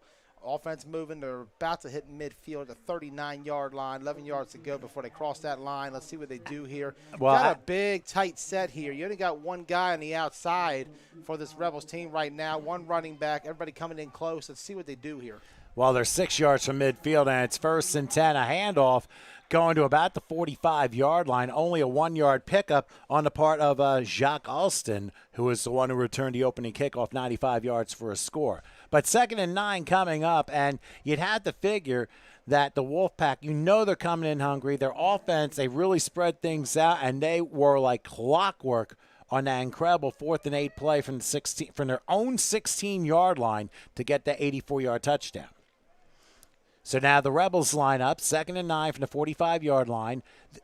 They again go to 4-receiver set, this time tripling the left to the near side. It looks like Blount is moving Alston. It's going to make it an empty gun here. He'll take the snap, looking, dodges left. He's going home run ball, wide open. There you go. Down to the 10 to the 8, and he's touched right there. Great catch by DeQuarius Taylor, who is able to get probably about 47 on the play. They're going to spot the ball at the 7, and it'll be 1st and goal for the Wolfpack. And I'll tell you what, you want aerial maneuvers, come to the stadium. You're going to see a lot of them in this game. A lot of balls going up in the air, a lot of great big plays going. This is a nice battle so far. And to think, this is just the start of the game. We are only about 5.5 in, a little over that now. And so far, it has been a back and forth between these two squads. Let's see what the Rebels can do here.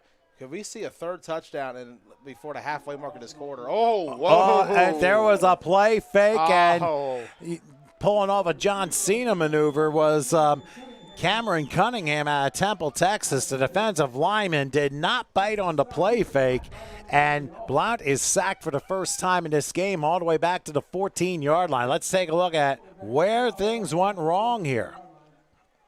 Yeah, we wanted to restart there.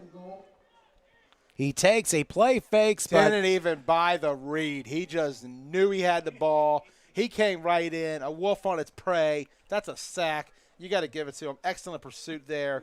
And they pushed this Rebels team back a few yards. So now let's see what they can do when faced with a little adversity, because I believe that is the first real negative play outside of that big touchdown the Wolfpack had that's hurt the Rebels so far.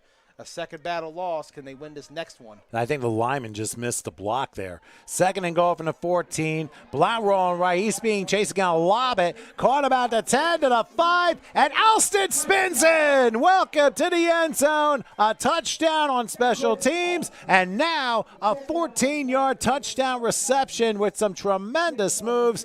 The Rebels get back on top. I mean, this has been back and forth, hasn't it? Been an absolute show so far by both sides. You got to give it to them. Right now, the Rebels responding right back with a score of their own, 12-6 early on, 7:57 to go. We're not even at the halfway mark of this quarter, and already 3 scores combined by both sides. You've had a kick return. You've had an 84-yard touchdown, to say. And then on this play just now, Rebels get in, and suddenly it's a 1-score game. This is the battle that's living up to the expectations. Let's see how the Wolfpack responds. When you look at the actual battles won so far between each plays, Wolfpack has gotten 2 wins. Rebels have, for the most part, been able to get enough. Can they get a stop is the question. Well, the extra point ends up being no good again by Igor Martins. He's 0 for 2. So the kicking game has not been a real special part for either side. Let's take a look at the touchdown once again to Alston. And here's your second effort. You'll see Alston's number 4 lined up to the right. And he looks to block, but instead he decides, you know what, I'm open, and then I'll take things from here. And watch this. Spin move, divot through the hole, and there you go. 14-yard touchdown reception. And the Rebels retake the lead despite missing the extra point. Tough spot there for the defender. You want to try to get to the quarterback, but at the same time, you can't leave a man open. And that was one of those 2-on-1 plays where the running back realized it, took off, found a hole, nobody behind that defender to stop him. Touchdown, Rebels. They're back on the board. Wolfpack needs something, anything right now to get going, because you don't want to keep getting into a shootout with this team, because the Rebels have shown no matter what side of the ball it is, they can put up points. All they're missing is a pick 6 for the trifecta, and they got it. Well, we'll see how everything plays out. I mean, there's still plenty of football left, and already we have 18 points on the board as the Rebels will be kicking off. Wolfpack ready to return as they have one of their returners back at about the 10. Of course, they have to reset the football for kickoff purposes. Naturally. So 3 people back. Let's see which direction it goes. You would have to suspect that Wanya Ward will return it. He's the one deepest. A little pop-up to the right, so Wandy Upman gets it about to 21. Let's see if he has a hole crossing the 30 and runs into trouble at about the 34 and is just thrown backward. So a decent return that time for the Wolfpack. They'll start from their own 34, 1st and 10. I believe the gentleman returning it was Nicholas Jackson, one of the captains for this Wolfpack team. And they're going to get about to 33-yard line here. Let's see what they can do now. Better field position start even the last time. Let's see if we can get the same result. Wolfpack down 6 here. Still not halfway through this first quarter yet. A lot of big scores, big plays happening. A lot of fireworks out here in Potomac High. And it's going to get real good here as this game goes along. Let's see how the Wolfpack respond. They may have to expand the scoreboard at this rate. So 1st and 10 from the 33-yard line. You can say that again. Once again, Wesley Geister, the quarterback. He stands in the shotgun back to the right. And they're going to go with an inside handoff crossing the 35. The ball popped out, but the ground caused it. So the handoff went to Stephen Hairston, the running back out of Houston. Picks up again, and whoops. Everybody moving on this. Well, nobody snapped the ball. They had to stay for a second. And now, what is this? Is this a legal play? Pass is caught by Hairston. 40, spin move, 45, 48-yard line. The Rebels were just as confused as you were on that play. I didn't know if that was even allowed. You have to have 7 men on the line of scrimmage. For a second, I thought maybe, just maybe, it might have been a false start potentially coming, but nobody was technically set. So excellent play to throw off that defense and a good move by this Wolfpack squad. They're at about the 48 now, heading towards Rebels territory. Nice response. You got to use all the tricks, all the stops when it comes to a game like this against a squad in the Rebels who all they know how to do is win. Well, it's a 10-yard pickup, 1st down, and this time an empty gun, this time going the other way. And this pass goes up the middle, crossing midfield to the 40, slips out of a tackle to the 35. Nicholas Jackson out of DeSoto, Texas. Gets to the 35-yard line. Unless I'm thinking this league allows those setups to happen. I'm not sure. That's just something where, once again, great execution by this Wolfpack offense early on.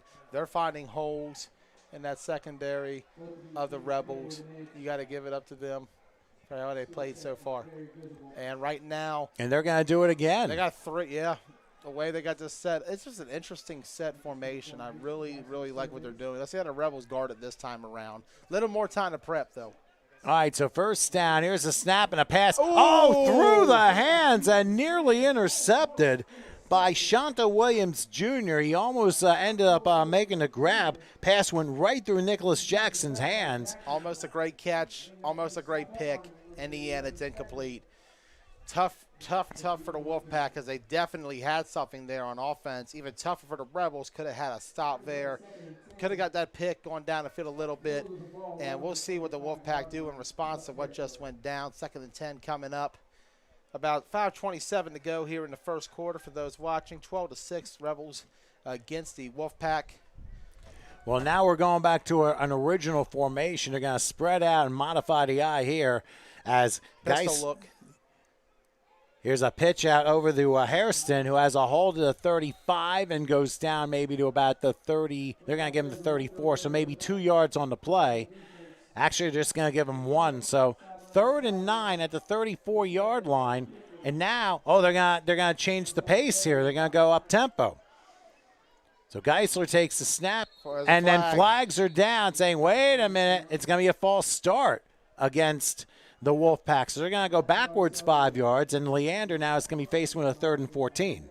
Not what you need right now. If you're the Wolfpack, you can't go backwards like this. You got to go forward, and especially against this Rebels team that's already shown they could score very quickly, very easily, and take control of this game. The resume itself has shown what this Rebel squad has been capable of, and you don't want to give them an inch. And I'm not, and surprisingly enough, that's only the first penalty of this game for either side. Refreshing after the first few. That was the one thing that hurt a lot of the early games was so many penalties and a lot of them pre-snap stuff that they just could not get down. False starts, having too many in the huddle, illegal substitutions. Well, they're going to It's been tough for a lot of teams today, but right now these two teams are playing it well. Whoops, and now we're going to have that again. So go figure. We talk about this, and now they trade off the 5-yard false start for a 5-yard encroachment. So we're going to go ahead and pretend the last minute or so didn't happen. Even Stevens. So back to being 3rd and 9 from the 34-yard line.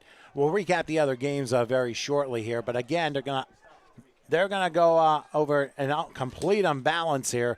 3rd and 9. Geisler fires it, and it's incomplete. I'm willing to bet they went in the direction of Vondell Hargrove, but it was well over his head, and I wonder if he also didn't communicate right with his route. So ends up being 4th and 9. Now the question is that you'd think, would you go for it this early here? Looks like they're going to. You go for it on 4th down from your own 16. You might as well do it here. Well, I guess that's a fair point. They were able to connect on that play, by the way. Last game of the season. Don't hold anything back. Well, they're going to go a traditional empty gun here, heavy right. 4th and 9 from the 34-yard line, and it's going to be a pooch punt. Let's see if they pin them in. They will not. Or will they? No, they didn't. They did not. That was a good try, though. It is a touchback. Trying to pin him in was Wanya Ward. He had it, but unfortunately, I think his toe hit the goal line, and that's where it ends up being a touchback at that point. They attempted, didn't work, but 1st and 10 from the 20-yard line now for the Rebels. So the pace of this game has really been exciting. Yes, it has, and this has been a very, very good game so far between both sides. Both sides showing they could score. Rebels or Wolfpack rather, moving the ball on that last try to get down the field. However, sputtering out where you need to score the most at is down there in that red zone. And right now for the Rebels, an opportunity here to go by 2 scores. They already shown that first drive what that offense can do.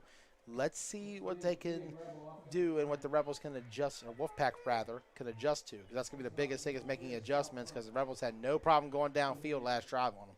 Okay, the Rebels in white, 1st and 10 from the 20-yard line. Their quarterback, Tijuan Blount, fakes a handoff and ends up passing, ends up catching to the 25 and down to about the 26, 27-yard line. So a gain of 7.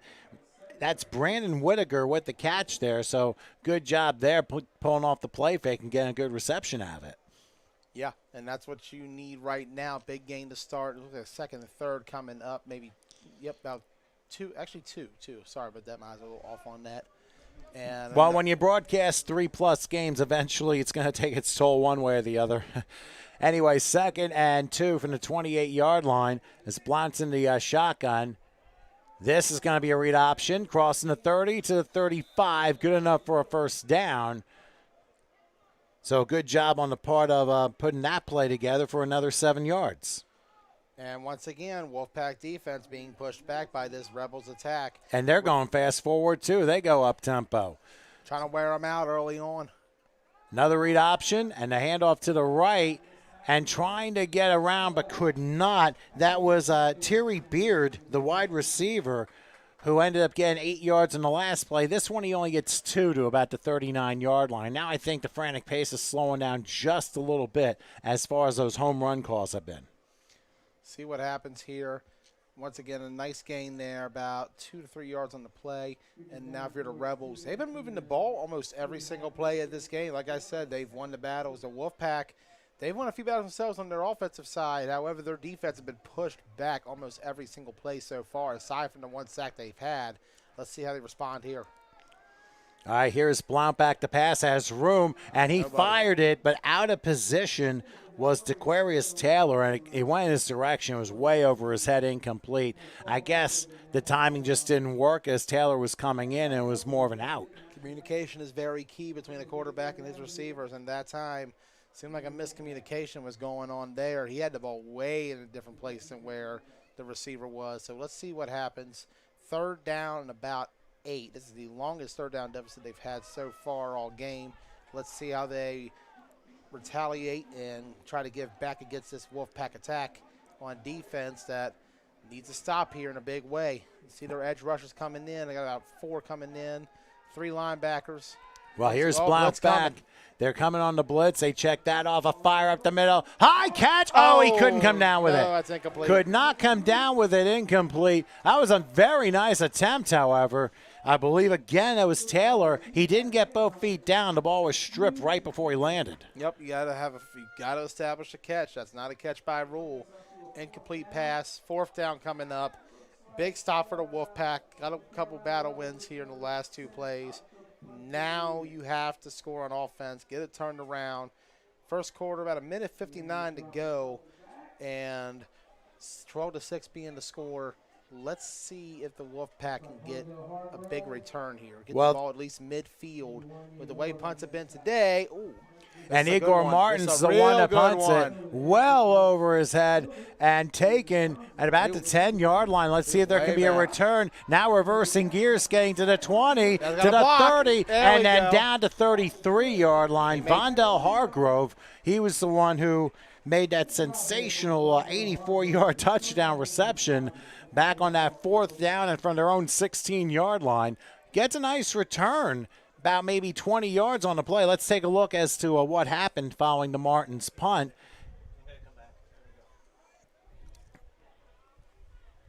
And it was like basically a left foot soccer style kick. And just barely, he barely stayed in bounds. He barely stayed in bounds. Not by much, but he got in there. That was pretty close, and I'm glad you guys caught it. Considering when he got the ball, he lost about 3 yards there running to the 10-yard line. He was able to rebound, get 23 from there. Nice little return. Let's see what the Wolfpack can do. They'll throw a little jet sweep here and take, nice tackle at the 34-yard line. They went with Wanya Ward, but a good takedown by Darian Tillman, the defensive back, cut him off for only a 1-yard pickup. Try to go out there in the perimeter in a run game, and the Rebels responding with a resounding no there as they get a stop. And it's going to be about 2-yard gain in the end, maybe 3. Oh, they actually gave him 3. Yeah, so a little more than I thought he got there. Well, that's what happens when the knee's not down. You just keep going for whatever yards you can. So now they're going to stack both sides on 2nd and 7 from the 36-yard line. We're in the final minute of the first quarter. Geisler will throw, and it's intercepted! Intercepted by Maddox. Maddox is taking it to the 30, the 20, and he may have some lottery tickets, but he's going to short a couple of yards short, down at about the 2-yard line. Deshaun Maddox with the interception. Almost a trifecta. We talked about the return earlier and the offensive score. Just shy of the pick 6. Fell about 2 yards short of what would have happened there. And they're going to instant replay. Well, we're going to check this out real quick and see. I think the receiver probably ran a little bit longer of a route, and Max just cut it off. He reads the pass, and then watch what happens. He just read it beautifully. And he just took off. He came very close to scoring. Way too many white shirts there for the ball to be at. I'm surprised he didn't dive for the end zone. He probably could have made it there too. But anyway, in the final minute of the first quarter, 42 seconds actually, 1st and goal from about the 1/2-yard line. They bring in A.J. Watford at the quarterback, and here's the handoff. And trying to dive into the end zone is Alston, and he got it. So that's 6 points more for Alston, who has all 3 touchdowns in the game. 1 receiving, 1 rushing, and, of course, the opening kickoff, 95 yards for a score. So it's been the Jacques Alston show pretty much the entire first quarter with his 3 touchdowns. What a display, rising up in this championship game and putting on a clinic in 3 different ways, catching, running, and returning. And if you take a look at this team right now, the Rebels are on a roll. Extra point coming up. Looks like it's going to be a 2-point conversion, rather. Well, they're going to try that because the teams combined are 0 for 3 in the extra point department.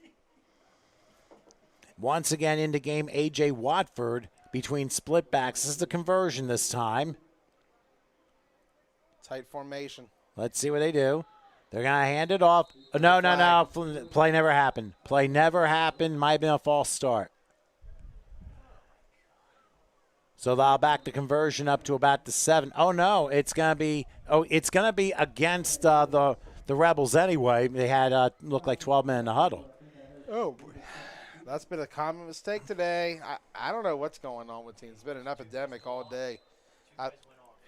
I think what happened was it was like a last-second substitution. It just went awry, so that's why the play was blown dead. So they'll try the conversion now from the 7-yard line. A.J. Watford in, and this time an empty gun. They'll go heavy right for the conversion here. 5 wide receivers set, no tight ends, no back. No kidding.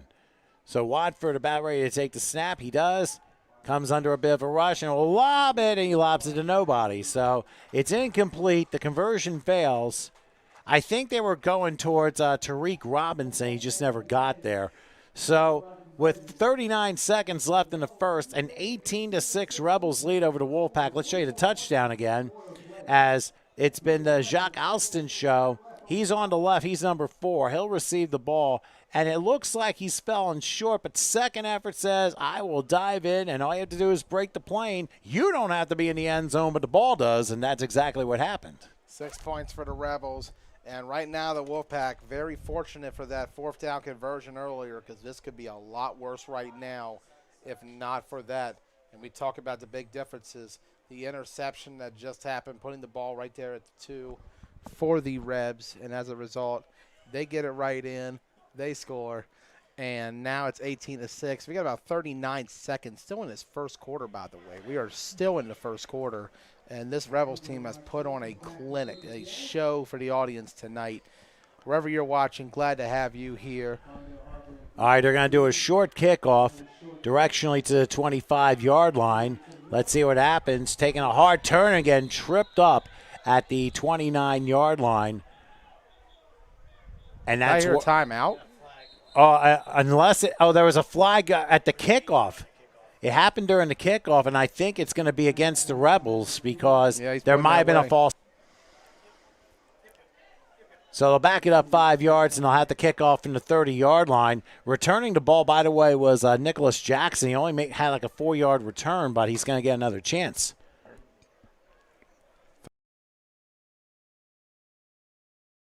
Looks like they're going to. Yeah. Well, they could add the 5 yards, but I thought they whistled a play dead. Wasn't exactly sure.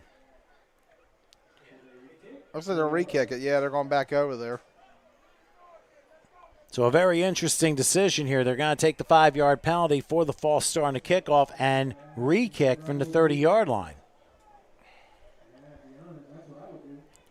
So we'll see how things play out now for the Rebels. They have scored on they've scored on 2 of their 3 possessions. And, of course, they got some help, of course, with their defense. A big interception on the part of Deshaun Maddox, which set up the easy touchdown run on the last drive by Jacques Alston, who has all 3 touchdowns. 95-yard kickoff return, 14-yard touchdown reception, and a 1-yard touchdown run. That's a workhorse right there, putting in the work no matter what position he's playing, receiver, returner, running back. He has shown he can do it all early on. All right, Martins kicks off again. Very high and deep. One hopped at about the 8-yard line. Let's see how this goes. 2 to 15. Jukes his way 20 and out to the 27. And took a big spill. And there's another 15 yards right there. They'll call it every single time, incidental or not. So that really hurts the hurts the Rebels there because it's going to cost them 15 yards. They're going to be at the 42-yard line following that particular play. With 21 seconds left in the first. I mean, it was a good return, but the shove was not necessary once it got out of bounds. Not necessary at all, and it's just one of those plays. The defender, you try to come in there, you want to make sure the play stops. Sometimes you don't hear a whistle. Sometimes it's a click movement. It just all happens fast out there. 21 seconds to go now. They're going to get some good field position here about the 42, and this is 21 seconds in the first, by the way. Still not out of the first quarter, but we already have 4 touchdowns in this game. And the Rebels have 3 of them. So 1st and 10 now for the Wolfpack. They're at the 42-yard line. And you talk about having 3 of those 4. That one touchdown the Wolfpack has is what's keeping them in the game right now. Otherwise, had they not converted that, you would have had the Rebels starting at the 14-yard line. And the game would have been a completely different field. Completely different. So 1st and 10 from the 42-yard line. Geisler will go with an inside handoff, and it's not going to work. Nothing doing as they tried that play, and it didn't quite work out. That was Carrington Fleming out of Memphis, Tennessee, who couldn't push through. So no gain on the play, and the clock will wind down. We hit quarter time. So very exciting first quarter, to say the least, as we have finished the first 15 minutes, and the North Carolina Rebels lead the Leander Wolfpack by a score of 18-6. Let's take this pause and get quarter number 2 underway right after this.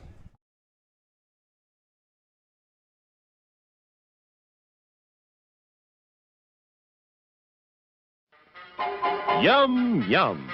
It's time for a tasty and refreshing snack.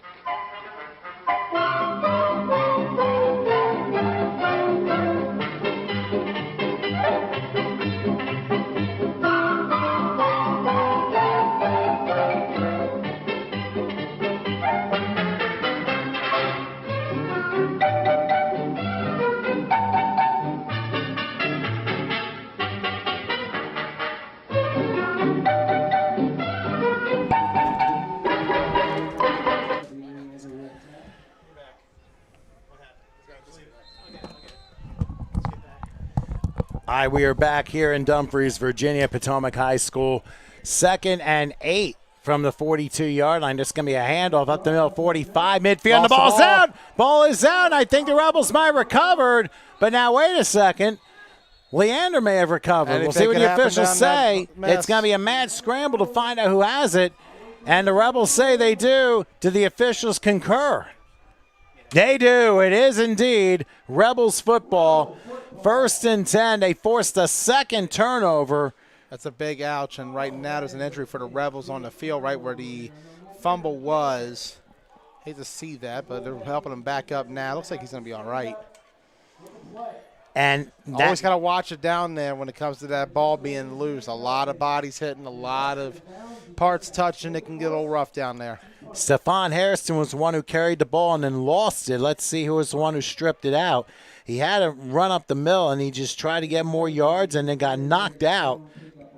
The ball popped out, and it forces the second straight turnover in as many drives for the Leander Wolfpack.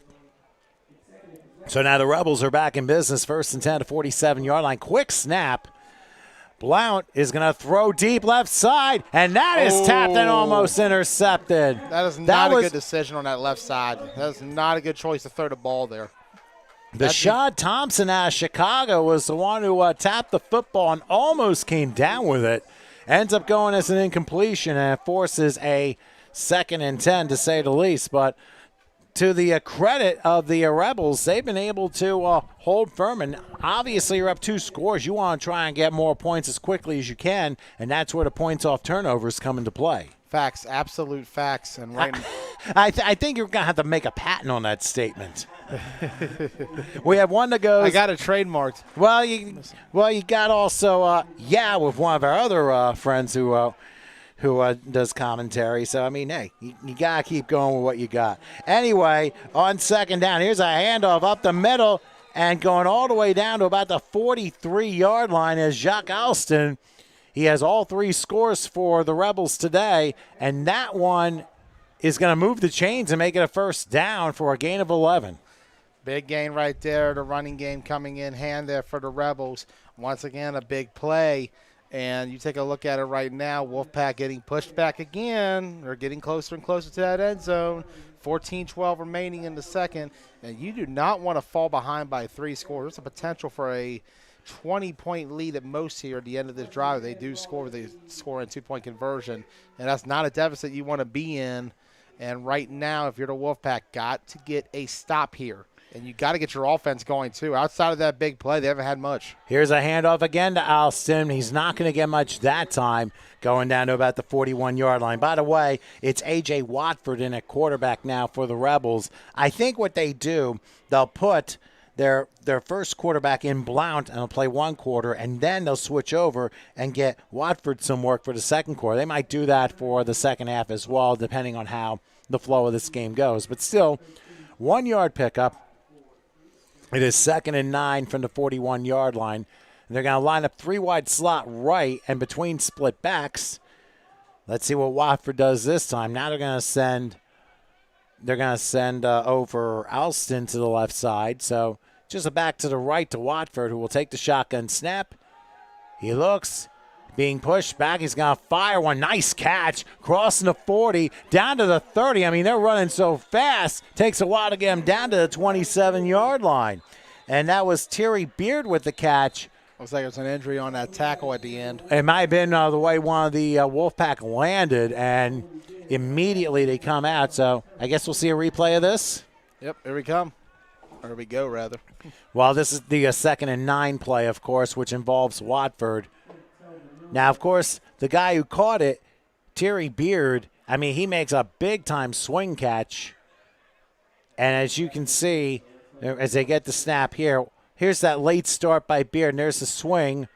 He grabs it, takes off, and there was also a flag down there I didn't quite see. Yeah, and they're going to come back on So this. that play doesn't matter. It's going to be against the Rebels. They're going to back this up probably for a hold.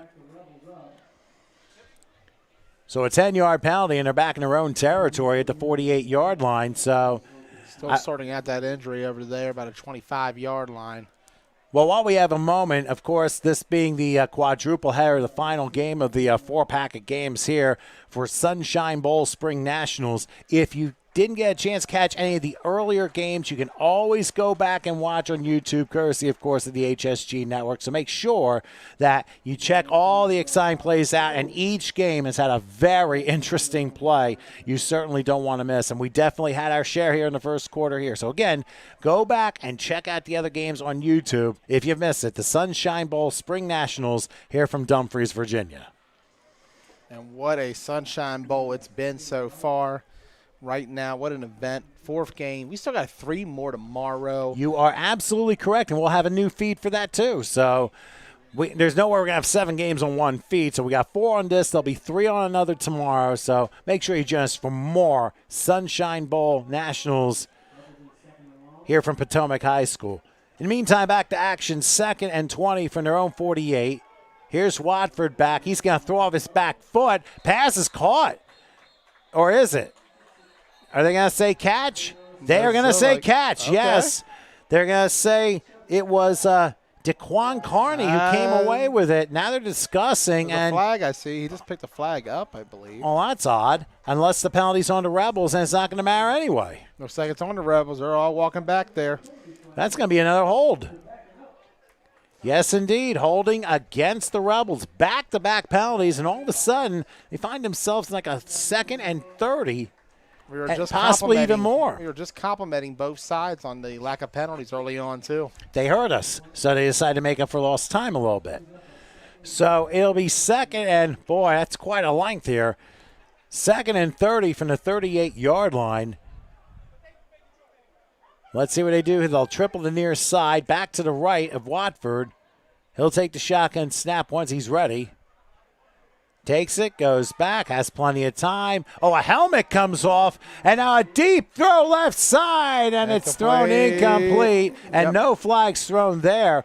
But there was a big tussle right in front of Watford where the Wolfpack defender had his helmet ripped off during the block.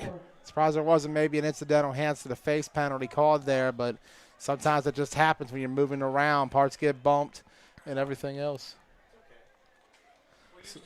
They're going way back now. Rebels are about a 3rd and, let's see, that's at the 37. Yeah, 3rd and 30. They had the line of gain is the Wolfpack 32-yard line. Yeah, so you're 32 looking, actually, yeah. You're looking right now a 3rd and 30 coming up.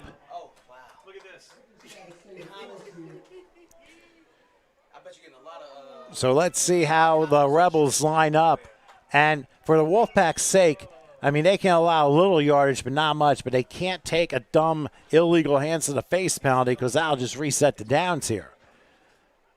It looks like a quad set here on third down as Watford back. He's going to throw left. Pass is caught. Going to the 40. Going to the weak side of field to midfield. And pinballing his way to the 45-yard line. A nice grab by Brandon Whitaker, who was able to get about 17 on the play. Still 13 short. I would have to think the Rebels will punt and try and pin the Wolfpack inside their 20. Smart football would say so, but this Rebels team, they've played on the edge. I think right now, though, the punt is looking a little more likely. Let's see how this formation goes. Well, the keys, you look at 31, their kicker, Igor Martins, and he is in right now, so he'll be standing about the 45. He immediately counts to make sure they got the right personnel on the field. Takes the snap, and he gets it away. It's a very short kick, and it'll bounce. Oh, it stays in bounds, so a lucky bounce on the part of the Rebels' part. Looked like it was going to be out of bounds like the 35. Instead, it is downed. Actually, it may have gone out of bounds to the 34, and it did. So not so much a lucky break for the Rebels. I thought it was going to be down to 27, but evidently the ball touched the boundary line a little sooner than that. Yeah, and we always talk about the role of the bounce of the ball. Like, you always got to be careful. You don't want – it can bounce forward, it can bounce backwards, it can bounce right into your hands, it can bounce into anybody's hands. And that time for both sides, really, it's a good – it's actually – they're going to mark this at the 33 now. Take a look. Yeah, it looks like the 34. 1st and 10, and now more penalty flags come flying.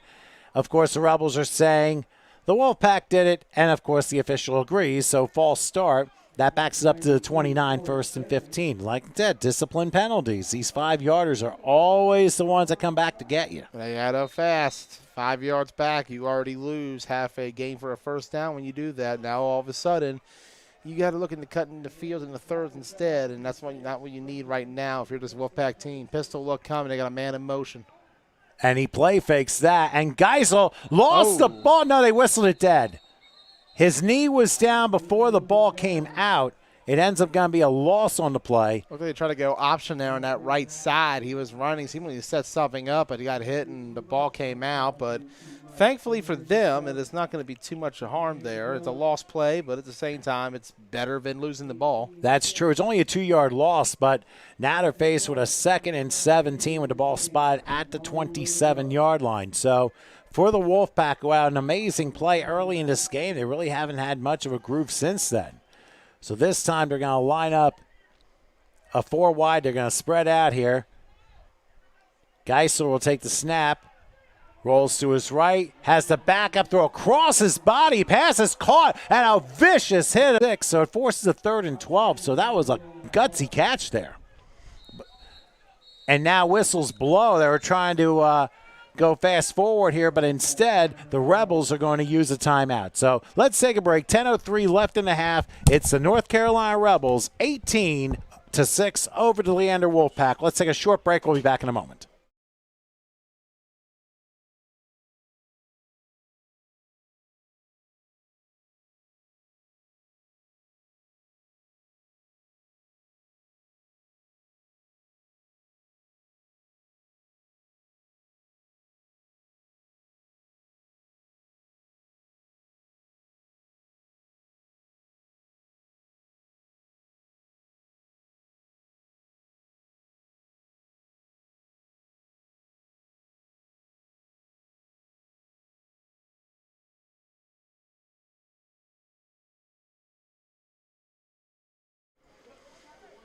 We'd like to remind our fans that you may be witnessing some technical difficulties, that we may have a little bit of a choppy feed. That's because of weather in our area, a lot of cloud cover, and the MiFi dealing with that. So we're going to continue working on things as we see this 3rd down play, which ends up resulting in an incompletion, and now force the Wolfpack to punt on that 3rd down play. So once again, we do apologize for the feed being a little bit on the iffy side, but we'll be continuing to work and monitor the situation.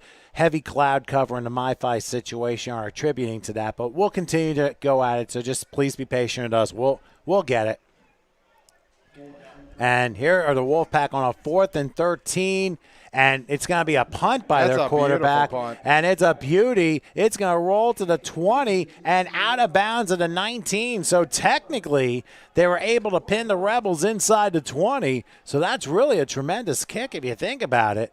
They end up kicking like a 47-yard punt. And that was more like a soccer-style kick on the part of Wesley Geisler, the quarterback. That was a great play, and you look at it, the Rebels were not prepared for the punt on that play. That ball sailed right past everybody, and as a result of that, you're looking at not so great field position for the Rebels, but if you're the Wolfpack, just enough yards to push them back to hopefully keep them out of the end zone. And we've seen with this Rebels offense, they have been able to impose their will early on in the Wolfpack defense. We'll see if it'll be the same case here, or can the Wolfpack stand up, get a stop, and try to get a score to get back in this game. 9:41 remaining in the second now. Let's see what they could do. It's like a shotgun formation, one back, another tight formation, two receivers, got one of the men in motion. All right, first and 10, and a high snap and a delayed handoff. And there's a flag coming out, too, on that sideline. Well, either a I flag think. went down or somebody was throwing a ball in the field next to the bleachers. But in the meantime, that was Alston with a carry, not for That much. might have been the case. I saw it come up, and I thought, That didn't look yellow to me. It threw me. I just saw an object go up, and in my head, the referee did it. And here comes the Meatloaf song, objects in the rearview mirror, et cetera, et cetera, et cetera. But anyway, it ends up being about a 5-yard gain to the 25-yard line. So 2nd and 5 from the 25. So Alston had a nice run there. But actually, I'll tell you what we did miss. There was a flag that we both missed, and it's offside against the Wolfpack, so it's going to be 1st and 5. Are we sure it wasn't the flag I saw? I didn't see any flag. I saw a ball fly up in the air. I saw something go up. Maybe, I don't know. I think we both saw something different. Well, we missed what was obvious on the field. But anyway, 1st and 5 from the 25-yard line. Let's see what the Rebels do here as, again, it's Alston, and Alston pushes his way to about the 29-yard line. By the way, Blount is back in the game at quarterback. Forward progress stops him about a yard short of a first down, so it is 2nd and a yard from the 29-yard line. It's interesting to see a couple of possessions. You get Watford in the game, and then once that's done, Blount's back in. Blount started this game, so this is the second time around here as we're coming up on 8.5 left till halftime. Give it a different look, see how it comes out. If it works out, all good. You know, we've seen teams win with 2 quarterbacks. Go back to the Florida Gators 15 years ago with Tim Tebow and Chris Leak. They ran out to perfection, made it work. Sometimes, as long as both guys are able to run it to a high standard of offense and there's no sign of drop-off, it's not a bad strategy. Defenses had to adjust. You're forcing them to game plan for 2 guys now, and that's tough. Here's Blount taking a high snap, and this time Alston skedaddles to about the 35. That one will give him a first down, another 6-yard pickup. That Jacques Alston, he has all 3 touchdowns for the Rebels. You see how fast he's been, especially from the running sets. I mean, not necessarily when he returns kicks, but he just flies once he gets the ball. He has that first step that really helps. He is somebody who, once he finds a hole in space, he is going to go straight up into it, and it's going to be hard to stop unless you can catch up to him. And this guy's shown he's got some wheels. So after a 7-yard pickup, 1st and 10 from the 36-yard line, Blount has it back to the right. And again, the shotgun snap he'll take. He pump fakes, rolls left, has a block, guns it down the field. He has a receiver a little bit too high, incomplete. Mike Blaze was the intended receiver, the tight end. No relation. What do you mean? He said Mike Blaze, right? Yes. No relation to me. Well, it's spelled differently. B-L-A-I-S-E versus B-L-A-Z-E. Hot topic, but then again, we got the homonyms going on that kind of confuse me a little That's bit. the original family spelling from our ancestors back in the long old country. Oh, is that right? And where's that date back to? Ooh, centuries ago. It's many, many centuries ago. Any origin as to where? Somewhere in Europe, I would assume. Interesting. I came a little bit European myself. I just wonder if I ended up in Siberia, made a wrong turn somewhere. But anyway, 2nd and 10 from the 36-yard line. As Blount is going to have an empty gun this time, they'll go heavy on the right. They may be coming here. Now they back off the blitz. Blount takes it. Pressure in the middle, and he's going to go down about the 30-yard line. That's a great sack on the part of the defense for the Wolfpack. That's a win, a much-needed win for that defense. Get a stop, push them back, hold the Rebels at bay, keep them out of the end zone again. Brandon, some momentum.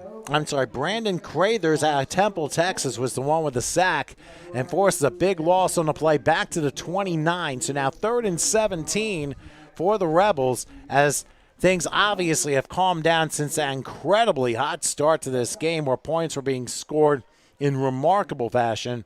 But right now, 3rd and 17, and we'll see what the Rebels have and the Wolfpack, how they respond. And if they can do it defensively, they can get themselves back in this game before the half is over. See what they can do here. It's about a third. Oh, maybe they took too long. Yes, indeed. Delay a game on the Rebels, so now it ends up being 3rd and 22. And you got to consider they had 3rd and 30 as now the defense is trying to get Leander's fan base to get more vocal. And that's probably what you're hearing a little bit in the background. So 3rd and 22 from the 24-yard line, back to the left of Blount.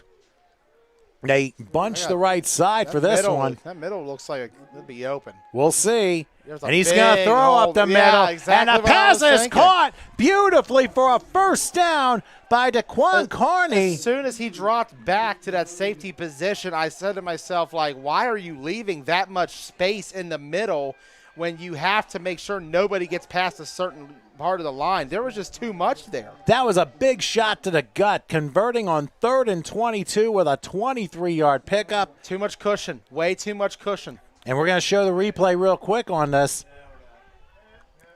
No, they're coming right. You know what? Well, while we wait till the next play, and we'll show you.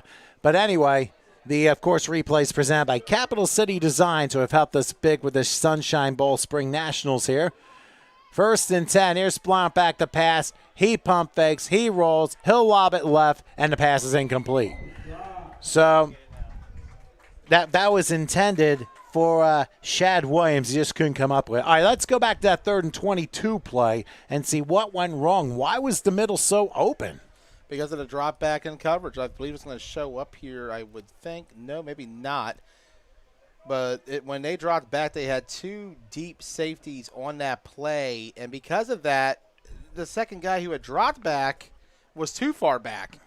And when you give that much cushion and you leave an opening as big as that one was, because there was hardly any red shirts there for the longest time, and had it been thrown a little sooner, it could have gone for more.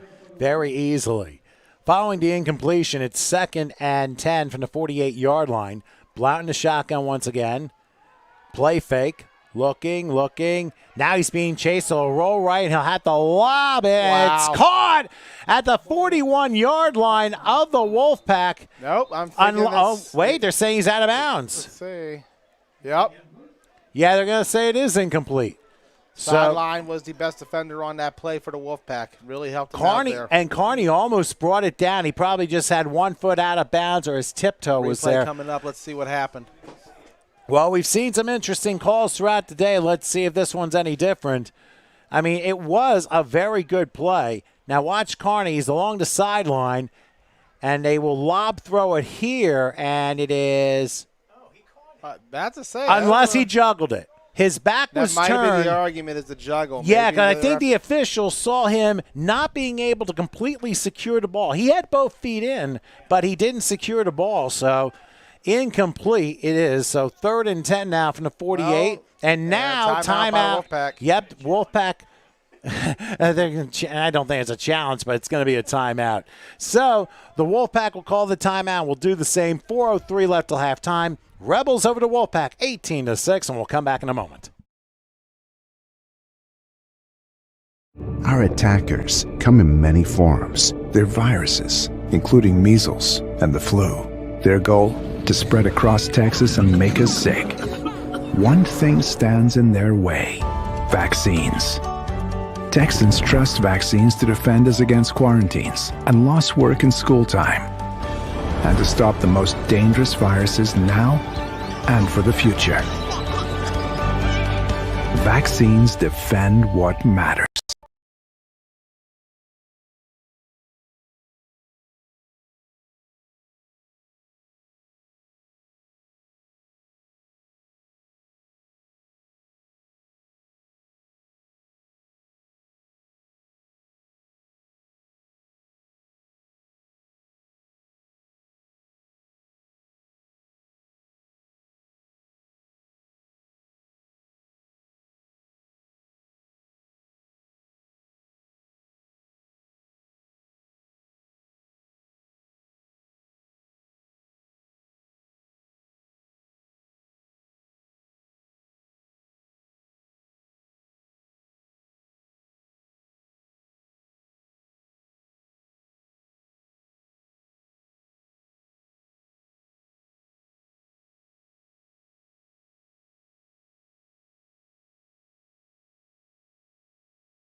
All right, we are finally back here at Dumfries, Virginia, here in Potomac High School.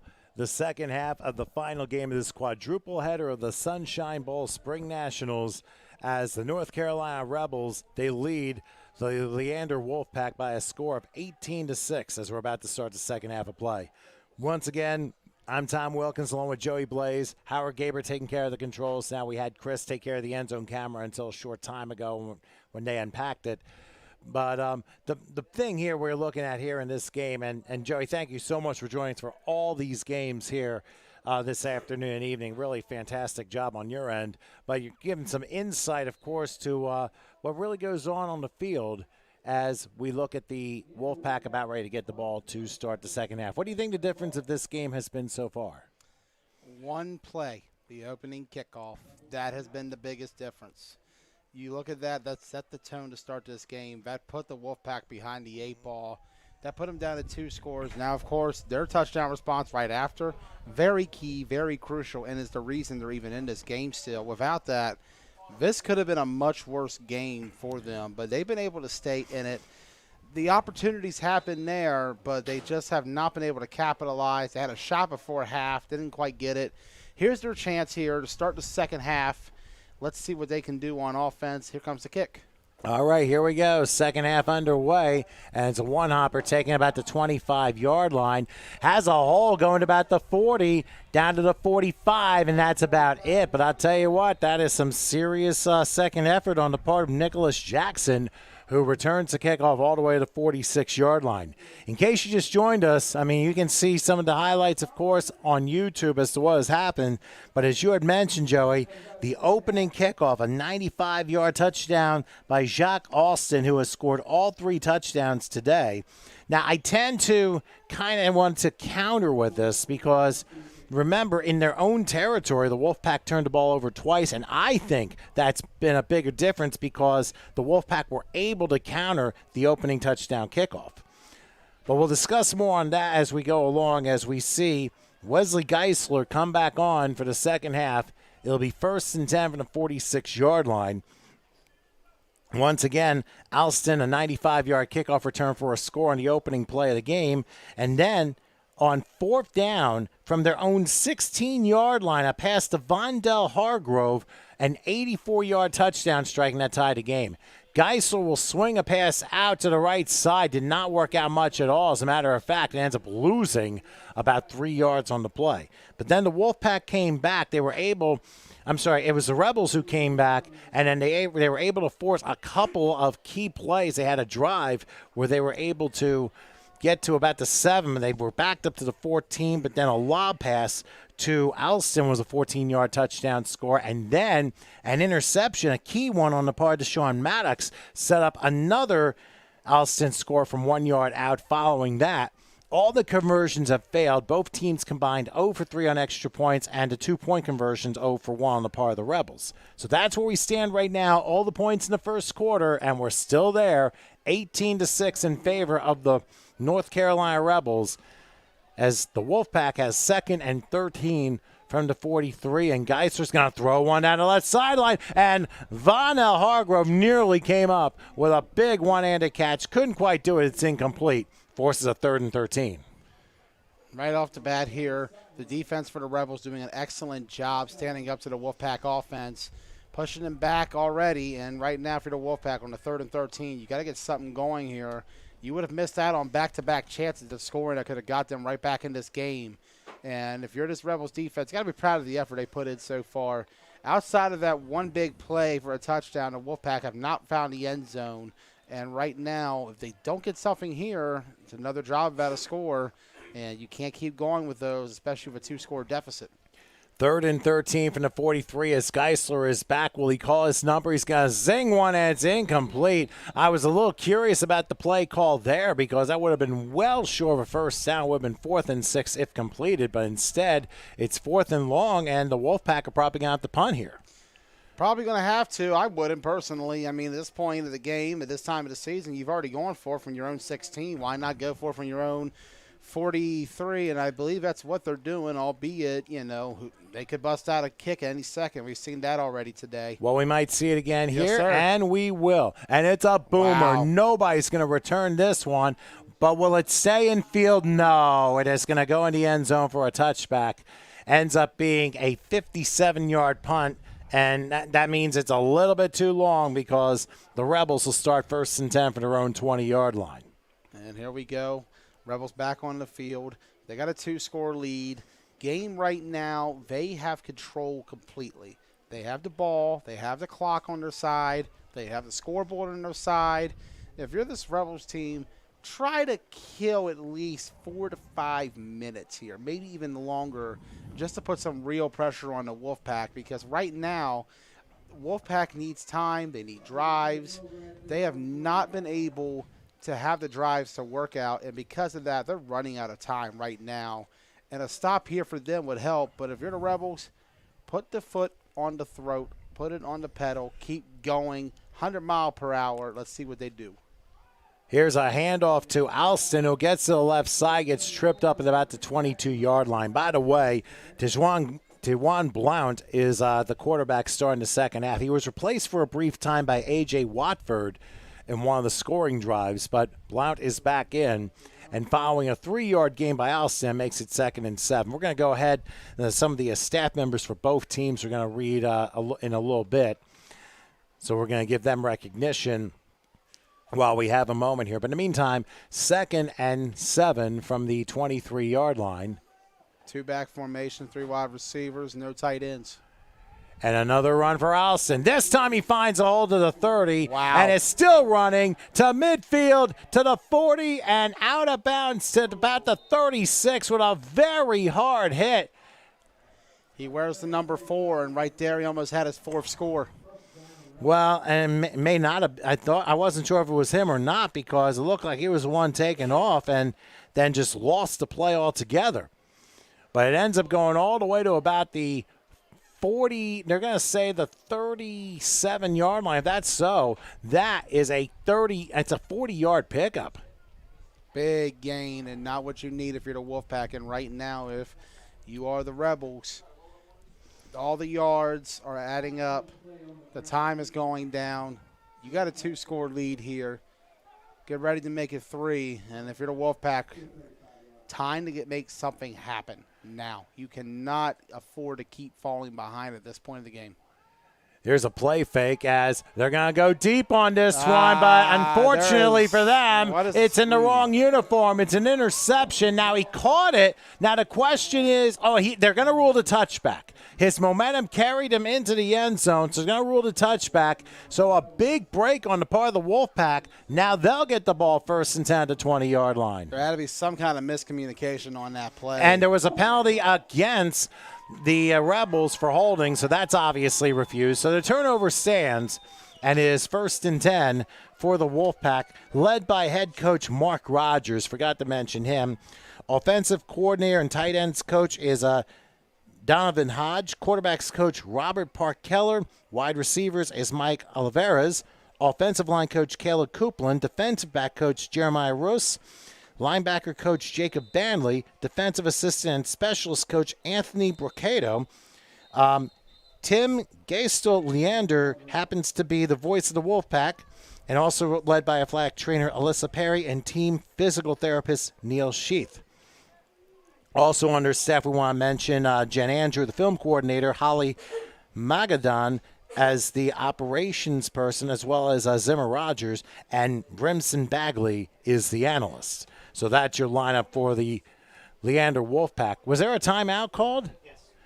So why don't we go ahead and take a moment and read the crew for the North Carolina Rebels, led by Eric Graham, Gia Williams, Vaughn Chance, and Cornell Barfield, Devarius Jenkins, Ron Wise, Craig Tunstall, and Phoenix Evans, David McGowan, Ricky West, Mike Kelly, Jason Spurl. Those 4 are for game day operations.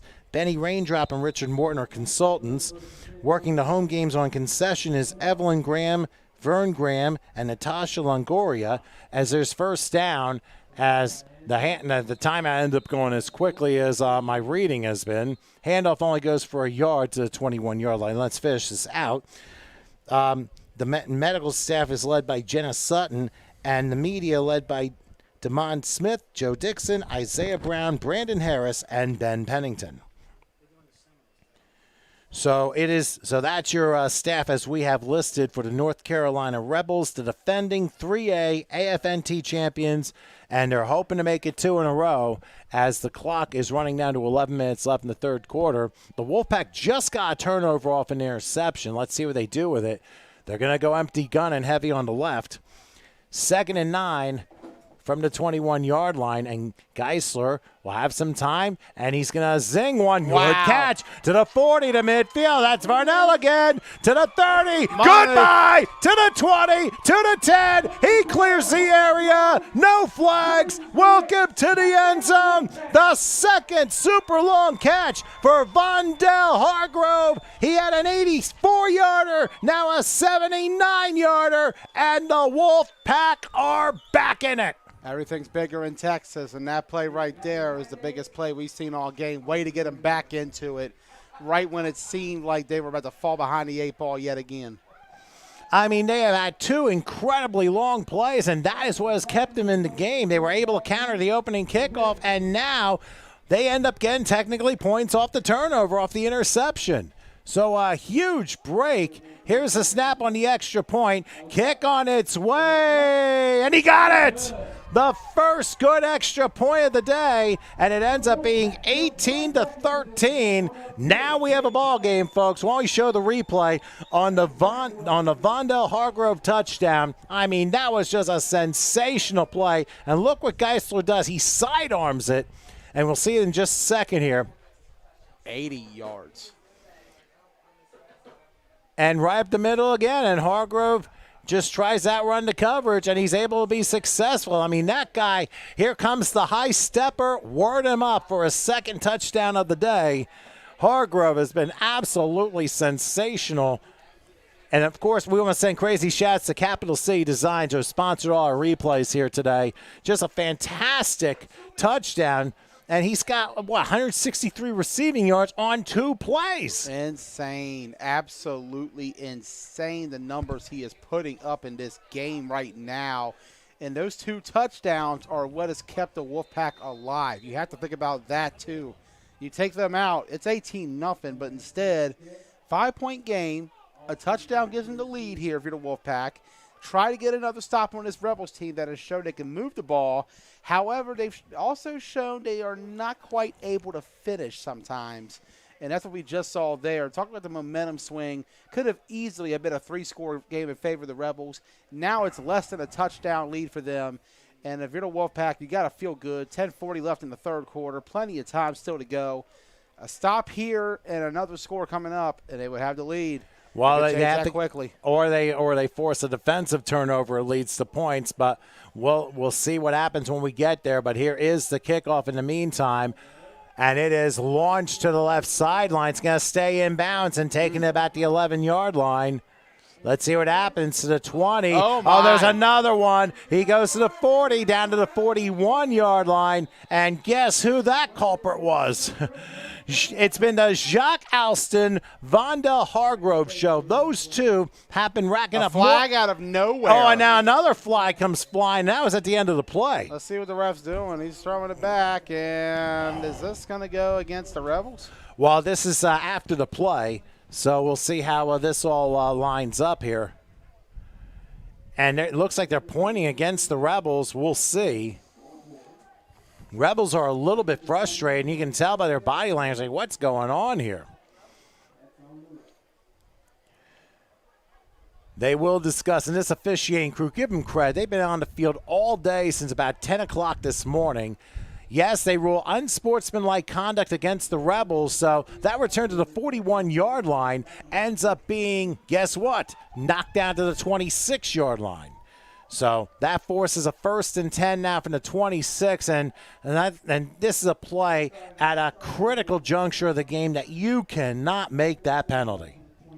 Cannot make that penalty at all, especially with the momentum shifting in favor of the Wolfpack right now.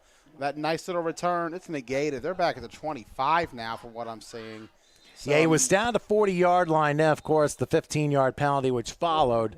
Just a very tough break, and obviously you got to have cooler heads prevail here because you don't need those major penalties going against you for plays like that when you have to be disciplined and hold the line and make sure everything's good. The championship teams usually are the best when they balance a good play with good discipline on the football field. So 1st and 10 from the 25-yard line. Blount is going to hand this one off and backing up and running around to the 25 and still pushing his way to about the 30-yard line. Thierry Beard looked like he was going to get stopped for nothing, but second and third effort gets him to about the 30-yard line and a nice 5-yard pickup. Nice gain there by the Rebels. You got to do something to bounce back from what had just happened. Can't afford to not at least move the ball here, get somewhere to push this Wolfpack team back and make things more difficult for them. And right now, cut the field in half on the first down play, get the rest of the yards on the second down, get something going, get some more momentum happening. Try to push back when the Wolfpack has held them at bay and have scored on them. Let's see what happens here. Here's Blount throwing off his back foot. A nice catch to the 45 midfield. Still running. Look at this. To the 30. How do you to let the that 20. happen? How do you respond like that? Welcome to the end zone for Brandon Whitaker. A 70-yard touchdown. Wow. Holy mackerel. That's how they respond to a 79-yard touchdown. I'll tell you, they're racking so many miles. They're going to get some advantage points out of this. We've had about 4 plays go for over 75 yards in this game for scores, to put in perspective. The big plays have been key in this all night long. And right there, the Rebels responded with a big play of their own. After gaining 5 on first down, after losing the yards from the penalty, they respond right back, score their own. 9:45 left. Suddenly it is an 11-point game here in Dumfries. Looks like 2-point conversion will be pending here to try to make it 13 points. Right now we're sitting at 11. Well, that was an incredible response, and it seems like all the yards have been coming up the middle pretty much on a slant or a cut inside. But as far as both teams are concerned, they have had 2 large plays, but I still believe the 2 turnovers on the part of the Wolfpack in the first half have been the biggest difference. Remember, okay, on to 0 for 3 conversion, so far. and this is going to be a Wildcat, and that's going to be Alston who runs it in for 2. If you haven't kept track yet of fantasy points, I believe he's sitting at 20 overall for the touchdowns and end zone plays. They have even more. I've never played fantasy, so I would never understand He's that. having a great game. What I do understand, the Rebels are up 26-13, and Alston now has 20 of those points. So let's look at a play once again where Blount throws this touchdown. I mean, this was a seamer right up the middle to Whitaker. He makes a couple people miss, and then it's a matter of speed, finding your blockers. You got the one, and that's really all you needed because you beat everyone else out with your speed. So that's one way to fire yourself back up. You just went from a 5 to a 13-point deficit.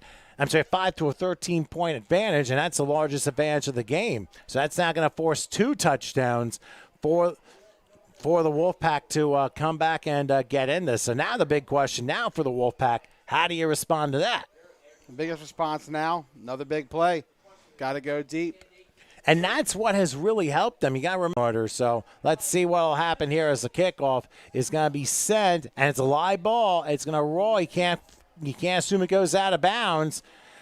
And going down to about the 9-yard line.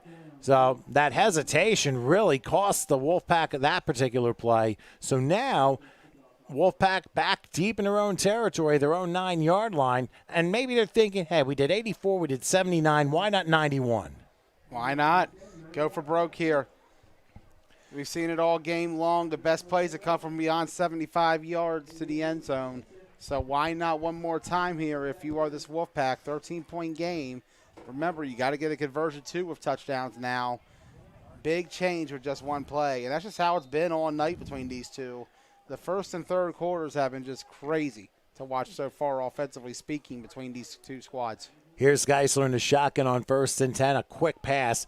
That's going to be caught and gain to about the 10 to about the 15-yard line. Nice gain of 6. And that's Hargrove again. So wasn't a 70-yard plus, but it was a gain of 6. But now they're going really up-tempo here as they try and get it back down to a one-score game. They switch sides, and Geisler will be in a shotgun on a second down. He pump fakes and fires a laser, and it's incomplete into double coverage. I mean, that was very close, but I'll tell you, the Rebels have countered and done good jobs reading those routes. That was intended for Nicholas Jackson, who just couldn't come up with it. And right there, just not able to execute. And now they're in a spot here on third down. Very short to gain, but at the same time, don't want to try to punt from this side of the field and give back to a Rebels team that has shown no matter where they start, they're going to score. So now a very important 3rd and 3, ball at the 16-yard line. They need to convert here. Again, empty gun, heavy left. Here's Geisler who will throw. Pass is caught. That'll be a first down. 25 and a hard hit by Stefan Hairston, who just raised hairs on the side of the Rebels with that hit. But it's good enough for a first down. They're going to spot at the 25-yard line. Gain of 9 on the play, and they needed that. Body up is the name of the game, and right there he was able to body up, get the extra yards, and as a result, Wolfpack keep going. Again, no huddle, first down. They'll throw that one. Pass tipped and incomplete. That was a little bit high on the part of Hargrove to bring in, so it is incomplete, luckily, and it forces a 2nd and 10. But I do like what the Wolfpack is trying to do. They're trying to speed things up.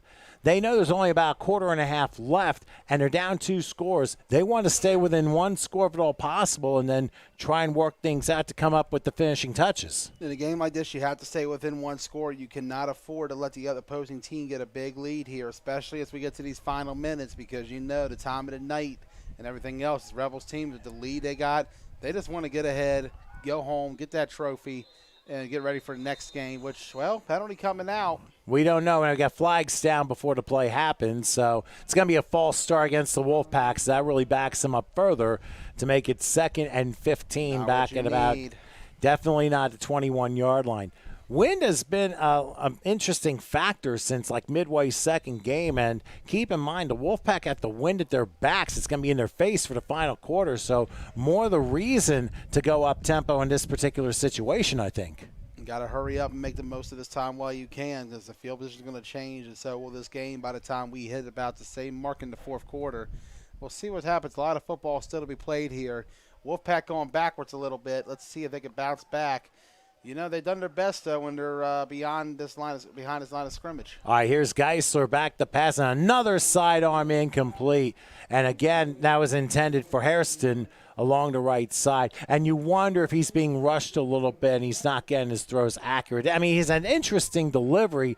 And, I mean, you think of sidearm quarterbacks, and you don't see too many of them anymore, but you had to be extremely accurate, especially with the angle that you have. Exactly. And a big part of that sidearm passing, it allows you more flexibility when you're on the run. You don't have to stand exactly in that perfect pocket stance to get it off. Instead, on the go, quick releases, but sometimes it can be a little too quick, and right there, for the pace that they're moving at, just too fast. Here's Geisler on 3rd and 15. He's going to run for it, and then he throws. It's going to be intercepted. Oh. The second interception of the game for Maddox, and he's still on his feet. He tries to get around a few, and he goes down to about the 28-yard line, and that, the 3rd turnover of the game for the Wolfpack, and that was a tough one. A very tough one indeed, and right now, a 26-13 ball going to be placed here. I'm going to see where they have it at. I can't really tell anymore. I think they're going to spot about the 27-yard line. So a very short field now for the defending champion Rebels, and they're looking to try and put some distance on the Wolfpack here. They're showing why they've been the champions. So in any case, 1st and 10 from the 28-yard line following the interception. Second interception, of course, by Maddox, who almost returned it for a pick 6, was stopped at the 1-yard line back in the first quarter of play. But now here in the 3rd, with the wind in their face, a chance for atonement for Tejuan Blunt, who has it from the 27. 7:19 to go in this 3rd, halfway through. A high snap, and they're going to hand this off. going to about the 22-yard line. Terry Beard was able to drive it down. They're going to give him 5 to the 22. So a 2nd and 5 coming up. That was a very dangerous snap, though. Yeah, and it's one of those things we talk about all day long, the center to quarterback exchange, the most crucial part of every offensive play. If you can't get that right, you're not going to get the play right at all. The start is key to the finish. Some can bounce back, but not all teams, and looks like there's a disruption. Let me see what's happening. I guess there was an injury on the play that we couldn't quite catch, but I see him walking off now. There's also one for the Wolfpack walking off too, slowly but on his own power, so nothing serious there. So after that about 5-yard gain here, so the ball spot at the 22, and we have now 2nd and 5 from there. Oh, in the game, by the way, they brought back A.J. Watford. He will take the snap this time. Blount to his left. He juggled a snap, and there's a fumble. And did the Wolfpack fall on it? I think. Well, Blount got it right back What somehow. a lucky bounce for A.J. Watford, whom I really thought the Wolfpack fell on it. But talk about a lucky bounce. The Rebels definitely got that. And now it forces a 3rd and 8 after that 3-yard loss. And you kind of wonder, I mean, obviously everything's going fast-paced, but right now accuracy is the key to keeping things keeping the momentum on your side. So now they're going to spread out on a 4 wide, and, of course, it'll be Alston to his left. Got to think mental fatigue, too, the time of the night we're at. Here's Watford back. He's going to fire one. Pass is caught inside the 15-yard line, and that's a 1st down. And once again, the man who's come through here in the second half, Brandon Whitaker, comes through with another big 3rd down conversion, able to convert another 12 yards and into the red zone. The Rebels go yet again for 1st and 10 under 6 minutes left here in the 3rd. So another key 3rd down conversion. I think that has also been a major difference in this game, given the fact that the Rebels have converted all of those. Now they're going to go triple left here, 1st and 10. Back goes Watford, rolls left, takes a shot at the end zone, and it's out of bounds, incomplete. That was a good try on the play, but you want to try and aim it for a player, and if worse comes to worse, it's incomplete. They intended that one for Josh Barnes, who couldn't quite come up with it. So 2nd and 10 from the 15-yard line. And right now the Wolfpack defense really has to dig in big time here. Have to. You're just running out of space behind you. Rebels have been very close all night down on the side of the field. Majority of their offense, though, outside of that short run, has been big plays. Let's see what they do here down in the red zone. Here's Watford with another errant snap and a broken play, and he will get down to maybe the 14-yard line. That forces a 3rd and 9 from that spot. Red zone offense has not been the strength for this Rebels team so far today. They had the 1 score down there at the 2, but they had already gotten the benefit of starting at the 2 thanks to the pick. Coming down here, aside from the big plays, they haven't been able to score on drives like this. Well, on consistent drives, I mean, like more traditional drives, it's been the big play that has helped the Wolfpack. Exactly. Red zone offense has not been their biggest strength today. It's been the big plays. It's really helped. So they break the huddle, and now the Rebels have 3rd, and it's going to be 3rd and 10 from the 15-yard line. Back in the game is Blunt, and they're going to go empty gun again. They'll go heavy far side. Let's see what Blunt does here. This is going to be a huge play for the Wolfpack defense. Blunt will take it. He's looking. He's going to run with it, and he's going to be stopped at about the 13-yard line. Good coverage that time by the Wolfpack secondary. They force only a 2-yard gain. Now, interesting question here. You now have 4th down. You have the wind at your face. The question is, do you bring Martins in to try a field goal of 30 yards? I say go ahead and give it a shot here. At the very least, if you make it, you're going to be up by 16. That's basically 2 touchdowns and 2-point conversions. And that's what I'm thinking as well, because, I mean, it doesn't hurt. The only thing that hurts is if the kick is blocked in return for a score, which can happen, but the execution has to be critical here. Tariq Robinson to hold on what is a 31-yard field goal, almost in the middle of the field, and now they're waiting for a last-second substitution. They don't want to find themselves in a substitution foul or a another 5-yard penalty. But let's try it from 31. Loading up on Good that snap. side. Kick on its way, and he got it. Kick is good. So a 31-yard field goal by Igor Martins extends the lead for the Rebels to 29-13 with 3.5 left here in the third quarter. So they do manage to get points off the turnovers. The good news for the Wolfpack is it's still a 2-score game. The bad news is they need 2 touchdowns and a pair of 2-point conversions to go their way to level things up. And that is quite a mountain to climb in this game. You got to execute 4 different times in the end zone with 2 scores and the 2-point conversions. Now, suddenly, if you're the Wolfpack, you got to consider time is of the essence. There's about 3:32 left in this quarter, 18 minutes overall left in the game. Every drive at this point is going to matter and count. You need 2 drives to score to get the lead, to tie it at least. Maybe a third drive. And so at this point, you can't really go a drive without points if you're the Wolfpack. From this point on, you have to score. Unless you can get some kind of miraculous big play to happen on the defensive side again, which they've gotten the chances, they just not be able to capitalize. I don't think they're kicking toward Hargrove here. They go far side of the field. It's dropped at about the 8-yard line, and now running with it across the 15, breaks through one hole, another one to the 30, down to 40, still going, and down to about the 47-yard line. So what a nice return despite what looked to be a little bit of a disastrous start for the Wolfpack. And that's what this team needed, a nice return along those lines. And guess who returned it? And there is a flag. Now a false start on the kickoff against the Rebels. I wonder if they're going to add the penalty to the return. And I would think that would be the best thing to do because you figure if you're allowed to have that option, now you start in plus territory with 3:20 left in the third and still a chance. So I wouldn't count the Wolfpack out yet. You're down 29-13.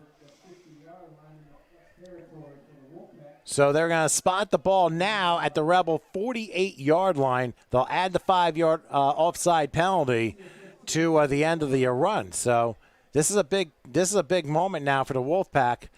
They came from outside Austin, Texas, and they're playing with a lot on the line, and they want to make sure they come through and punch this in. Once again, it is Wesley Geisler at quarterback with 4 receivers, a triple on the left, and back to pass, looking, and they're going to lob a lateral. That's a live ball, but it goes out of bounds. They were going in the direction of Hairston, but that was a backward pass, and that's going to penalize them a good 7 yards, I think, unless they're going to rule it incomplete. No, they're backing it up. It is a lateral.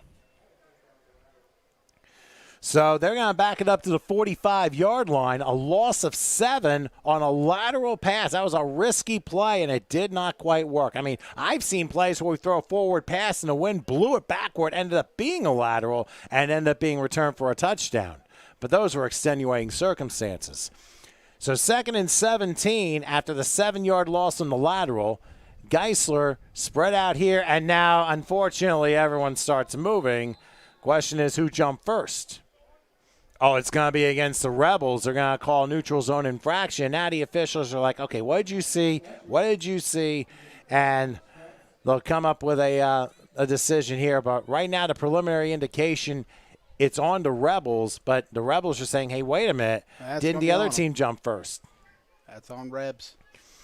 And it is going to be on the Rebels for a neutral zone infraction. So they end up gaining 5 yards off of the lost yardage off the lateral.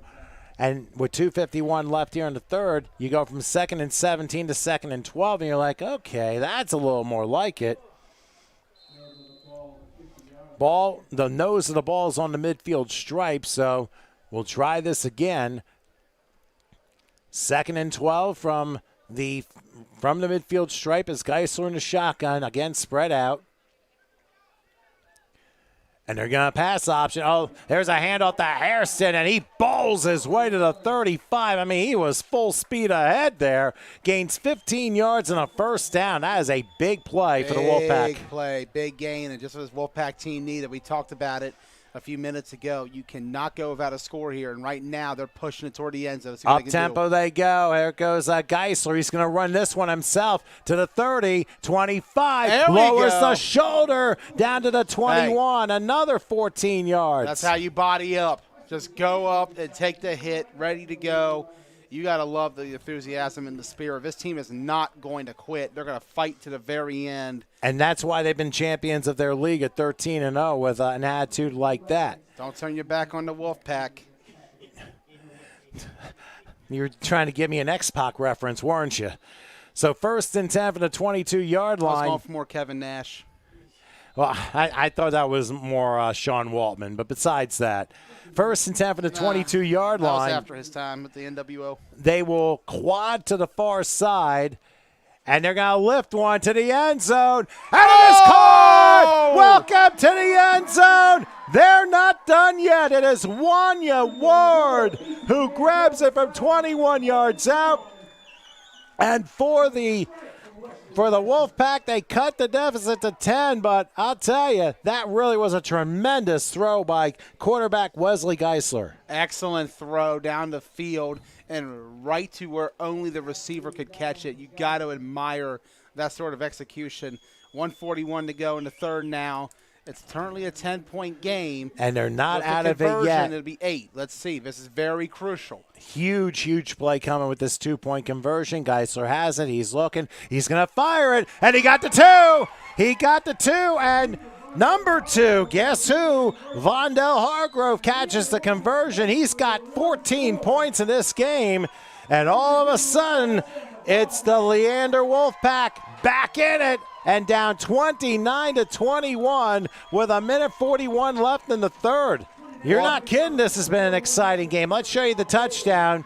We don't have the end zone camera, so we're going to show it to you from the field, from the press box level. An interesting lineup as they end up going to empty gun, but they really go heavy on the right. Yeah, and 4 wide on that right side. And instead misdirection it. Lefty. One-on-one. That's what you want if you're a quarterback, is that matchup one-on-one. Put the ball where only he could catch it. That is a beautiful, well-executed play. 8-point game now. We still got 16 minutes overall in this game and 41 seconds total. Minute 41 in this particular quarter. Kickoff is coming. Let's see what the Wolfpack can do. Can they get a stop on defense? That's what they need, a stop and one more score and one more conversion. Well, let's get there first. Here's a very high kickoff, and Alston, he never fielded it, and he's going to run it out. I'm very surprised here. Let's see what he'll do. He did once before. He's going to the 30. He's going to keep going to the 40, to midfield. And he Still juked, going. still going. Oh, my goodness. Get the block. To the 30, and is he going to score again? Yes, he does. The ref threw a flag on that block, though, the one I pointed out. The ref caught a flag there, and I thought it was a good one, though. I don't know. That was a good block. Maybe we'll see it again. And I didn't see where the flag was. Looking at it in real time, I liked it. We'll see on the replay, but Oh, what a devastating blow to the Rebels, and it is going to be a personal foul. That might be a blindside block. We'll see how it looked on the replay. Yeah, let's take a look and see where that block happened. Let's if see. we can, The kickoff that right wipes now. out a 102-yard kickoff return for Alston, who he's going to have to go to refuel with gas or whatever fluids he has, and actually 104, and it's amazing how he was able to do that. Now, where was the block was the big question here. It's going to be right down here at the 30-yard line up the field. Let's see where it comes in at. You see right there, getting there, and I want to say right there is the hit. That was out. It was a blindside block, and that was the reason why the touchdown is nullified. What a tough break for Alston. He's basically saying, I've run basically all day and all night, and I just ran another 104 yards for what? A blindside block? It came at the 35-yard line, so they back it up to midfield, and that is where the Rebels will resume play 1st and 10. Now the Wolfpack, given that huge break, is going to really need a defensive hold here. It's a high snap, and they hand it off, going up pretty big to the 40. The ball popped out, And it's still loose, but I think it looks like the Rebels are going to get that. Ball's at the 32. So an 18-yard pickup, and yes, it is going to be Rebels' ball. Terry Beard with the carry. He ended up losing the football late as he went down. And now we'll see if the Rebels is trying to just calm things down and reverse gears as we head to the final quarter. Remember, the wind's in their face. There's a stoppage.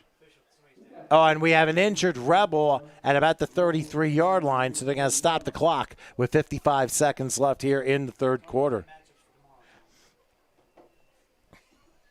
And I got to say right now, 55 seconds to go here, third quarter. Got a first down coming up for the Rebels. Unfortunate with the injury. That always hurts to see. Let's see what they could do. Let's get some time, however, to prepare. If you're the Wolfpack, you have a chance to breathe here. Your back's against the wall right now. You need a stop for the sake of your offense. Do not make the task any harder than it needs to be for them trying to make this comeback happen. Because right now they're piecing together a really good comeback on that offensive side. And you do not want to lose any further momentum with this drive. As we mentioned, every drive the rest of this game for this team, they need to score. And you take a look at it now. We have 55 to go. Looks like he's going to be helped off the field. And we're going to resume action momentarily. Glad to have you all here tonight down at Potomac Senior High School in Dumfries, Virginia. Joey Blaze on the call right now, talking. Tom Wilkins, of course, next to me. And as well, Howard, glad to see you on air tonight. Don't you just love how we've all been able to make it through almost 4 games here, and it's been quite a day here. Anyway, 1st and 10 for the 32. They handed off, and I think that was Beard that time for maybe a yard to the 31-yard line. Now, we have 3 more games coming tomorrow for the Sunshine Bowl at 1, 4, and 7 o'clock respectively. And I just realized as I was snapping shots of the games, I forgot to do the whole message, so I'm going to have to do that all over again. But we'll do that. We'll do that in the final quarter as they're going to run the clock out, and we have hit 3-quarter time here at Potomac High School.